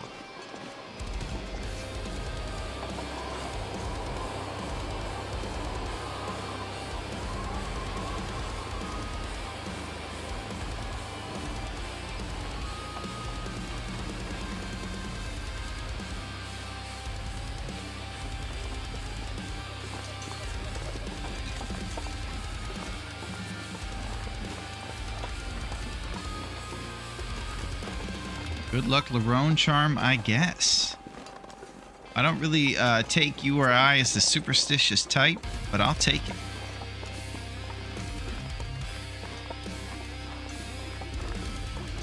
Let's go M's, man. Ken Griffey Sr.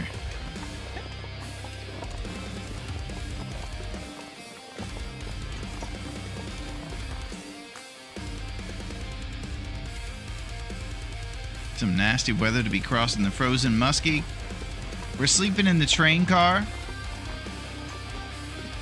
And we're waking up in an hour or two after that at the warmest part of the day and with a nice clear sky.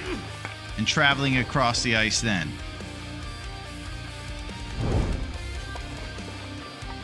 Trying to time it so that we're traveling across the ice right around noon.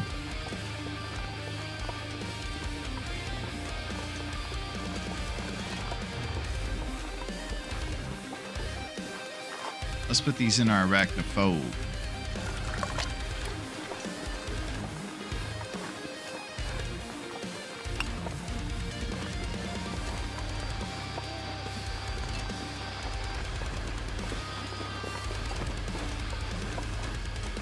So, in the beginning of all my endeavors in Long Dark, I was asking a lot about sprinting versus not sprinting.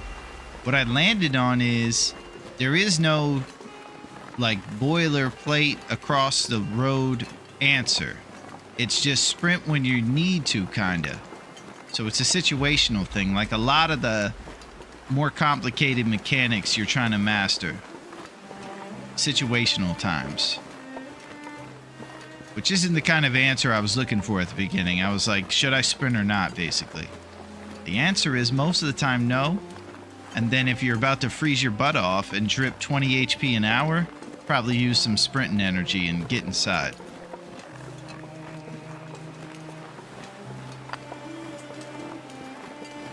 Getting some random lumps along here. Bonus lumps.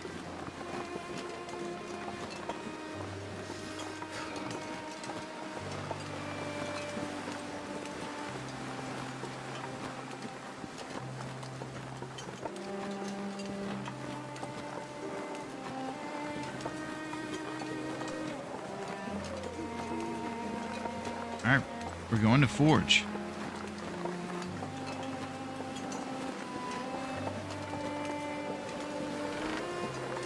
Most of the time, no. Weather permitting, sprint when bad weather, but that's just my preference. That's it, Pack. You realize once you see the stat drain on your fatigue and hunger when you sprint, that it does a lot to really drain important vitals. And unless you have an unlimited empanada stash, you might want to think about sprinting. You imagine having like a 1,000-day run and having unlimited empanadas? Good Lord.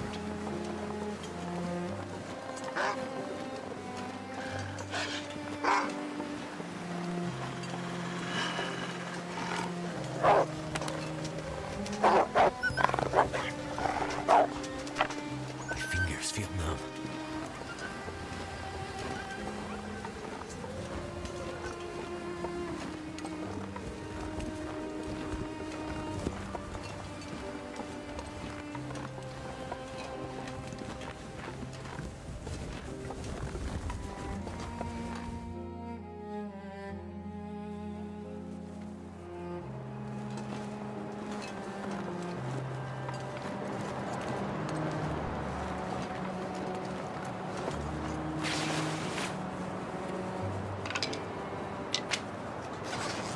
Okay, you guys think we'll remember these things on the way home? They feel like they're right in the path here. I can't forget that, right? That's super memorable.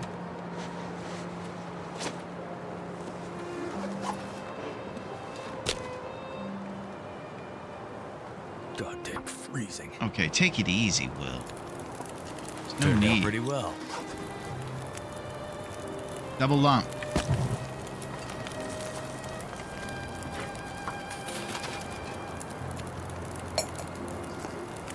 Bare birch bark.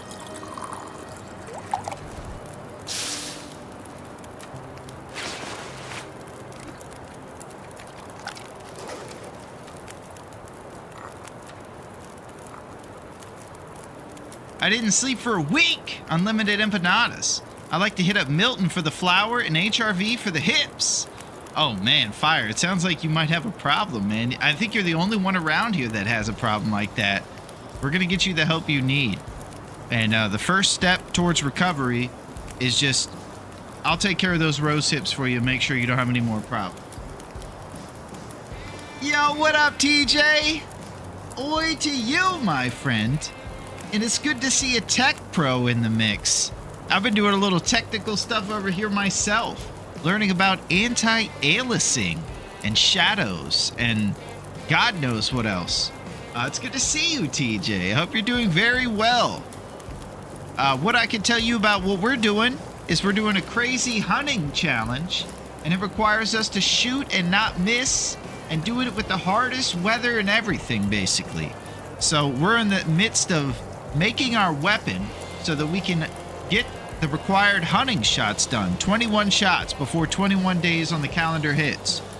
Right now, it's been 4 days survived with 6 on the calendar for whatever reason. And here we are.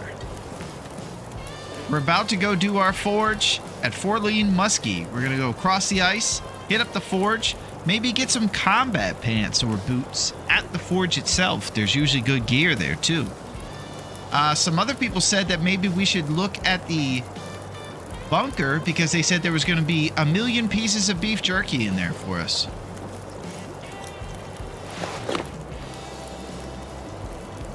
And I'm into that.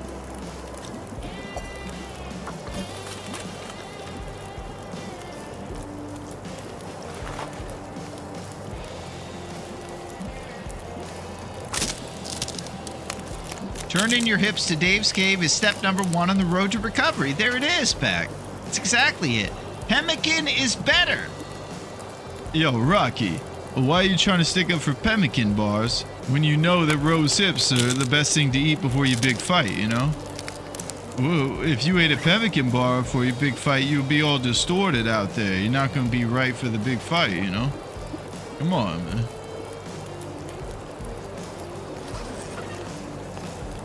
Bare birch bark.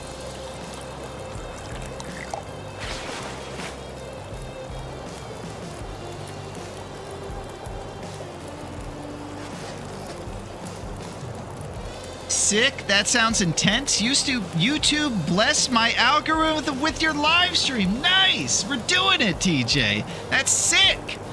We just started getting grace from the algorithm in Twitch because we've been sucking up to Bezos for a couple months now, and he's just been sticking it to us. But to hear that we're getting in algorithms is pretty exciting, I would say. I'm enthused by that. We've done it. I still can't remember the guy who runs YouTube.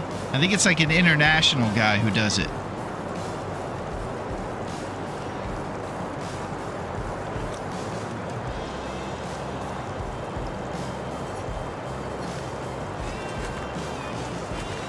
Alright, we're drinking this birch. And this fire stopped being able to be lit. So I guess this torch is probably gonna stay lit for 1 second. Alright, let's see if we can push forward to the train car. It's gonna be close. This is one of those tactical sprint times we mentioned.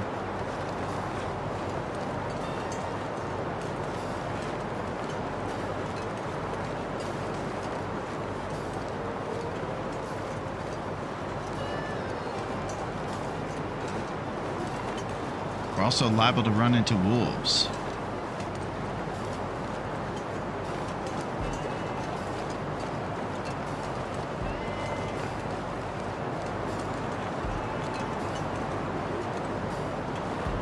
Alright, the sun is rising here in Forlorn Muskie.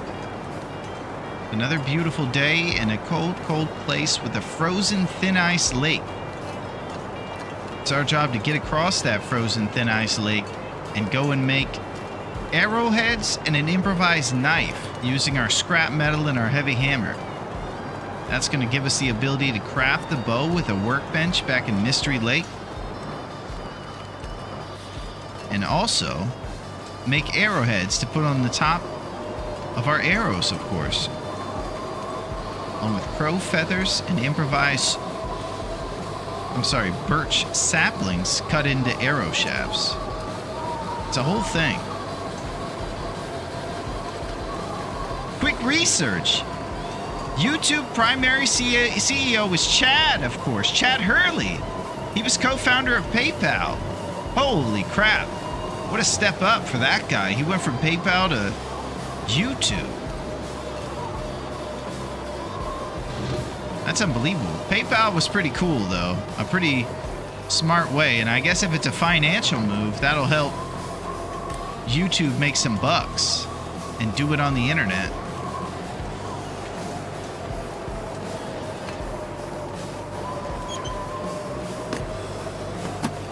And of course, what we're all concerned about is YouTube making more money. It's of great concern for everybody. They need it. Poachers can't.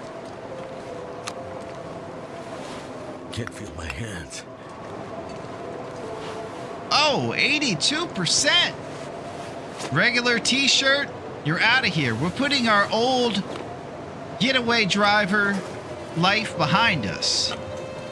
It's a new world now. Scrawled message. I'm not sure I can carry much more.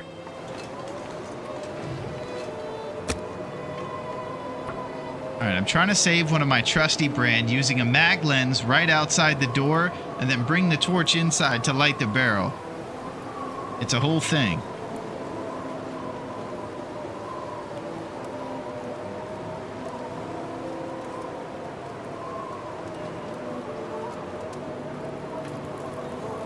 This is for the trusty brand. That's done. Trusty brand preserved. Too cold. We gotta stop the drip. Throw a few of those extra lumps we just found on this bad boy and get maybe a cheeky 1 hour sleep.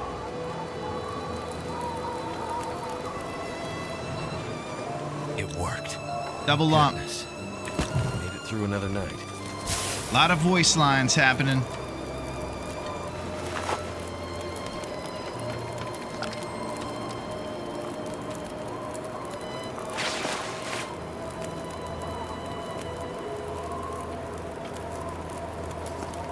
Dusty tomato soup.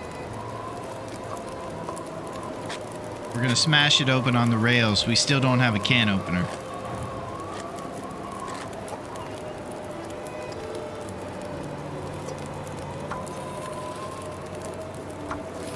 All right, cheeky 1 hour about to be initiated.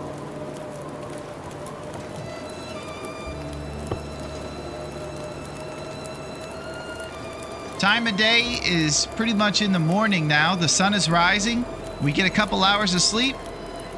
We're headed across, baby. A beautiful day. I will defer to Fire on this topic. Felon Will is a man of many words.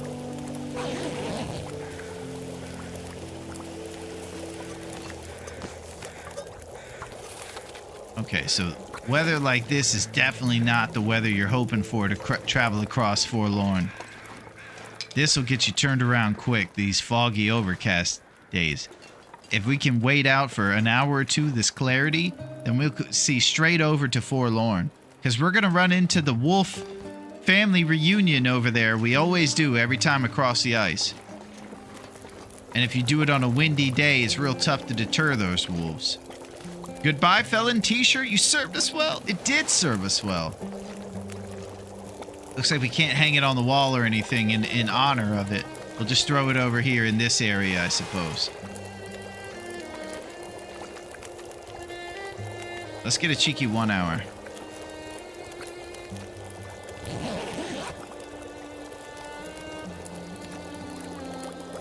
We're looking for clear skies.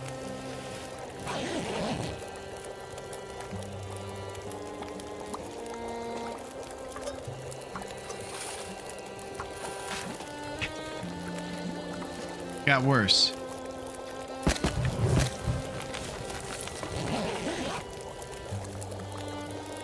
I believe Boris's girlfriend lives behind the train car. You should pay her a visit. Boris's girlfriend is our old girlfriend. That's the worst thing. I was telling him about it, Cactus. It wasn't a week after us and our girl were splitting up before her and Boris were texting. It was emotional for us.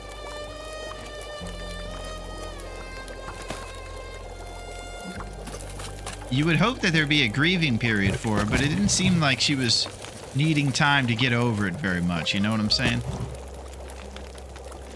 Kind of a shot to the old Dave ego. Got over us quick.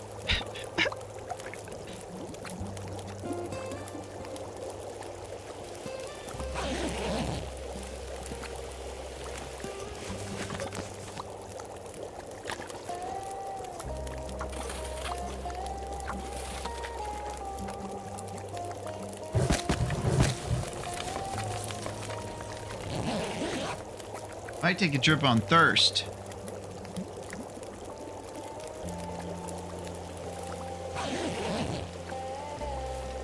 Nice.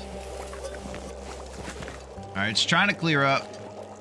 We're headed into the nice warm part of the day. One more cheeky and we might have travel times. I don't know if the blizzards will stop for much longer. Might be our last shot before the weather kicks up too. Ooh, we're taking a trip on Thirst. Can't cancel out. Ah. Nobody saw that. Oh, yeah.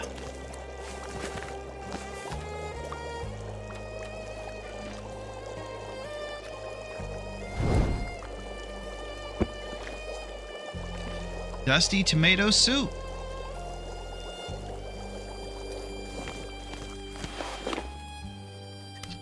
I don't know if you guys saw the weather, but it is fantastic out there. Wonder if I can drop any of this gear.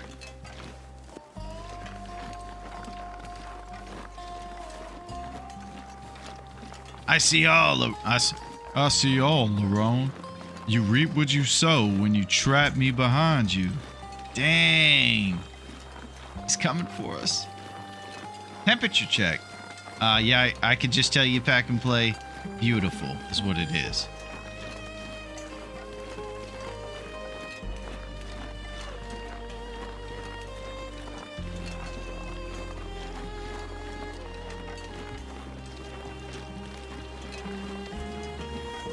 All right, all navigational pros on deck. We're gonna go past the family reunion and try to get straight over to that forge. And also, we're going to look to acquire rose hips.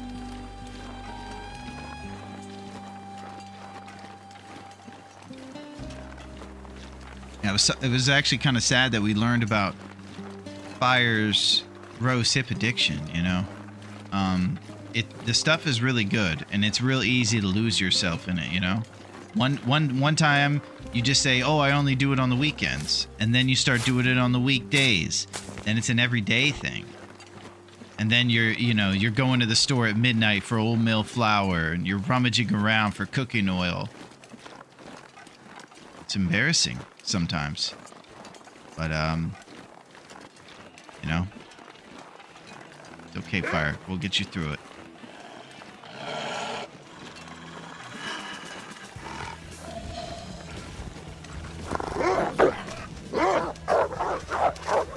All right, everybody get on.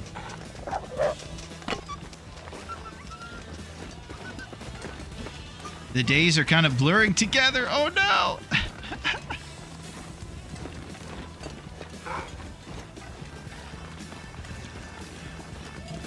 Fire, you're a great sport, by the way.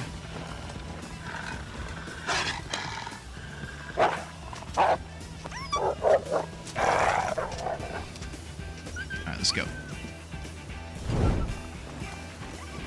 So down basically that way on the back wall of this town is where we're headed. There's going to be a bunker back there, and that's where you'll see like an outdoor shack. And that's the location of our forge. It's very unassuming for how important it is. You don't have to go home, but you can't stay here. Closing time at Dave's Cave is tragedy for most. He does stay open late, though. Gotta give him that.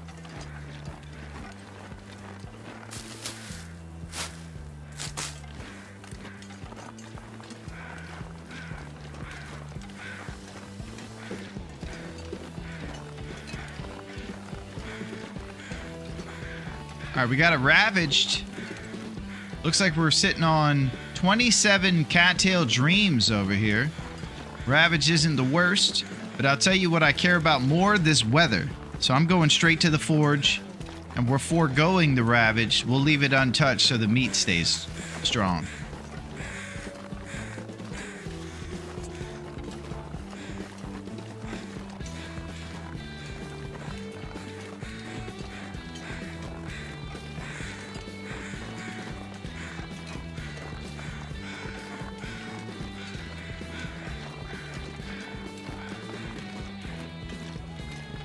Oh, nice fire. That's very wholesome.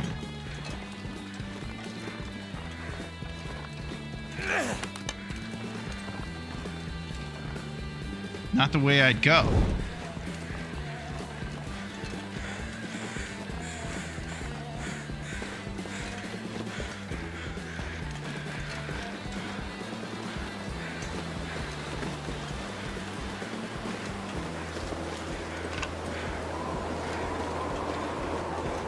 Yikes.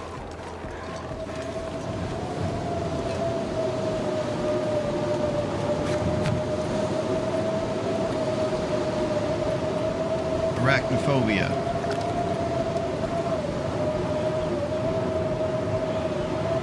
Go through the arch of rocks and turn right. I think I did that.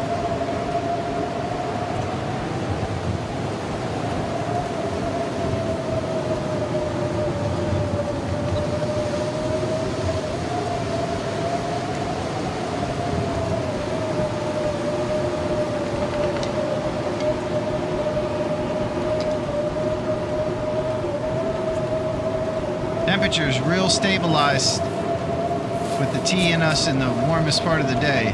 It's going down a lot slower, considering these brutal winds.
Go this way and across.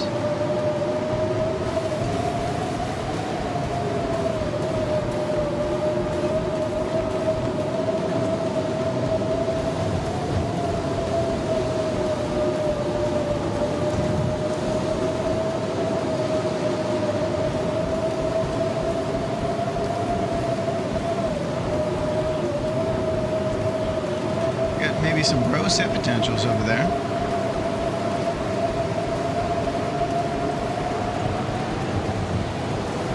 They call these Blizzard Acquisition rose hips. I see a bear. Look at them. Look at him over there.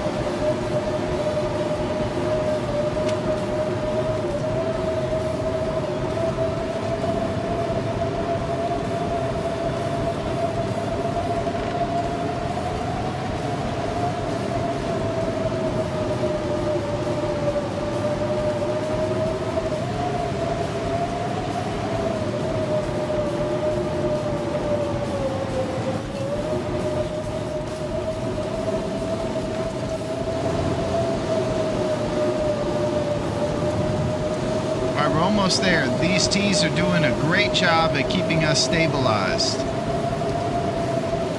I'm very stunned by it. I think because we're forged by Pleasant Valley, anytime we are surviving in this, it feels like a win.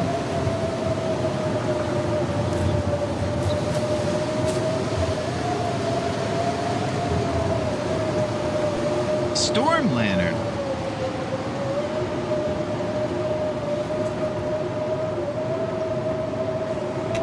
I guess I'll bring it just to see my way around the bunker a little bit. I heard that place is going to be stocked.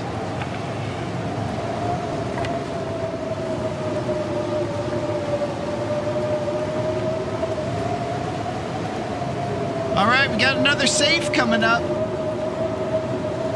Drink tea or die. That's the motto. That's our new motto, Rossetti.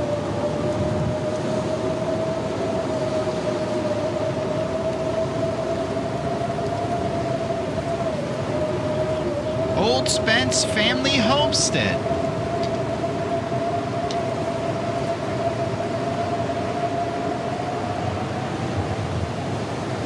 I hear the Storm Lantern gives a warmth bonus when used.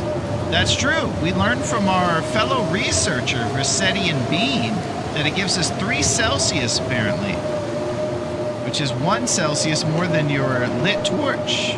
Pretty exciting. Crunchy stuff. All right, let's see if we got any clothes.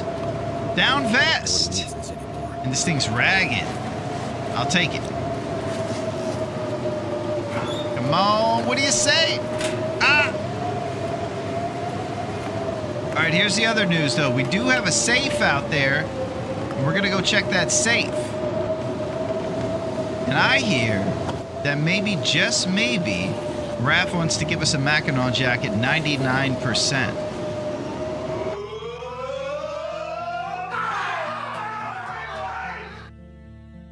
Love it. Let's go get dog food. Ooh! Shiny 99% trail boots. Yes! That was nice. 99% from the guy. That's it. 44 and 63. All right, now we got a safe to get to.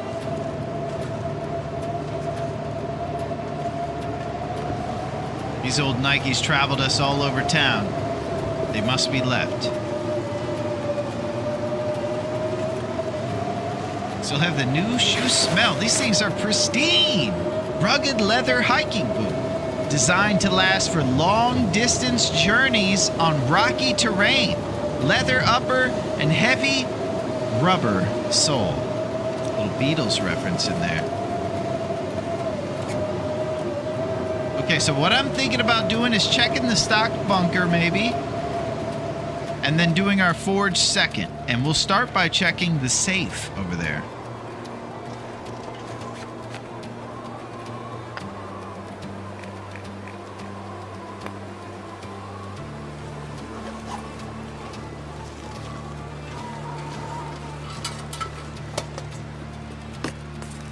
That'll come in handy.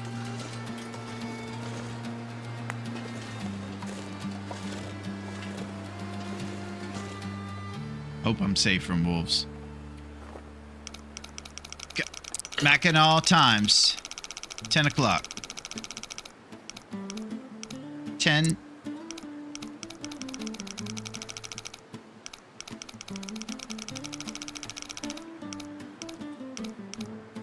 All right, 10 and 16.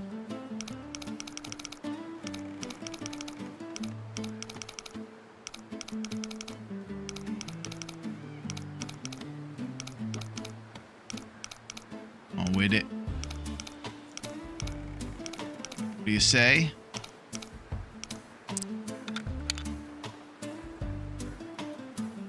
Ready? It's happening. Could end up being useful. Well, that's odd. They're 48%. Normally this would be great. You could repair them. I don't even know with our new trail boots if we need these boys. We'll see. I will take some decent jeans though. Nice little thing there. Up to 8 Celsius bonus. Oh wow, we're tied at 48% over here, but we have less windproof. So crazy as it is, work boots are being left. We're creating a bit of a shoe store over here, and we'll get Al Bundy to work for us. There we go. Let's go check that bunker. There's those Levi's. Yeah, we got double Levi's now. These safes, man.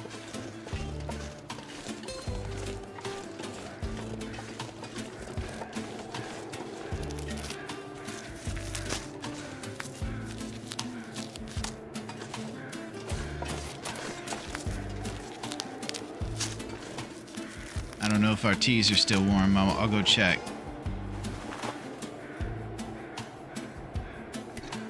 Oh, yeah.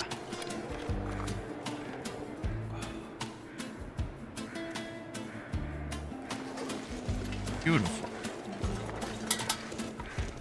Trusty brand number should probably be checked too. 19 Trusty.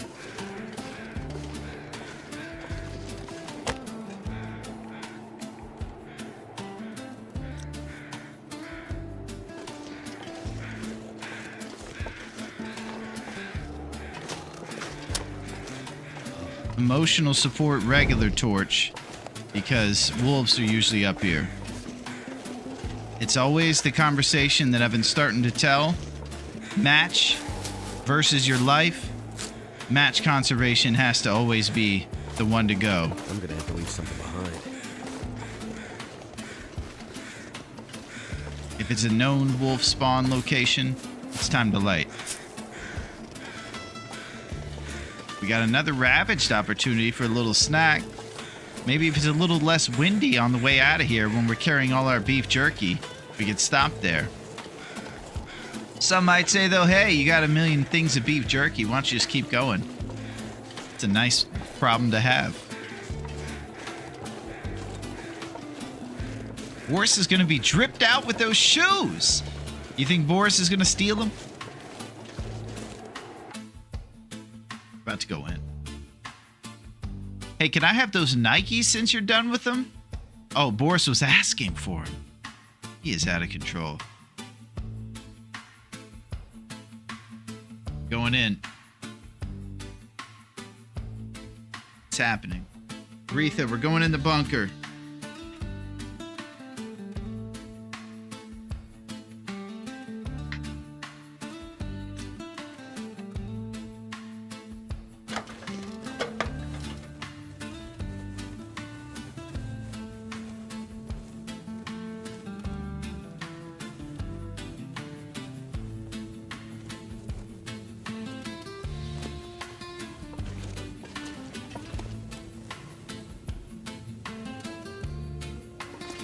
So much great stuff is about to be in this place.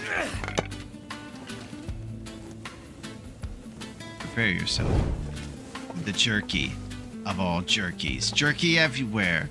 Cool gear. Even wolf pelts on the walls. The skulls of this guy's remains. Look at the peaches and the beans and jeans. We got rabbit pelts. Feathers. Quality tools. They got soup over here. Oh, a can opener. Boom.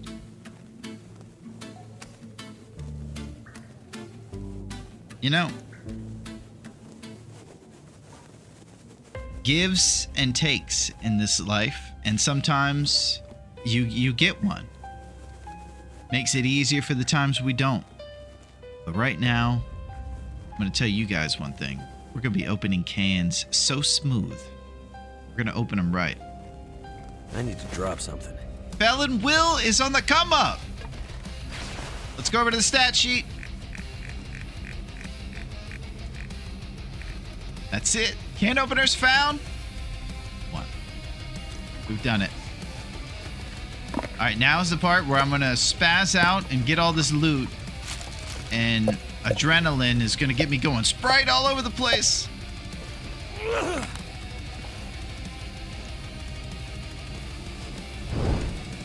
Beef jerky in bed. So we're definitely going to have enough food to sustain it. It's beef jerky.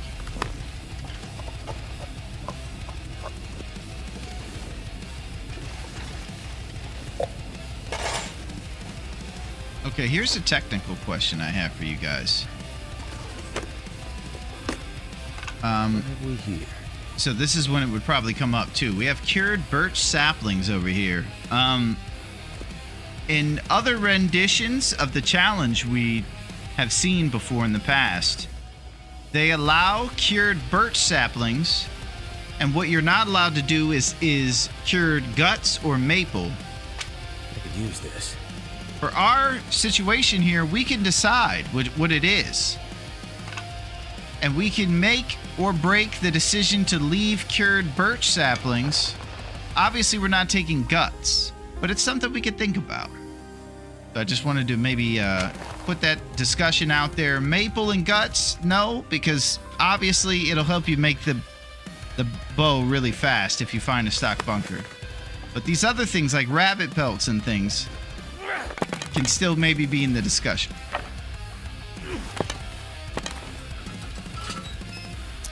And that was what I wanted to talk to you fine folks about. Because I left those saplings. But we got cured hides and pelts all over the place, basically. And I'm just opening to maybe thinking about what everybody thinks the advantages and disadvantages are to these other things. That's part of it too. And these are well thought reasons by the pros for what things have been kept and not kept. You know.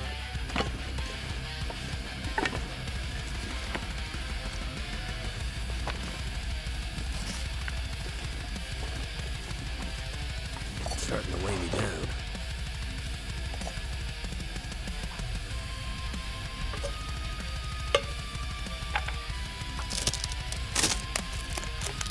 Yo, what's up, Abaddon? I said that pretty badly. Abaddon. There we go. How's it going, Abaddon? We're over here talking about technicalities. So for now, what I'm doing is leaving all these cured everything, basically. We're sticking now until further notice with no cured anything, but we'll talk about it in the future. Let's grab the rest of our loot. We're about to have the most stuff.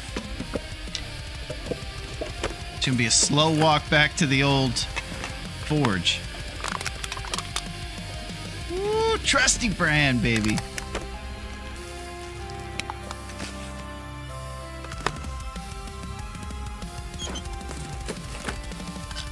think I can use this. I'm starting to think that we are set for the rest of this thing on a few fronts.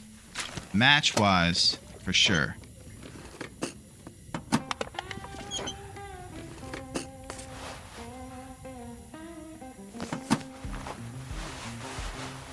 Yeah, it's not happening. Match numbers. Oh, yeah. We're beefed up. So keep the lamp burning. Yeah, so keep the lamp burning. That's important. My bread. Just to keep it uniform, go with the other rule set, but if you want it to be Insano mode, you know what to do. Yeah, that's exactly what we have set right now. We have it that no cured maple or guts, and then if you were to try this one, you could use those cured birch that we left behind. We're just going to make a self-imposed for this run thing with nothing cured, and do it that way to make it a little tougher on ourselves. Missed the reveal, but I'm loving this bunker. Do you want to see the biggest, most important thing, Fire? This. Boom. 79%. It looks pretty good. And, you know, the handle's still intact. You know, classic look. The subtle coloring.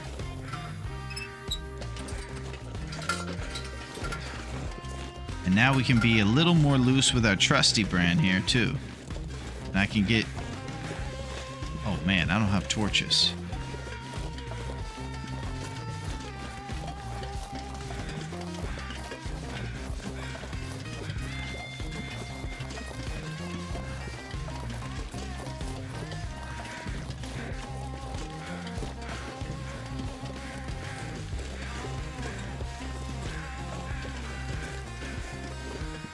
Old Spence family homestead.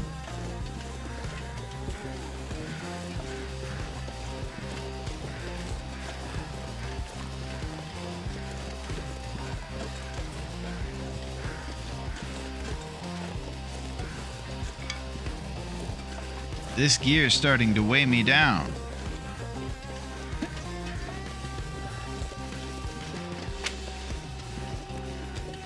All right, there it is. We're gonna go do our forge. What do you say we make some arrowheads and an improvised knife?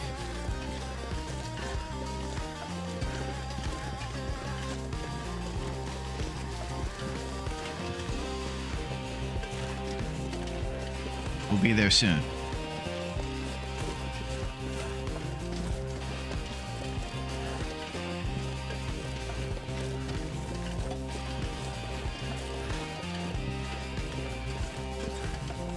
Those 99% trail boots too. Not to be overshadowed by the beef jerky bunker.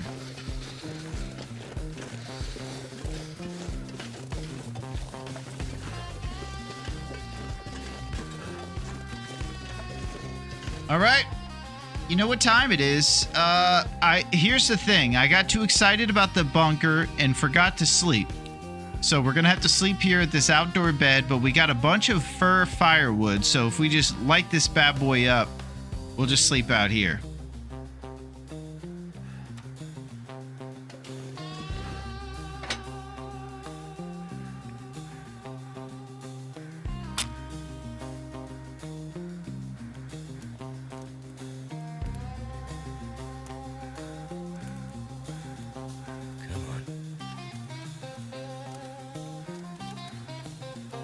All fired up about that beef jerky.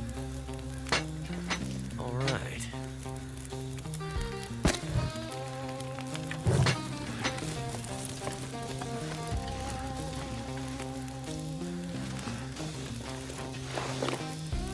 There it is. If I was smart, I'd probably put a lump in there knowing I'm going to do a forge right when I get up and that it'll keep the temperature and everything in there. It's not like I'm throwing it.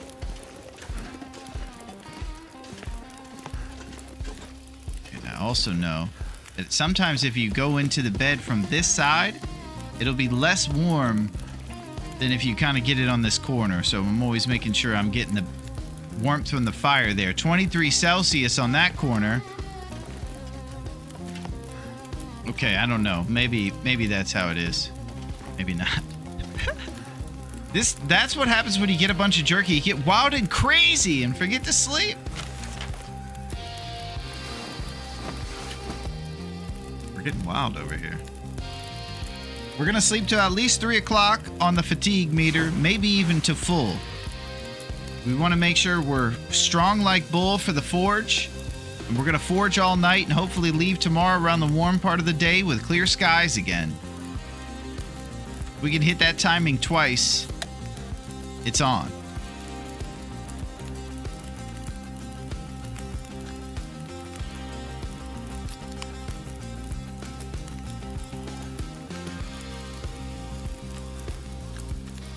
Look at all this Sprite. I'm gonna drink 3 Sprites before bed. That's the best thing to do for your stomach, teeth, and just all around health.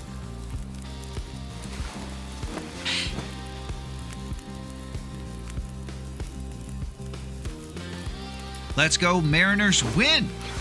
They're doing it.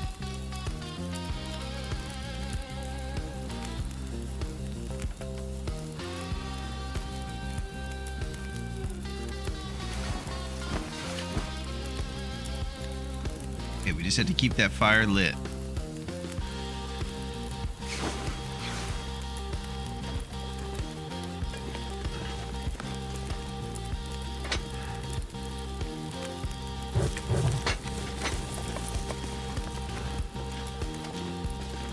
It's really awesome when you wake up after getting some rest and you have more agility to your Willer Astrid. You can kind of move around a little bit more. It's very freeing.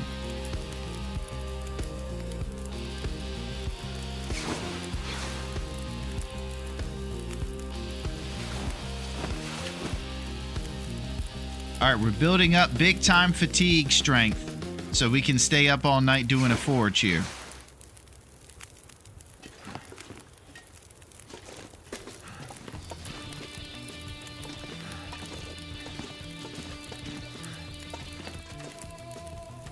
Oh no! Gonna die.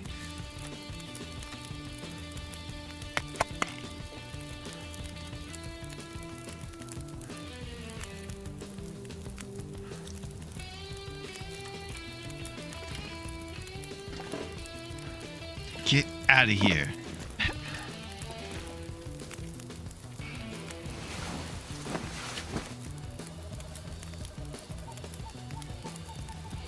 Nobody saw any of that.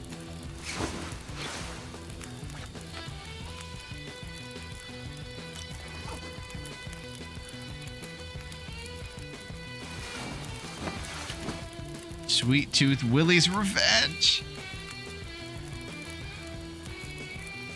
You can take the jabroni out of the box, you know? Here we are again. Okay, so I'm dripping big time HP until I sleep for 6 hours. And I'm full on fatigue.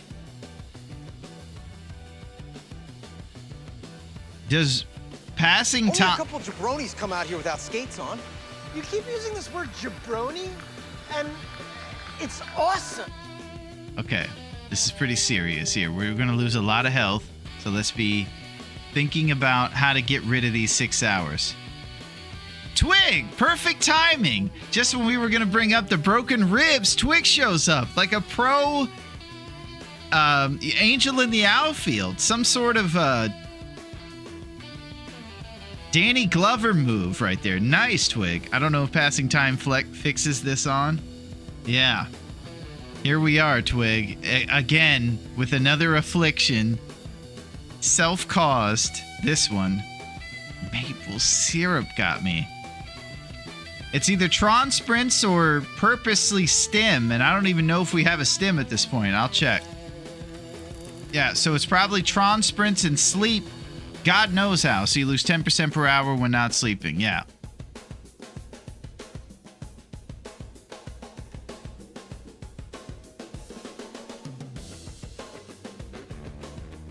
That's a good one, Versetti. Except we got ourselves in a sticky situation.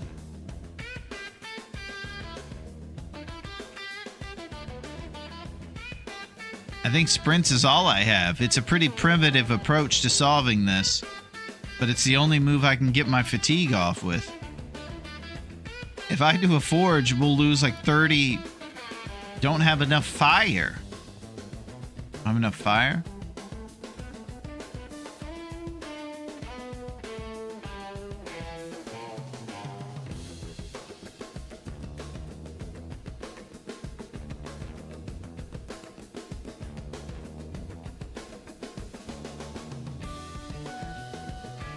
We're good on fire, Rocky. We don't have any fatigue.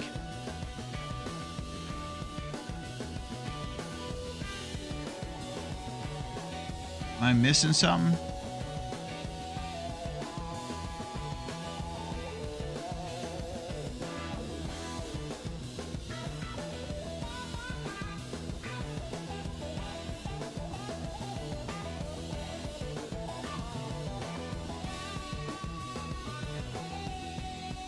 Okay.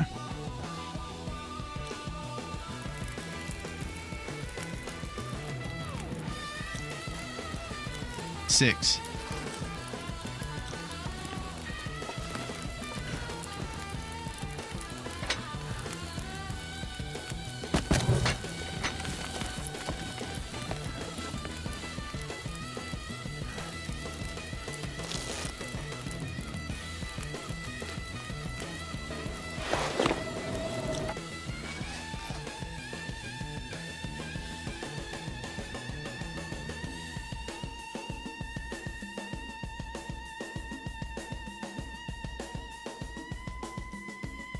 Yeah, I was trying out Twig's theory, the same theory we were trying to do for the broken ribs, guys, and you can't pass time to do it. I just lost 10 HP trying that, but I wanted to see if it would work because you can do it instead of sleeping. You should be able to sleep even with full fatigue while sick, no? Maybe. That'd be nice. Research via Twitch chat says sleep. My stomach. It hurts. Oh, it hurts. I'm trying, Rocky. Yo, Rocky, give me a break, man. I'm trying.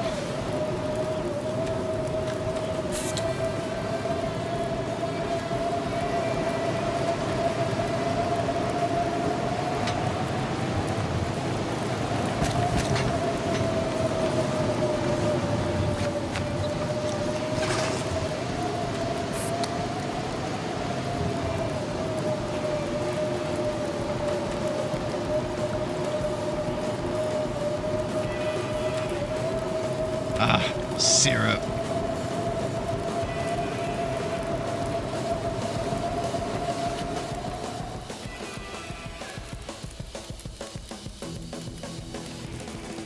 Looks like a new day is dawning.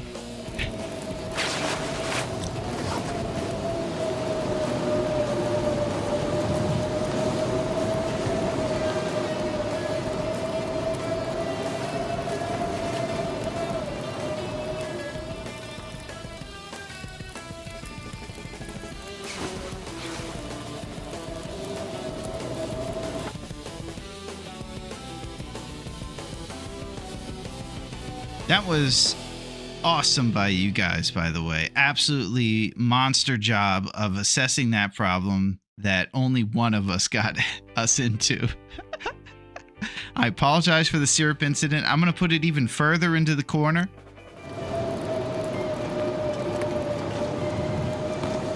Never to be drunk again.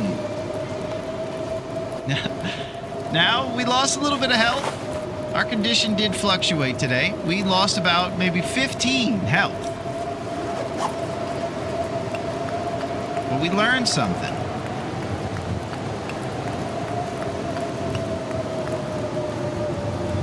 So it's a little later into the day. We might be traveling across this thing later now because of my little syrup incident.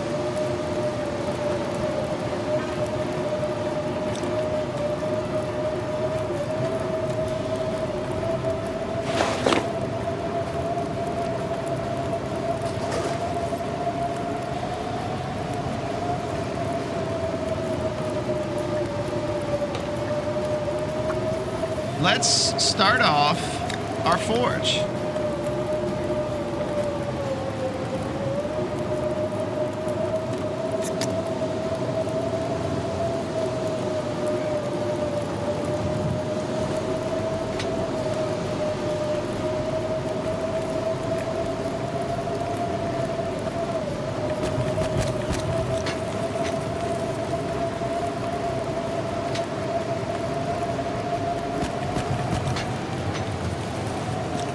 It's time.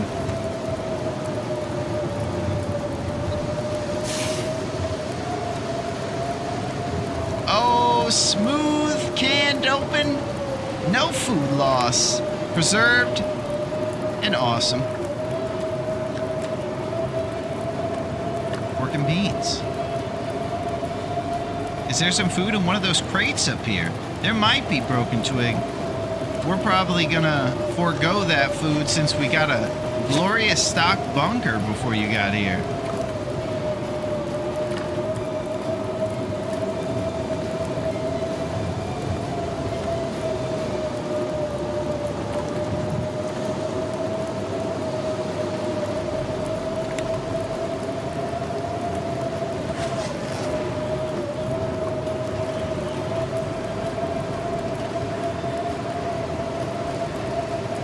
All right, we start off with the knife, then go from there.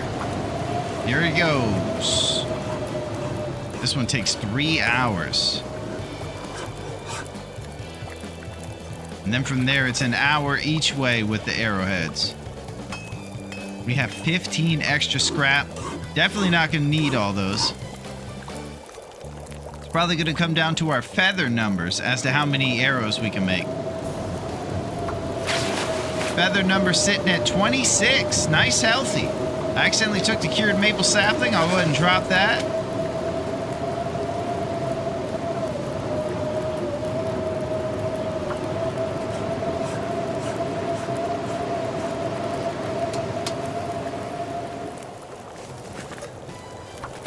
That's a dastardly joke, Dunk. Quite dastardly.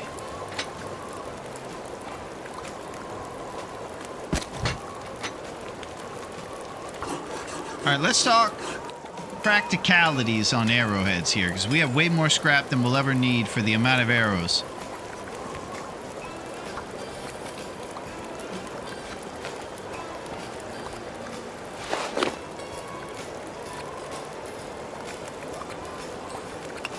We got 6. We have to shoot the bow 21 times, and we could, of course, recover some of those arrows during the hunt.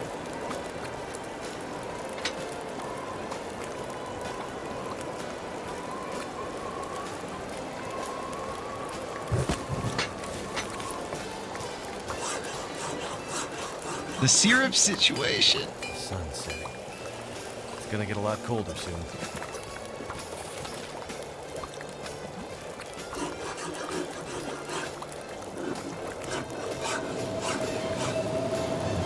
Lost 2 HP.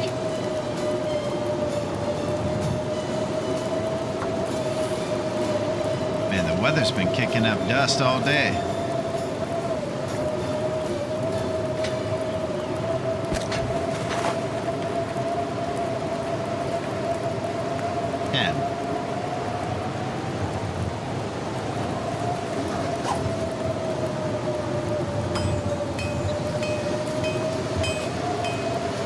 What's up, Copper?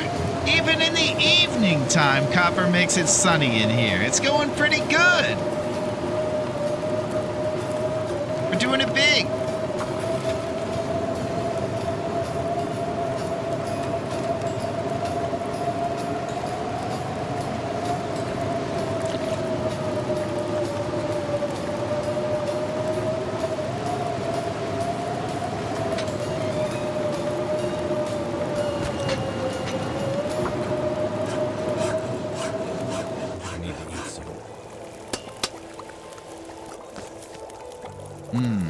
Gonna be a bit tough to see.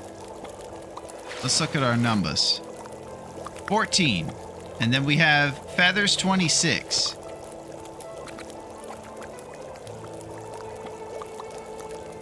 All this gear is slowing me down. Alright, man, give me some time. I'm trying to look at stuff. Okay, feathers. So 26 divided by 3, 8, 16, 24. Not a lot. That's like 8. So we're gonna have to get more feathers, apparently.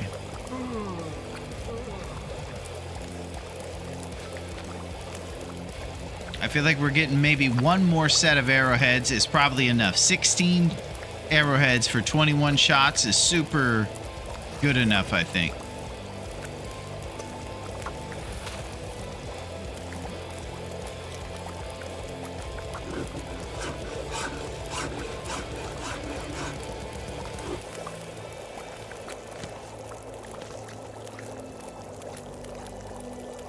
Alright, here's what I think we should do.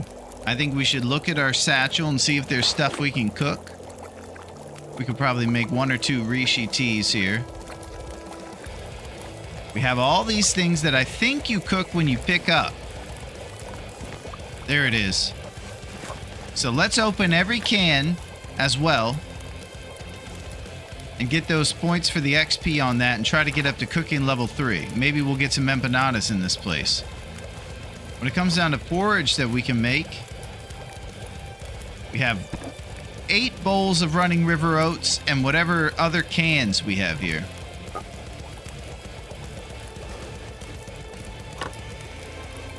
I don't know if we'll get to cooking 3, but it'll be close.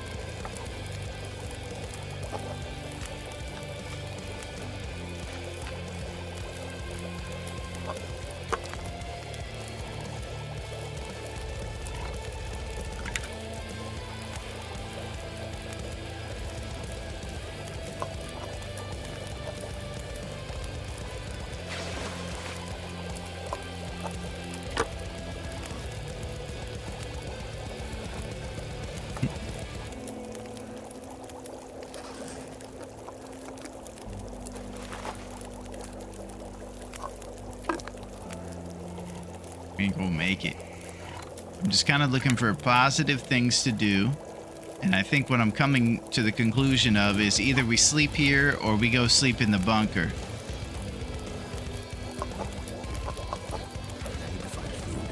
Because we ain't getting to cooking 3. Yeah.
With our jerky surplus, we might not have to worry about that ravaged deer.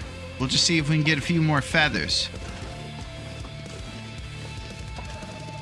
Right now, we're super short on feather numbers. I could eat anything right now.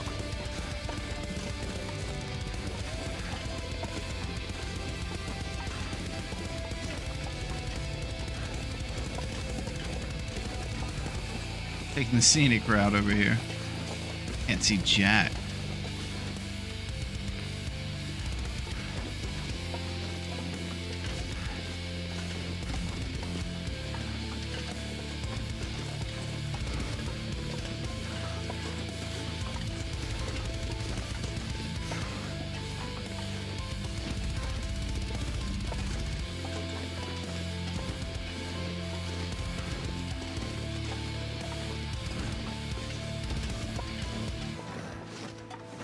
Going to the bunker for sleep.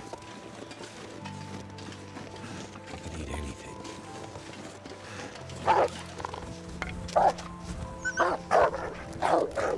I heard him, man. I heard him rustling around over there, and he was trying to flank us. You can train ninja all you want, man. We've been taken out too many times by the likes of you. I'm sick of it.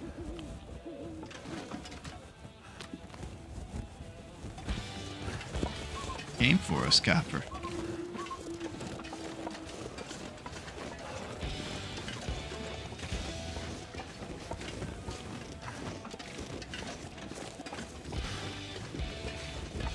Think that'd be. Veteran move to spot Scruffy right there. Thank you, Pack and Play. I think I'm lucky enough to be playing with headphones on, so you can kind of hear little nuanced sound effects in the distance. Amongst the muttering discussions of AC Slater, you can hear the wolf coming up on you. Certainly helps. Sure does. And Copper, here's the thing. I know you've been sitting there wondering, you know, all this talk about AC Slater and Tony Danza's movie coming out. Everybody's dying to see a picture of them together. You know, it's the originator and the successor of the backward sitting in chairs. And people have been dying to, figure out what's going on with that movie, really. Oh, yeah, I know. It's crazy, Copper. Tony Danza and Mario Lopez are going to be in like a Hallmark Christmas movie together. Probably going to be a love triangle of some sorts. Where a gal from a small town brings joy to... There she is. Hey, you know Joanna? Yeah, I know Joanna. She's a girl I've been telling you about. Wow. Are you kidding me? That's cool right there. Is that not cool? I think it is. That's what, if you were to ask me what's cool, I think it would be very clear what's cool. And this is what's cool.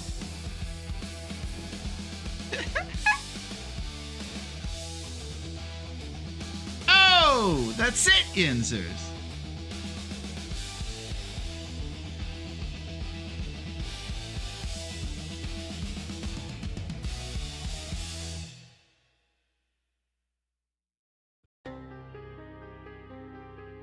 So what I imagine's going on here is I'm imagining this is like, paying a respect moment. They're both on set. Looks like there's a microphone interviewing these guys about the big movie.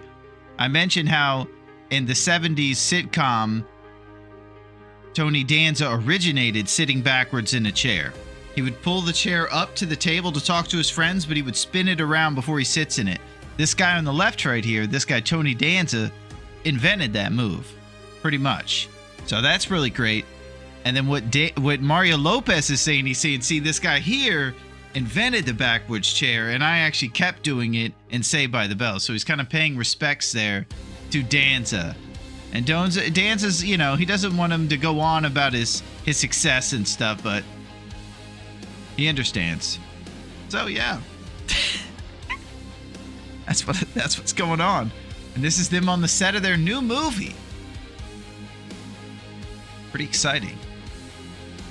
I felt that was very important. Lego hair, huh? You talking about Mario's hair? Yeah, he's got a lot of Lego features, too.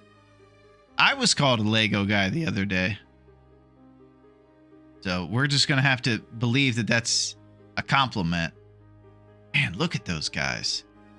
2 generations of greatness right there. All right, let's continue. Kind of off the rails here.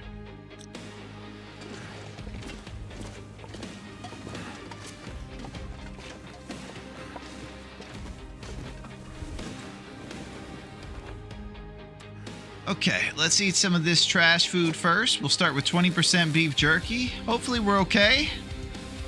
Excellent.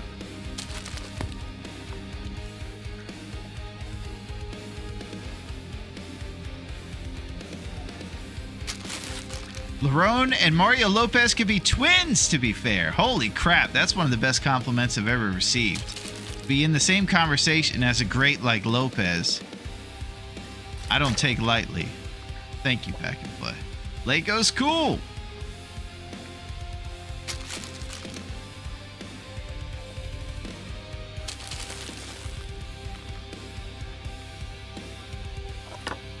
Dusty dog food.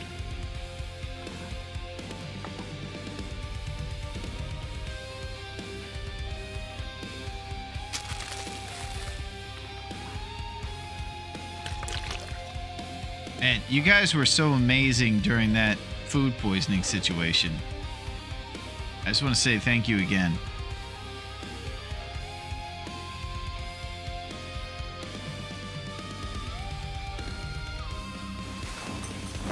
Mario would be impressed.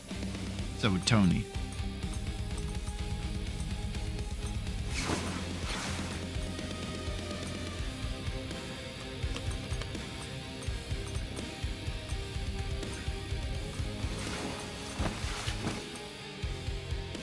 What up, Slid?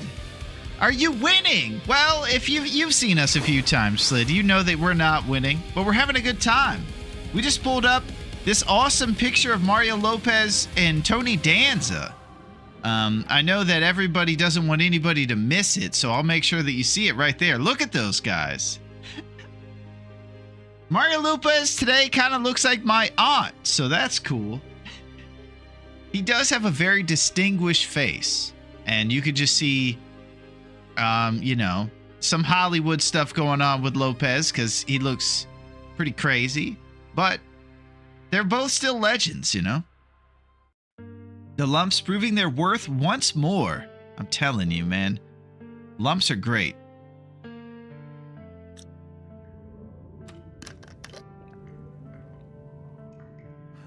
All kind of lumps.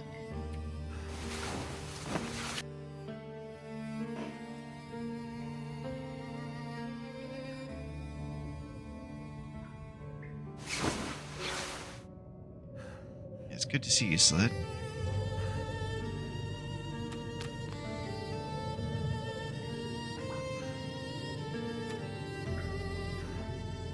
Alright, I guess we'll wait for the wind to die down, and we're going to be traveling during a warm, clear day. I believe when we get outside, we're going to see great things happening out there.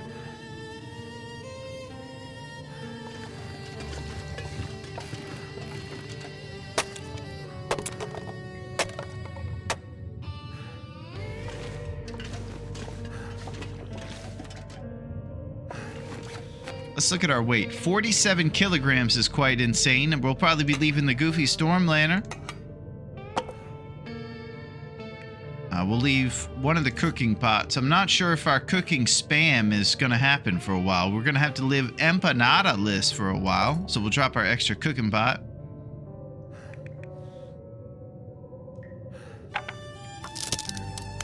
I'm still recouping from Vegas. Oh, man! Crazy. You had a wild one, huh? Bunch of wolves storming the steeds.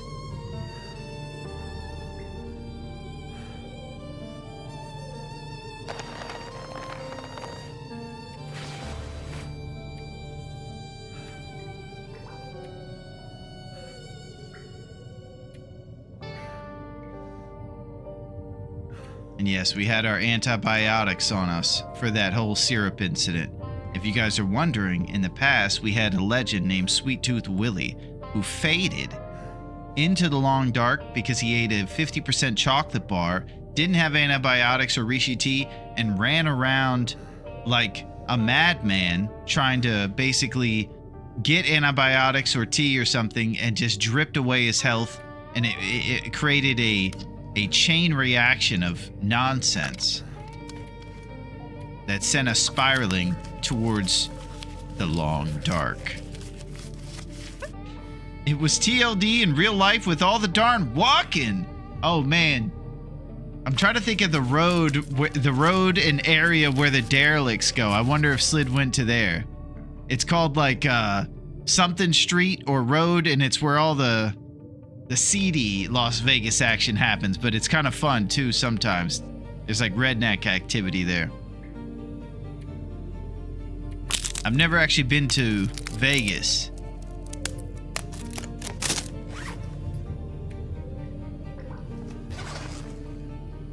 Fremont, that's it, Jens. The traveling man knows. Yeah, it goes down on Fremont. Slid was walking those streets. Slid Row. Oh!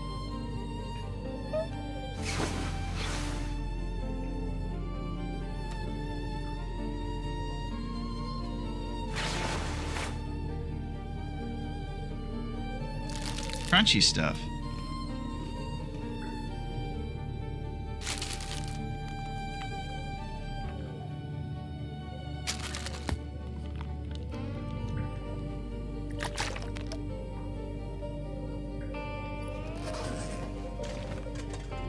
Alright, we're right into the warm part of the day, so we would love to travel. From what I can hear, I think we're still getting some winds kicking up out there, so we'll try one more hour, I suppose. Nope. See if we got any responsibilities. Outdoor fire, lighting a bunch of teas up is pretty much the only one.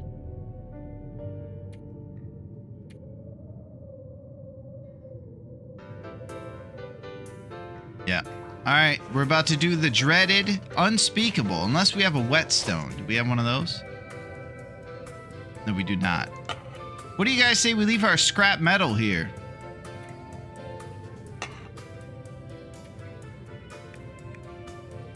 We're going to be using this thing as a wolf donker if we get into a skirmish.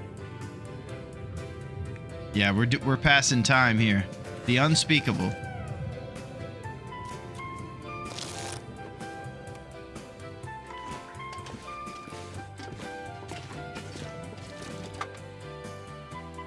This pack is getting kind of heavy.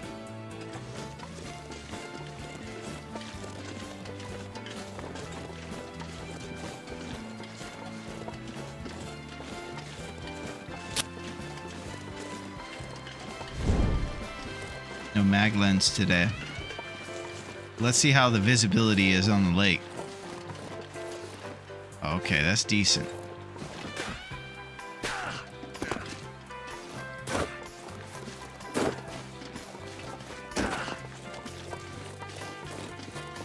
Just stomping around in our new trail boots like we own the place.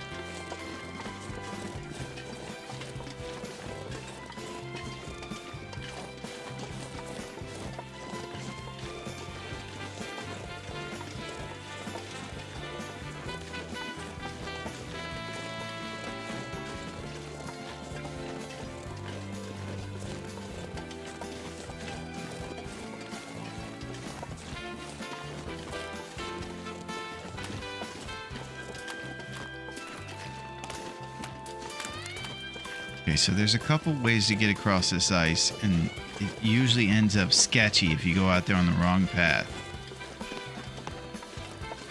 I think I remember this one. Got any feathers, buddy?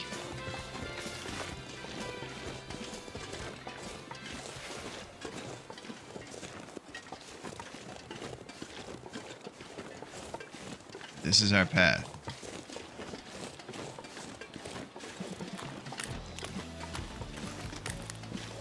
We're looking for a nice, smooth get across the ice with no swimming.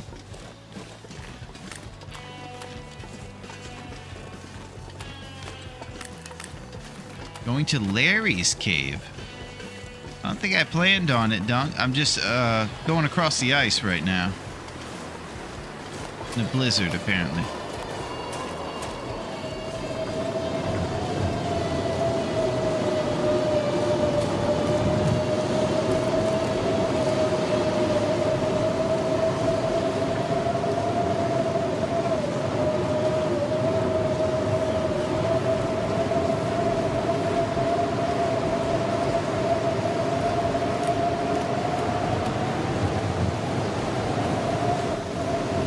So hard to leave cattails behind.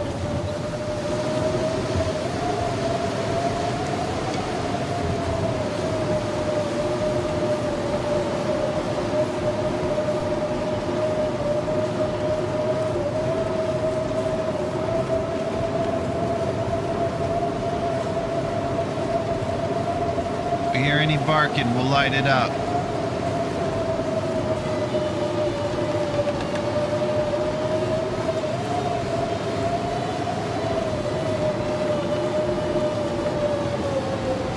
Let's just get back on those rails up there.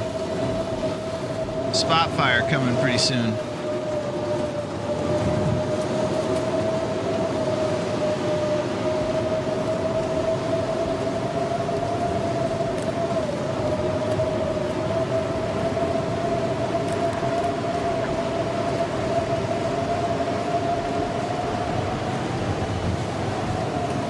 Need to find some place to escape this cold.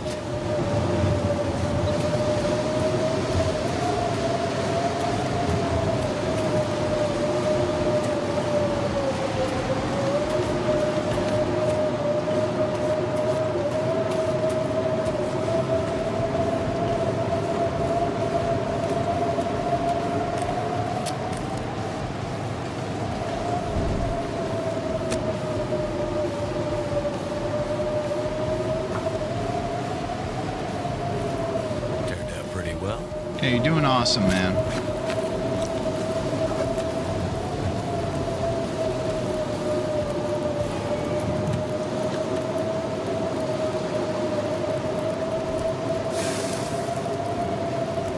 I'm afraid to do any sort of cheeky 1 hours out here we'll end up freezing to death, so we might have to look for other things to do.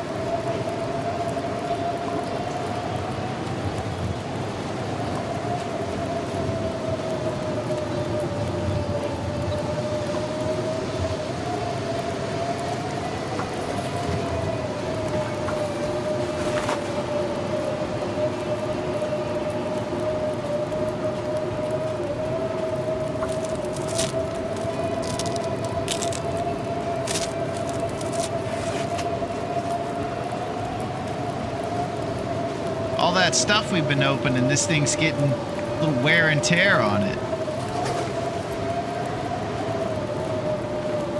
Our can opener's getting put to good use. Love to see it.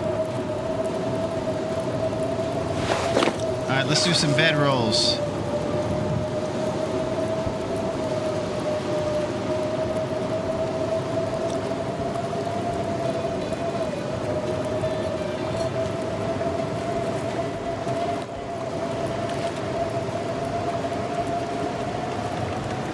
Reishi mushrooms. Herbal tea.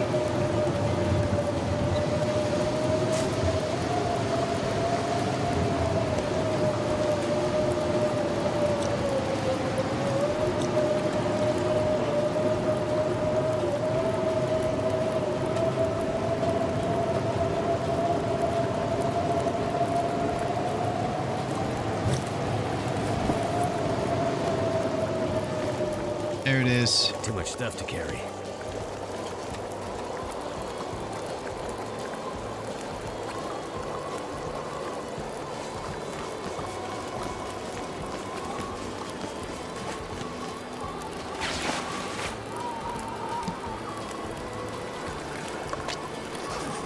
Okay, so the wind's gonna kick out our torch if we get too far out into this. Oh, you're floating Bannock right now with all this jerky, huh? We can kind of see down that way right there the train car that we were sleeping in and stuff. The old open train car. I think that's it right up there. So that'll be the direction we head. I'm really hoping this wind dies down. For us.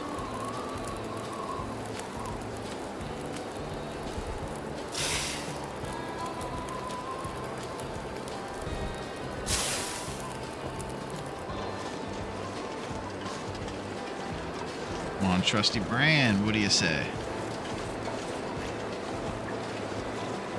Stay strong.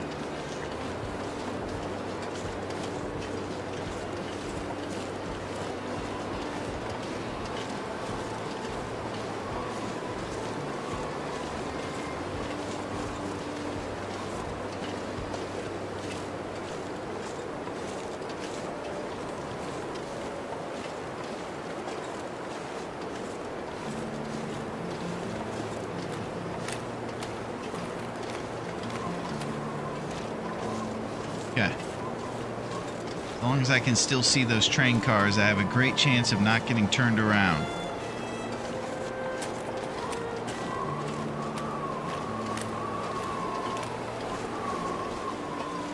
All right, here's trouble.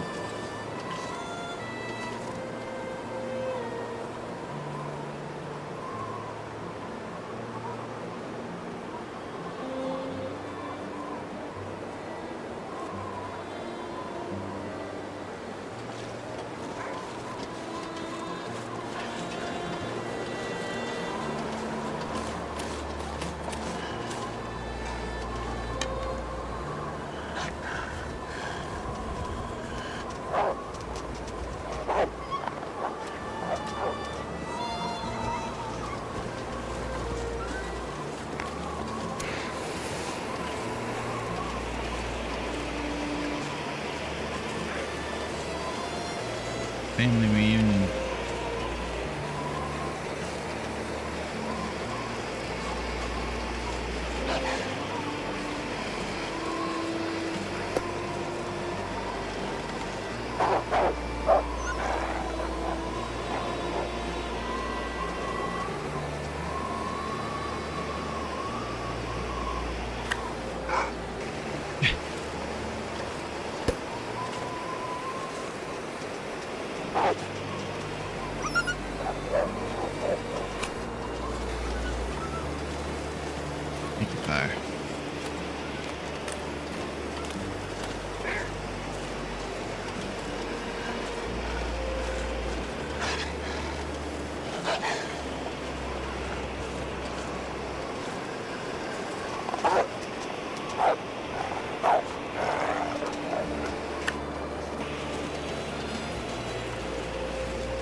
pass is usually wolf-free, but the Insano difficulty, there's a lot of wolves.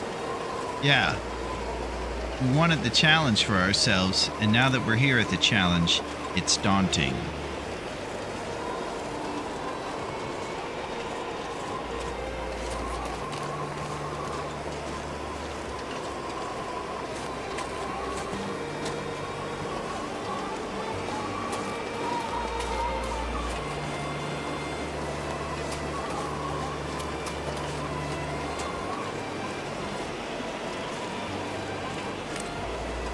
I guess the other path probably has like 10 wolves or something.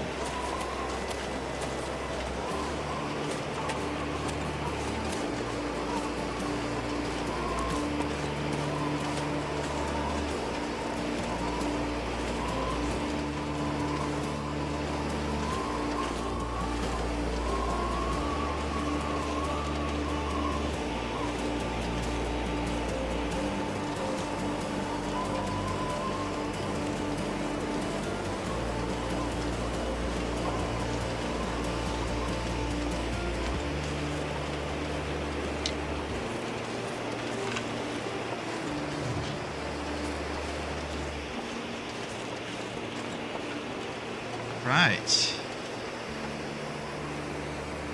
That was awesome.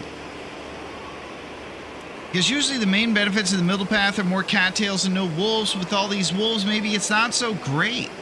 Well, it is quite expeditious. It's probably faster than going across the outside. Which felt like there was wolves a lot there too in the past. And this one has this little area to do a fire and hasn't been too bad, I guess. It's kind of more as the crow flies, I suppose.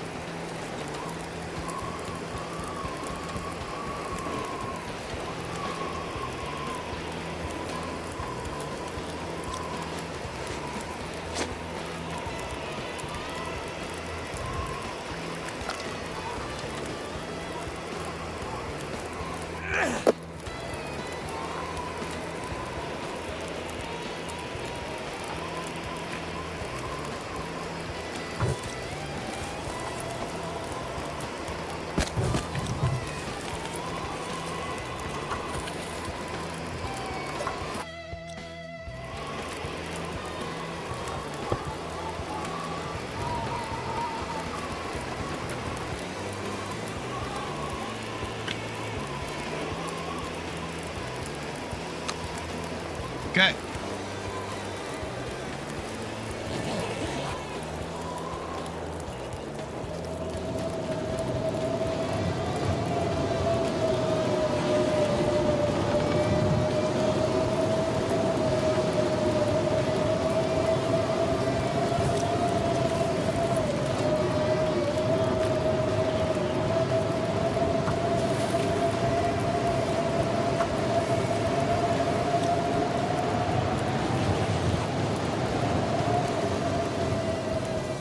This might be it.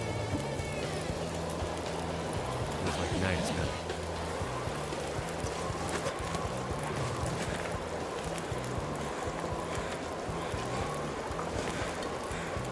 Birch tea.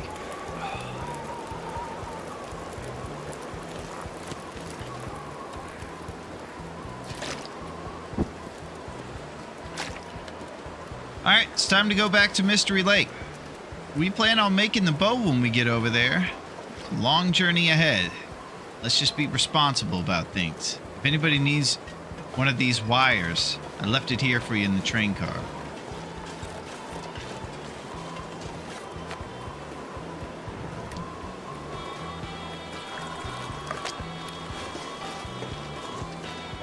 There's also a dirty getaway driver t-shirt in there too. In case you're running on hard times. Spending too much time on Fremont Street.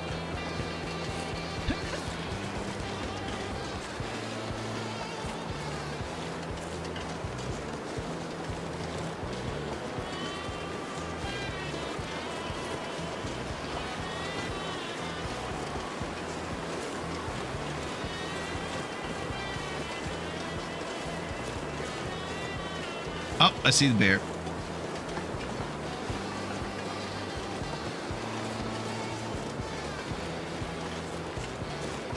I'm trying to take a wide berth.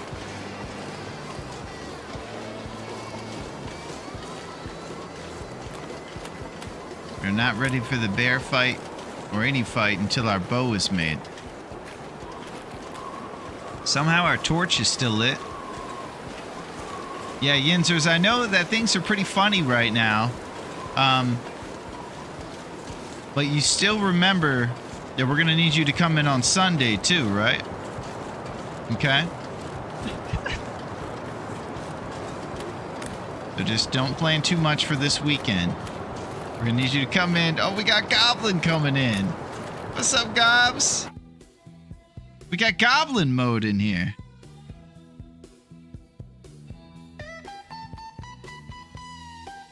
What's shaking, Goblin? I hope you're doing very well.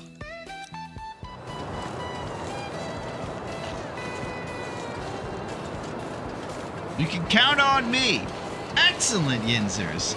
Yeah, while you're here, guys, Copper and Goblin, just know that we're all planning a beach trip, and Yinzers was nice enough to volunteer to work on Sunday so that we could all go. It's very enigmatic of him. Be right back, sound issues. Okay. Yeah, it's going to be a nice beach day for us, Copper. Yinzers won't be there, but it will be nice. We'll send him pictures.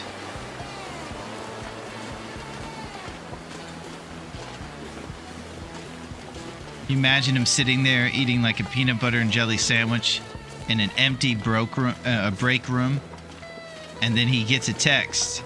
He thinks maybe it's the boss saying you could go home in the middle of the day, but it's us. Bring him next time. Well, we might, Copper. The only problem is that we always need someone to cover the office. And usually that somebody is Yinzers.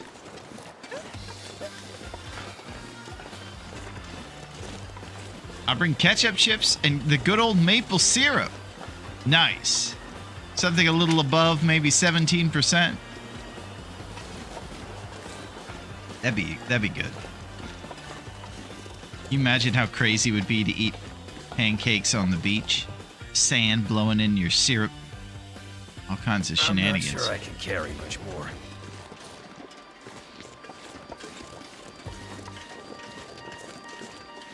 No, the good people syrup, the dark stuff. Oh, here we go. The authentic. They sell some of that stuff at the local Costco. And it comes in the glass jar and everything. It's pretty serious. I think if we are going to do a fireman cook-off, we're going to have that. That's usually where the pancakes at Dave's Cave comes from. Dave's Cave doesn't usually have patrons for breakfast, so they usually take the leftover pancakes from the fireman luncheon, where they have like the pancake cook-off, and they use those pancakes the next day and sell them in Dave's Cave for breakfast. Dave's Cave's always kind of cutting corners, you know? The really good stuff comes in a can. Is that so? Reloaded and that's better. How's it been going since I was in earlier? Well, it's been going pretty good, I'd say, Goblin. You fucking punk. Oh man, Mr. Bean's in the mix. What's up, Warrior? How's it going? How is it going? Yeah, we're talking crabs in here, Warrior. We're talking king crab. Maryland is known for crab cakes and football. And all things crab, baby. I live in Maple Syrup Land of Maple Syrup Land. Holy crap. Maple Syrup Land, huh? Do you run a maple syrup conglomerate?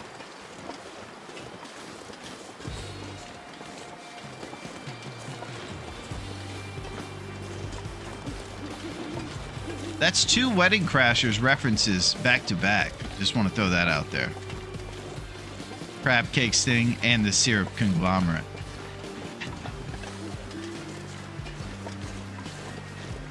No big deal. All right, I see a wolf, and we're kind of torchless over here in this wind. This is going to get a little sketchy.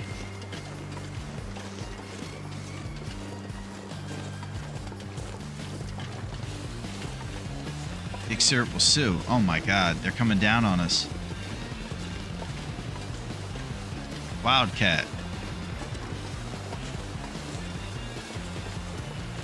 Painting was a gift, Todd.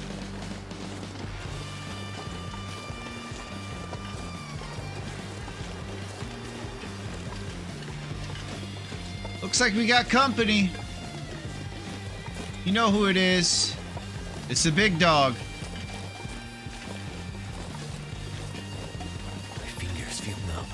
It's the hot shot.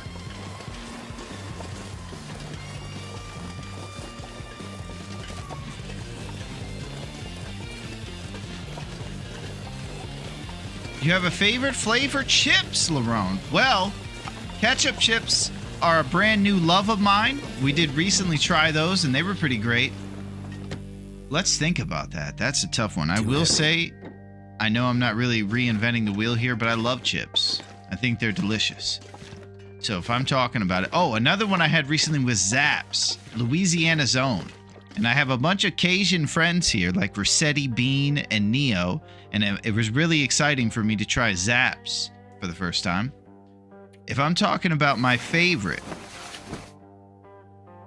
if it's a delicious treat, chocolate covered pretzel. But I think that's kind of a hack. I don't know if that's really a treat or a chip. I'm sorry. Andy Capp's hot chips used to be in the mix for sure. Andy Capp's, if you guys have ever had those. Not a chip, a nice choice. Okay. Banana plantain chips. They come in strips. They're called plantain strips, and they're really good in the summer. Those might be up there. I don't know what brand, because I usually just get like the ones that are in season, but plantain strips are one of my favorite chips. That's kind of an old man chip I like. And if I'm getting gas station chips, now this is when it's really going to get crazy, okay? I know this is going to be crazy. Purple Doritos, sweet chili, and also Fritos, the twisted up ones that are maybe like barbecue or something. Those are really good too. I'll throw that out there. But purple bag Doritos, if you're getting wild and you're just living it up, you know, if you're feeling like you're on Fremont Street. They eat purple bag Doritos on Fremont, no question. What's up, Aretha? That's not your time yet. It's not your time. How are you? We got Aretha in the mix, Copper.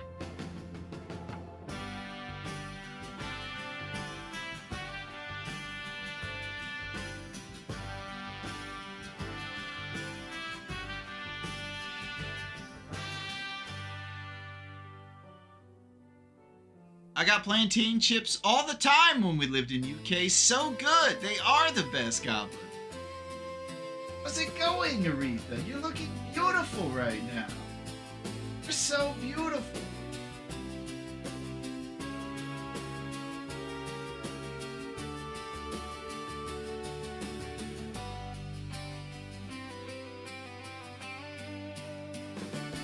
I'll tell you.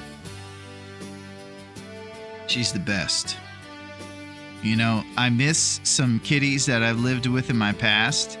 And when I get sad about them, I make sure to, in my own head, love them and remember them. And then I go right and pet Aretha, because she is a healthy kitty who I get to live with. And she personifies some of the past kitties that I've been fortunate enough to live with too.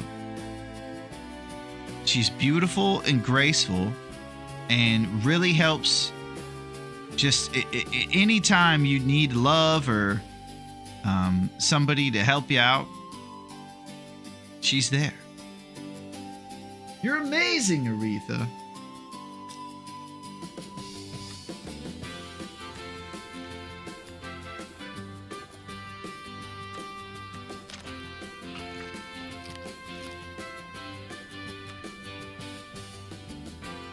31% pork beans.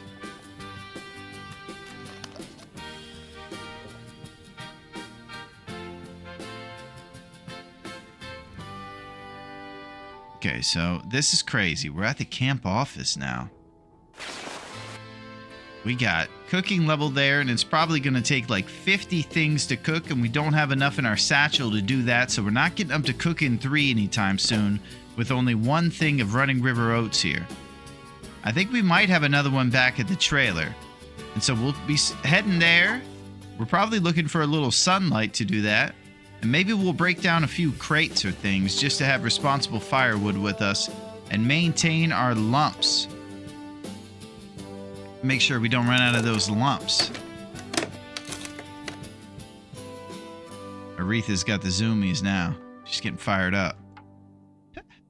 I can hear the sound of carpet being torn behind me as a cheetah sprints by.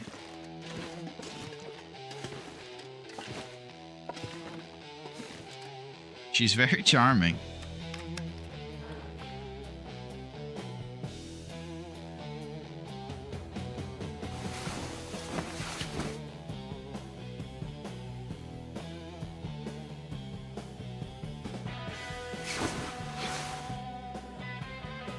"7 days, 19 hours. 1/3 of our tournament time has already elapsed.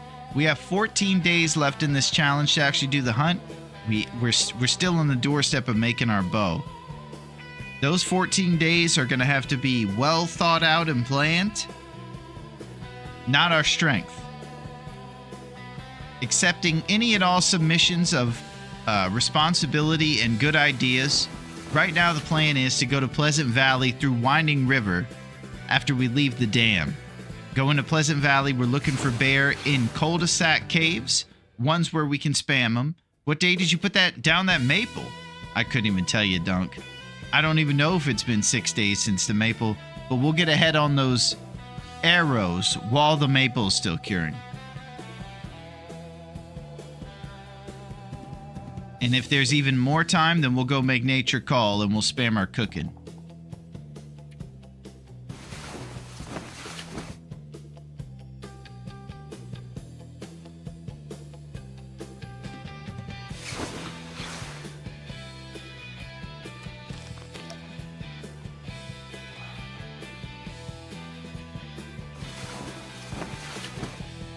We're about to get to traveling here.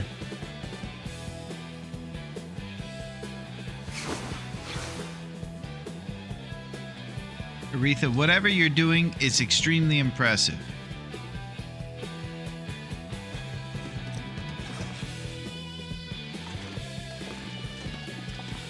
What's that? You need me to hunt a deer on the side of an impossible slope? I might.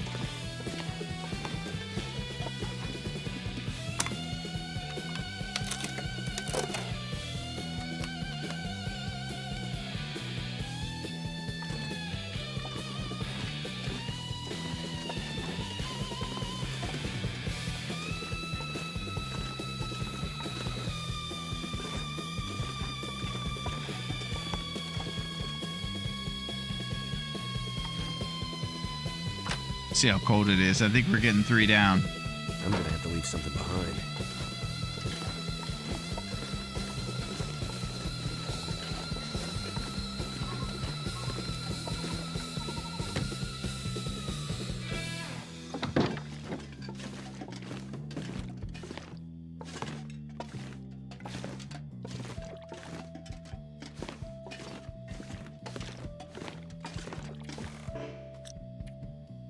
The dreaded.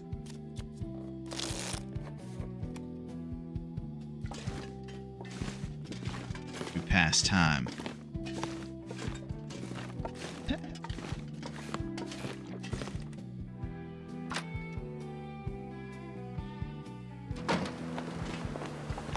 All right, cold as crap.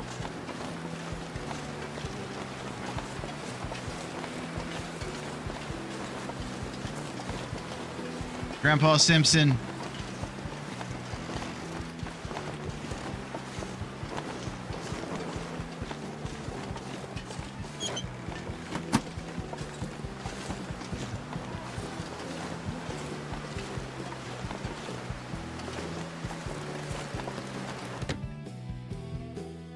don't know what to do. Maybe break down a chair?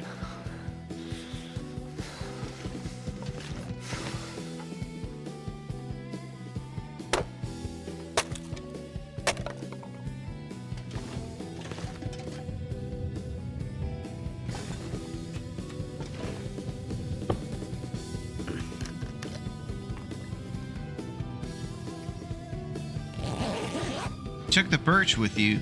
Can slice them into shafts. I don't know if they're cured yet. Let's go look. Because they sat outside. These boys need a little bit of time on them. These are the ones from Trappers.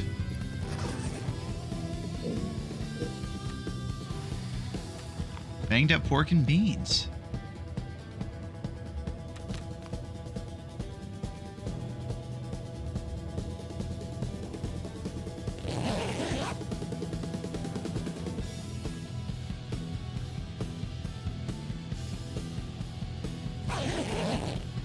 That's it, yeah. This is kind of a lot of this is self-imposed, and I think we're looking for, more challenge for us. We'll probably keep it at just maple and guts for everyone.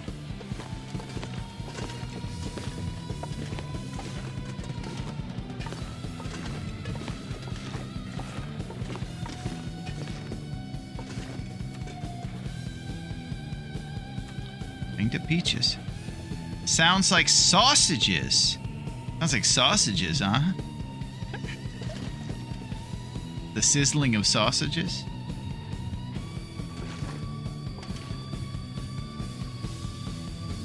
I might have to drop Maple some and beer. guts. Maple and gut sausages covered in authentic canned syrup.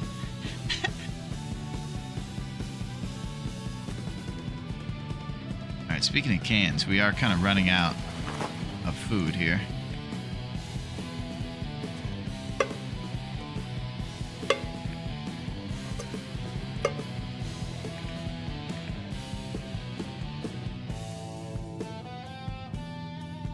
Maple sausage is a thing.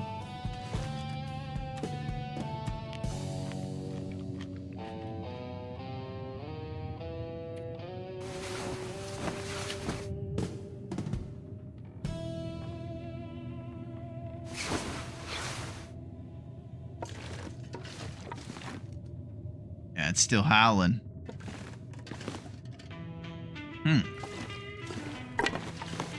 Now we're just kind of catching up on our responsibilities right about now.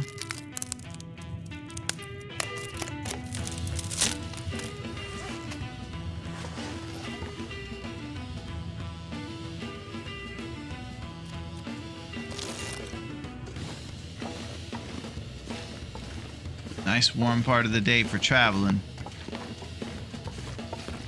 Sooner we can get up to cooking level 3, we're not going to be doing too much more sleeping. As long as the old mill flour is I need around. to drop something.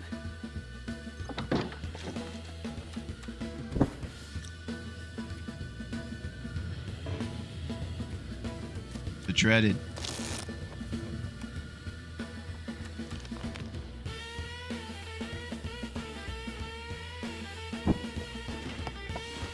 Let's see if we got mag lens after all that. Nope.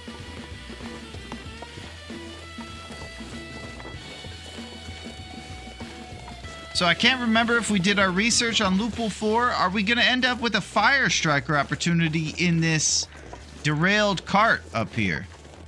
I'm also going to mine the moose. He's liable to show up. Because I'm going by the railway to check for that fire striker. Because I believe we might have a chance at it.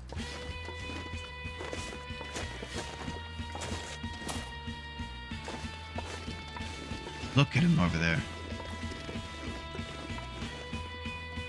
Wonderful, Duncan. Thank you, man.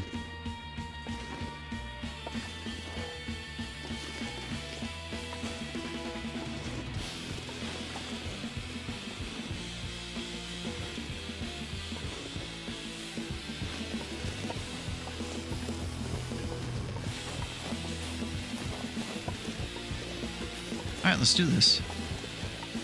A nice peaceful walk through Mystery Lake. Kinda heavy. Oh yeah, it's getting heavy, man.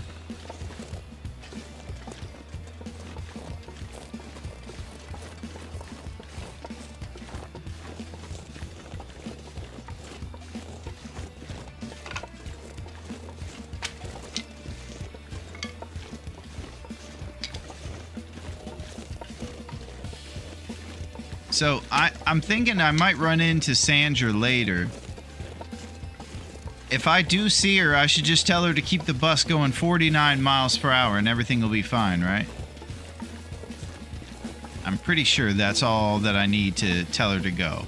And 49, I think, will keep the bus going fast enough for there not to be any issues. So I'll just tell her 49 miles an hour and we'll be okay.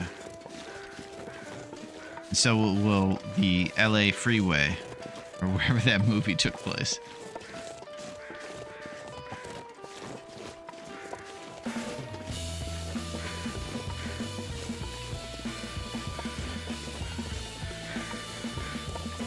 There is a bomb on this bus.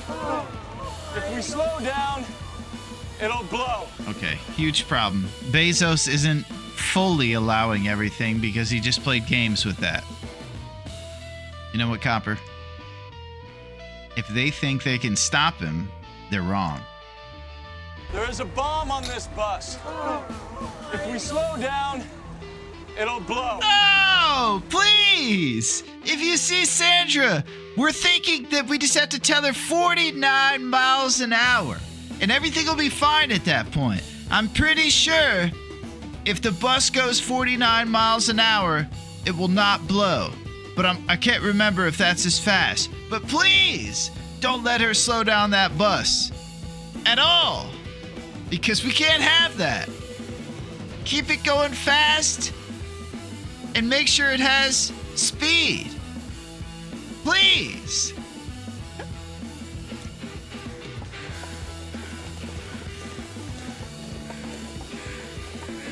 Derailment.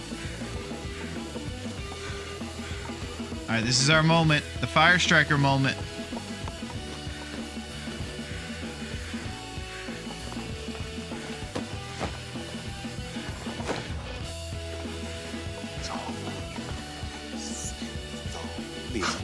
Get off of it. Oh, Nunea!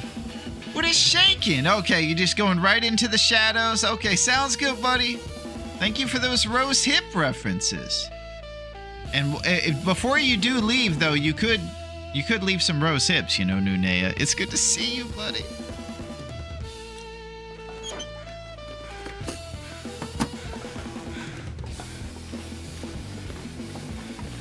Thank you, Duncan.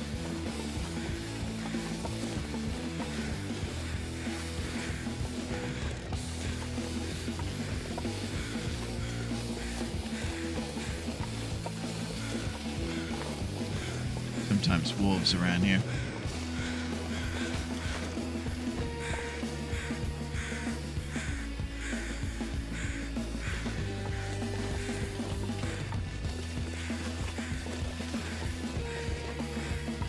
Let's think about this ravaged. Our food is surprisingly lower than we've been living like. We got 24 tails and a bunch of beans. I think we'll just go down and maybe just keep moving. I don't think we're going to stop for the ravage. It's a little too crazy. Jeebus, the White Sox put up 22 runs on the Royals. Yeah. Sounds like a lot for baseball. I keep forgetting I can do this now. Thank you, Copper. Yeah, and I remember a couple weeks ago I moved it so that everybody could do it so that we could have more rose hips. Because we can't have any short numbers or shortage, if you will. So the rose hips have been opened up. And also the excuses have been removed. So if I'm sitting over here hipless, we all know. Just imagine I sent some rose hips too. I would, but I just can't seem to find them right now. Well, I understand, Fire. You're still in recovery. I know that you've probably been reaching out to the people who have been affected by your rose hip addiction. But just know I've been there, buddy. I'm clean now. I don't have a problem now. But you know, in the past, I can understand.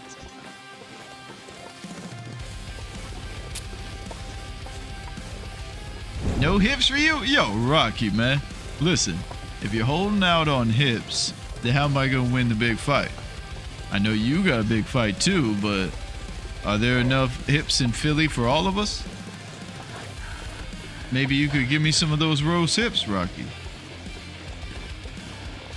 Come on, Rock.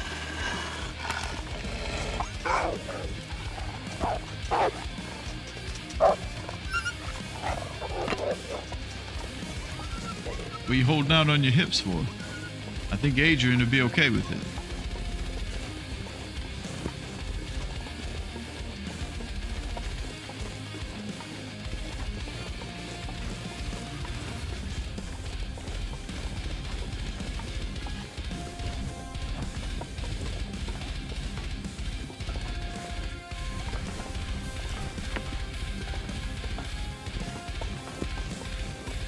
Be careful around these blind spots here with these logs. I've been attacked by a wolf early in our endeavors.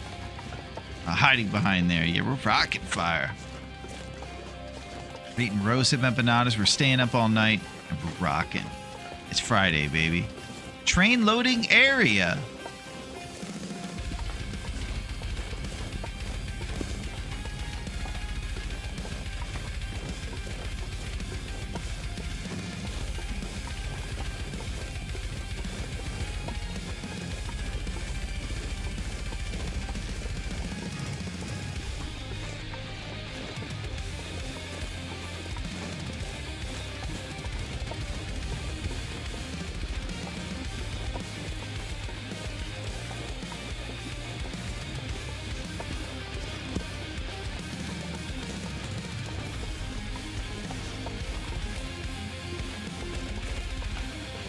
All right, just a nice, relaxing walk across this bridge.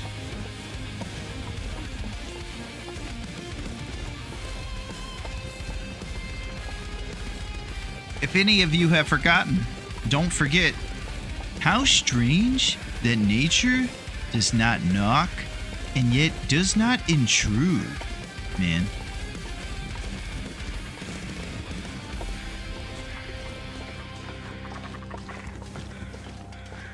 You can hear the ptarmigans under the bridge here. That's part of our extra time activities if we're still waiting for a maple to cure. Let's go grab our maple and all those lumps from the trailer and transport them over to the dam. We got a couple hours of bow making time.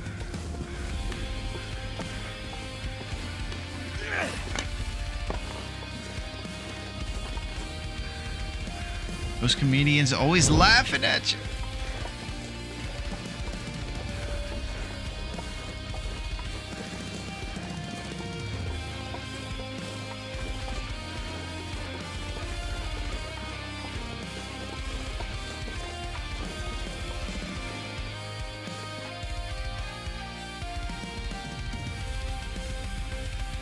Let's go in here and check the calendar.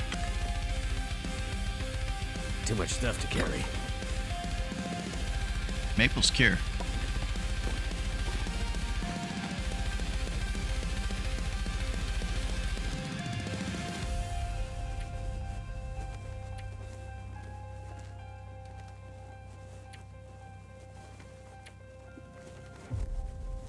Looks like they don't list the ravine on your locations here. There's a bunch of coastal highway between 3 and 4, and it's day 9.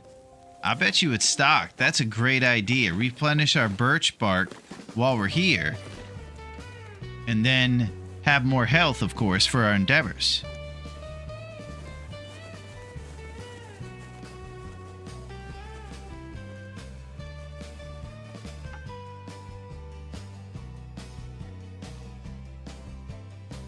Okay.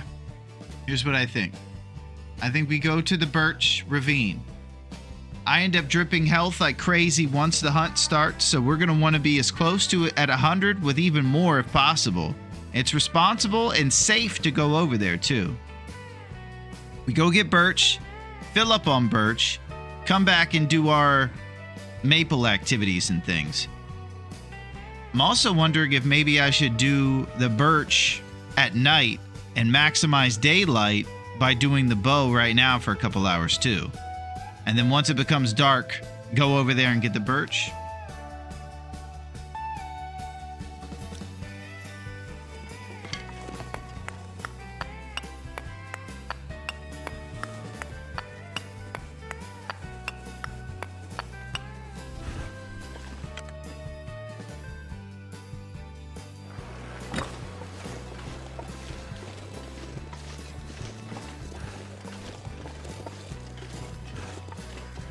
Okay, the plan is simple. We're going to build the bow during the daylit hours and then go get birch.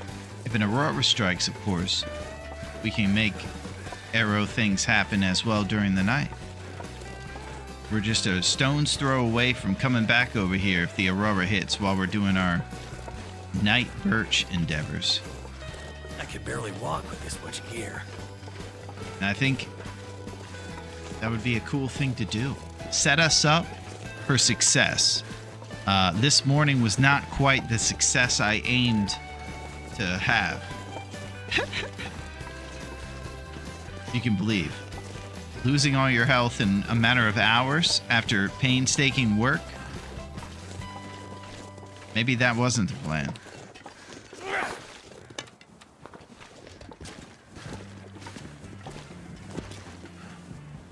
Things got a little too heated this morning.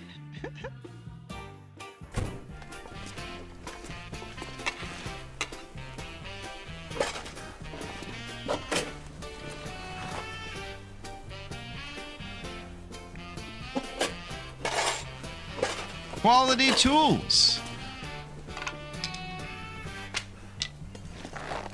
This is awesome. It's about to go down. I hope that you're ready for craziness and excitement.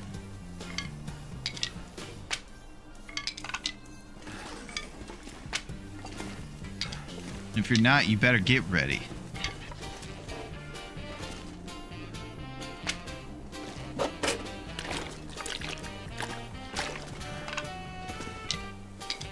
Alright, I'm doing nonsense here. Trying to get a little too crazy. Let's focus on making our bow.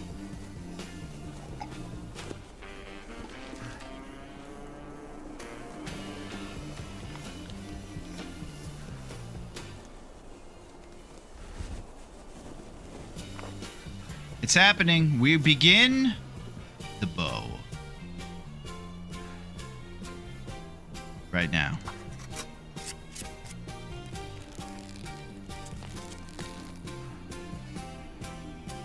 Half an hour at a time, we'll use our remaining sunlight to get this bow crafted. They usually give you a decent time to keep it going through the evening before it really shuts you out.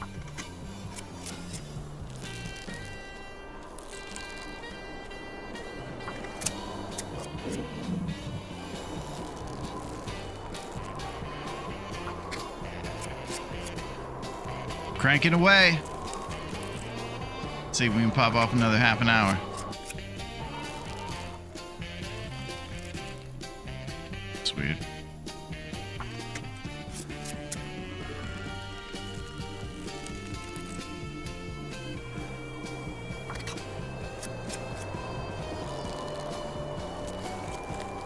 Wow, we got down to the last 2 hours. I don't see any chance of us finishing these 2 hours here. So I don't think I'll try it.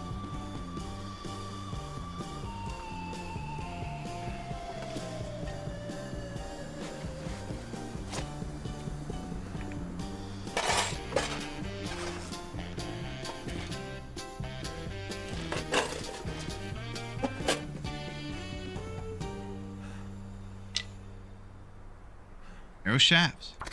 Okay, it didn't happen. All right. Now we go get our birch. This is all part of the plan here.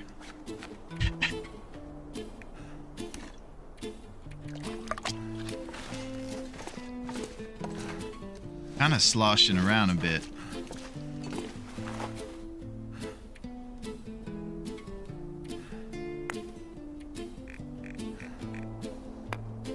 Lump pile.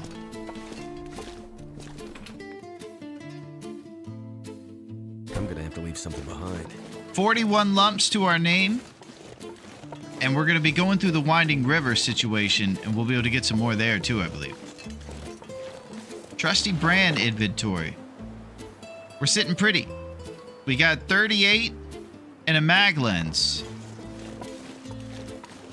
Might get us there.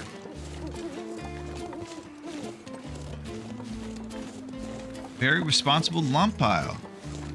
I think so too. I've been doing everything I can to conserve those lumps.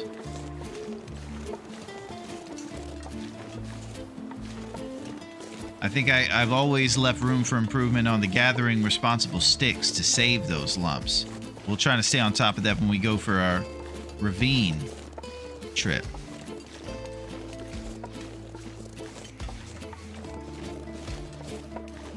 One step at a time, we will storm these steeds. I appreciate you guys joining me today.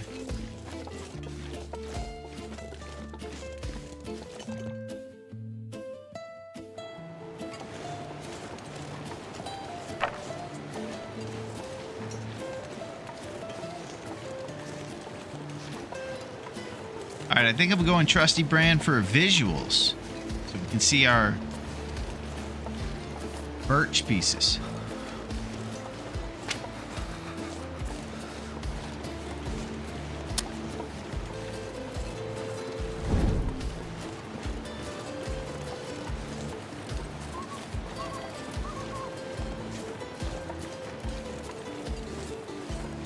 Too heavy.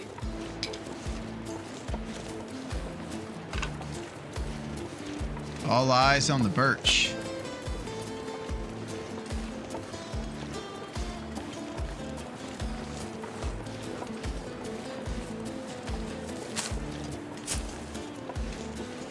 Never been so hungry in my life.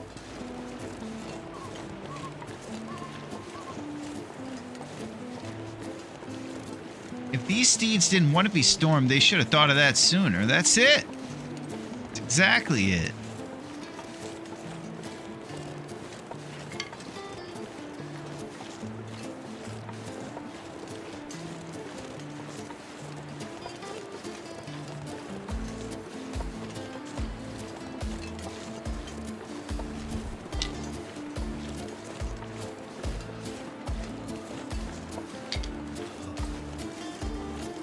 So right now we're essentially looking for our only source of health, besides emergency stims of all things. This is the glorious birch bark. We actually can't rebuild our health during sleep in this challenge, like you could on your traditional interloper setup.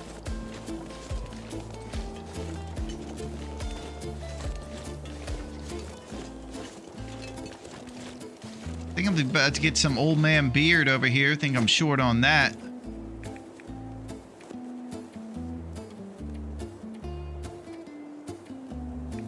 Yeah, I'm very short on that. 2 more.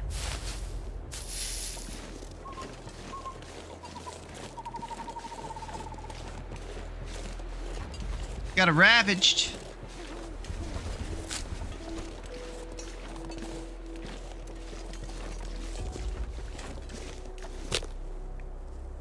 Let's get a little snack, warm up a tea. Oh, wow. Are you impressed by this expert gameplay? Is your jaw dropping, Copper? You wondering how one man could gather so much birch bark in such a short amount of time? Well, that's Will McKenzie for you. He surprises a lot of folks.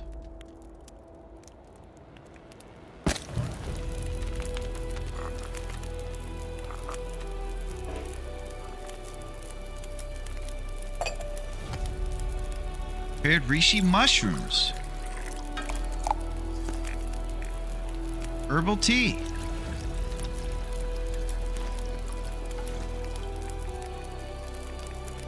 We got a little bit of a micro here. Let's get these teas off the burner and put some water while we craft birch bark. Sounds good, bud.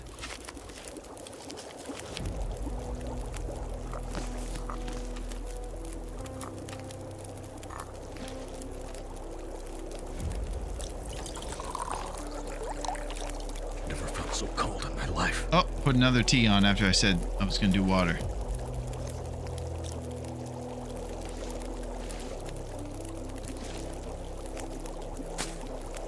Oh, it's cold. I'm blowing it.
Last one.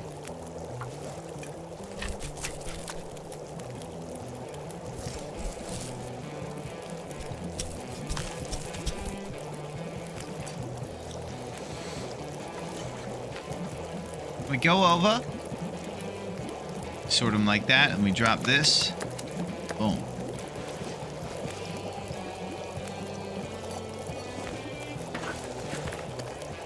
And now we cook all these rancid venison raw. You're gonna need to eat some.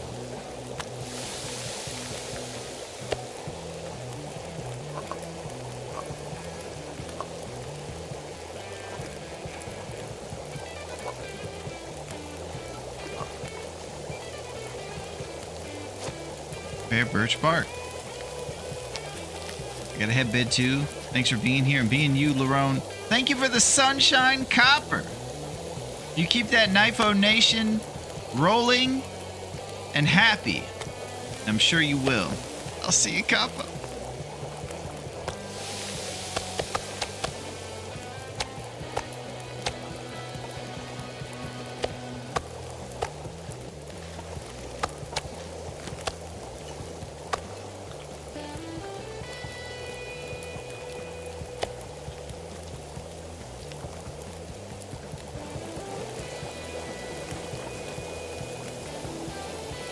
Oh, the temperature again.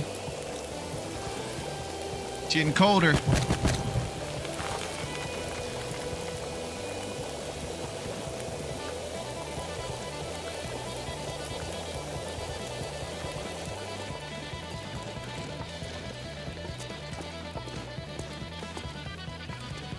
So cold. Just want to lay down for a bit. Woo! Okay. Just taking care of our responsibilities here, getting our cooking skill up closer to the empanada land, of course. And then we'll be grabbing a few more birch bark on our path to recovery and keeping an eye on the sky to see if a rubber comes.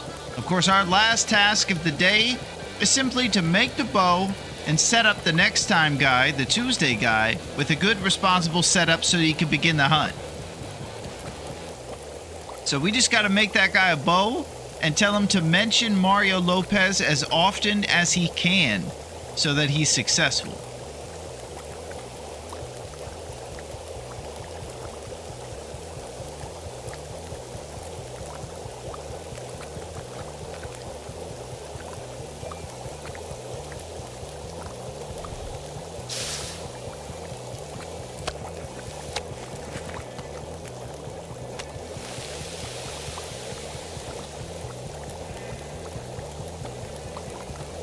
The plan is just make the bow, get that guy in a good spot so that he can try to do better than what today's morning guy did. Blow everything in a matter of moments.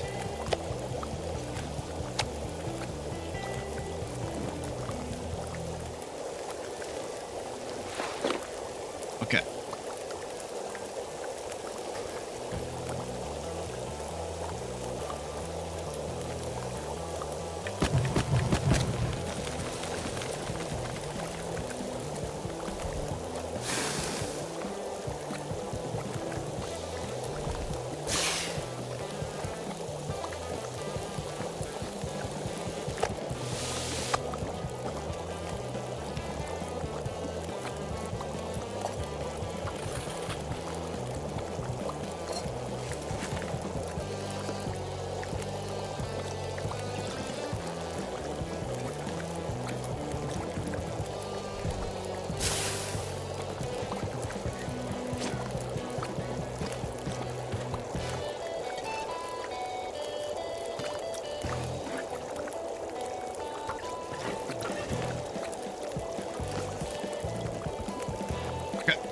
Pretty nice night for this. I just want to have enough warmth that we can travel around here for this last lap of getting the birch and then head back to the dam and finish that bow up. We'll see what kind of time of night it is by then. If I can drop any of this gear. I'm scared to get cheeky right now.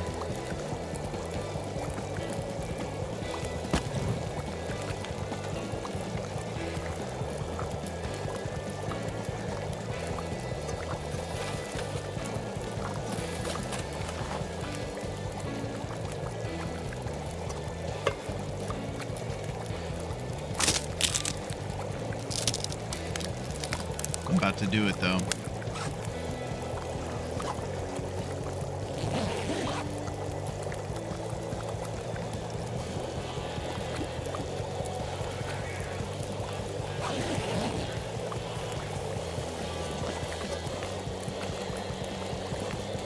Alright, we're out of here.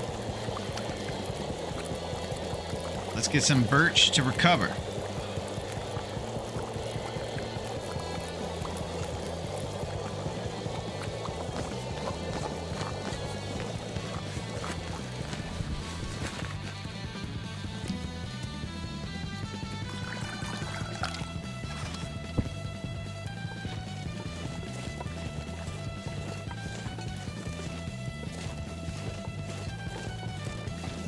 We're just going to scour the rest of this ravine here. Now that we have some gear. fanciness, there's actually more visual impedance towards actually being able to see it. It's a little less primitive visually. There's cool grass everywhere and stuff.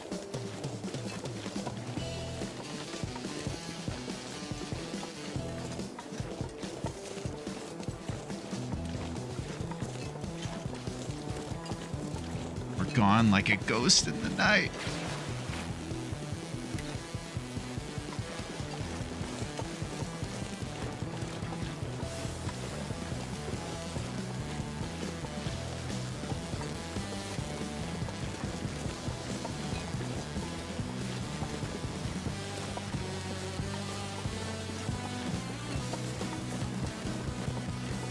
Hey, Larone, I didn't know you play TLD. What's up, Gus? Well, today is the day you find out that we in fact do play TLD. And if I could say anything to you, Gus, I would tell you that we love it. And we think it's the coolest game ever. And we've been telling everybody who doesn't have it yet, Gus, to run and go straight to the Steam sale because you can get it for under $10 right now. It's unbelievable. And I've played this game for, I think, 800 hours. I don't know. People have created, like, world-saving inventions in that time. And I've been fading into the long dark as Will Mackenzie. And I've loved every moment of it. It's good to see you, Gus. I hope that your Friday is going well. We're over here in the Tranquil Ravine right now, gathering up wave 2 of the birch bark.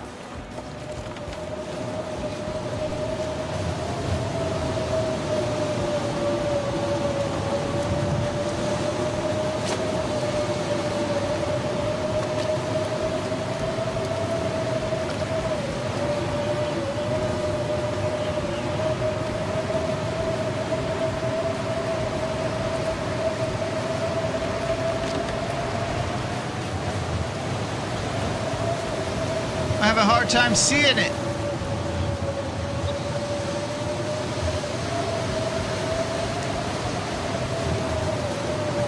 Or you can get it on free on PS Plus, which is just like the PC game, but a crappier version. Oh!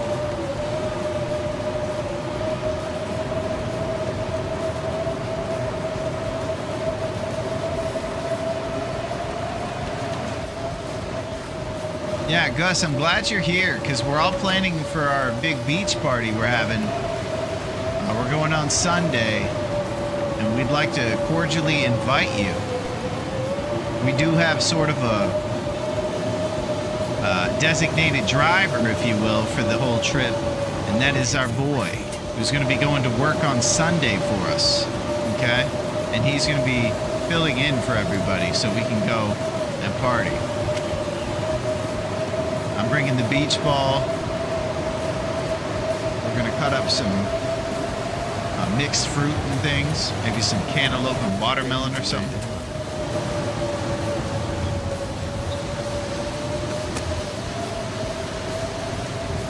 Grand old time.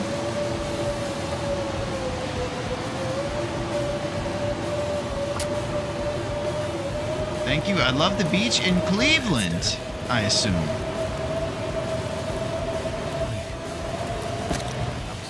Am I in Cleveland or you're in Cleveland, Gus? I would just say that I am not in Cleveland, but Cleveland rocks, and so does Drew Carey. That was a ridiculous reference. This pack is getting kind of heavy.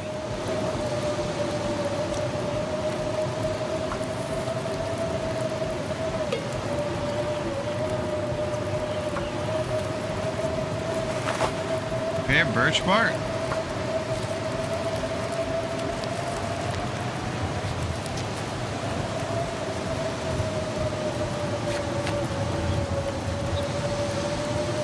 We're a little short right now on our birch.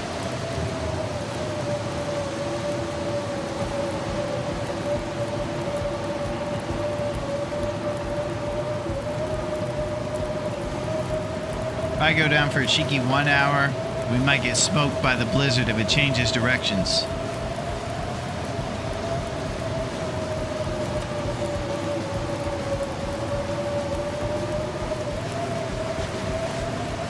Seven Celsius warmth bonus.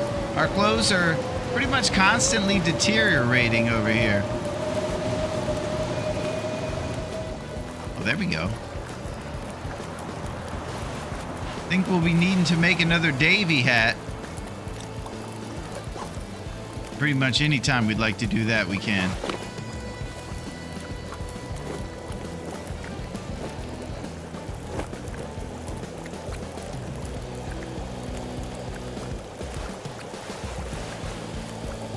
Right, there we go. I need to drop something.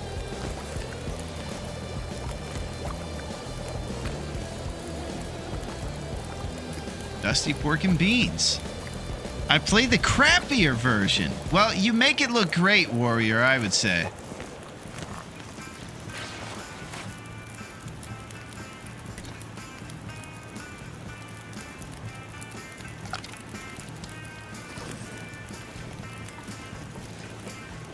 All right, let's get the rest of the birch here. And we're going back to finish the bow and set up Tuesday guy for success. God knows he needs it.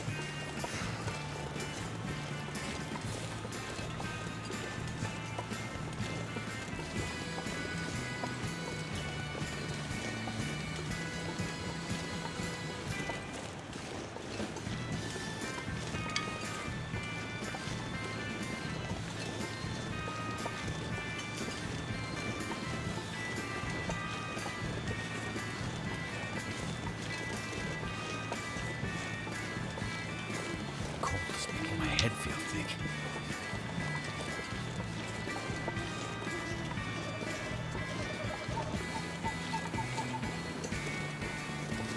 There's one little area over here I have hope for.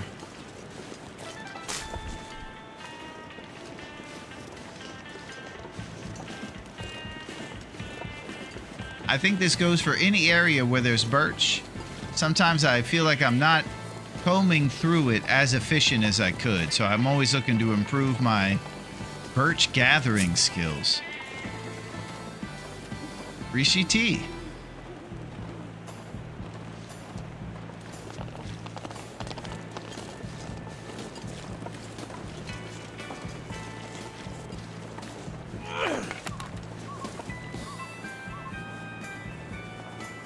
I had Will looking like a pickle for a while.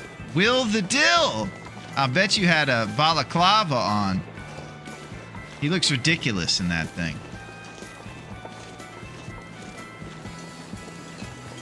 A green mask. The controller mechanics are kind of janky, but free is a solid price for a fun game. Yeah, you're right. And another reason why Raph is the man if he's giving it free on that thing.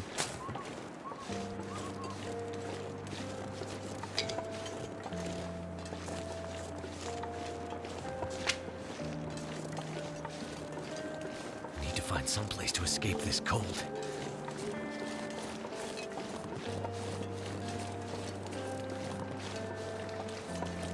Okay, let's go back to the dam.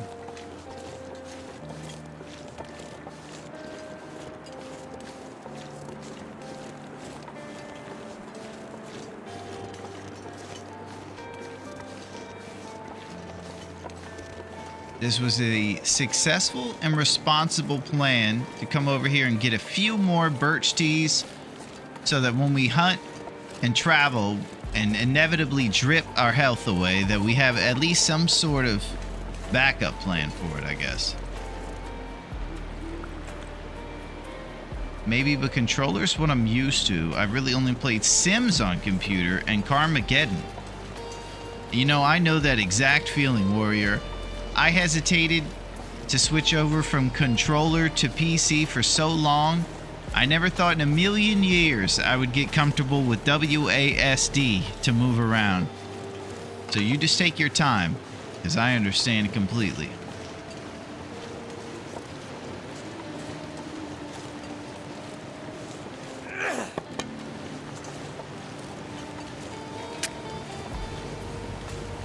Alright, earmuffs everybody. Nobody heard that. We're not going to talk about it. Drained. Yikes.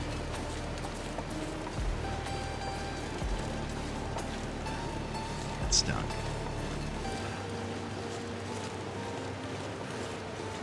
But nobody heard it, so it's no big deal. We're taking a 1 HP per hour drip until we go to sleep. We're going to the dam and we're resting in our bedroll. Probably until morning when the bow begins. We'll keep an eye out for the aurora.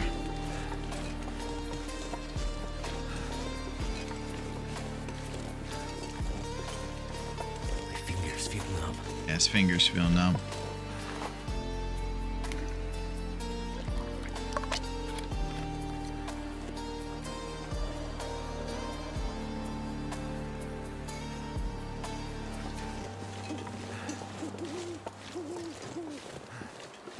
Can't feel my hands. We're almost home there, buddy. So close.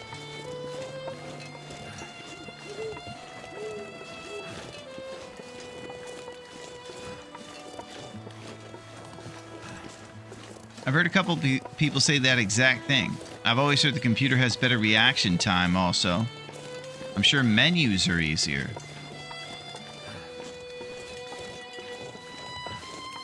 It's one of those things that's like jumping in the pool when it might be a little chilly. You're going to have fun splashing around in there once you do it. But it's daunting jumping in at first. Damn. You got goosebumps. Dip your toe in, you're not sure.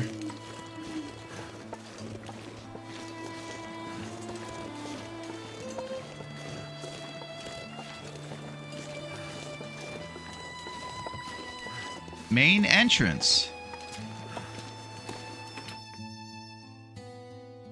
Too much stuff to carry. Okay, we're back. Let's get some rest.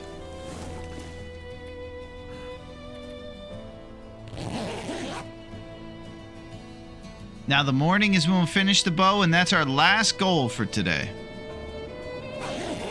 Our final mission.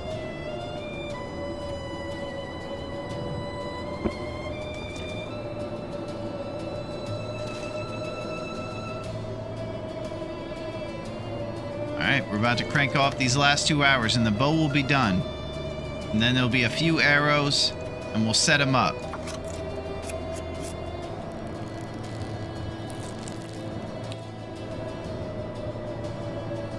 You ready to check it out? I always like to go under the light for the big reveal. Here comes the survival bow. After all these painstaking days and traveling across this frozen tundra, we have a weapon. I need to find a place to rest.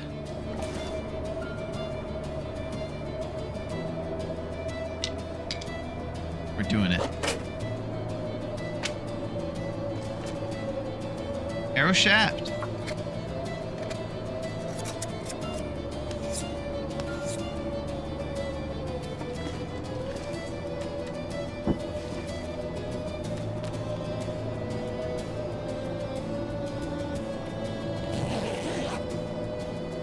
So, we're going to set ourselves now up with a few arrows so we can shoot something from that simple bow.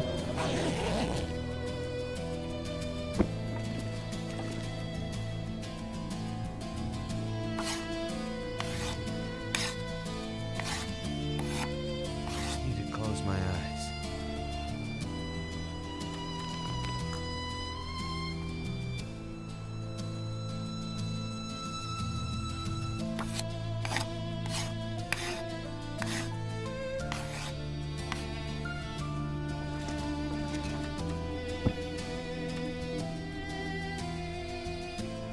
Pinnacle Peaches.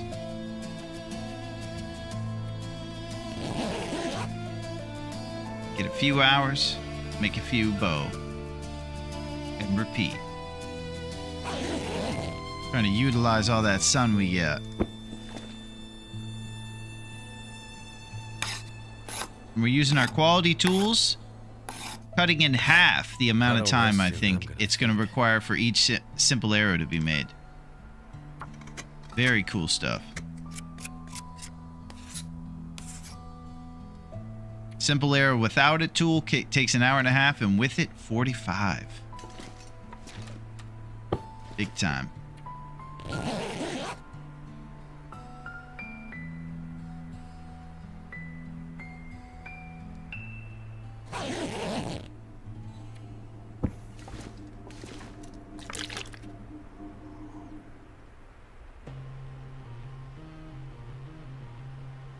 Boom. One by one. Making me feel tired.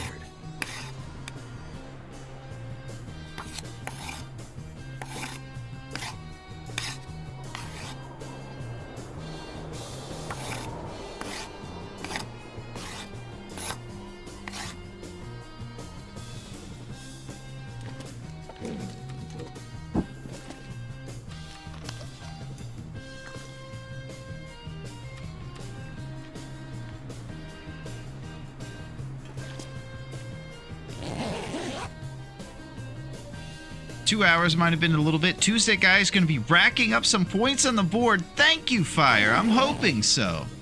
I'm hoping he doesn't freeze to death after doing nothing. That wouldn't be so great. There it is. And an early one, too. Cool beans. A little grace from Raph as you're wrapping up the session. What a guy.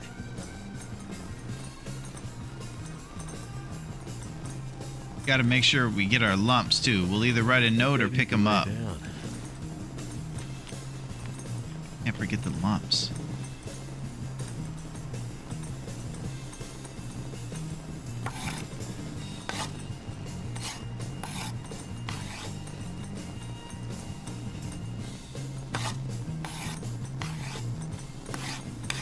Keeping an eye on our fatigue, Mater. We were pushing it. New pork and beans. I think it's also good that we write a note So next time, guy, that all he has to eat is 22 cattails, and he's going to have to stay diligent and living off the land in his future life.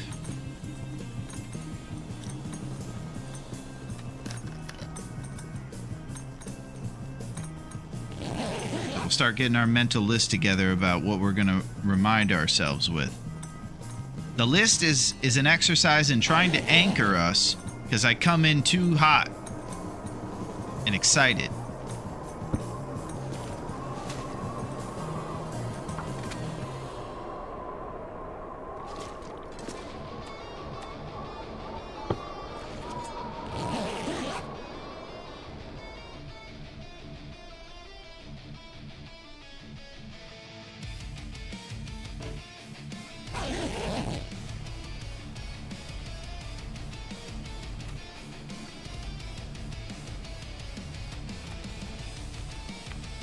We also got like 30 recycled cans we'll get rid of.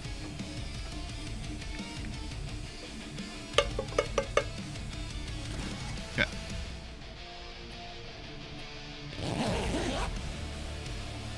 There's a few more in the morning. Rocket fire.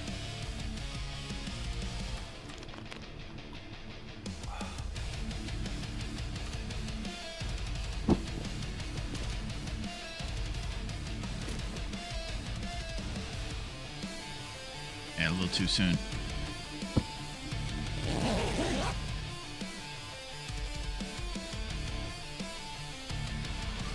Plan is simple. We're going to go through the winding river, get to Pleasant Valley, and whoop bear butt. John Candy, pincushion strat. All over the place. No mercy on Boris.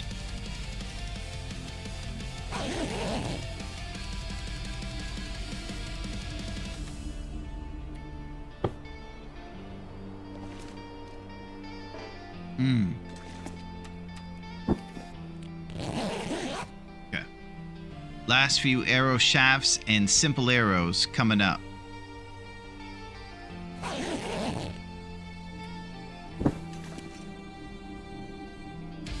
Bang.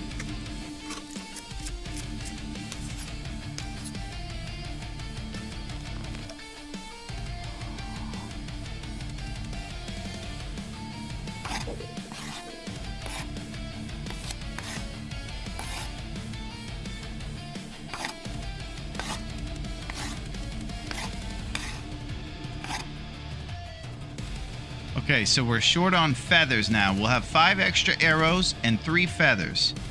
I'm sorry, 1 feather to go with the rest of this stuff. So we'll use these extra birch saplings here.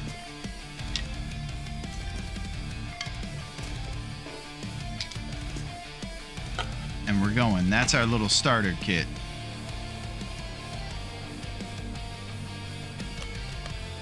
Okay, so the haul is 11 simple arrows. Pretty awesome. And then we have a shaft, and we have a bunch of extra heads here. It'll be all about getting the feathers. And if some of these deteriorate, you can take the broken arrows and strip them down for feathers and the head, and throw them on the shaft, I believe, the new shaft. Pretty cool stuff.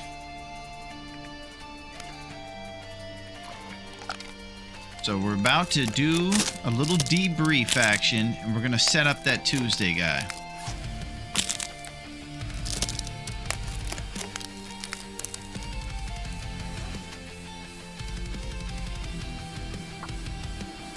Okay, here we go. Plan for Tuesday. 1. Might not need to be mentioned, but bring up Mario Lopez. 2. Supply pile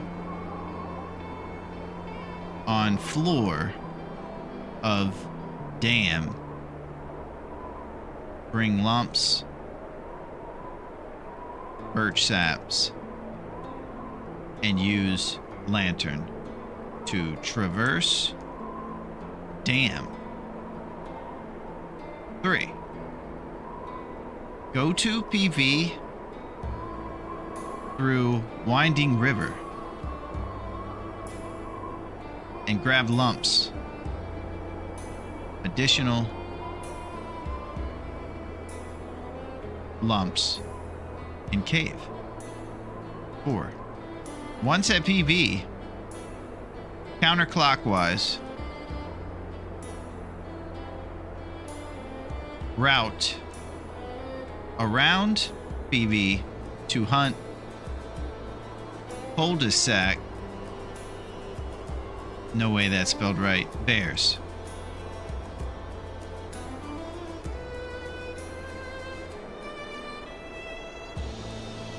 Tell everybody that they are awesome this summer. Okay, so we're gonna blue outline twice to make sure that we're saved and everything's good, and then we're gonna check everything out. Here's what we got. 7 Celsius. He looks way more like an actual survivor over here. He isn't warm, but he has good shoes, and that's about it. But he does have a bear shirt as well. What he does have in the way of skills is cooking 2, about halfway up to cooking 3. So we need about 35 more XP points, whether they come from porridge or a bunch of teas we craft.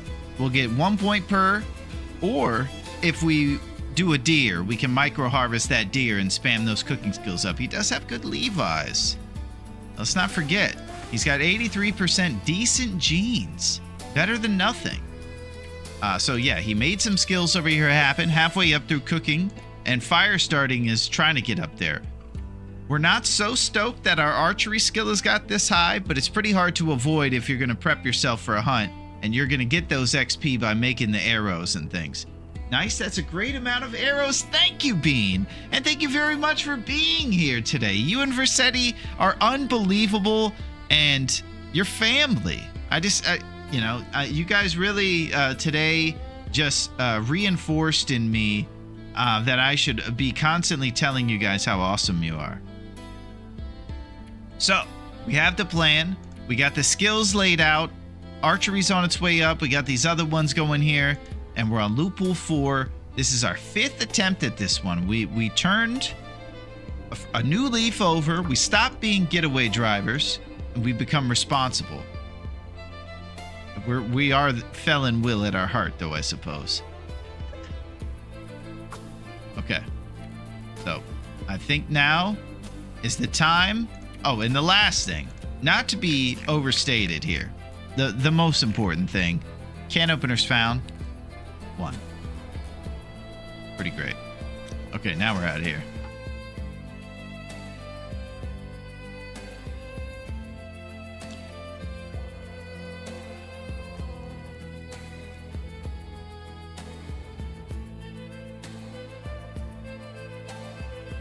Come on.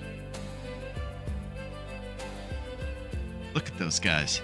Just 2 generations of legends right there, man. Both hair are amazing, by the way. They both have great hair, too. Got a silver fox on the left, a Lego man on the right, killing the game. Unbelievable. I'll tell you something else. I know we're rooting for you and Felon Will. Thank you, Bean. And here's something else that I was thinking about. Mario Lopez and Tony Danza wouldn't lead any of us wrong. And I know that they would want us to go to one place if they were on the internet. I don't know if you guys know where this place is, but you definitely should, because there's an insane amount of crazy, awesome stuff going on over there. This place just happens to be this right here. It's Larone.net, man, and I'm telling you, you're going to have a good time if you go there. You're going to see a few things. You'll see great stuff like maybe, for instance, Aloni Jabroni, where we run around and we put packages into things, and it's really exciting. We got all kinds of new adventures, and you can get there by going to Larone.net and clicking on the YouTube. I promise you, you're going to have a good time checking out Aloni Jabroni because we're doing packages for Bezos, and there's going to be extra exciting stuff as well. Even more thrills. Highlights from our TLD endeavors, all kinds of stuff. Let's say you weren't here on Tuesday and Friday, and you want to see maybe the cream of the crop. Well, we're putting out videos throughout the week that highlight some of those highlights, and you can check those out too. So it's pretty exciting. And Tony Danza and Mario Lopez would want it that way, you know what I'm saying? These guys are serious, man. No one should ever forget. He is the boss.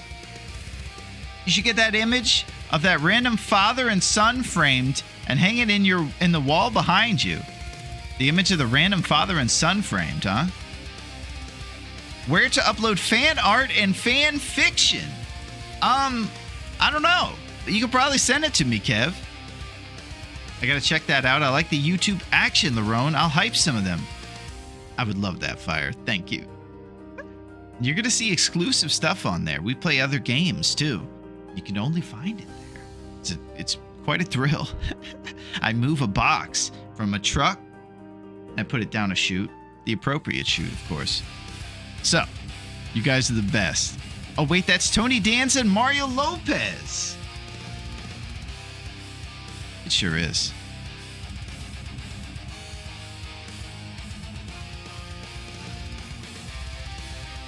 All right, so I'm just checking some things out here for a couple minutes.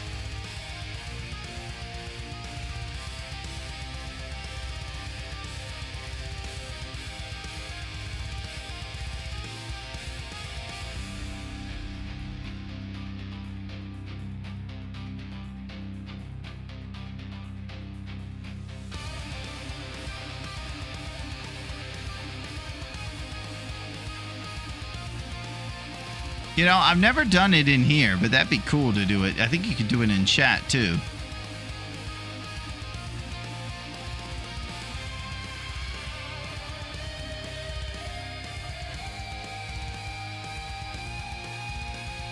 Well, this is that moment when I tell you guys, I like the video store rental one.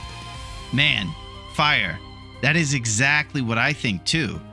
And it's called Retro Video Game Store, and it is just like working in Blockbuster.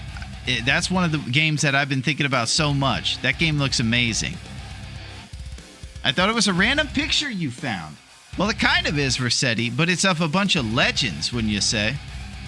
The backwards chair sitting pros.